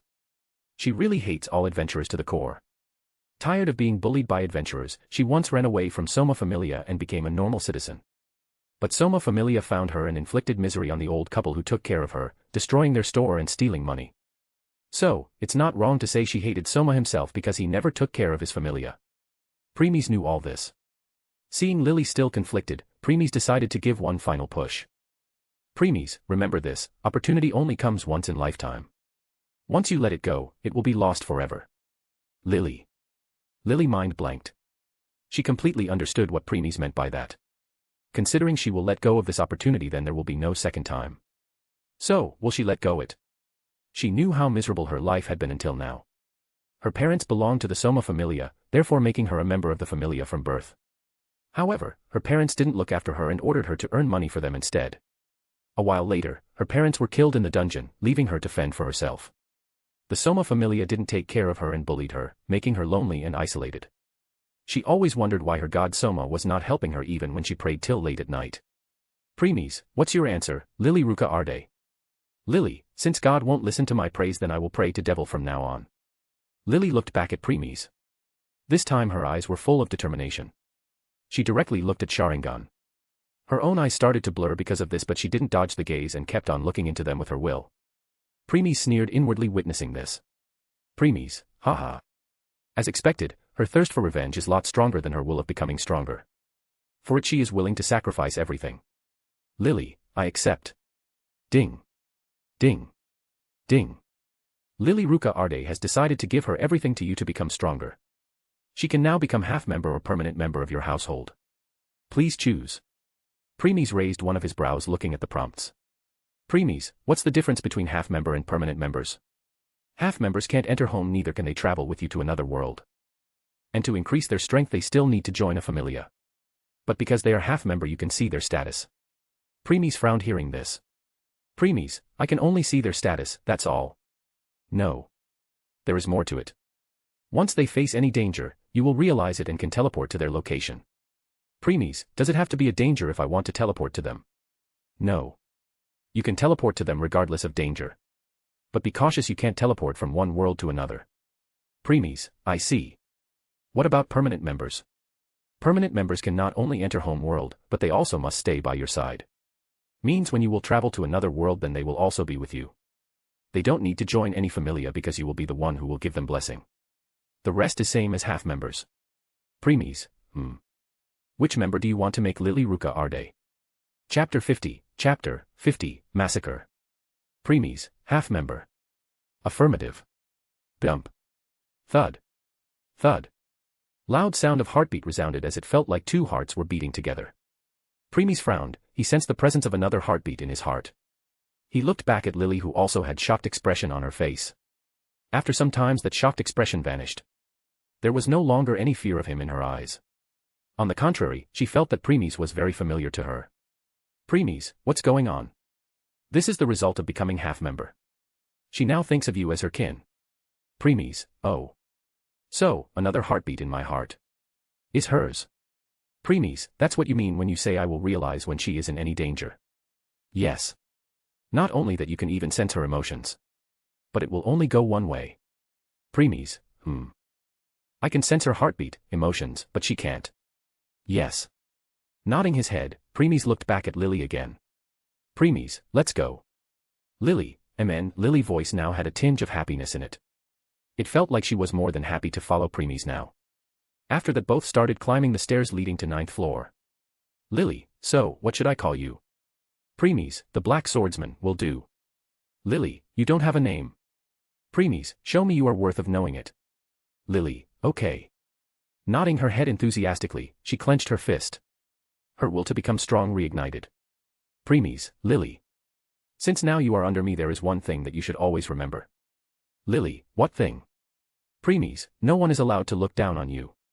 In case someone does, then beat him, her, or kill him, her directly. My people should be fearless. I don't want any of my people to just keep their head down and listen quietly as others insulted them. And this applies not only to me but all members. If someone hurt or insult any of our members, then, kill without mercy. Lily stopped and trembled when she heard, kill without mercy. Before you could ask, Preemies voiced again. Preemies, and this didn't just include adventurers, I mean anyone even if they were gods themselves. Kill them. I will take full responsibility. Now, Lily no longer had any words left to say. Gods were the sacred beings. Everyone looked up to them. No one could even think of beating them, let alone killing them. But now Preemies said to just kill the gods like they were nothing. Lily, he is serious. I can tell that. He really won't hesitate one bit to kill them. Lily gulped. In case one god killed another god, then they need to pay a big fine. But if a mortal killed a god, then it will a great offense. That person will become the enemy of every god. Yet, Preemies didn't fear that at all. Lily looked at back of Preemies, who was climbing the stairs. She felt warm and secure near him. Lily, since he is not afraid of even killing a god and becoming enemy of all the gods, would he be afraid even if every adventurer come at him for his life? At this time, Lily smiled and happily followed him. Preemies also knew that Lily was fine now. After all, her heart's connected to him. When he first said to kill without mercy, her heartbeat quickened, and when he said to kill the gods, then her heart trembled, but now it had calmed down. Preemies knew that Lily was gambling her life by giving her entirety to him, thinking that he will protect her. Preemies nodded inwardly. Of course, he will make sure that she will win this gamble. Preemies, in my awakening, gods are nothing. And today I will even get a dragon god for myself who will be 4th level existence. Why would I be afraid of mere gods then? Twilight, show me your functions. Affirmative. Status. Store. Inventory. Home. Worlds, countdown, 5 months 27 days 3 hours are left. Members, new. Abyss Trail 2, locked. Preemies clicked on new unlocked members functions. Members. Permanent members, currently, 0. Half members, currently, 1. Oh, Lily Ruka Arde, locked. Preemies, locked. Yes. To unlock it you first need to erase the current god's blessing from her. Along with all Excelia she gained so far. Nodding his head, Preemies closed Twilight's interface before continuing climbing the stairs. Soon they reached 9th floor. Preemies looked around and witnessed the army of monsters waiting for them. Lily had already turned pale seeing these many monsters. Lily, I am possible. There are at least hundreds of them. How come there are so many here? Even Monster Party isn't this big. What's going on? Preemies, ho. I thought after killing Canoe, they will start killing each other. Never thought they will unite as one. Preemies moved his gaze behind them and saw some corpses of the adventurers there. Preemies, This is no longer Monster Party. It's more like Raid party made by monsters. Preemies, yup, that one. Then he smiled. Lily, who was by his side, saw that smile, felt chill went down her spine. She took some steps back, keeping some distance from Preemies. Lily, why do I suddenly feel sorry for these monsters? I have seen many monsters looking at the adventurers like a prey. But first time someone looking at them as one. Preemies, so, Twilight. How much of my stats will increase after I will be killing them? You have already killed many monsters on your way from 1st to 10th floor. Once killed all of them, your stats will be increased by double. Preemies, great. Well, once you reach higher level it becomes difficult to increase stats. However, even though your stats are at mid-level 8, your level is still 2. Preemies, in a way I am fighting hundreds of these monsters as level 2 adventurer. Yes. Well, if a real level 2 adventurer fight these many monsters alone, then he will be able to reach level 4 if he succeeds. After all, he needs to use everything in her arsenal to survive. Like magic, poison, potions, magic weapons and so on. So, it won't be surprising that he will reach level 4. As for you, Preemies, I need 5 times more Excelia than others, so it's already great that my stats will be doubled. Exactly. Preemies then drew his elucidator before walking towards the monsters. If someone saw Preemies now, then they won't believe that he was going to fight monsters raid party. Because it looked like that he was just walking in the park with smile on his face. Monsters didn't realize Preemies was coming towards them as he was not releasing any intent. Soon he arrived in front of Dungeon Lizard, who was eating one of the corpses of the adventurer. Dungeon Lizard sensed Preemies and raised its head. Before it could do anything, Preemies swung his elucidator and severed its neck. Slash. Splurt. Blood gushed out like a stream. Other monsters also realized something was wrong, but it was too late. Preemies directly charged at them. Massacre begins. Elucidator moved at the neck of one monster before changing its trajectory to another monster. Preemies kept on killing one monster after another, non-stop. Kobold attacked with its weapon, but Preemies only moved slightly to dodge before Elucidator will reap their lives. Frog shooters were attacking from distance, or shadows were attacking from shadows, but every time, Preemies either countered with his only attack or dodged them, or sometimes dodged them at the last moment, which will result in those attacks hit other monsters. Monsters' corpses were falling one by one, even though they dispersed leaving behind magic stones, blood remained where they once were. Monsters were countless and fearless. Even though Preemies killed so many of them, the moment someone died another came and take their place and attack. Monsters were showing no sign of decreasing and Preemies also showed no sign of stopping. Lily had already maintained a lot of distance. She was looking at everything with horror in her eyes. Her entire body was trembling seeing the massacre in front. If she didn't have wall behind her which was supporting her, then she would already be sitting on the ground hugging her trembling body. She took deep breath again and again and again to calm herself. Looking at Preemies, who still had the same calm expression on his face as he was slaughtering the monsters, she now fully understood that Preemies was the most dangerous person. The most dangerous person was not the one who slaughtered countless or the one who smiled while killing, but the one who remained calm while doing so. In case someone do massacre, they still showed slight disgust. But people like Preemies not only had the higher killing intent, but they also didn't get swallowed by it. They were able to keep their killing intent at bay. These people knew how to give their killing intent the right direction. Lily understood that, yet she didn't know why she can't bring herself to hate or disgust Preemies. Hence, she just kept on looking at the massacre in front of her in silence. Preemies knew that Lily was looking at him, but he didn't stop one bit or try to comfort her by giving some sign. In future something like this will happen again. That time it will not be monsters but other beings like adventurers, humans, and gods. Many who will go against him. And when that will happen, he won't hesitate to slaughter them along with their familia. That day will come soon when Aurario will be filled with corpses of his enemies. Blood will flow like river. Hence, if she can't even handle this massacre, then she won't be able to handle it in future. 2 hours later. Preemies killed the last monster. The floor of the dungeon was full of monsters' blood with magic stones floating in them. After swinging Elucidator one last time at the side to remove any blood stains on it, Preemies put it back into its sheath.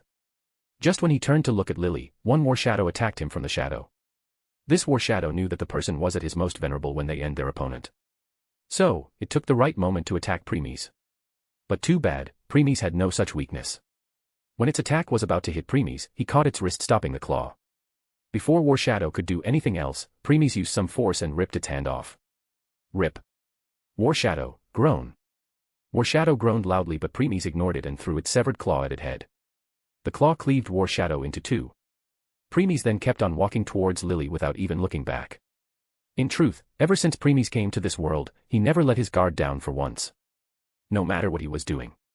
The only time he let his guard down was when he was in his home world. Preemies, let's go. Lily, why yes. Next, both proceed to the surface again. Of course, Preemies kept all the magic stones of the monsters he killed. On the way back, they again faced monsters, but they are very relatively low in number. It looked like mostly all the monsters went to 9th floor when they followed Preemies. Preemies still killed them and soon reached the surface. Both came out of the Babel Tower and looked up the sky. Sun had already set, and moon was sky high. Still the roads were crowded with adventurers and merchant stalls. Preemies, it's almost night. Moving his attention back at Lily, Preemies opened his inventory and took out a pouch full of Valis and gave it to Lily. Preemies, here.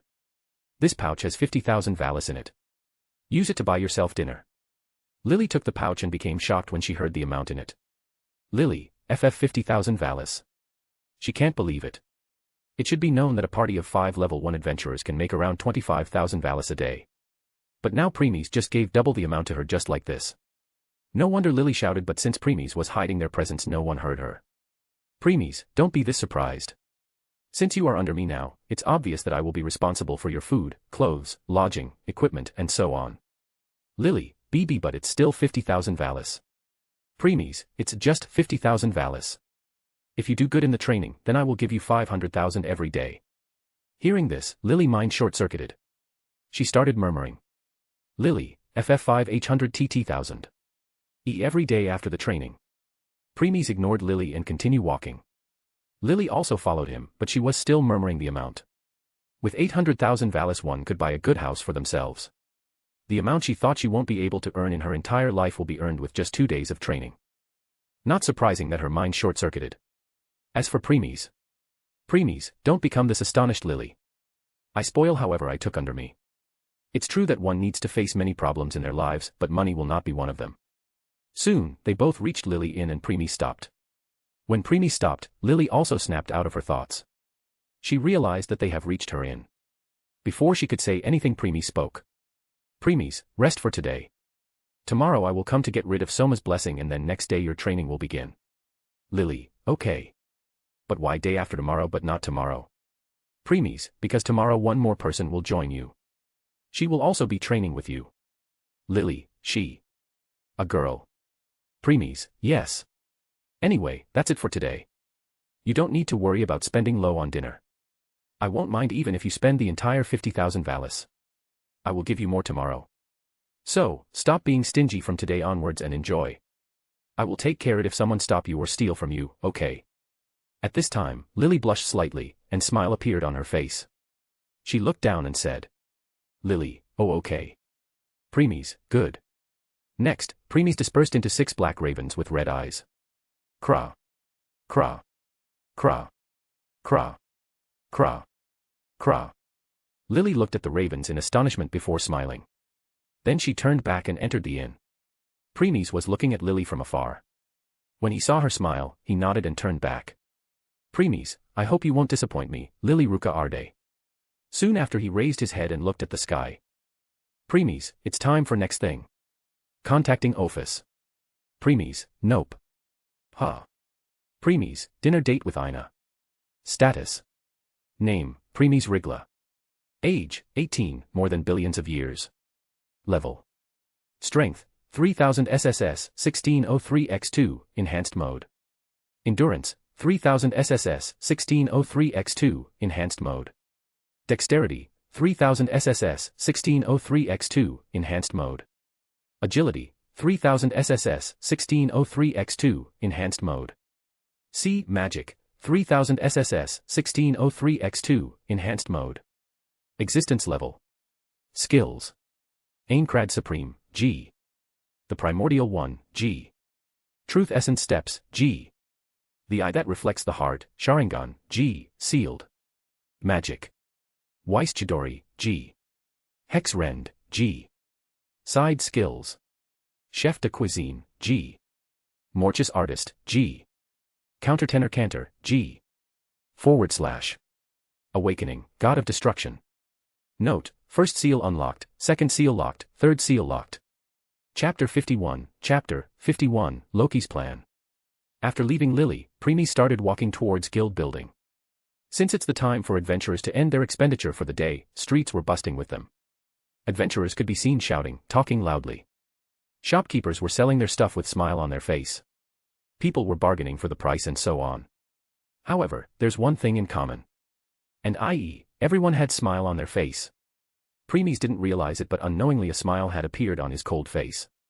Twilight realized that but decided to remain silent so that Premies could enjoy his time walking towards the guild. Premies, I am sure Ina will enjoy this. Of course, she will. She loves seeing people with happy smile on their face. Premies, yeah. She is a very kind girl. True. No wonder you always look like that when you are with her. Premies, look like what? We'll tell you later. Premies didn't force Twilight and just kept on walking. Suddenly, he heard something when he was passing by a shop. Are you sure you didn't see him, meow? Shopkeeper lady, I am sure, dear. By the description you told me, you are talking about the black swordsman, right? Yes, meow. Shopkeeper lady, then sorry I really didn't see him. After all, someone with his appearance will stand out no matter where he goes. So, I am sure I didn't saw him. Let's go. We should ask someone else. Sigh yeah. Let's do it, meow. Premies would have ignored this, but these people grabbed his attention. There were 3 people. Shopkeeper lady and 2 adventurers. 1 boy and girl. These 2 adventurers were the one who grabbed his attention rather than the shop lady. The girl was a cat people. She had long black hair and a tail. She was wearing a black and white outfit along with dark brown boots. She also kept her sword in a black sheath on the left side of her waist. The boy was the human. He had short, spiky black hair and brown eyes. He could be described as normal. He was wearing a long-sleeved black top, large brown gloves, a large belt with a pouch for items, light-colored pants, brown boots, and armor that protects his chest, shoulders, and legs. He also kept his sword in a black sheath on the left side of his waist. Premies, aren't they Ainakity and idiot Raoul of Loki Familia? You mean Ainakity Autumn and Raoul Nord? Premies, nope. I literally mean Ainakity and idiot Raoul. Premies, what, you don't agree with me? Nope. I totally agree. They really are Ainakity and idiot Raoul of Loki Familia. Premies, right. You also agree with me calling him an idiot. Yes. I do. Ainakity Autumn is such a friendly and kind girl. But that idiot Raoul has a very timid personality. Even though he's pure, he lacks confidence. Premies, true.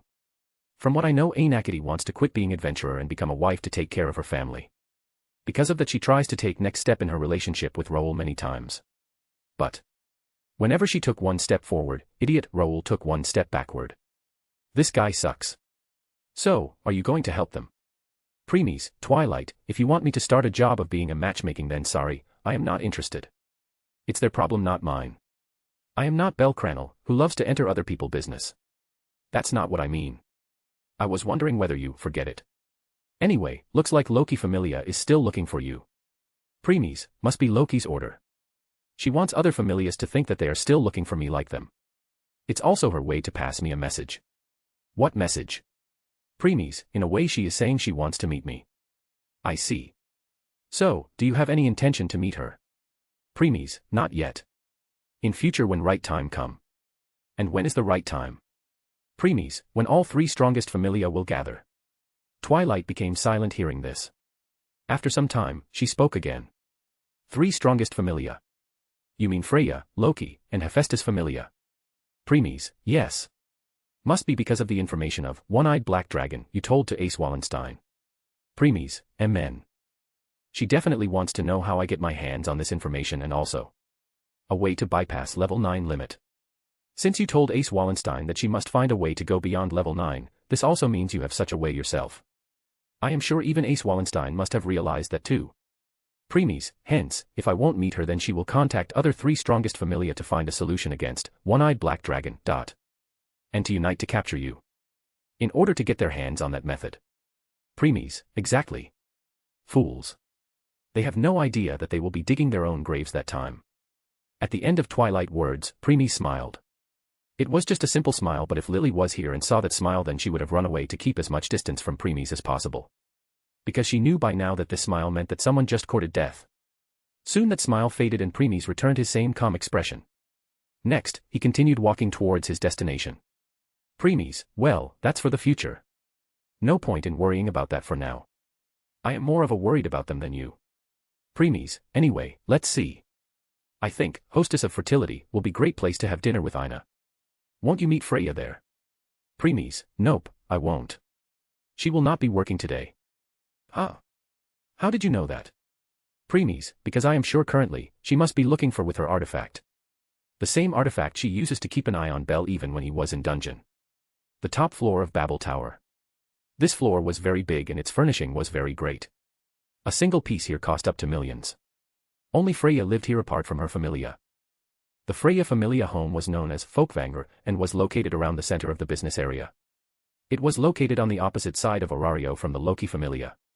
You could see the entire Orario from here. Currently there was someone sitting near the window of the room.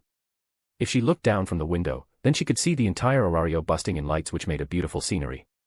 But most of her attention was on the crystal ball in front of her on the table. She had a beauty that was superior and outstanding even among the gods. She had long silver hair, silver eyes and white skin like that of fresh snow. She had a perfect golden ratio, enough to think that the golden ratio originated from her. Her clothes were in large part black and red, they exposed most of her stomach and breasts. She also wore 2 flower-like ornaments in her hair.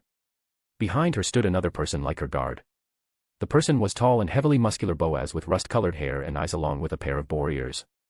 He was wearing a dark blue sleeveless top with a red pectoral part with a collar-like part, gray pants, and brown and gray shoes. The person who was sitting and looking at the artifact in front of her was none other than Goddess of Beauty, Freya. And behind her stood the one with alias King. The one of the 2 level 7 adventurers, Otter. Freya was looking at the artifact with serious expression and a frown on her forehead. Like Preemie said, she was looking for him since morning. She had also sent her familia members to look for any information on Preemies. But just like other familias, even her own members failed to find anything. She had been using her artifact to search too, but to no avail. That's why she had such serious expression. Freya, where is he? I have been looking for him since morning, but I didn't get a single lead. This is first time this happened. Not only I can't charm him, but I can't even see the color of his soul.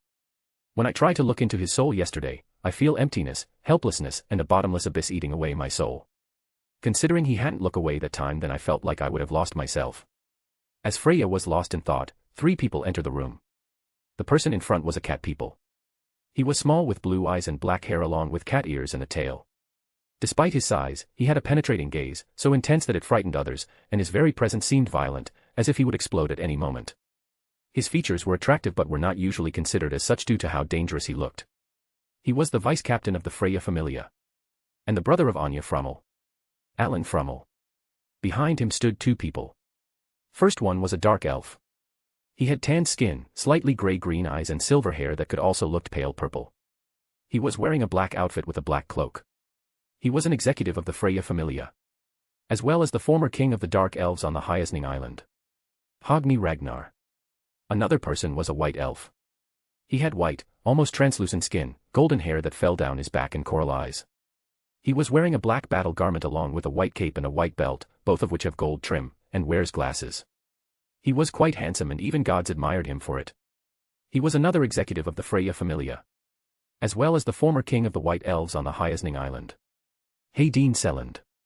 All 3 of them walked towards Freya. When they were 2 meters away from her, they went down on one knee and lowered their heads. All 3, Lady Freya.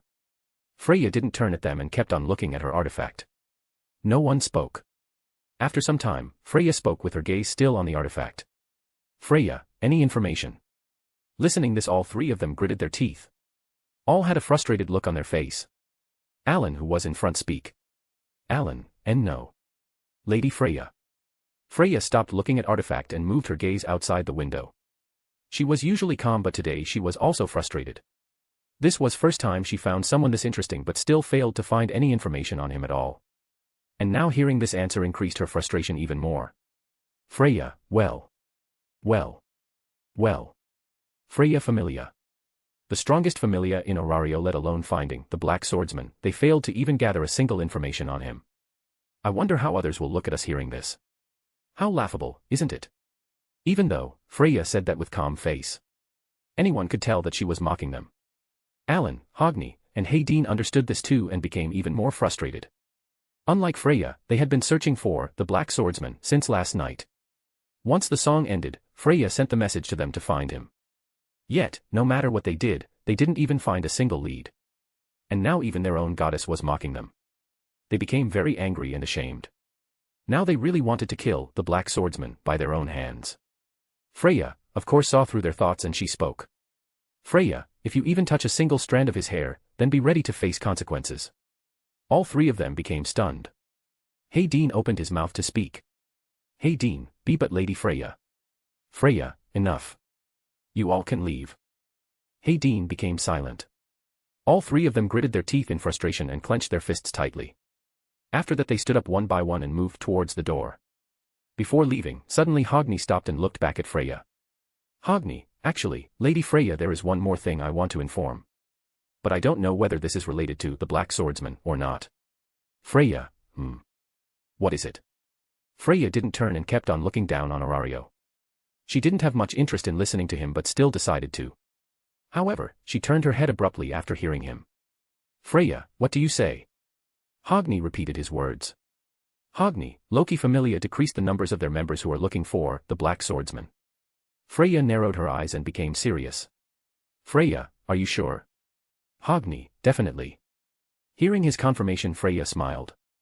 Freya, this is really the best information I received so far.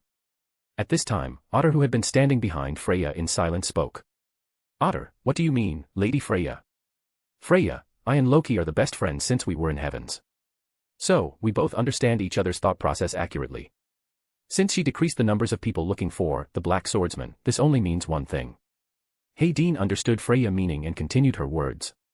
Hayden, Lady Loki or her familia members had already made a contact with him. Freya, yes. Hogni, when did this happen? Hogni, from what I know, late morning. To be more specific, when Sword Princess and Nine Hell returned from their guild visit. Freya, since morning. Huh. Never thought she will be this lucky to meet him this soon. Looks like I need to visit to her. *A/N, Nine Hell, is the alias of Reveria. Chapter 52, Luck Cycle. As Freya was making her plan to visit Loki, Primes was still enjoying his time while walking towards guild. Suddenly, he saw a shop and stopped. This was a flower shop. Primes, HM. I think I should take something with me as an apology. Oh. That's very gentlemanly. Ignoring Twilight's comment, Primes kept on looking at all these flowers. Primes, blue color flowers will be best today. A bouquet containing blue flowers is a sign to slow down, relax and release the stress. Is that why you were reading the book of flowers during your free time in forest? I always thought you were just relaxing yourself. Never thought you were reading it so that you can give flowers to your future wives. I even got suspicious thinking you were someone else, but now everything makes sense.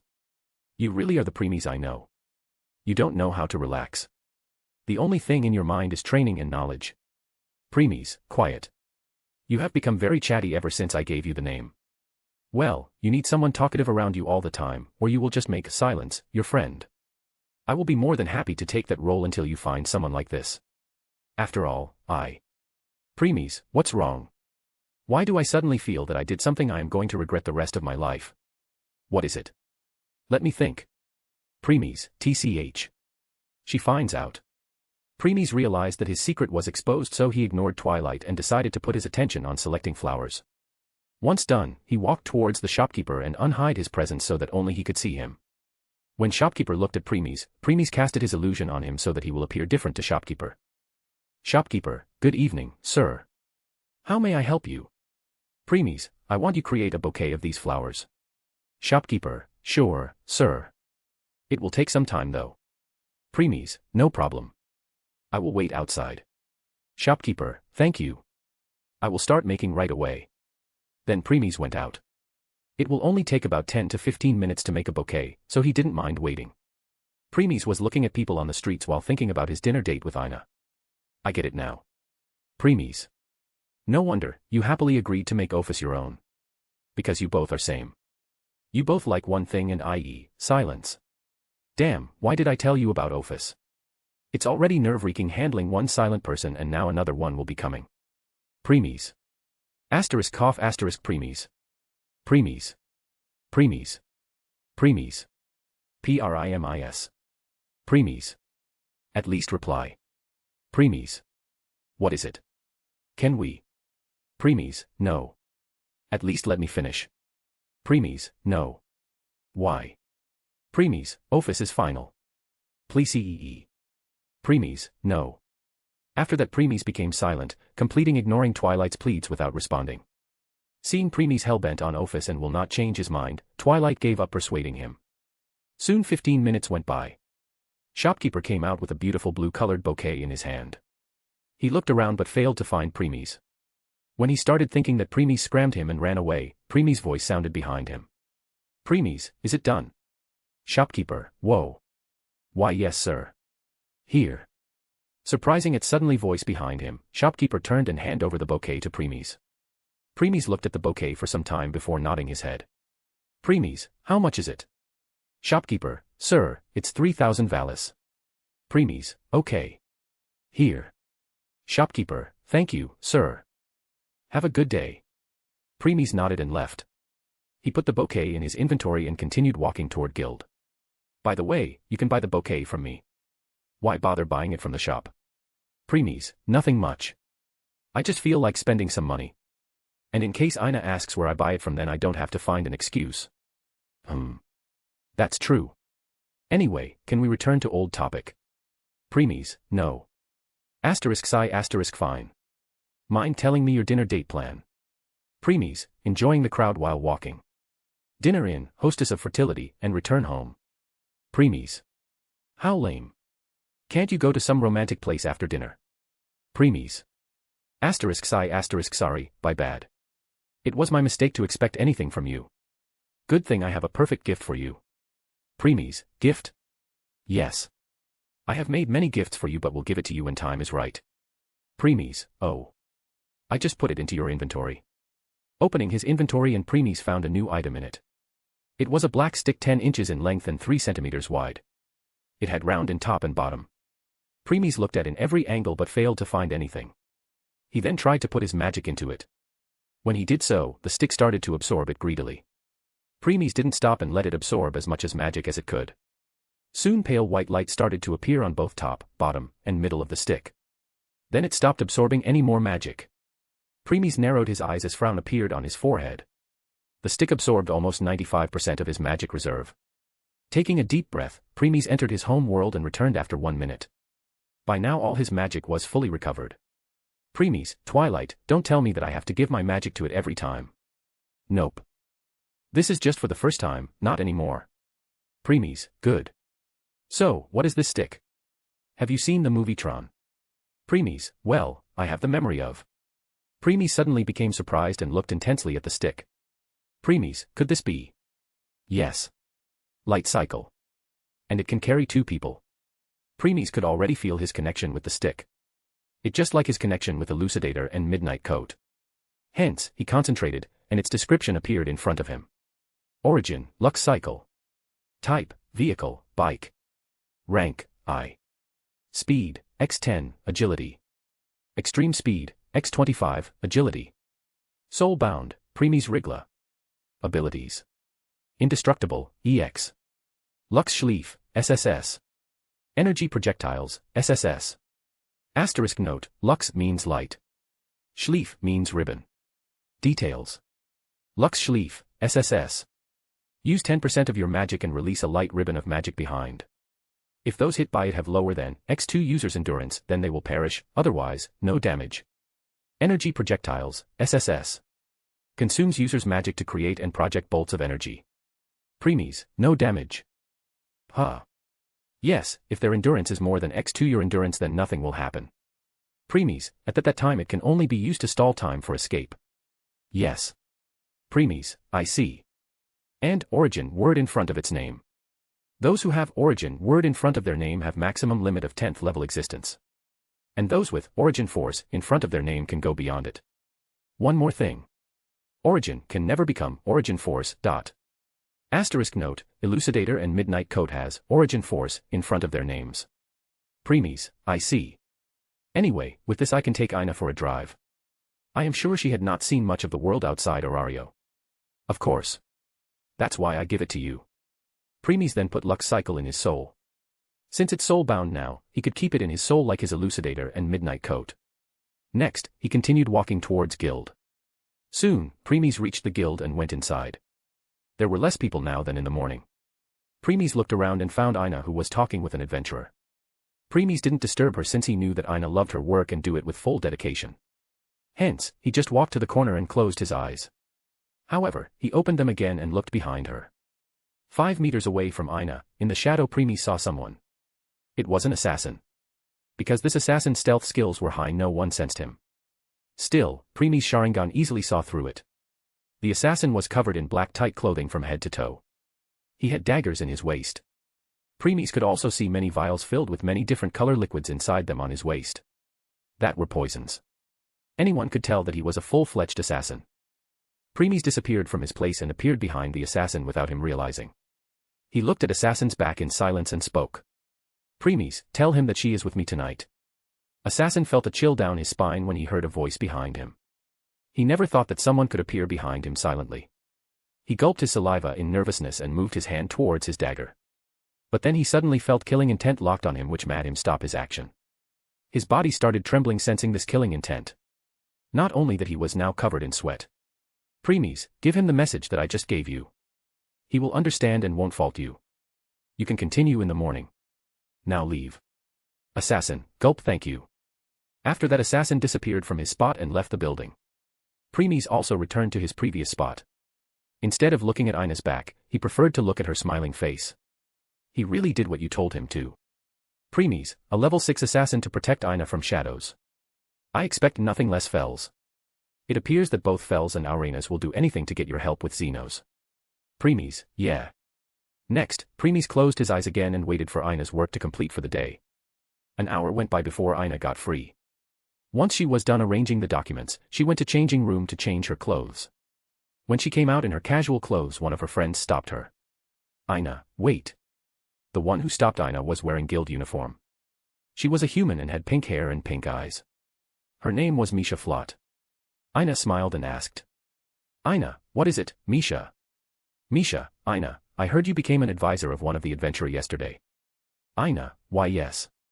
Misha, really? Who it is? I didn't see you meeting any such person today. Aina, he must be busy. Misha, he. Oh. So, he is a man. Is he handsome? Did he confess to you or something? Aina, what are you saying all a sudden? Misha, huh? Misha got shocked witnessing Aina's face, which became as red as tomato. She can't believe what she was seeing. Misha, no way. Aina, you. Aina, what? Misha, who is he? To think he stole our Aina's heart. Aina, wait. Let me explain. Misha, no need. This is serious. Misha then grabbed Aina's hand and dragged her towards one of the rooms. No matter how much Aina tried to reason with Misha, Misha ignored her and kept on dragging her. Once they reached the door, Misha knocked. Knock. Knock. Knock. Yes, who is it? Misha, it's me, Misha. Come in. Creak. Misha opened the door and pulled Aina inside before closing the door behind. This was another one of private rooms. There was already someone inside it. She was a werewolf. She had long red hairs and was wearing guild uniform like Misha. She was the receptionist of the guild and another one of Aina's and Misha's friend. Rose Fennett. Rose, what is it, Misha? Huh. Aina is also with you. Misha, Rose, we got a serious problem. Rose, problem. Misha, yes. You should have known that Aina became an advisor of an adventurer yesterday, right? Rose, yes, I heard it. So. Misha, it looks like that adventurer has stolen our Aina's heart. Rose, I am sorry. Looks like there's some problem with my ears today, can you repeat? Misha, looks an adventurer stole our Aina's heart. Rose, seriously? Misha, yes. Rose turned her gaze towards Aina, saw her red face. Witnessing this face, Rose understood everything. She looked at Aina and took a deep sigh. Rose, Aina, I already told you to never do that. It's already very painful experiencing the deaths of your assigned adventurers. Now you even fell for him. Did you want to be left alone after he died in the dungeon? Misha, yes, Aina. It's already been a long time since the closing of the dungeon for today. And he hadn't returned neither to exchange his magic stones nor to report you. Even if he exchanged his magic stones at the guild in Babel, he should still report back to his advisor. So, he should already be. Aina, no. Ina snapped before Misha could complete her words. Both Misha and Rose startled. They had never once seen Ina this angry before. Even when Ina was angry, she never shouted like this. They even saw tears that started to form at the corner of her eyes. Ina, he said he won't die.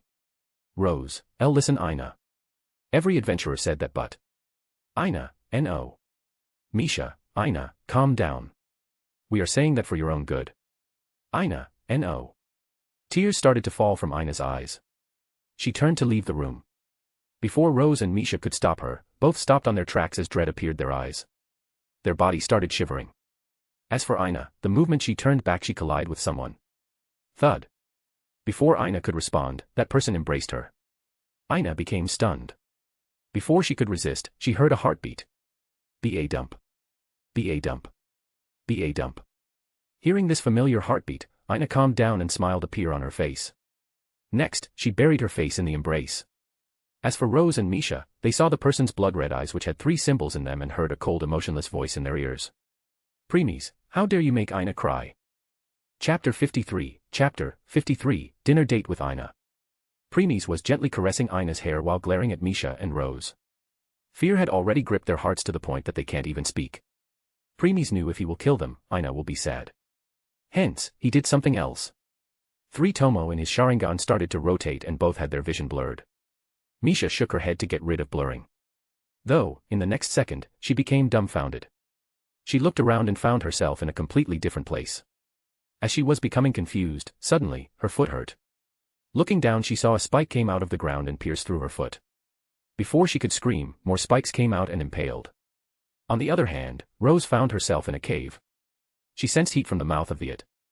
Hence, she became curious and approached it. When she reached the entrance and looked down, her face became pale. She was currently in one of the caves of the volcano. The volcano was rising slowly and slowly. It soon reached the cave. Rose got fright and started finding the way to escape but to no avail. In the end, she had no choice but to return to the cave. Nevertheless, Volcano also entered the cave in the next moment and swallowed her completely. Misha and Rose came out of their illusion. Then they both fell on their knees and hugged their trembling bodies. Their body realized that it was just an illusion, but it felt so real. Misha could still feel the pain of having her body impaled by the spikes while Rose still remembered the pain of being burnt alive. At this time, Preemie's voice sounded in their ears again making them even frightful. Preemies, if you make Ina cry again in future then what you experienced just now will become reality. Do you understand? They both nodded their head hurriedly. Next, Preemies dispersed into 6 ravens again. Craw. Craw. Craw. Craw. Craw. Craw. Only Rose and Misha remained in the room now. Confirming that Preemies was gone, they took a sigh of relief. After some time, Misha spoke. Misha, our Rose. I think I know who he was. Rose, I also know. The Black Swordsman. Misha, gulp to think the one who stole our Ina heart is him. Rose, sigh forget it. We should make sure no one knows about it, otherwise. They both shivered thinking that. Rose, one more thing, don't start keeping distance from Ina because of what happened. Treat her like you always do. Misha, I know. When Misha and Rose were talking among themselves, Preemies had already left the guild building with Ina in his embrace. Ina raised her head when she heard people shouting and found herself in the market. She became shocked because just a second ago, they were inside guild building. Preemies, you must be tired after today's work. How about a little bit relaxing? Ina, Ina unconsciously nodded her head hearing this. Noticing some tears at the corner of her eyes, Preemies gently wiped them. Ina heart warmed when she saw Preemies' care. As a result, a sweat smile appeared on her face. Preemies increased her happiness even more when he took out the bouquet from his inventory. Preemies, this is for you. I think blue flowers bouquet will be good since it's the sign of relaxation. Ina, it's beautiful.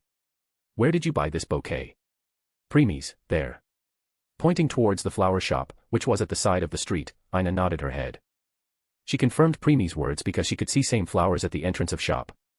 Preemies then took the bouquet from Ina's hand and put in his inventory again. Preemies, I will give it back to you once we are done for the day. Ina, okay.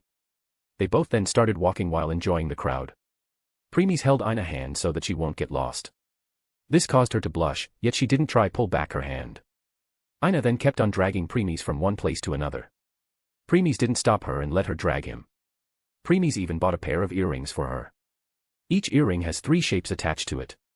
At top was a silver triangle, between was a golden 5-corner star, and at the end was a teardrop-shaped sapphire. Premies didn't wait for Aina to say anything before putting it on her ears.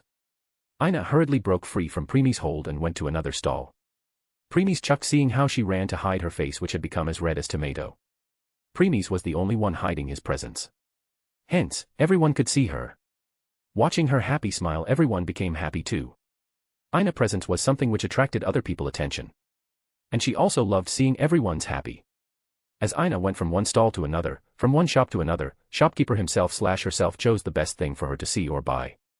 Aina also enjoyed talking with them. Premies was looking at Aina with small smile on his face. Soon that smile turned sad. He knew that their time together was only temporary. Aina loved all civilian. But that's not the case for him. Premies had already decided that he will side with Xenos. So, when their existences will come into being in future, then these very civilians, adventurers, will be his enemies. And he won't hesitate to swing his blade at them. Whether they will be civilians, adventurers, or even gods. At that time, if Aina will decide to side with these civilians, which Premies knew had 90% of chances of happening, then it will be better if they both go their separate ways. That's also one of the reasons he didn't Aina made either half or permanent member. Since she can't accept Premies' way, they should separate. As for Lily, whom he had already made half member, and Haruheim, who he will rescue tomorrow and will make next half member, he knew both will follow him no matter what decision or side he will take. At this time, Aina, who was talking to shopkeeper, suddenly turned back and saw Premies, who had sad smile on his face. When Aina saw that smile, her heart started to ache and she felt like crying. She didn't know why, but she felt like Premies will disappear from her life because of one of her own decisions that she will regret forever.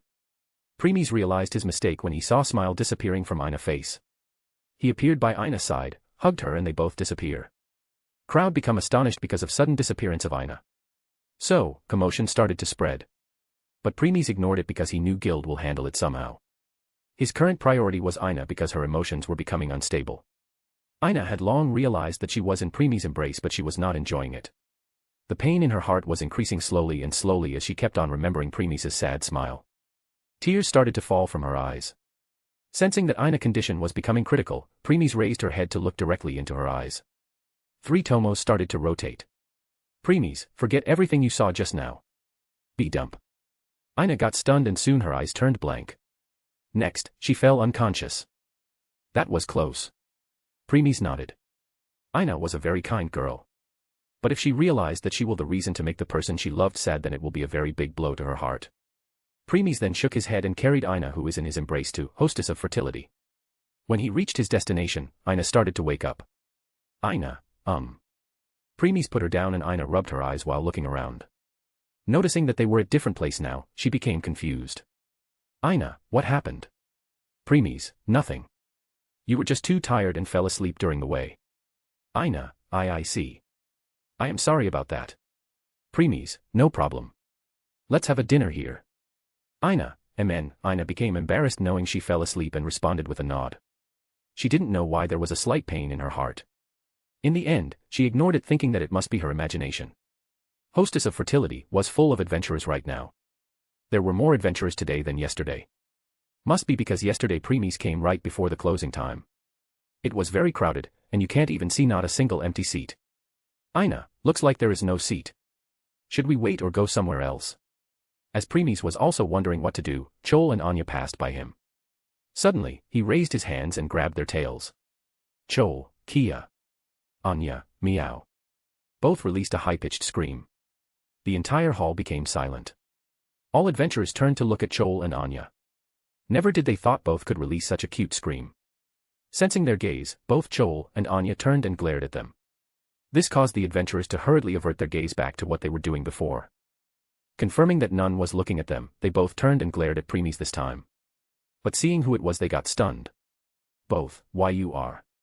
Premies didn't let them continue and swiftly caught their tails again. Both, Kia. All adventurers again turned at them. This time they all received their killing intent and again looked away. Next, Chloe and Anya hurriedly freed their tails from Premies' hand and started to caress it. Because of pain, some tears could be seen in the corner of their eyes. Cat people tails were very sensitive, so of course the pain will increase too. Premies, keep quiet. It will be annoying if others realize that I am here. For now, any free seats? Hearing this, both became dumbfounded.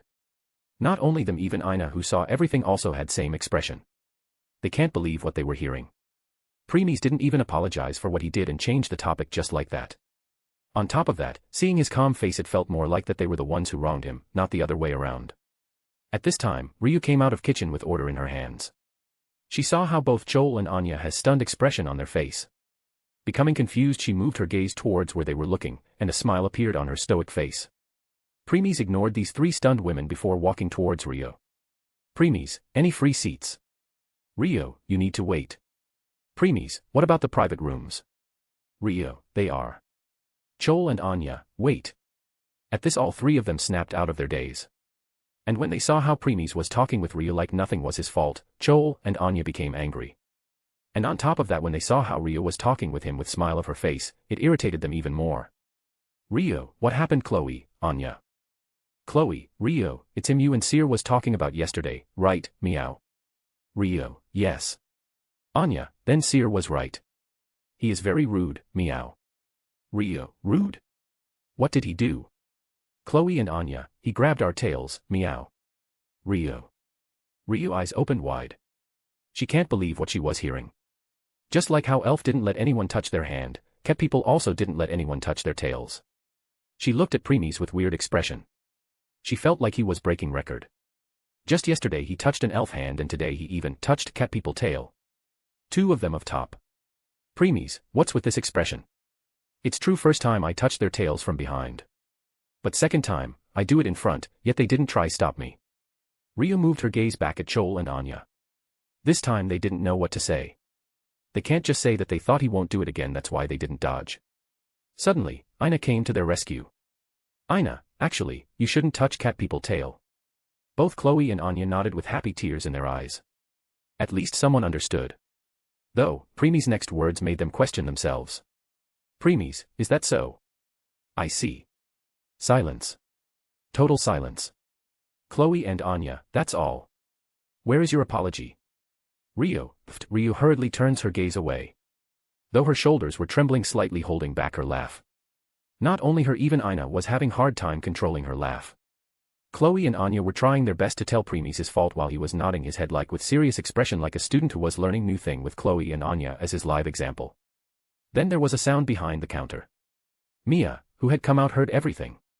She was also having hard time controlling her laughter. Though, she still controlled herself. Mia, cough cough, so what can we do for you today? Premies, a private room. Mia, sorry, all rooms are full. If you came just few minutes ago, then the last room will be yours. Premies, I see. When Premies started to ponder what to do, a voice was heard from one of the private rooms. Adventurer, hey, how long for our order? Mia, coming soon. TCH, Soma Familia, they came in last and want their order to be first. Mia then turned to go into kitchen, but Premies' voice stopped her. Premies, which Familia again? Mia, huh? Soma Familia. What, do you know them? Mia startled when she looked back at Premies. Not only her, even Ryo, Chloe, and Anya were the same. They saw Premies smile, and a chill went down their spine. Though, Ina, who was standing behind Premies, didn't see it. Premies, my. To think we will meet this soon, Soma Familia.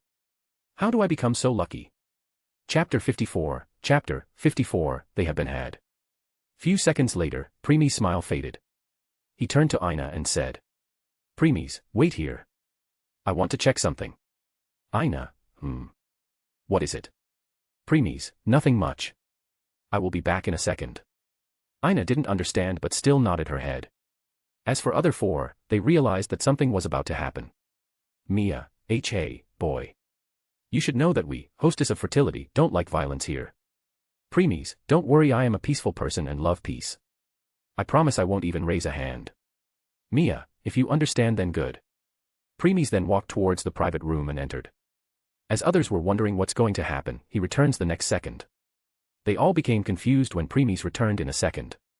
Chloe, what did you do, meow? But Premies didn't respond and just stand at his previous spot. Since Premies was not responding, others become more confused. As for Chloe, she was getting infuriated noticing how Premies was ignoring her. Chloe, I am asking something, meow. Premies, quiet. Chloe, Kaya. Premies said a single word and grabbed her tail again. She broke free from Premies' grip and took some distance from him. This time, both even Ryu and Mia bewildered for different reason. Ryu because she can't believe Premies grabbed Chloe's tail again and this time in front of everyone. As for Mia because she didn't see when Premies moved his hand. It was just too fast. Even though Mia still had her signature smile on her face but inwardly she had raised her guard to the limit. She knew that if Premies use such speed against her then even she will die without realizing. Mia, he is dangerous. As for Anya, she already hid behind Ryu when Premies caught Chloe's tail. Premies ignored them and remained silent. Ina also remained silent and stayed by Premies' side. Soma Familia Adventurer, hey, our order. Everyone snapped out of their thought and returned to their work leaving Ina and Premies behind. Of course, Chloe and Anya didn't forget to send a glare back at him before leaving. Time went by. Adventurers started leaving one by one while more were coming. Yet, Premies just ignored it since he was waiting for a private room. After some time, commotion started to occur in the private room which Soma Familia was occupying. Hearing this, Premies raised the corner of his lips, but no one saw it. Mia, what's going on? Lunwar, check it. Lunwar, yes. Lunwar entered the room and commotion increased even more. After few seconds, she came out. Though, she had a bad expression on her face. Ryu, Chloe, Anya, and Mia had already gathered around Premies again. Even though Chloe and Anya still had angry expression on their face, they didn't know why they just can't bring themselves to hate Premies. Mia, what happened? Lunwar, they are fighting. Mia, why? Lunwar, they are blaming each other for stealing their money. Mia, huh? When was their money got stolen? After questioning Lunwar, Mia sent a glance at Premies' direction. Not only her even Ryu, Chloe, Anya, and Ina all were glancing at Premies. Lunwar got surprised by their actions and followed where they were looking. There she saw Premies and got stunned since she didn't sense him at all. Nevertheless, she put the thought at the back of her head and hurriedly answered. Lunwar, they said they had money a second ago. But it disappeared suddenly. They all took a breath of relief after hearing first half of the sentence but got confused listening other half. All disappears suddenly. How? So, they turned their gaze back at Premies again. Premies, I am not someone who will steal other people's money. All, why can't we believe you? Premies, of course, I didn't steal their money. I just took back the money which belonged to Lily. So, it's not stealing. Just some compensation. Premies nodded inwardly. In truth, when Premies entered their room, he did take away all their money. However, he put them into an illusion making them believe that money was still with them. As a result, when they decided to take it out to pay, illusion wore off and their pouch became empty. Even after Premies' explanation they were still looking at him with suspicious gaze. Premies decided to break the ice using the previous method. He grabbed Chloe and Anya tails again. Chloe and Anya, meow. They hurriedly broke free and ran away. Then they saw some hairs in Premies' hand, this caused them they ran away even further. After keeping some distance, they glared back at Premies again. Chloe, what was that for, meow? Anya, what did we did this time, meow? Premies, before you were looking at me like I am your first love. And now you are looking at me with longing expression. Chloe and Anya, what first love? What longing expression? It was clearly a suspicious look before and now it was glare. Premies, is that so? Then. Saying this Premies raised his hands again. Realizing they were going to lose more hair from their tails, Chloe and Anya hurriedly nodded their head. Chloe and Anya, no. No. No. You are right. That was clearly a look you give to your fist love and now it's longing expression, meow. Premies, are you sure? Chloe and Anya, yes, we are, meow. Premies, okay. Premies became silent again and didn't continue. Behind him Ina, Ryu, and Mia were have hard time controlling their laughter again. All three, first love. Longing expression. Ha ha ha ha ha ha ha. Chloe and Anya of course saw this but could only glare at them. They knew if they deny it now then their tails will have to face torture again. As for Lunwar, she became speechless seeing the interaction between Premies, Chloe, and Anya. Lunwar, when did they become such good friends? Not only Chloe and Anya didn't lash back at him for grabbing their tails, but they even said they're looking at him like they're looking at their first love. When did we start doing comedy to entertain our customers? If Chloe and Anya would have known Lunwar thoughts, then they would have growled at her. As for Premies, he would just have ignored it like always. Soon, commotion started to increase between Soma Familia. Mia already an enraged expression on her face as she started walking towards the room. Mia, damn them. If they should checked whether they had money before booking a private room and ordering this much food in the first place. As Mia was walking towards the room with great stride, Premies decided to put oil into flames. He turned to Rio, Chloe, Anya, and Lunwar all together and said, Premies, I didn't know that, Hostess of Fertility, provide free food service along with private room. I also want to book such free service. I will make sure to tell my friends about it. After all, I don't know any place like Hostess of Fertility in the entire Orario who give free stuff even when the prices of the ingredients are too costly. Hearing this, the mouth of Rio, Chloe, Anya, Lunwar, and Mia, who was already near the door, twitched and veins appeared on their forehead. Next, all 5 of them started releasing their killing intent. Everyone in the hall started to shiver. Premies stood in front of Ina to guard her from this killing intent. Then Mia opened the door of the private room and entered. Though this time Rio, Chloe, Anya, and Lunwar also followed behind. Someone or some people are going to get very unlucky. Premies just smiled without responding. Soon sound of beating was heard from inside the room. Premies just stayed with Ina and enjoyed the sound while a worried expression appeared on Ina's face. Ina, don't you think they should stop now? From the voice of adventurers, they should be in miserable condition. Premies, Simon, she is too kind. True. But you know what, her kindness reminds of one person. That person is also very kind. And she is also too pure. Premies didn't ask since he knew Twilight will tell him anyway. Hey, at least ask who I am talking about. But silence was the answer Premies gave her. Fine. Since you asked so politely, I will answer. Premies. I am talking about Emilia. From Re-Zero, starting life in another world dash. Premies narrowed his eyes hearing this. He didn't deny that. Premies, does the world of Re-Zero, starting life in another world dash, exists this group? Yes. Nodding his head, Premies became quiet again while planning his course of action when he will go to that world in future. Still, he didn't forget to reply to Ina. Premies, they deserve this. Don't forget not only they are eating free food but also booking a private room for free. Ina, I know. Yet, I am having a feeling that you are somehow responsible for this. Premies, why? Ina, women intuition. Premies' lips twitched hearing that. Twilight also didn't let go of this opportunity to make situation worse. Women are said to possess a superior intuition called women's intuition, an almost psychic, and somewhat frightening, knack for knowing what others are feeling and thinking. Experts say this intuition is based on an ability to read facial expressions and body language. And one more important thing, and i.e., women's intuition makes relationships much more difficult than they have to be. He. Veins appeared on Premies' forehead because of anger, but he was able to remain calm thanks to his extraordinary will and responded. Premies, thanks for the information, but I didn't ask though. It's my job to tell you even if you didn't ask. Ignoring Twilight's comment for now, Premies moved his attention at the room. After some time, sound in the room died down and Mia came out with Rio, Chloe, Anya, and Lunwar following behind. They were dragging some human-shaped garbage behind them. Everyone in the hall watched in silence as they threw garbage outside and shivered slightly. To not become next human garbage, they double-checked if their money was still with them or not. After finding out that everything was fine, they took a sigh of relief and continued eating their food. Mia approached Premies again once they were done throwing the garbage. Mia, boy, just now a room become free. Do you need it? Premies, sure. Then Rio, Chloe, Anya, and Lunwar went back into room to clean it before coming out. Mia, good. Room is all cleaned now, you can enter. Nodding his head, Premies entered with Ina. Just when they were about to close the door, Premies smiled to Ina. Everyone saw that smile and thought Premies was just happy that he finally got a room. But not until he said something. Premies, see, Ina. Didn't I say that, I am a peaceful person and love peace? Ina didn't give it much thought and nodded. Next, they both entered inside and closed the door. Others didn't mind what Premies meant at first while continuing their work, but in the next second they all stopped altogether, and their eyes opened wide in shock. They looked at each other and could see fear in each other's eyes. Not only Rio, Chloe, Anya, and Lunwar but even Mia was same. All 5, we have been had. Exactly.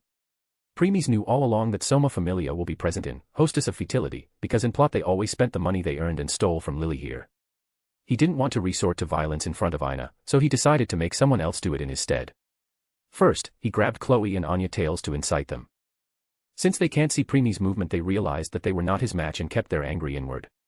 But Premies kept on increase their angry again and again. In between he also distracted them from knowing his scheme. He also made everyone think that he had no idea that Soma Familia was here. He made everyone laugh by saying first love and longing expression and so on. So, when he put the oil into flames saying, "Hostess of fertility, provide free food and room service," they finally snapped and changed the target of their rage from preemies to Soma Familia. Ryu and Lunwar, who remained calmer than Chloe and Anya, also didn't sense it at all because of preemies' distractions. And so preemies succeed in making Soma Familia into garbage without even raising his hand. Now all 5 on them were looking at the closed door of the room in which preemies was. They felt chill down their spine. They never thought he would make all 5 of them into doing his work, and they didn't have realized it if he didn't give them a hint just now. They all gulped their saliva. As for Mia. Correction. He is not just dangerous but the most dangerous I have ever seen. I need to make sure not to make enemy out of him, otherwise I won't even realize why and how I die.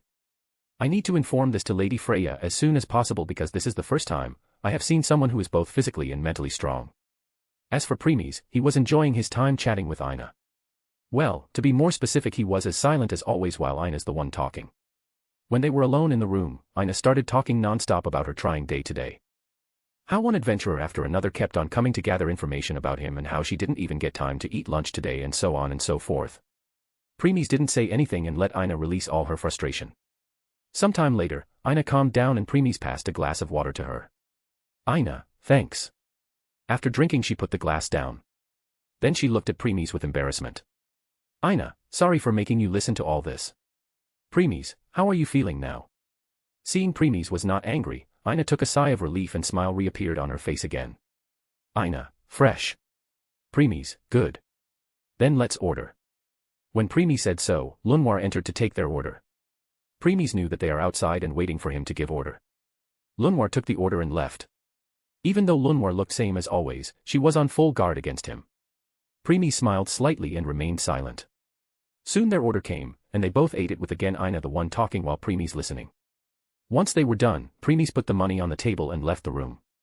When they came out, he was greeted by the smiling faces of Rio, Chloe, Anya, and Lunwar. Though, preemies can tell it was a forced smile. Still, he didn't say and moved towards the entrance. He knew that Mia must have already notified Freya by now, so he wanted to leave before she arrived.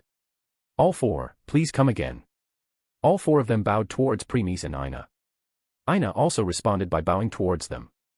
As for preemies, Chloe and Anya, meow. He grabbed Chloe and Anya tails again. But before they could resort and broke free, he let go and put his hand on top of their head and started patting them gently. They got shocked because of his action. However, when they looked up, they fell into trance. Preemies was patting their head and ears with small smile on his face. This was not the smile which sent chill down their spine but a gentle one. Not only Chloe and Anya, even Ryu and Lunwar also fell into daze. It should be known that yesterday and even today till now preemies almost always had indifferent expression on his face. They had never seen any other expression on his face. So, it shocked them. Preemies knew that he had wronged these 2 cats too much today, so he decided to pat they as an apology. Preemies, it's not good to remain this stiff when you sending someone, okay? Chloe and Anya, MN, Chloe and Anya nodded and looked down. Though, anyone could see their tails wagging right-left, showing that they were enjoying his patting. After some time, preemies removed his hand and left with Ina but not before nodding at Ryu and Lunwar too. As they saw his back going further and further, all 4 of them bowed towards his direction again. And this time there was a genuine smile on their face. Chapter 55, Kiss. Ina, ah. I am so full today. Never thought I will eat this much. Must be because I skipped lunch. After leaving, Hostess of Fertility, preemies and Ina were walking down the street. Since Arario will be closing its gates soon, there were a lot less people on street now. Don't you think she will be danger? Ryu and others will definitely tell Seer/Freya about her. Preemies, don't worry. It's true that Freya want all those with potential for herself, but she didn't hurt any civilian. Not only that, I can guarantee you that she will even send someone to guard Ina, because Ina is the only way to contact me for now. So, she won't hurt her one bit. If you say so. Preemies, why did you have such a bad impression of Freya, Twilight? Well, from the plot you already know what kind of person she is. Preemies, from what I have seen, she makes life difficult for Belle because he has a lot of potential. But you can't deny that she is also the main reason that Belle becomes strong so fast. And don't forget, no matter which situation Freya put Belle in, it was never an impossible task. Well, I can't deny that. Preemies, not only that, did you remember Astrias? Astrias? You mean the Minotaur which Otter trained to fight Belle Cranel? But later it reborn as a Xeno. Preemies, yes. Now here's the question. Why did Freya choose Minotaur instead of any other monster? Well, that's. Premies didn't wait for Twilight and continued. Premies, that's because when Ace saved Belle from Minotaur, Belle started to fear them. And this very fear would have stopped his growth. So, Freya used Minotaur to not only erase Belle's fear but also increased his strength further. Oh. I see. Even though I still can't fully trust Freya, she still earned some good points from me. Let's see. Now she only has -99999999999999999 points left to clear before I will fully trust her. Premies. Premies shook his head hearing Twilight words. Premies, anyway, a rough stone needs to go through pressure and polishing before it could show its luster. If it failed, then only ashes will remain. And Belle Cranel is not some normal rough stone. Yes. He is the hero of this world. Premies, hero. Yes. Main characters are actually the heroes of the world. Premies, be more specific. Just think of the world as a house and those who living in it as its residents. Hero can be called the young master of the house. Premies, main character's plot armor or something. Exactly. Once there is a threat to hero's life, then the very will of the world will make its move to protect him. For example, it will make someone appears right on time to help him, or it will open a portal or something. Premies, it will try everything to save its young master's life. Correct. That's the same case for Belle Cranel. Why did someone always appear to save him if his life is in danger? Why did he suddenly find a place to hide and so on? It's because the very will of the world was saving him. Premies, Is this the same case for heroines too? Yes. Though, the world's first priority will always be Belle Cranel, then Hestia, then Ace, and so on. Premies, you mean even I can't kill Belle? You can. As I told you before, since you possess the origin force, you are God for this world. Even if you will kill him, the world won't make any move to save him. Because to it, God is always right. Though, once you killed Belle, then the world will start finding its next hero. Aina, what are you thinking, Premies? Aina, who was walking at the side, suddenly interrupted his conversation with Twilight. Premies, nothing. Aina, is that so? By the way, there is something I want to ask. Premies, go on. Aina, it's about your eyes. I have never seen such beautiful eyes before. Ever since I started working in Guild, I have seen almost all the races, but none have eyes like yours. And I am having a feeling that there is more to them than just beauty. Premies, I have these eyes because of my bloodline. And just like you said, there are more to them. Aina, really? What is it? Premies, my eyes are called Sharingan. Aina, Sharingan. Aina tilted her head in confusion since she had never heard of this name before. Premies, yes. Sharingan is called as an eye that reflects the heart. Aina, eye that reflects the heart. Amazing. Premies smiled and didn't explain further. Aina also thought that that was all to his eyes, so she didn't ask about it again. As they were walking, people were becoming less and less. Aina, it's closing time. I think I should return too. Ah. Premies suddenly carried Aina in his arms in Princess Carrie before she could complete her sentence and sped up. Aina closed her eyes because of wind. Few seconds later, Premies stopped and put her down. Aina opened her eyes and looked around. When she looked back, she got stunned. Aina, it's Aurario. Didn't this mean we left Aurario? Premies, yes. Aina, why? Premies, want to show you something. Aina, huh? Next, Premies took out Luck Cycle from his soul. When stick appeared in his hand, he broke it. The stick then turned into a black bike. This was the first even for Premies to see his Luck Cycle. Even though he still had calm expression inwardly, he was astonished. Luck Cycle design closely resembled a real-world motorcycle. Just like Twilight said, it lacked the canopy but had place for two people to sit without any problem. Unlike the light cycle in Tron on which only one rider can sit. It had headlights so that you could easily navigate in dark environments. The front and rear wheels were of identical size, but its rear wheel had a sphere-shaped rim with 3 spokes attaching to it. Premies walked to it and touched it. The moment he did, the pale white liquid energy started to appear at its edges. Now it looked like a real Luck Cycle. Pure black in color with pale white edges. Premies was also receiving all the information he needed to ride the Luck Cycle when he touches it. Luck Schleif that released behind can be toggled on or off at any time. Speed can be increased by pushing the front and rear ends of the vehicle further apart. The front wheel of Luck Cycle was locked forward, so steering was not done by turning the front wheel but by tilting the cycle. When attempting certain maneuvers, a pair of small fins will spring out just behind, to aid either balance or braking. Premies let go after digesting all the information. Now he became a rider who had hundreds or thousands of years of experience riding this Luck Cycle. At this time, Aina, who had become dazed after seeing Luck's cycle, spoke. Aina, how beautiful. What is this? Is this what you want to show me? Premies, yes. It's called Luck's cycle. Anyway, come here. Aina, wah. Aina first became confused and walked towards Premies, but when she reached him, he grabbed her waist, lifted, and put her on the back seat. Next, he also sat on the driver's seat. Premies, hold me or you will get blown away. Aina, what do you mean?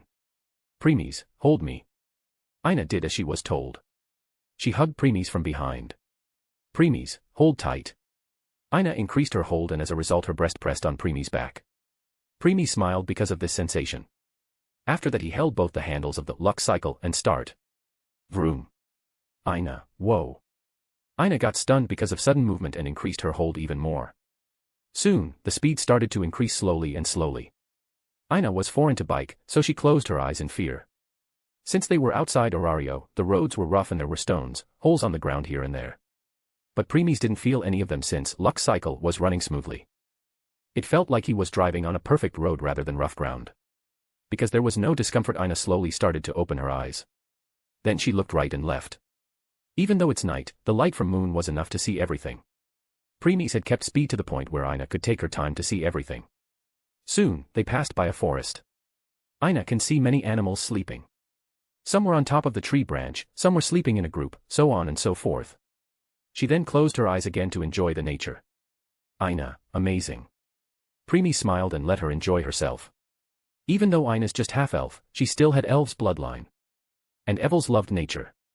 That's why Premies brought her in forest. Few minutes later, they reached a river. Premies stopped Luck's cycle at the side and came down with Aina following behind him. Aina, water is so clear. Aina separated from the Premies and went towards the river. She first drank some water before removing her shoes and entered river barefoot to enjoy the cold sensation of water. Then she started playing in the river. Of course, she didn't forget to call Premies. Aina, Primus. Wanna join me? Premies, take your time. I have already enjoyed a lot before. Aina, is that so? Okay. Aina smiled brightly and returned to play in water. Soon, many animals who hadn't fallen asleep yet approached Aina. Thanks to her elf's bloodline again they got attracted to her. Hence, Aina started playing with water in them. Premies was looking at everything with smile on his face. He smiled a lot when he was with Aina. Premies looked around the forest. This was the same place where he first arrived in this world. Even though only few days had passed since he left, this place still calmed him a lot. Premies then walked towards a tree and sat down while leaning on it. As he was still looking at Aina, animals started to approach him too. Seeing this, Premies' smile became gentler. He brought some animal food from Twilight and started to feed them. But because of this, more animals started to approach him. Premies didn't mind and gave food to all of them. Aina, humph. Though, he stopped what he was doing when he heard this and looked at Aina's direction. He could see her glaring at him with pout. He became confused first before realizing that all the animals had gathered around him. Premies' lips twitched by this and called Aina over. When she reached him, he gave the food to her and as a result all animals gathered around Aina now.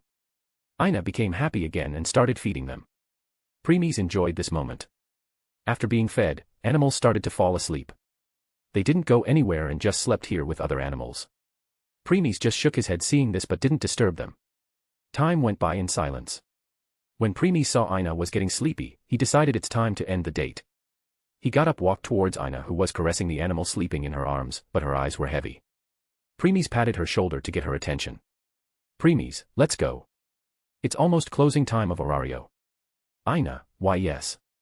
She then put down the animal in her hand and wore her shoes. Premies put Luck's cycle inside his soul when Aina was playing with animals, to avoid needless attention. So now he took it out again. He helped Aina to sit on the back seat before sitting on the driver's seat himself. Then he started Luck's cycle. Vroom. As they were returning, Premies felt that weight on his back increased. Turning back, he was greeted by Aina's sleeping face. She had fallen asleep on his back. Premies smiled seeing her face and continued without disturbing her. Soon, they reached the Orario.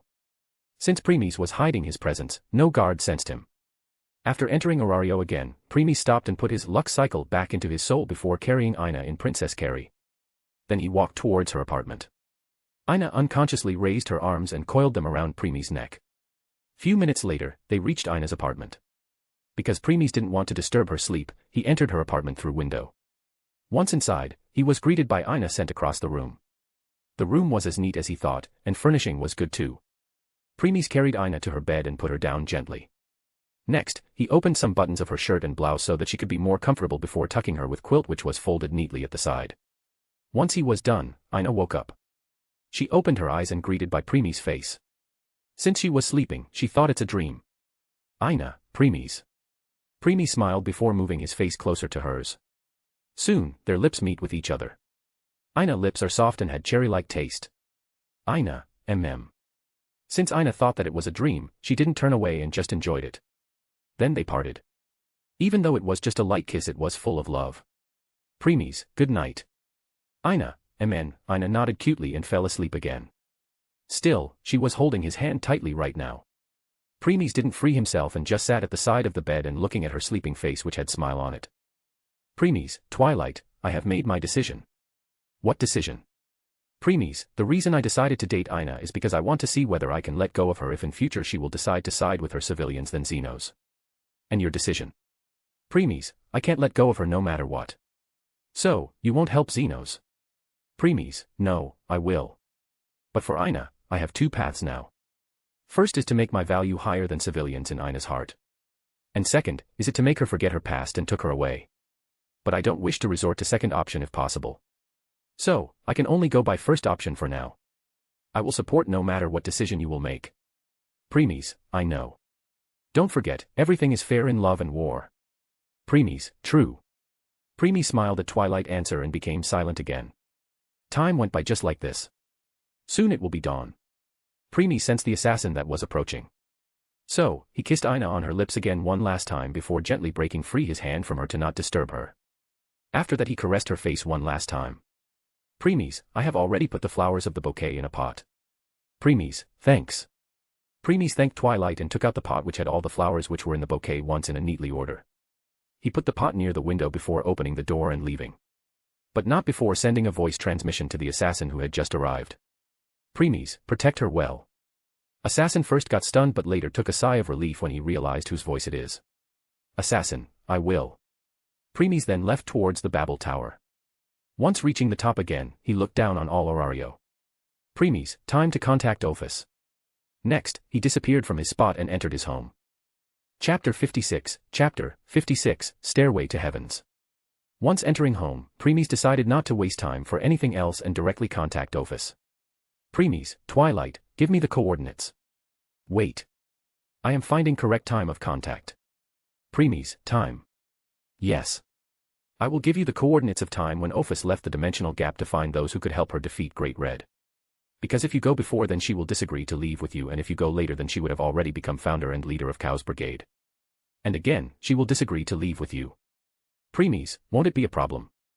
Since it will be future Office instead of the current Office. Didn't this mean there will be one more Wachter? That's where you came in. Premies, I am listening. You must convince Office to not only come with you but also become permanent member. Once someone become permanent member then they will become unique existence just like you. In other words, you and your permanent members won't exist in any parallel universes or timeline. Premies means we only exist in present. Correct. You all will be completed separated from fate, destiny, karma, and so on. That's why no one could see your past and future because you all didn't exist there in the first place. Think what will happen if there will be multiple Premies and your permanent members. Premies felt a chill down his spine imagining this. Thinking what will happen if there will multiple Premies who had awakening. And not all will have same personality as him. Someone will be enjoy killing, raping, destroying, ruling and so on. If that happened then soon, they would clash with each other to show their supremacy and their clash will destroy the world. Premies gulped nervously. Premies, that will be nightmare. Right. That's why you and your permanent members will be unique existences. This also answers your question. When Office will become your permanent member, only she will exist not any of her counterpart. Premies, okay. How much time you need? 5 to 10 minutes. Though, I can still talk to you without any problem. Premies, then I have some questions. What is it? Premies, other worlds don't have dungeon like here, does this mean me and members can't increase our level there? Don't worry, such concept won't apply to you and your members. Your stats and level will increase whenever you kill monsters or anyone you think as enemy. Premies, enemy. Huh. Yes. As long as you kill those whom you deemed as enemies, you will gain Exilia no matter what. Premies, I see. Another one. I think I know what it is. Premies, oh. You want to know whether there's something like dungeon which you can be used in your home to increase your members' strength, right? Premies, right. Yes. There is something like this. It's called Stairway to Heavens. Premies, Stairway to Heavens. Amen. It's a tower which has floors just like dungeon. As you go higher, stronger enemies will appear. Premies, since you didn't mention it until now, this means some conditions need to be met, right? Yes. There are 2 ways to get it. First, you need to become 3rd level existence. Premies, can't I just do it in my awakening? You can. But you are forgetting something. Your awakening uses origin force. So, if you will make the tower, then it will be full of origin force. As a result, only you will be able to enter it, and that is only in your awakening form. Premies, I see. And the second option? Twilight became silent for some time. Premies raised one of his brows but waited patiently. Kill another host. Then I will absorb that his system and gave you Stairway to Heavens. Premies' eyes widened slightly hearing this. Premies, another host. Means other transmigrators. Exactly. Even though you don't have memories of the past. You still have the knowledge and information of novels, games, and animes, didn't you? Premies had solemn expression. But he didn't say anything and let Twilight continue. You know how someone dies and reincarnated in another world with system, or how when they die God appears in front of them and give them the wishes, or how some great expert dies and went back into past with all their knowledge and so on. And you will meet these types of people in future. Premies, I get it that if I kill these transmigrators then you can absorb their systems and provide new features. Exactly. Premies, then what will I get by killing those who return to past? After all, not all have system. It's true that they won't have system, but you will get something very precious from them. Premies, and that is knowledge and experience. Premies, knowledge and experience. Huh. By this I didn't mean the life they live but all the knowledge they have accumulated throughout their lives. Premies, all right. Then what about experience? Think of it like you have all the knowledge on how to make potion, weapons, poison, alchemy, and so on. But this knowledge is all useless if you didn't have any experience of making it yourself. Premies, I get it. Interesting. Saying till there, a smile formed on Premies' face. Anyway. Unlike you, these people won't have to face 5 times penalty. Hence, their strength will increase rapidly. So, you should also start to increase your strength. After all, these people also have a lot of life-saving tools, treasures, artifacts and so on. Premies, I know. Then Premies became silent, and Twilight continued finding the coordinates. After 10 minutes. Found it. Be ready. Hearing this, Premies stood up. Premies, come Aurora. Boom. A burst of origin force came out of him. It then turned into a vortex. Premies was between the vortex, and he could feel his power growing and growing. Midnight Coat and Elucidator had already returned to his soul. After some time, Vortex disappeared and Premies appeared again. This time he was in his awakening form. Aurora's twin blades representing day and night were in his hands. He put the blades back into their stealth. I have sent the coordinates to you. Nodding his head, Premies left this home world. Next, Premies appeared on top of Babel Tower again. He gave Aurario one last look and then closed his eyes. Soon he bathed in the light and disappeared. Premies found himself in an empty space. This was an endless void which had a mix of iridescent colors. You can describe it as looking through a kaleidoscope. Premies, so, this is the space between to all other worlds. Yes. By the way, Premies, how did you do that? Premies, do what? I only gave you the coordinates. I didn't tell you how to teleport yourself. So, how did you do that? When did you learn how to use origin force like this? Premies. I don't know. What? Premies, I just did it like that. So, you yourself have no idea. Huh. Premies, yeah. Though I have a rough guess. What is it? Premies, whenever I meditate in the concentrated origin force pond in home, I feel like my understanding of origin is increasing. Even though it's almost negligible, but there is still some. I see. That answers my question. Anyway, you shouldn't undo your awakening no matter what, because without the protection of origin force, you will die within a matter of seconds after being exposed to the nothingness. Nodding his head, Premies continued looking around. As he concentrated, he saw many colorful spheres hidden in this endless void. He moved towards one of them and touched it. Soon images started to appear his head. This world was set in Edo period of Japan, where giant insects started appearing and attacking people 100 years ago, and since then had brought terror and death to the country. He saw many samurai, ninjas, warriors killing these insects to save people. But some were still killed and got eaten by them. In between them, Primi saw a short and petite young girl. Her clothes darkened black with a dark purple aura, her hairs were black, and she grew a pair of dark purple butterfly wings behind her.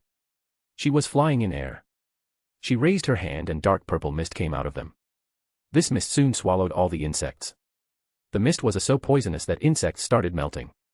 Primis removed his hand which was touching the sphere. Primis, was that? Yes. The world of Mushibugyo. And I think you already know who you saw. Primis, that was Princess Na, or I should say Kuroigia, the magistrate of Mushibugyo.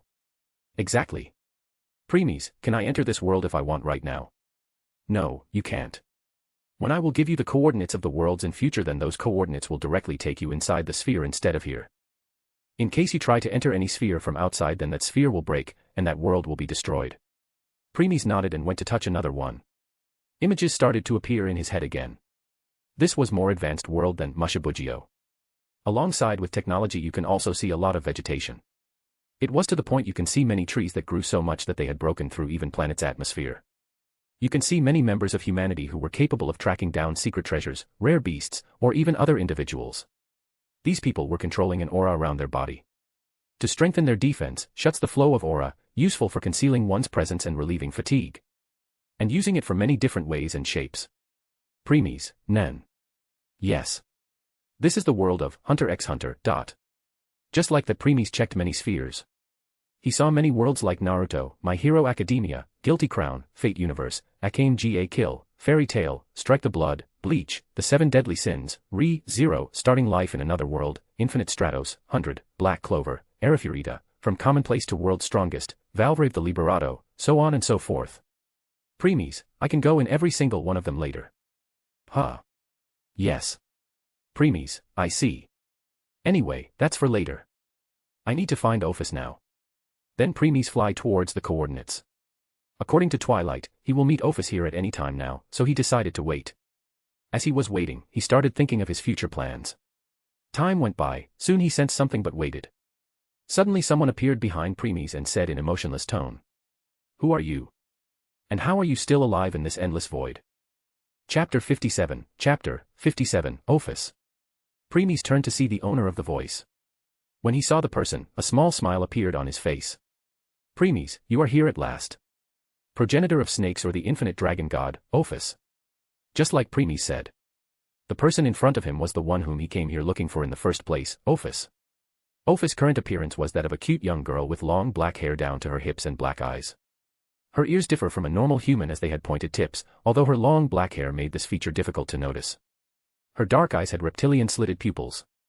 Her height is 137 centimeters, i.e., 4 feet 6 inches. She was currently wearing a provocative black gothic Lolita dress which exposed her breasts, albeit with black cross-shaped tape covering her nipples. As Primis was looking at Ophis to get a good read of Dragon God, Ophis was doing the same. Soon, Primis got surprised. Primis, she is first one to ever look directly into my Sharingan without being affected. Ophis, who is he? I can't see through him. Maybe he can help me defeat the idiot Red. As Primis was deep in thought, Ophis spoke. Ophis, kill idiot Red for me. Primis. Primis, seriously. She didn't even ask my name or introduced herself. She didn't even wait for me to answer her previous questions and directly asked for help. Isn't this too much? Did you forget? Even though Ophis is a dragon god, she is still a little girl who lived all alone in the dimensional space until she had to left because of Great Red. Primis took a deep sigh looking at Ophis again. Now, there was a rare gentleness in his eyes. Primis, yeah, I forget that. She is an honest, pure, and naive dragon. Yes. Because of that, when she became leader of the Cows Brigade, the 3 leaders of the old Satan faction and Diodora Astaroth took advantage of her naiveness to gain more power without helping her in return. Primis, yeah. Since she is just a little girl, when some took over her home whom she can't defeat, she feels like she is being bullied. That's why she left to find someone who can help her. So, suddenly meeting the one who can help her, of course she will ask their help without realizing whether the said person will help her or use her for her goals. Exactly. Primis sighed inwardly once again. Then he moved towards Ophis with a gentle smile on his face. Ophis just tilted her head but didn't take any action. When Premies reached her, he put his hand on her waist, raised her like a child before putting her on his left shoulder. Ophis became confused again, but since she can tell Premies had no bad intentions, she didn't do anything. Once making her sit on his shoulder, Premies looked at her again and spoke. Premies, Ophis, right? Ophis, Amen. Premies, why do you want to kill the Great Red?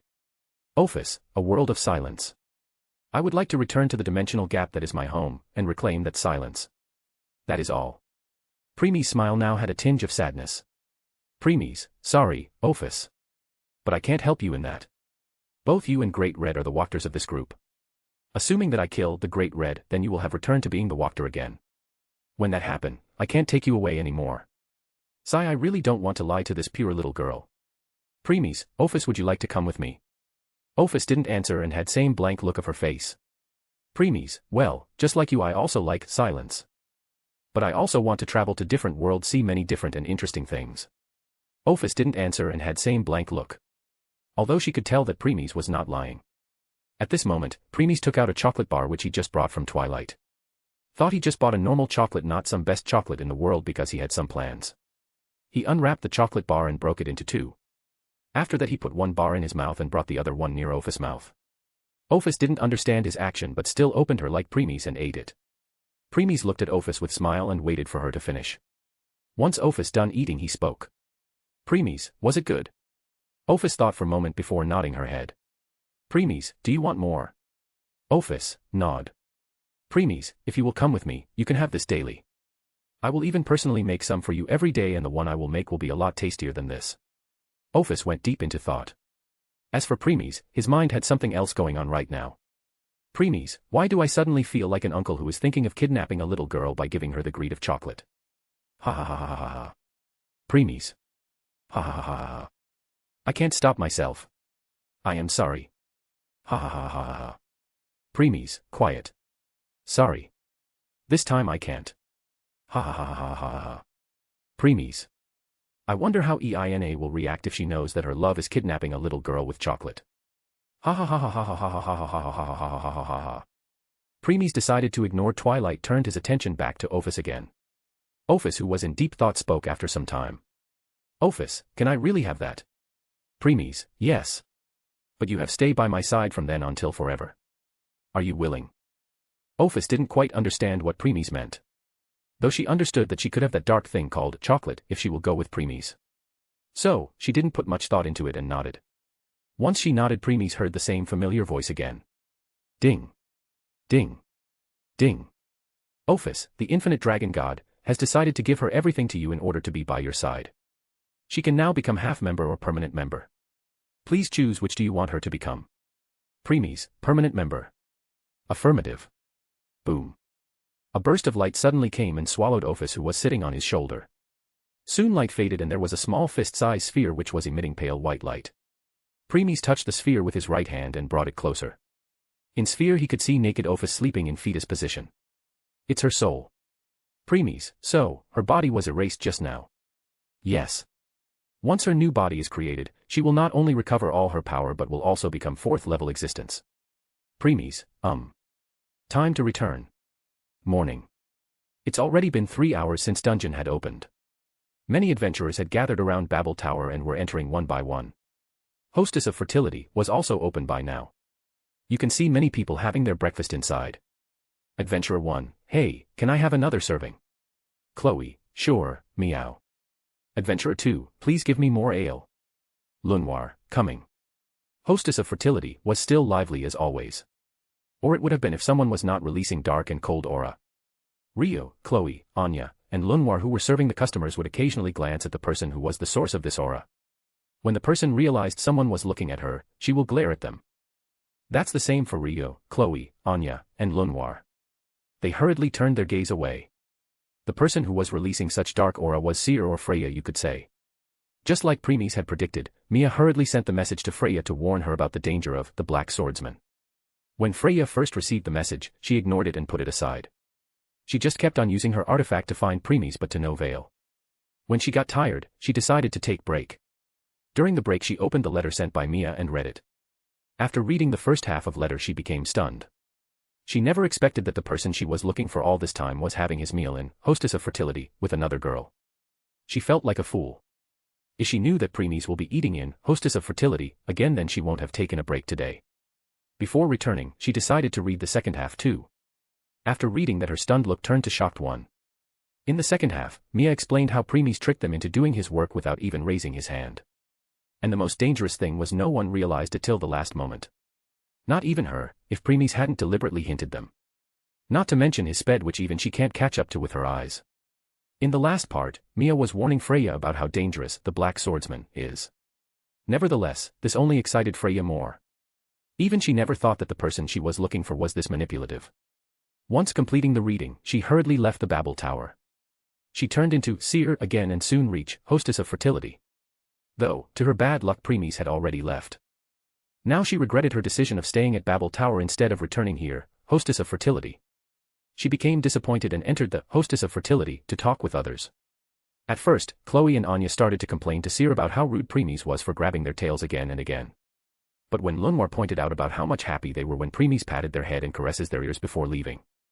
This caused them to blush, yet they still denied it. But when even Ryu entered the fray saying she also saw both wagging their tails, it was checkmate for them. Their face became red like tomato and they both looked away to hide it from other even though it was useless.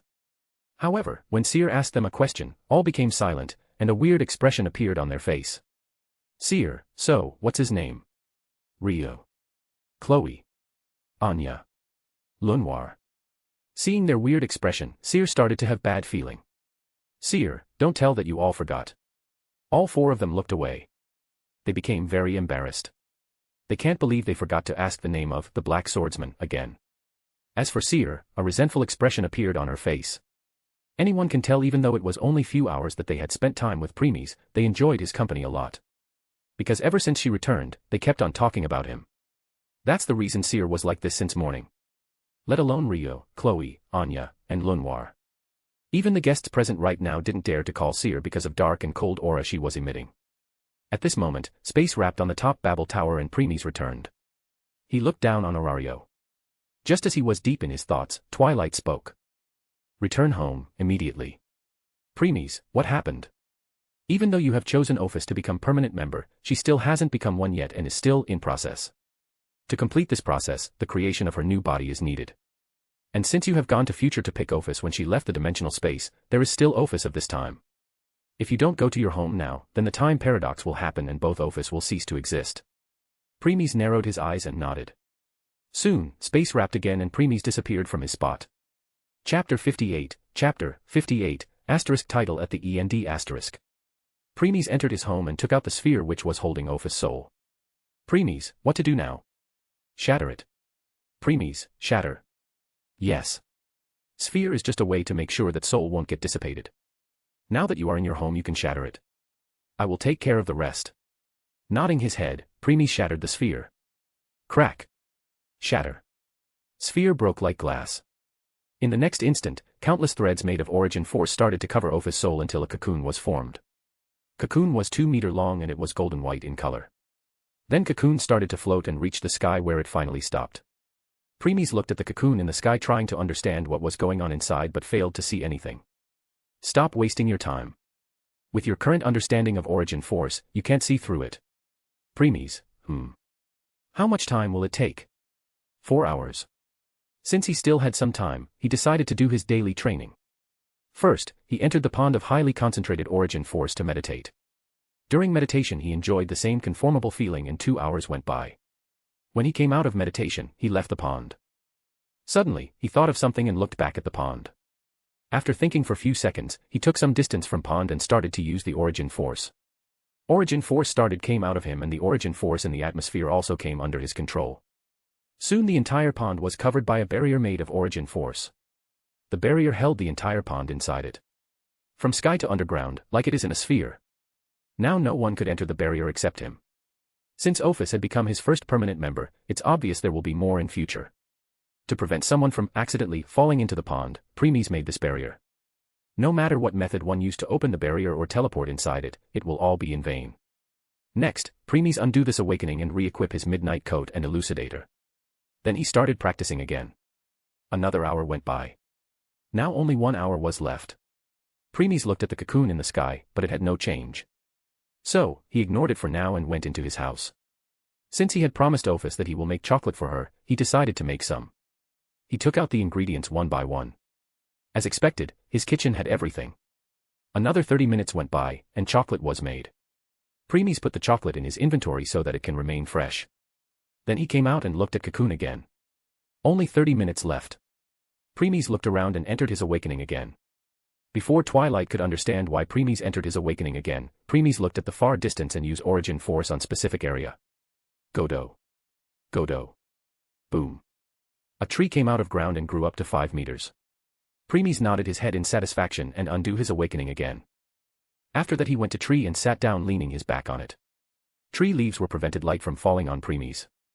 Premies, Twilight, there is one question I forget to ask before. What is it? Premies, how do I know if this or any other world has transmigrator? Don't worry, I can tell you that. Premies, you can. Well, I can't tell in which corner of the world he, she is or who he, she is. But I can tell you whether there is fated ones in that world or not. Premies, fated ones. I think instead of calling them transmigrator, fated ones are better. Premies, so, looks like I need to find them myself. Yes. I can tell you that currently there is no fated ones in Danmachi world.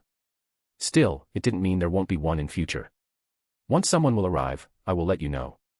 Premies, okay. Even though I can't tell you in which corner of the world they are or who they are, there is still a way to find them. Premies, I am listening. First, since they decided to transmigrate this world or any world which they specially chose. This means they already have a good knowledge of storyline of that world. Hence, they will try to get close to main characters. Premies, I know that. I know that you know, but I am still saying that. Second, even if they went to different world randomly, since they have system or knowledge of their previous life, they will become strong very fast. Hence, no matter how much they try to be low profile, there will still be some gossip. Or if they don't try to be low profiled, they will famous. Either way it will change the plot and you will realize who they are. Premies, I know that too. Since they don't exist in plot but suddenly appeared, it's obvious they are fated ones. Right. But there is one more thing that you don't know. As I told you, fate, destiny, luck, karma, and so on has no effect on you, right? Premies, yes. But that's not the case for fated ones. It's true that their system can hide it, but it didn't mean they don't have it, unlike you. So, if they kill the main characters then they will get a lot of it, making them a lot stronger in just one jump. Premies narrowed his eyes at this. Premies, killing the main characters of story. Huh. But didn't you say that world will try to protect them? That's why if they succeed, rewards will be so generous. Premies, won't world erase them if they killed its hero? It won't. The moment they succeed in killing the hero, the world will start looking for its next hero. It won't bother the one who killed its previous hero. Premies remained silent and mummer. Premies, killing the hero and the main characters. Huh. Yes. Unlike me, other systems won't give things to their host for free. Their host must kill countless monsters and others to get the system currency to buy stuff from their system. Not only that, but they also must complete missions to get reward and avoid penalty. Such people can't remain hidden no matter how much they will try to be low-profiled. After hearing this, Premies closed his eyes to rest in tree shade. Outside, Premies will always remain on guard no matter what he was doing. Only in home he let his guard down to rest. Time went by and soon 30 minutes were over. Premies sensed something and opened his eyes. Next, he got up and looked at Cocoon in the sky. The cocoon was now shining brightly. Soon, cracks started to appear on it. Crack. Crack. Crack. As more cracks started to appear, light was radiating more and more. Soon it covered the whole horizon. Premies, enter your awakening now. Premies also realized things were not looking good as pressure was falling on him. So, he hurriedly entered his awakening. Once he entered his awakening, pressure could no longer affect him. Crack. Crack. Crack. Soon more cracks started to appear, but suddenly they stopped. Nevertheless, light was becoming more intense. Unstable power was being released everywhere. Premies just waved his hand to protect his house and tree from being destroyed. Seeing that power was becoming more unstable, Premies realized that something was wrong. Choose her gender. Premies, huh? Even though we are treating her like a little girl, in the end she is genderless. Now that she is in the process of evolving into 4th level existence, you must choose her gender now or she will bulge up and explode because of excess power. Premies, female. Premies didn't need to think twice to answer that. Once he decided that, the cocoon burst and the next scene made Premies opened his eyes wide. He can't believe what he is seeing. Boom. In front of him was 1,000 and thousands of miles of serpent, whose scales bathed in the translucent glimmer of the stars, devoid of any traits that comply with the order of all things living in this world. In short, it was a serpent that far transcended the natural realm. Premies, don't tell me this is. Yes. Ophis' true form. Infinite self-devouring and self-creating snake. Although it has now reached a whole different level after evolving into 4th level existence. Premies' eyes narrowed as he looked at Ophis' true form. He now completely understood what Ophis truly is. Ophis' actual form was as unnatural and abnormally illogical to the mortal mind. To simply call her a serpent doesn't do full justice to the majestically sinister nature of the Ouroboros. Ophis' true form was something the eyes of lesser beings should never gaze upon, as the sheer incomprehensibility of it evokes constant vertigo and disorientation. Dump. Dump. Thud. Thud. Loud voice of heartbeat sounded. Premies frowned and looked at Ophis. It felt completely different from when he made Lily his half-member. That time it felt like in his heart there are 2 heartbeats. But now it feels like his and Ophis' heart was one. They were in complete sync. This is happening because Ophis become permanent member. Your hearts are one. Your lives are one. If you die, Ophis will die with you. This means when you will die, all your permanent members will die with you. Premies sighed and looked at Ophis. But this time there was love in his eyes. Premies, one life, one death. Exactly. Premies kept on looking at Ophis' majestic form. Seeing that Ophis was still not opening her eyes, Premies floated in the air and fly towards her. You even how to fly.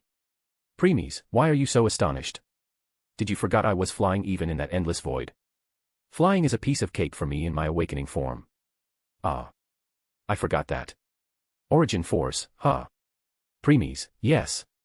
Soon Premies reached the reach of Ophis. He floated towards her head and put his hand on it.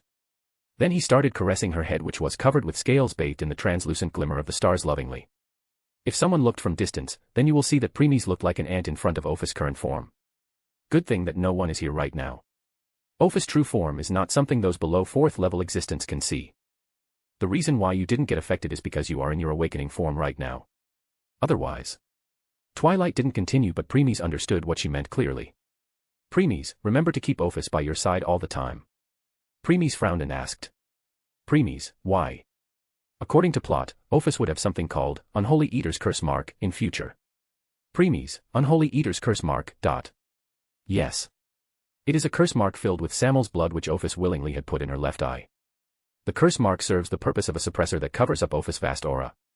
The mark also puts a restraint on her power, lowering her strength, which allows her to fight in earnest with weaker beings without effortlessly destroying them. But now, she not only possessed 100% of her power, but she also evolved into 4th level existence. Reaching a whole different realm. Premies, you mean, Unholy Eater's curse mark, is useless now. Exactly. However, now that she has become permanent member, even though her power won't be restrained, her vast aura can be suppressed. So, be sure she remained by your side all the time. Premies nodded. After some time, seeing that Ophis was not waking, Premies spoke gently. Premies, wake up, Ophis. As if she heard Premies' call, Ophis opened her eyes slowly.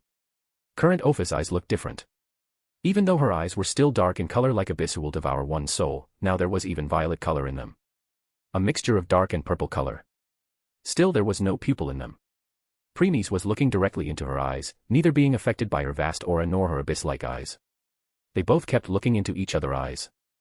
Few moments later, Ophis' body started to shine and started to become smaller and smaller until a human silhouette could be seen. Title, One Life, One Death. Chapter 59, Chapter 59, Who is she? Soon, you could see the person herself. Seeing the person, Premies' expression turned weird, and he started screaming inwardly. Premies, who the hell is SHE? Ophis. Premies, how does Ophis become? Heaven-toping beauty. Premies, yes. The person in front of Premies was a mature woman in her 20s with height of 180 centimeters, i.e., 5'11". Her hair was darker than black in color and reached down the back of her knees. She had very beautiful violet eyes, and just this pair of eyes alone was sufficient to seduce all living creatures in the world. She was wearing black and gray color dress. But even the dress can't hide her godly figure, and the overwhelmingly beautiful eyes along with snowy white skin already let her stand in an unrivaled position. You could say that even Freya, the goddess of beauty, pale in comparison to current Ophis. But even with all this, Ophis still had her same blank and emotionless expression on her face. Premies' lips twitched when he saw this appearance of Ophis. Especially her breasts that looked like they would explode out of her clothes at any moment. Preemies, Twilight. EXPLAIN. No explanation needed. Since you are going to be the ruler of the Omniverse, so of course your wives will be heaven-topping beauty. Preemies, you don't mean that all my permanent member will turn into heaven-topping beauties, do you? Yes. That's what I mean. Preemies, then what about her extra long hair that reached the back of her knees? You think I didn't notice that you are a fan of long hair? You loved women with long hairs. You even told Ina to increase her hair length. Preemies, well, I won't deny that. I really like women with long hairs. Right. So, do you want to say something to me? Preemies, I have only read about heaven-topping beauty in novels and now I even have one for myself. Twilight, you are the best. Am I not? Am I not? Seeing how Preemies was looking attentively at her, Ophis became confused and looked at herself. When she realized that she looked different, she concentrated and light started to release from her body. Soon, her size started to decrease, and she returned to her little girl form. Still, her beauty didn't decrease. Though what's the true difference was that she was now wearing pink-colored jacket which didn't have buttons so it's open in front. Inside she was wearing a black collarless shirt whose edges were blue in color. In front of the shirt, you could see a big blue cross. Down, she was wearing purplish color short skirt with black socks which covered her thighs with only some distance between the socks and skirt where you could see her snow-white thighs. The edges of socks were blue in color. She was also wearing a dark purple color hat. But the most drastic difference was that, in her mature form her eyes were violet in color but now they were dark in color like that of abyss. After becoming satisfied with her current appearance, Ophis approached Preemies. When she reached him, Preemies caught her with his hand and kissed her cheeks. Preemies, man, she is so cute. Ophis tilted her cutely. She didn't understand Preemies' action but didn't say anything. Now that both of their hearts were one, she felt extremely closer to him. Preemies reached the ground with Ophis in his arms and then undid his awakening and became the Black Swordsman again. Then he walked to the tree, sat down with his back lean on it while Ophis was sitting on his lap. Preemies, let me introduce myself. I am Preemies. Preemies Rigla. Ophis, Preemies. Preemies, yes. We will together from on. I will show you many interesting things and worlds. Ophis, MN, Preemies then smiled and took out the chocolate he made. Seeing this, Ophis opened her mouth waiting for Preemies to feed her. Preemies smiled and started to feed her slowly while patting her head gently. Ophis' focus was completely on eating. Even though she had the same blank look on her face, Preemies could tell she was happy because of connection. Preemies, is it good? Ophis nodded and keeping on eating. Preemies also kept on feeding her while caressing her hair. At this point, Preemies heard something in his head and got surprised. Ophis, good. Surprised. Preemies, not much. I already knew Ophis can use telepathy. But since I am only used to you talking with me in my head, I got somewhat startled when I heard another voice. That's true. Still, let me tell you something. Ophis didn't try to communicate with you just now. Preemies, oh. If I am not wrong you told me that I can talk with my permanent members telepathically. Exactly. Preemies narrowed his eyes and looked at Ophis. Preemies, I see. It wasn't Ophis who used telepathy but me. Right again. Preemies, does this mean you can also talk with my permanent members now? Nope. I am only exclusive to you. Nodding his head, Preemies put his attention to Ophis again. He tried to contact her again. Preemies, next time I will make ice cream for you. I am sure you will like it too. Ophis stopped and looked at Preemies for a second before nodding and returning to her chocolate. Ophis, MN. In case it was someone else then that person would have started to question Preemies, like how he did it, its range, pros and cons, and so on. On the other hand, Ophis didn't care much about it. As Preemies was feeding her, he opened Twilight's functions to check Ophis' stats and skills. Members. Permanent members, currently, 1. Oh Ophis, higher existence can't see. Half members, currently, 1. Oh Lily Ruka Arde, locked. Preemies frowned seeing this. Preemies, can't see. Huh. Of course, you can't. You are only second level existence, but she is fourth level existence now. Granted it was before you could have but now you can't. Preemies, before. Yes. You can only see the information of those members who are one existence level higher than you. Not beyond that. Preemies, you mean if I made a god my permanent member then I can see their information? Yes. Preemies, mind telling me why I can't? Because once your existence level increase, your stats system also changes. Preemies, what do you mean? Let me tell you the limit. Existence 1 limit is level 9. Existence 2 limit is level 10. Preemies, only one level. Yes. Once you break through level 9 barrier and became level 10, then you cease to being human and become higher species. But level 10 is your limit. Preemies, consequently, once you will break through level 10 barrier and become level 11, then you will become a god, right? No. You don't. Preemies. Once you level 11, you can no longer become god. I told you, one-eyed black dragon is level 11. But I never once said it became a god. If I might give it a name, that it will be pseudo-god. Preemies, pseudo-god. Yes. Means its power is close to god, but it is not a god. Preemies, because he became level 11. Amen. To become a god, you need to be at the peak of level 10. After that, instead of increasing your level to 11, you need to increase your existence level to 3. Only then you can become a god. Preemies, in other words, after becoming level 10 there are two paths. Either you can increase your level to become pseudo-god, or you can increase your existence level and become god. However, once you will become pseudo-god, you can no longer become god. Exactly. Only by becoming god can you go further and increase your existence level further. Preemies, okay. Why is it? Gods don't have concept of level. Preemies, they don't have level system. Yes. Anyway, you will understand more when you will god yourself. Still, keep in mind that you should never break into level 11. Otherwise, you can no longer increase your existence level. After nodding his head, Preemies took a deep sigh. Preemies, too bad. Considering I know about Opha's strength, it would have helped me a lot. Even though she will tell me if I asked her to, I am sure I will miss many of her other abilities. At this time, Opha stopped and turned to Preemies. Next, she raised both of her hands and put it on Preemies' cheeks and started caressing him. Ophis, Preemies. Why are you sad? Preemies' eyes narrowed slightly. Preemies, damn. I completely forget that our hearts are connected, so Ophis could feel my disappointed. Preemies removed Ophis' hands that were caressing his cheeks and raises her up before kissing her cheeks. By now he had already calmed his heart. Preemies, I am all right. Ophis, amen. Ophis nodded and returned to her eating. Preemies could only shook his head seeing this. Preemies, to think I made her worry. It's not good. I need to make sure that something like this won't happen again. Otherwise, it will affect this little girl. Preemies. Preemies, what is it? Actually, I have a way to help you see Opha's power and abilities. Preemies, sigh, since you said it just now that it means a price need to pay for it, right? Yes. Preemies, what is it? You can't see her exact stats, but you can see her abilities. In return, you won't be able to see the stats and information of those who have higher existence level than you. Means you can't even see the information of third level existence until you yourself become one. Preemies. What's your answer? Preemies remained silent and went deep into his thoughts. If he can have full grasp of the abilities of other gods, then it can help him in many things. Like Hephaestus blacksmithing, Loki schemes, Artemis archery, Freya charm and Hestia power of hearth.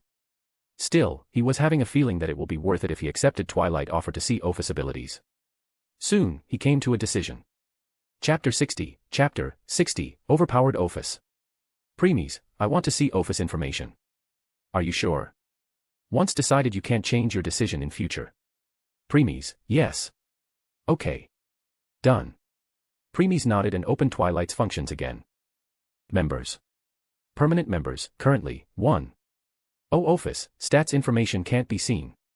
Half members, currently, 1. Oh, Lily Ruka Arde, locked. Preemies clicked the Ophis name and saw her information. As he kept on reading, his eyes started to open wide and wide in shock. Once he was done reading, he nearly screamed. Preemies, what the hell? Preemies didn't know what's going on today.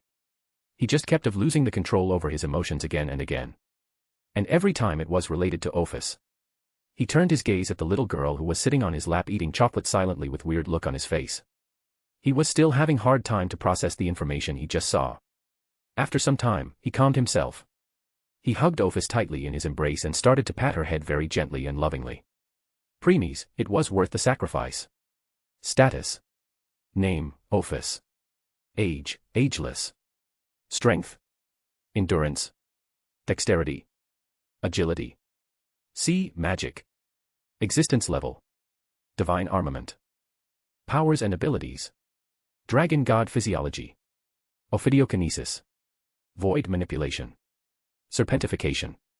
Draconic deification. Potential release. Telekinesis. Aura. Soul manipulation.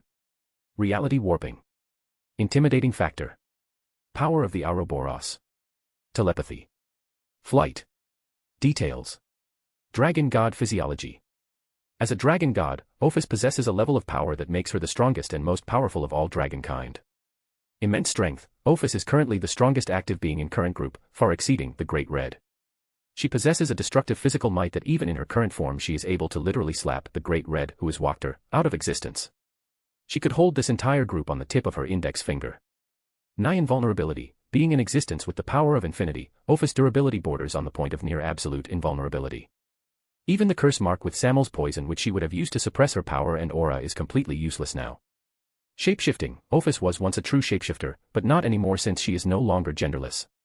She can only shapeshift herself into little girl form or mature form. Ophidiokinesis. As the progenitor of all snakes in the universe, Ophis has absolute control and authority over the species and individual members of serpentine creatures throughout any/all dimensions.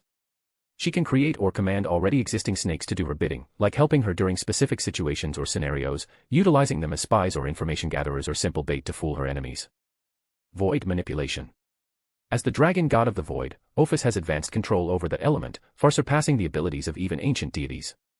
She can create and or reshape voids, spaces that are empty/absent of anything/everything that can be understood by a simple being including form, shape, dimension, time, matter, energy, distance, sound, motion, concepts, etc. Serpentification. Ophis has the ability to turn other creatures into snakes or make them have snake-like attributes. It's said Ophis once cursed an entire ancient Greek town of women to turn into snake women who would eat their own children, thus creating the Lamia race. Draconic deification. Ophis can deify a person possesses draconic attributes of some shape or form, breaking their current limit and allowing them to grow exponentially more powerful. The augmentation she can gift is enough for the potential peak to skyrocket. Potential release. Ophis can release the full potential of a person through physical contact. The nature of this ability is less of a magical boost and more of a reliever of the mechanisms that prevent one's own body from overwhelming itself with massive power output. But if she does it to someone who hasn't shed blood and tears while training, that person will bulge up and explode. Telekinesis. Ophis has the ability to interact with objects and constructs, be they physical or not, using a projection field of her endless power. She can influence matter, movement, and molecular structures with utmost ease. She is able to pin countless battleships together and compress them until they exploded. She can also control the 4 fundamental forces of a universe, allowing her to achieve nearly any effect she desires. Aura. In her complete Ophis form, Ophis possesses a vast and sinister aura that intimidates her enemies. Soul manipulation. Ophis can directly interact with the soul of a being or its non-corporeal/non-spatial makeup. She can permanently destroy/obliterate the soul, rendering a being incapable of resurrection. Even the Trimurti and the Buddha, who are capable of cosmic reincarnation upon an unlikely death, will simply cease to be if Ophis makes it her job to annihilate them. Reality warping. Ophis has the ability to manipulate reality at a somewhat advanced level. With a mere thought she was able to flip the entire realm upside down, break down its metaphysical and fourth-dimensional components until it looked like a mash of undercooked spatial ingredients. At the same time, she was able to reverse those effects with just a snap of her finger. Intimidating factor. Despite Ophis' usual carefree vibe, she can be extremely intimidating in her own right. She can easily terrify others to the point of death if she wants. Power of the Ouroboros. The true power of Ophis, the might of the dragon who wields infinity, eternity, nothingness, and chaos within the palm of its hand. Nothingness manipulation. Ophis can manipulate the element of nothing, the void in spaceless and timeless constructs such as the dimensional gap. She can erase energy and matter out of existence or shape it in a way that all its values reach absolute zero, example being she can cause the injuries to possess zero value, effectively rendering said injuries harmless. She can control the essence of oblivion, allowing her to delete an eternity, removing targets from all lineages of time in every dimension, alter, reverse, or negate energy, etc. Chaos manipulation. Ophis can create, shape, and manipulate the chaotic forces in the universe, allowing her to manipulate probability or manipulate and even shatter reality. She is able to change, mutate, destroy or otherwise manipulate any matter, space/time, living beings, organizations or minds and spirits as well as containing it, so it doesn't spread or spreads only in her desired way. Infinite energy. Ophis possesses an unlimited energy source that will never run out, allowing her to use attacks and accomplish other feats that require energy indefinitely. The source can supply any form of energy, such as electrical, kinetic energy, etc., which can provide power to a physical body, technology, etc. Higher dimensional manipulation. Ophis can manipulate, destroy, and create greater spatial and temporal dimensions than 3D space, such as 4D space and above. Telepathy. Ophis can communicate through the minds of others. Flight. As a dragon, Ophis can fly, but unlike other dragons who use their wings to do so, Ophis can simply float in midair without effort. Preemie's lips started to twitch again seeing this. No matter how many times he read it, he just can't get used to it. Preemies, isn't she a little too overpowered? Not really. Did you forget who Ophis was? Preemies narrowed his eyes and said. Preemies, Wachter. Exactly. Wachter work is to protect the group. You can say it's a big boss. So, of course it will possess so much power.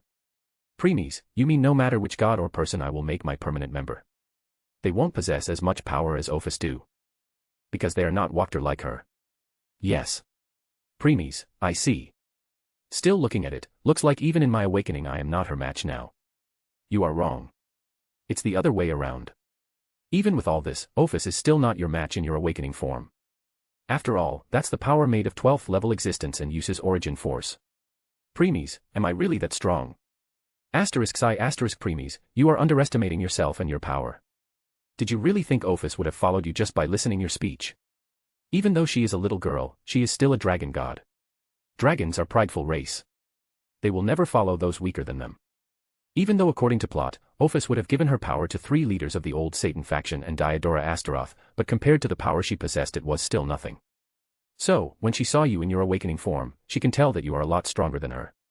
That's why she decided to follow you. And she can tell that you will keep her safe and don't let anyone bully her like the Great Red Dot. Preemies had already turned his gaze to Ophis and was looking at her. He raised her again and kissed her cheeks before speaking. Preemies, Ophis, no one will bully you ever again. If someone did, then I will destroy that person or being completely. Ophis, who was looking at Preemies with her usual blank look, smiled hearing that and nodded. Ophis, amen, now that you know her strength. She can help you in almost everything. Especially in Lily and Haruheim case. Preemies, oh. How? If it was before then to remove their god's blessing, you need to use your awakening. By now Ophis can do it for you like it was nothing. Preemies, I see. By the way, what is this divine armament? Once you will become 3rd level existence, then your midnight coat and elucidator will turn into divine armament. That's the same for Ophis. The dress she is wearing is a divine armament. And another one is her weapon, which is in her soul. Don't let her take out her weapon. Because now that she has become 4th level existence, this group can't handle her strength. The moment she takes out her weapon, then this group will be destroyed from its mere presence. Preemies frowned after hearing this. Preemies, so, her dress is a divine armament. But I don't think she possessed the divine armament, even in story. Because I gave them to her. Preemies, you. Yes. All your permanent members will have something like your midnight coat and elucidator. And it will also become divine armament, once they will become 3rd level existence like you. Preemies touched Ophis' dress, but he didn't get any information. Only the master of the divine armament can know its strength. Not the other way other. Nodding his head, Preemies stopped. By now, Ophis was done eating her chocolate. Preemies took out a tissue and wiped her mouth. Next, he hugged Ophis tightly, leaned back on the tree before closing his eyes to take a nap. Ophis saw this and also closed her eyes to rest. Since in the entire home they both were the only being present, it became silent. And Ophis liked this silence. She soon fell asleep in Preemie's arms. Time went by. Few hours later. Bump. Bump. Bump. Preemie's eyes snapped open. A deep coldness could be seen in his Sharingan now. His heart was beating very fast. No, to be more precise. Another heart within his heart was beating violently. That heart belonged to none other than Lily. Preemies could sense fear in that heart. Ophis also woke up. Even though she could not sense Lily's heart, since both Preemies and Ophis connected now, she could feel his rage. Hence, even her eyes turned cold. Preemies, let's go Ophis. Ophis, amen. Hearing Ophis' response, Preemies got up. Ophis flew to his left shoulder and sat on it. Next, space wrapped and they both left the home. Chapter 61, Lily's Change. It's already been night by now. After Preemies left this world to look for Ophis, till now it's already been more than 12 hours. Dinner time you can say. Pubs were filled with adventurers, streets were bursting and so on. At this time space wrapped on top of Babel Tower and Preemies came out with Ophis sitting on his left shoulder. Because this was the first time for Ophis to see Arario, she just like a curious child was looking around. After some time, she spoke. Ophis, Preemies, this world is very dirty. Air is polluted. I can even tell that the chocolate here will be worst compared to the one you made. Even people are very weak, and they are creating so much noise. Should I erase this world? Premies, no. Ophis didn't say anything after hearing Premies' answer. As for Premies, his lips are twitching. Premies, girl, this world is at the time of Age of Gods. Hence, this world is one of purest world in the entire group. Well, not her fault. Just a second ago, she was with you in your home world. That world was full of origin force. Compared to origin force, magic of this world is less than a garbage. Premies, I know. Just saying. Then, Premies closed his eyes and tried to locate Lily. Soon he found his connection with Lily and teleport himself to her location. Opening his eyes, Premies found himself in a dark alley. Looking around, he found Lily at the corner. She was leaning against the wall and was surrounded by 8 adventurers in semicircle to prevent her escape. Adventurer 1, so, it was this bitch who stole our money yesterday. Adventurer 2, because of you those bitches from Hostess of Fertility beat us and throw us out. Lily, and no. I didn't steal anything. Adventurer 3, then how did you have so much money, huh? Lily, it's mine. Adventure 4, you bitch, stop lying. You must have stolen ours. Pow. That adventurer then hit Lily on the face and made her fell with brush on her cheek. Premies looked at everything without moving. He didn't try to save her yet because he was waiting for the right moment. Soon, others also started to beat Lily. When they stopped, Premies moved. Premies, Ophis. Ophis, men. Ophis, who was sitting on his left shoulder, got up and started to float in the air. Premies moved and appeared behind them. Lily, who was on the floor, raises her eyes and was met by Premies' Sharingan. Seeing those eyes, she realized who that was and looked away. Other also sensed that something and looked back. When they looked back, they became stunned. They didn't even sense when someone appeared behind them and got scared. They hurried, drew their weapon, but before they could do anything they saw a flash. Flash. Adventurer 1, Arg. Adventurer 2, AHHHH. Adventurer 3, my leg. Ah. Adventurer 4, blood. Adventurer 5, save me. Adventurer 6, why? Adventurer 7, Arg. Adventurer 8, AHHHHHH. Premies had already drawn his elucidator and cut all their legs. Because of that, now blood was flowing from their wound non-stop. Premies didn't even glance at them and looked at Lily, who was slowly getting up. After getting up, she looked at the carnage in front of her and got scared. She had seen adventurers killing monsters and even saw Premies massacring monsters before.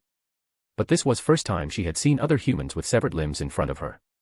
Premies ignored their screams and put elucidator back in its sheath. Premies, Ophis, don't let any one of them die yet. Ophis, men. Adventurer 4, what is happening? Adventurer 5, how could this be? When Ophis heard Premies, she stopped the pain they are receiving and stopped the blood from flowing out. So, right now, even though they are legless, they can't feel anything at all. Premies appeared in front of Lily and looked at her. Lily just looked down, didn't dare to meet his eyes. She knew she had disappointed him. Premies had told her that so one was allowed to look down on her even if they were gods, yet she still showed such appearance. Premies didn't say anything. He knew that these adventurers belonged to Soma Familia. The same familia Lily belonged to. And the reason why Lily didn't fight back was not because she was weak, but because she has been bullied by them since she was kid. As a result, her fear came back when they appeared in front of her. Premies walked towards one of the adventurer. That adventurer already became scared shitless when he saw Premies approaching him. Though, Premies ignored him and picked up his dagger, which he had dropped. After picking it up, Premies returned to Lily and gave the dagger to her. Premies, take it. Lily's hands trembled slightly, but she still took the dagger. Premies then turned towards the adventurer whose dagger it was and ordered. Premies, kill him. Lily, what? Premies, kill him. And remember, you must end his life in just one attack. Lily, but. Premies, do it. Now. Premies gave Lily a stern look. Seeing that she moved her trembling body towards that adventurer. The adventurer had already become pale and tried to crawl away. But Premies didn't let him. He drew his elucidator again and severed both his arms. Slash. Splat. Splurt. Adventurer 7, AHHHHHHH. Premies didn't stop there. He severed the arms of other adventurers too. And they started screaming. Since they had brought Lily to this alley so that no one can hear her plea for help, the same was now happening to them. No one came hearing their voice because there was no one present. As for Lily, her body was trembling even more, and her eyes were full of dread. Nevertheless, she came out of her stupor when Premies ordered again. Premies, stop standing there. Move. Lily trembled again and move. Soon she reached the adventurer. Adventurer knows that he can't run anymore. So, he tried to change Lily's mind. Adventurer 7, El Lilyruka, don't forget we all belongs to same familia. We have taken care of you when your parents left. Do you think you would have survived without our Soma Familia protection? It's true we bullied you, but we didn't even try to kill you because we are all a family. It's common to have fight in a family. You wouldn't kill your family member, right? Listening to this, Lily stopped.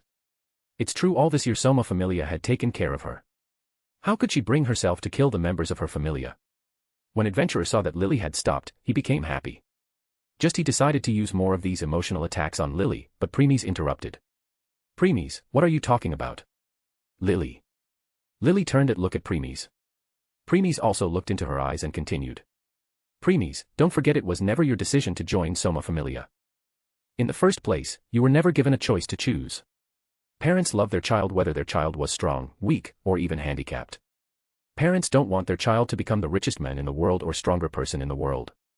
But if their child wants to become one, then even though they will become worried, they will support you fully. And even if you don't become one, they don't care because all they want for their child to live a happy life. So, tell me Lily, did your parents ask you what you want to be? Lily. Premies, when you were born, they didn't even look after you and ordered you to earn money for them instead. They never once thought of you as their child. Lily. Premies, when your parents die, the Soma Familia never took care of you and bullied you instead, making you lonely and isolated. Do you call this a family? Lily. Premies, from the very beginning, you are on your own. You earn money by your own efforts. As a supporter, you were constantly looked down on by those you partied with. Where did this so-called family went when you needed help the most? Instead of coming to help you, they joined with others to bully and stole the money you earned by your efforts. Lily.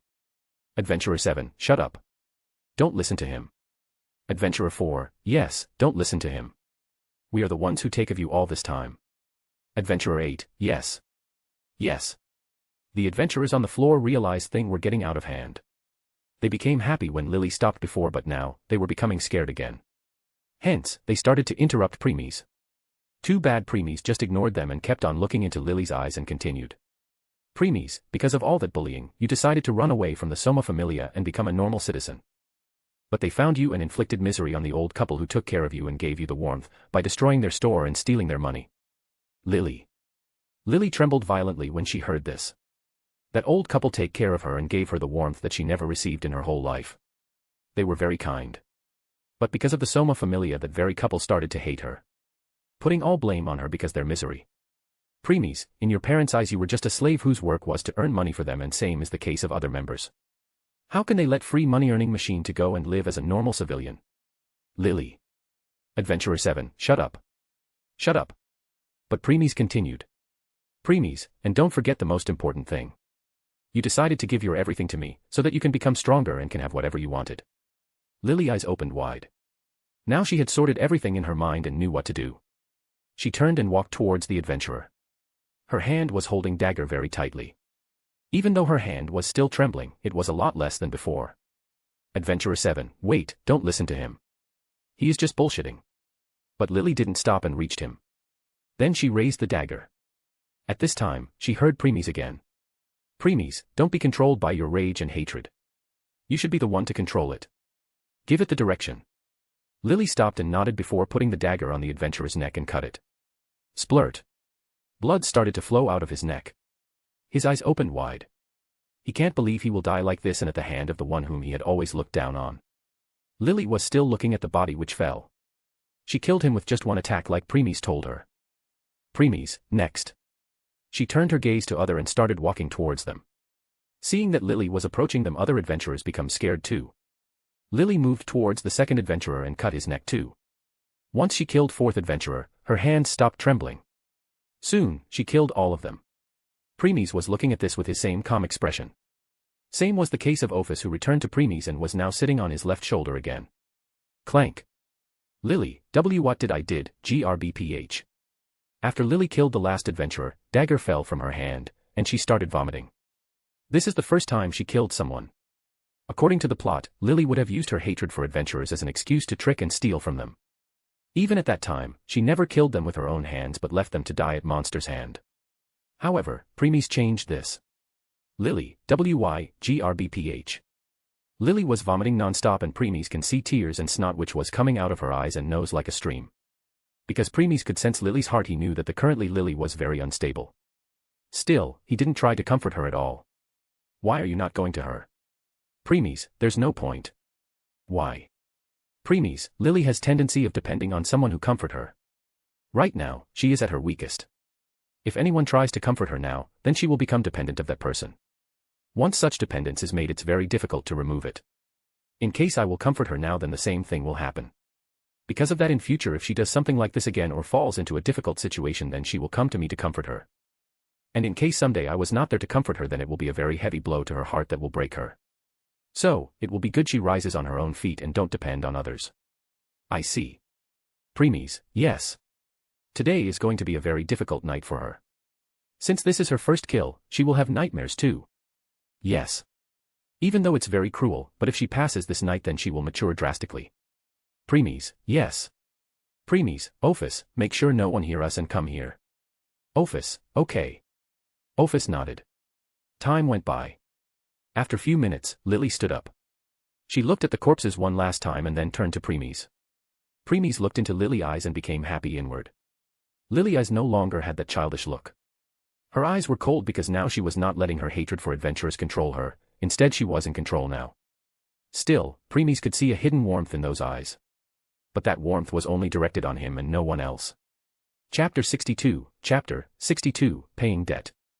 Lily moved her gaze from Premies to Ophis, who was sitting on his left shoulder. When she looked at here, she fell into daze. The only heavenly handsome person Lily had seen so far was Premies. Now she saw another person whose beauty evenly matched with Premies' handsomeness. This really shocked her.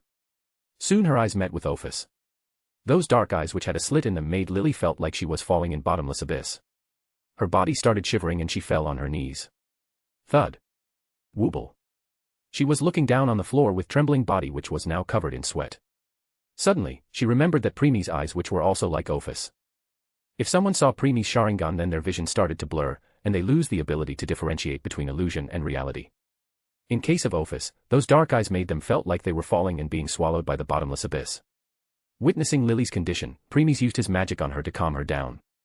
Once she was calm enough, she stood up again while trying her best not to meet with Ophis' eyes. Premies saw that but didn't say anything. In this group only Premies and Ophis can eye to eye with each other without being affected. Premies then walked towards the corpses. He drew his elucidator and severed their head before putting them in his inventory. Now there were only 8 headless bodies of adventurers in the alley. Lily didn't understand why Premies did this, but she remained quiet. Next, Premies started walking out of the alley with Lily following behind in silence. Premies, heal her. Ophis, amen. Ophis only nodded in her mind. She didn't even look back at Lily, but her injury started to heal without her even realizing. Instead of healing, it was better to say that Ophis erased them. Lily, who was following behind, got confused when she could no longer feel any pain. She looked at herself and became dumbfounded. There was not a single wound on her body. After making sure that she was fully healed, Lily looked at Premies' back. She didn't know how, but she had a feeling that he was the one responsible for this. As a result, a small smile appeared on her face. Soon they reached Main Street. Lily looked around and saw many people with happy smile. Adventurers were bargaining the prices, boys and girls were asking their parents to buy this and that, parents were happily buying it for them, shopkeepers who were giving something to the children for free, and so on. Granted that it was before, Lily would have become jealous seeing this, but now this atmosphere didn't affect her at all. Premies glanced at her and saw that she was not showing any reaction or any feeling looking at this, so he looked in front again and continued walking. After some walk, Premies stopped. Premies, we are here. Lily also stopped and looked in front. When she saw what was in front of her, her body trembled violently. Along with coldness now there was now sadness in her eyes. In front of them was a normal grocery shop. You can see vegetables and fruits in front of it. But the reason why Lily had such a big reaction was because this shop belonged to the old couple who once took care of her. Later Soma Familia wrecked it and stole their money. Till now Lily still feel guilty for this and blame herself. As Lily was looking at shop, an old man came out of the shop. He shouted to attract the customers. Soon his gaze fell on Lily, and he stopped. From the looks on his face, Premies can tell he was not happy seeing Lily. After all, this old man still blamed Lily for what happened before. He still regretted that he let her live with them. At this time, an old woman also came out of the shop. She looked towards the direction her husband was looking and saw Lily. Unlike Oldman, she didn't give Lily the same blaming look, but her expressions were that of sadness. As if she was asking why Lily came here. Before the old man could shout to shoo Lily away, he heard an emotionless voice. "Premies, are you done looking? If so, then move inside, we must talk." Oldman turned his face towards the owner of voice. He saw a handsome man who was wearing black clothes and had blood-red eyes. On his left shoulder was sitting a little girl who was equally beautiful but had dark eyes. Seeing Premies in office, the old couple fell into trance. Nevertheless, they returned when they heard that same emotionless voice again. "Premies, move." Their bodies trembled when they heard Premies' voice again. This time they hurriedly went inside as Premies ordered. Premies also walked in with Lily following behind quietly. He entered the room where the old couple was waiting. The room was very simple. It had a kitchen in the corner and in center there was a table with 2 chairs at the end of each side. Premies didn't say anything and sat on one of them. Lily just stood behind him while looking down. Seeing how Lily was standing behind Premies in silence, the old couple confirmed that she was with him. The old man then looked at Premies' appearance and thought about something. Few seconds later, he screamed. "Old man, you are the Black Swordsman who everyone in Orario is looking for." Premies, "Yes, I am." "Now, sit down," said Premies in commanding tone. Old man body shivered as he hurriedly pulled out the remaining chair and sat on it. The old woman was still bewildered that the Black Swordsman, who the entire Orario was looking for, was sitting right in front of her. Premies didn't beat around the bush and spoke. "Premies, I will directly get to point. You have taken care of Lily before, right?" "Old man, are right." Premies, "And because of that adventurers destroyed your shop and stole your money, right?" "Old man, are right." Premies, "And you threw her away because of that, right?" "Old man, we are right." The old man who was trying to say something stopped, noticing Premies' gaze, which intensified. Premies knew that if he will let him continue, then this old man will start his long story about how they lived happily before and then how Lily joined them, how they took care of her, and because of that, so and so happened. Premies didn't have time for such nonsense. He took a pouch of money out of his inventory and threw it on the table. Dang! The old couple startled because of that. They could see a value which fell out the pouch when Premies threw the pouch on the table. And from the sound, they could tell that the pouch was very heavy and had a lot of valise in it. As they were looking at the pouch, they heard Premies' emotionless voice again. "Premies, in this pouch there is 40,000 valise. I already knew that when adventurers wreaked your shop and stole your money, you had 3,000 or something valise that time. If you add all the repair costs, then all along it will more than 3,500 valise but less 4,000 valise, right?" "Old man, are right." Premies, "In that case I am giving you 10 times the amount. 40,000 valise. With this Lily has paid her debt for taking care of her that time. From now on, you and she are strangers. There is no longer any connection between you two. So, in future, if you try to reach Lily, then not only will I personally kill you both but will also hang your corpse in front of this shop. Do you understand?" Premies said each word slowly and slowly. The old couple face had already lost the color and became pale. They felt the chill down their spine and got scared. They can tell what Premies was saying was true. He really won't hesitate to kill them even if they were civilian. As the old couple was still lost in thought, Premies voiced again. "Premies, do you understand?" Old couple, "Why yes. Why yes, we understand." Premies didn't say anything and just kept on glaring at them. The old couple started to shiver but Premies didn't do anything. Lily, who was standing behind Premies, had astonishment on her face. She never thought Premies had brought her here to pay her debt. Because of that her eyes became moist. Still, she didn't cry and remained silent. Premies got up from the chair, walked towards the entrance. When he reached the entrance, he stopped and turned again. "Premies, and make sure what happens today remains secret, otherwise same thing will happen. Understand?" Old couple, "Why yes." Premies, "Lily, let's go." Lily, "Yes." Then Premies left the shop. Lily, who following behind, stopped when she reached the entrance. She then turned to the couple and bowed. "Lily, I failed to say this before. So, let me say it now. Thank you for take care of me at that time. Even though it was a very little time, but I still for the first time experienced such warmth in my life. So, thank you, and I hope you both can live rest of your life happily. Goodbye." Then she ran towards Premies' direction to catch up to him. As for the old couple, they became silent hearing Lily words. They never thought she will thank them after Premies gave them the money. Both then looked at the pouch filled with valise on the table. There was sadness in their eyes and tears started to form at the corner of their eyes. They knew that they will never be able to see Lily again. Even if they do, they will be nothing more than strangers. In truth, not only Lily thought of them as her family, but they also thought of her as their daughter. They loved the time all three of them had spent together. Still, they didn't regret the decision of throwing Lily away even now. After all, they are just normal civilians. They were nothing in front of adventurers. The old man picked the pouch with his trembling hands. Old man, I also hope you will live a happy life, little girl. Premies kept on walking forward without stop. Soon, Lily reached him and started following behind him like before. Lily, thank you. Premies, Premies didn't say anything else. So, why did you do that? Premies, to sever the bond between completely. Isn't this too cruel? Premies, it's not. Greed can change the person completely. What do you mean? Premies, since I am going to train Lily, she will become stronger faster, and her fame will start to rise too. And Premies, there's a saying, tallest tree catches the most wind. As Lily will keep on becoming stronger, there will be those you will get in her way and those you will try to get benefit out of her.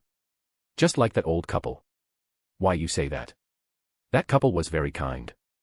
Premies, I know. Still, just like I said, greed change a person completely. As Lily fame will keep on increase, soon or later, they will try to approach her.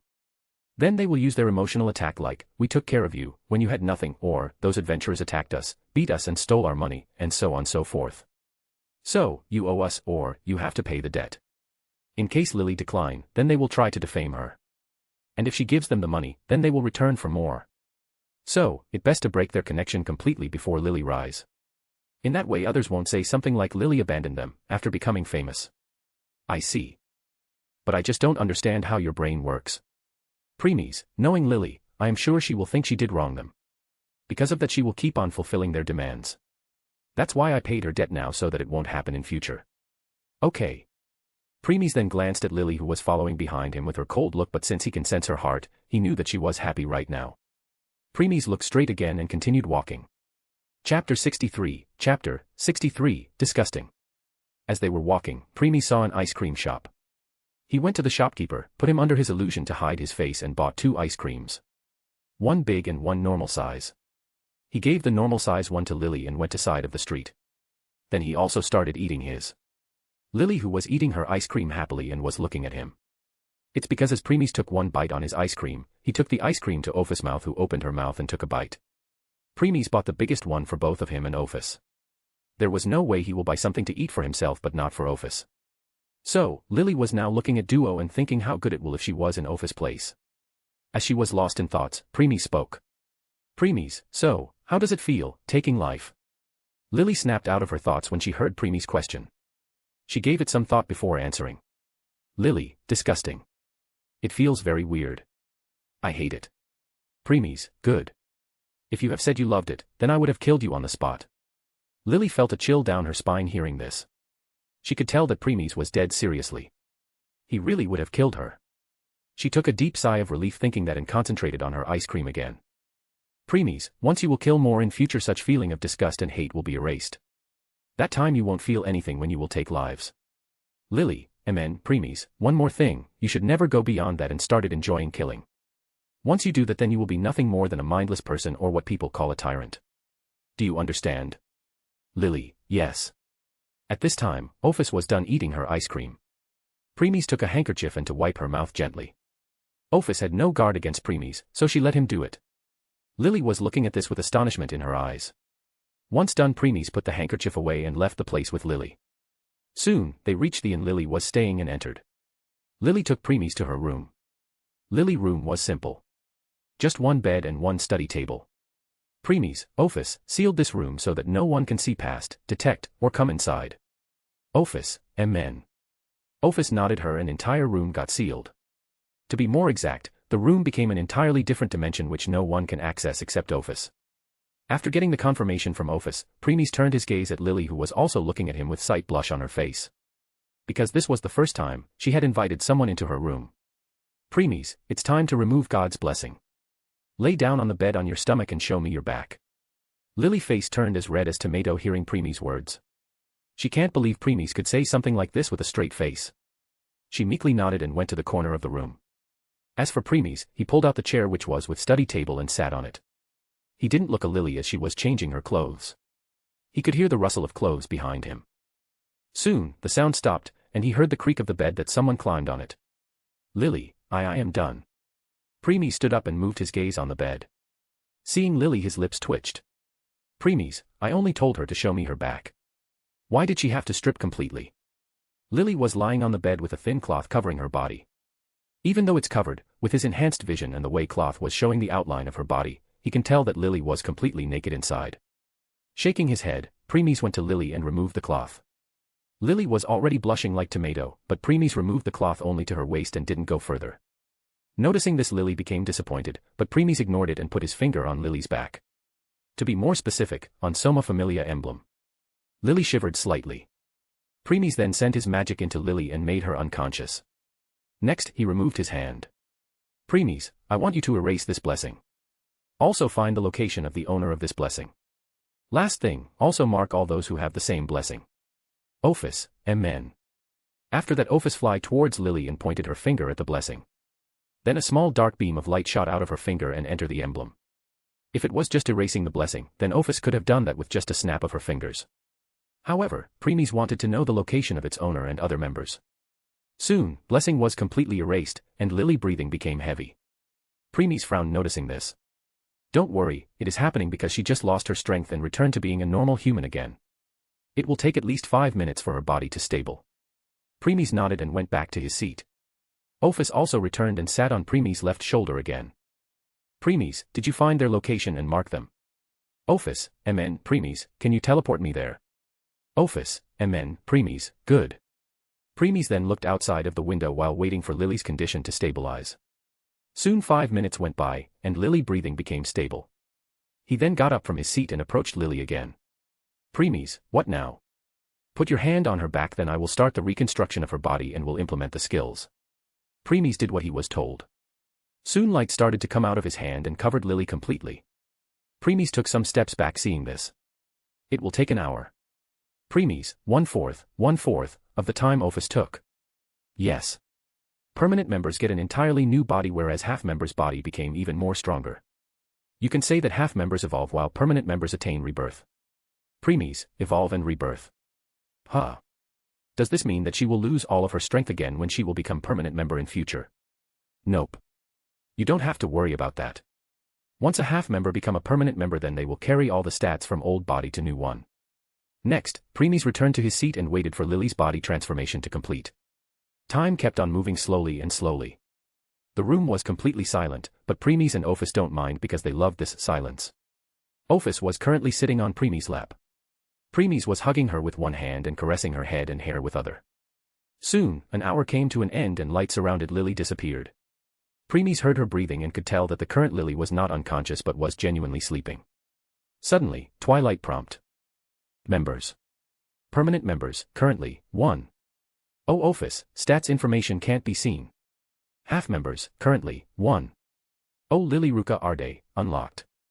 Premies touched Lily name to see her status. Status. Name, Lily Ruka Arde. Age. Existence level, 1. Level. Strength, I. Endurance, I.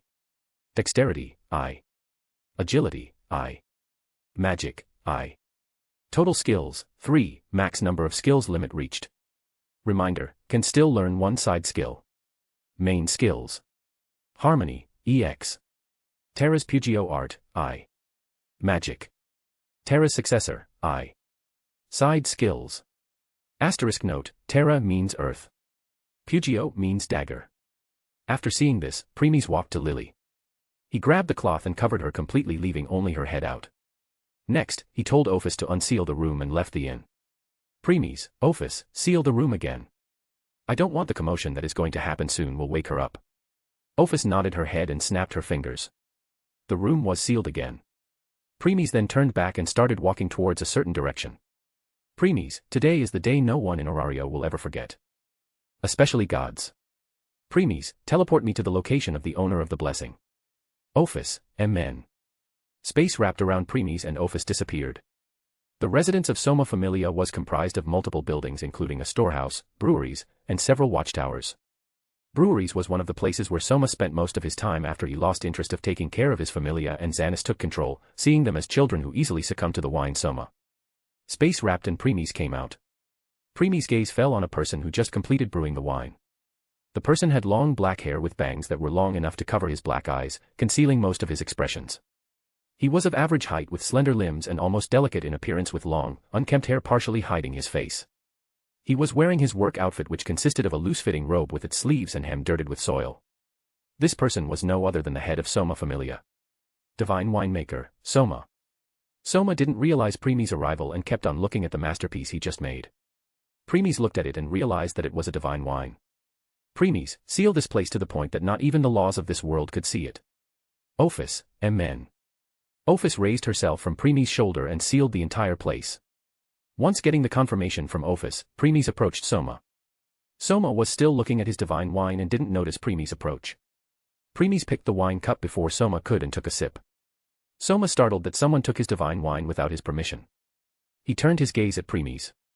After drinking the whole wine, in front of Soma's shocked eyes, Premies spoke. Premies, oh. Your wine really is as disgusting as your familia. Because of Premies' body, the primordial one, he was immune to the intoxication of wine. Hence, for him wine was just a water. Then Premies swung the empty wine glass at Soma's head with force, breaking it. Crack. Crash. Soma, arg. Soma fell on the floor and can't believe what just happened.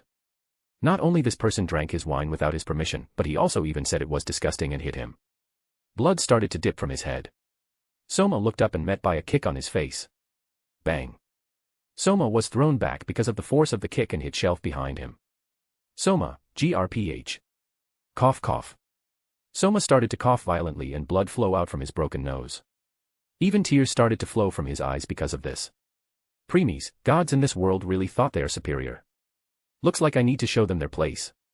Chapter 64, Ophis Tears. Premies reached Soma, grabbed his hair and raised him. From the look of Soma's face, anyone can tell it's very painful for him. Once his face reached in front of Premies' face, Premies punched him down on the ground again. Bang. Crutch. Soma fell on the ground. Next, Premies just kept on looking down on him. Soma's body started trembling in rage. He raised his head and looked at Premies. Soma, how dare you attack a god? Do you know the consequences of your action? I will. Premies, enough. Boom. Crash. Soma, GRBH. Premies just said one word before slamming his foot on Soma's head with some force, making his head falls on the floor again. Soma never felt this humiliation in his entire life. Neither in heaven nor in this lower world. Mortals and gods both respected him because of his divine wine. His master wine, which bore his name, can instantly intoxicate a person with just a single sip. Even his failures were highly sought for, reaching an astonishing value of tens of thousands of valis easily. Yet today not only a mortal said his wine was disgusting but also humiliating him. This made Soma anger to no end. And so, power started to come out of him. Soma had released his divinity. Once a god or goddess released their divinity, then it can be sensed across entire Arario. But since Ophis had already sealed this place, his divinity can't be sensed by others. Divinity worked like a domain, suppressing everyone around them, making them kneel before the god. Soma also thought that Premies would kneel because had already raised his foot which was on his head. Soma slowly raised his head to look at Premies, but to his surprise Premies was still looking down on him without being affected. Premies, are you done with your child's play? Bang. Crush. Soma, arg. When Premies was done speaking, he kicked Soma right on the face again and he was thrown back crashing at another shelf. Soma can't believe what just happened. Premies was not affected by his divinity at all. This had never occurred before. No mortal could stand in God's presence when they released their divinity.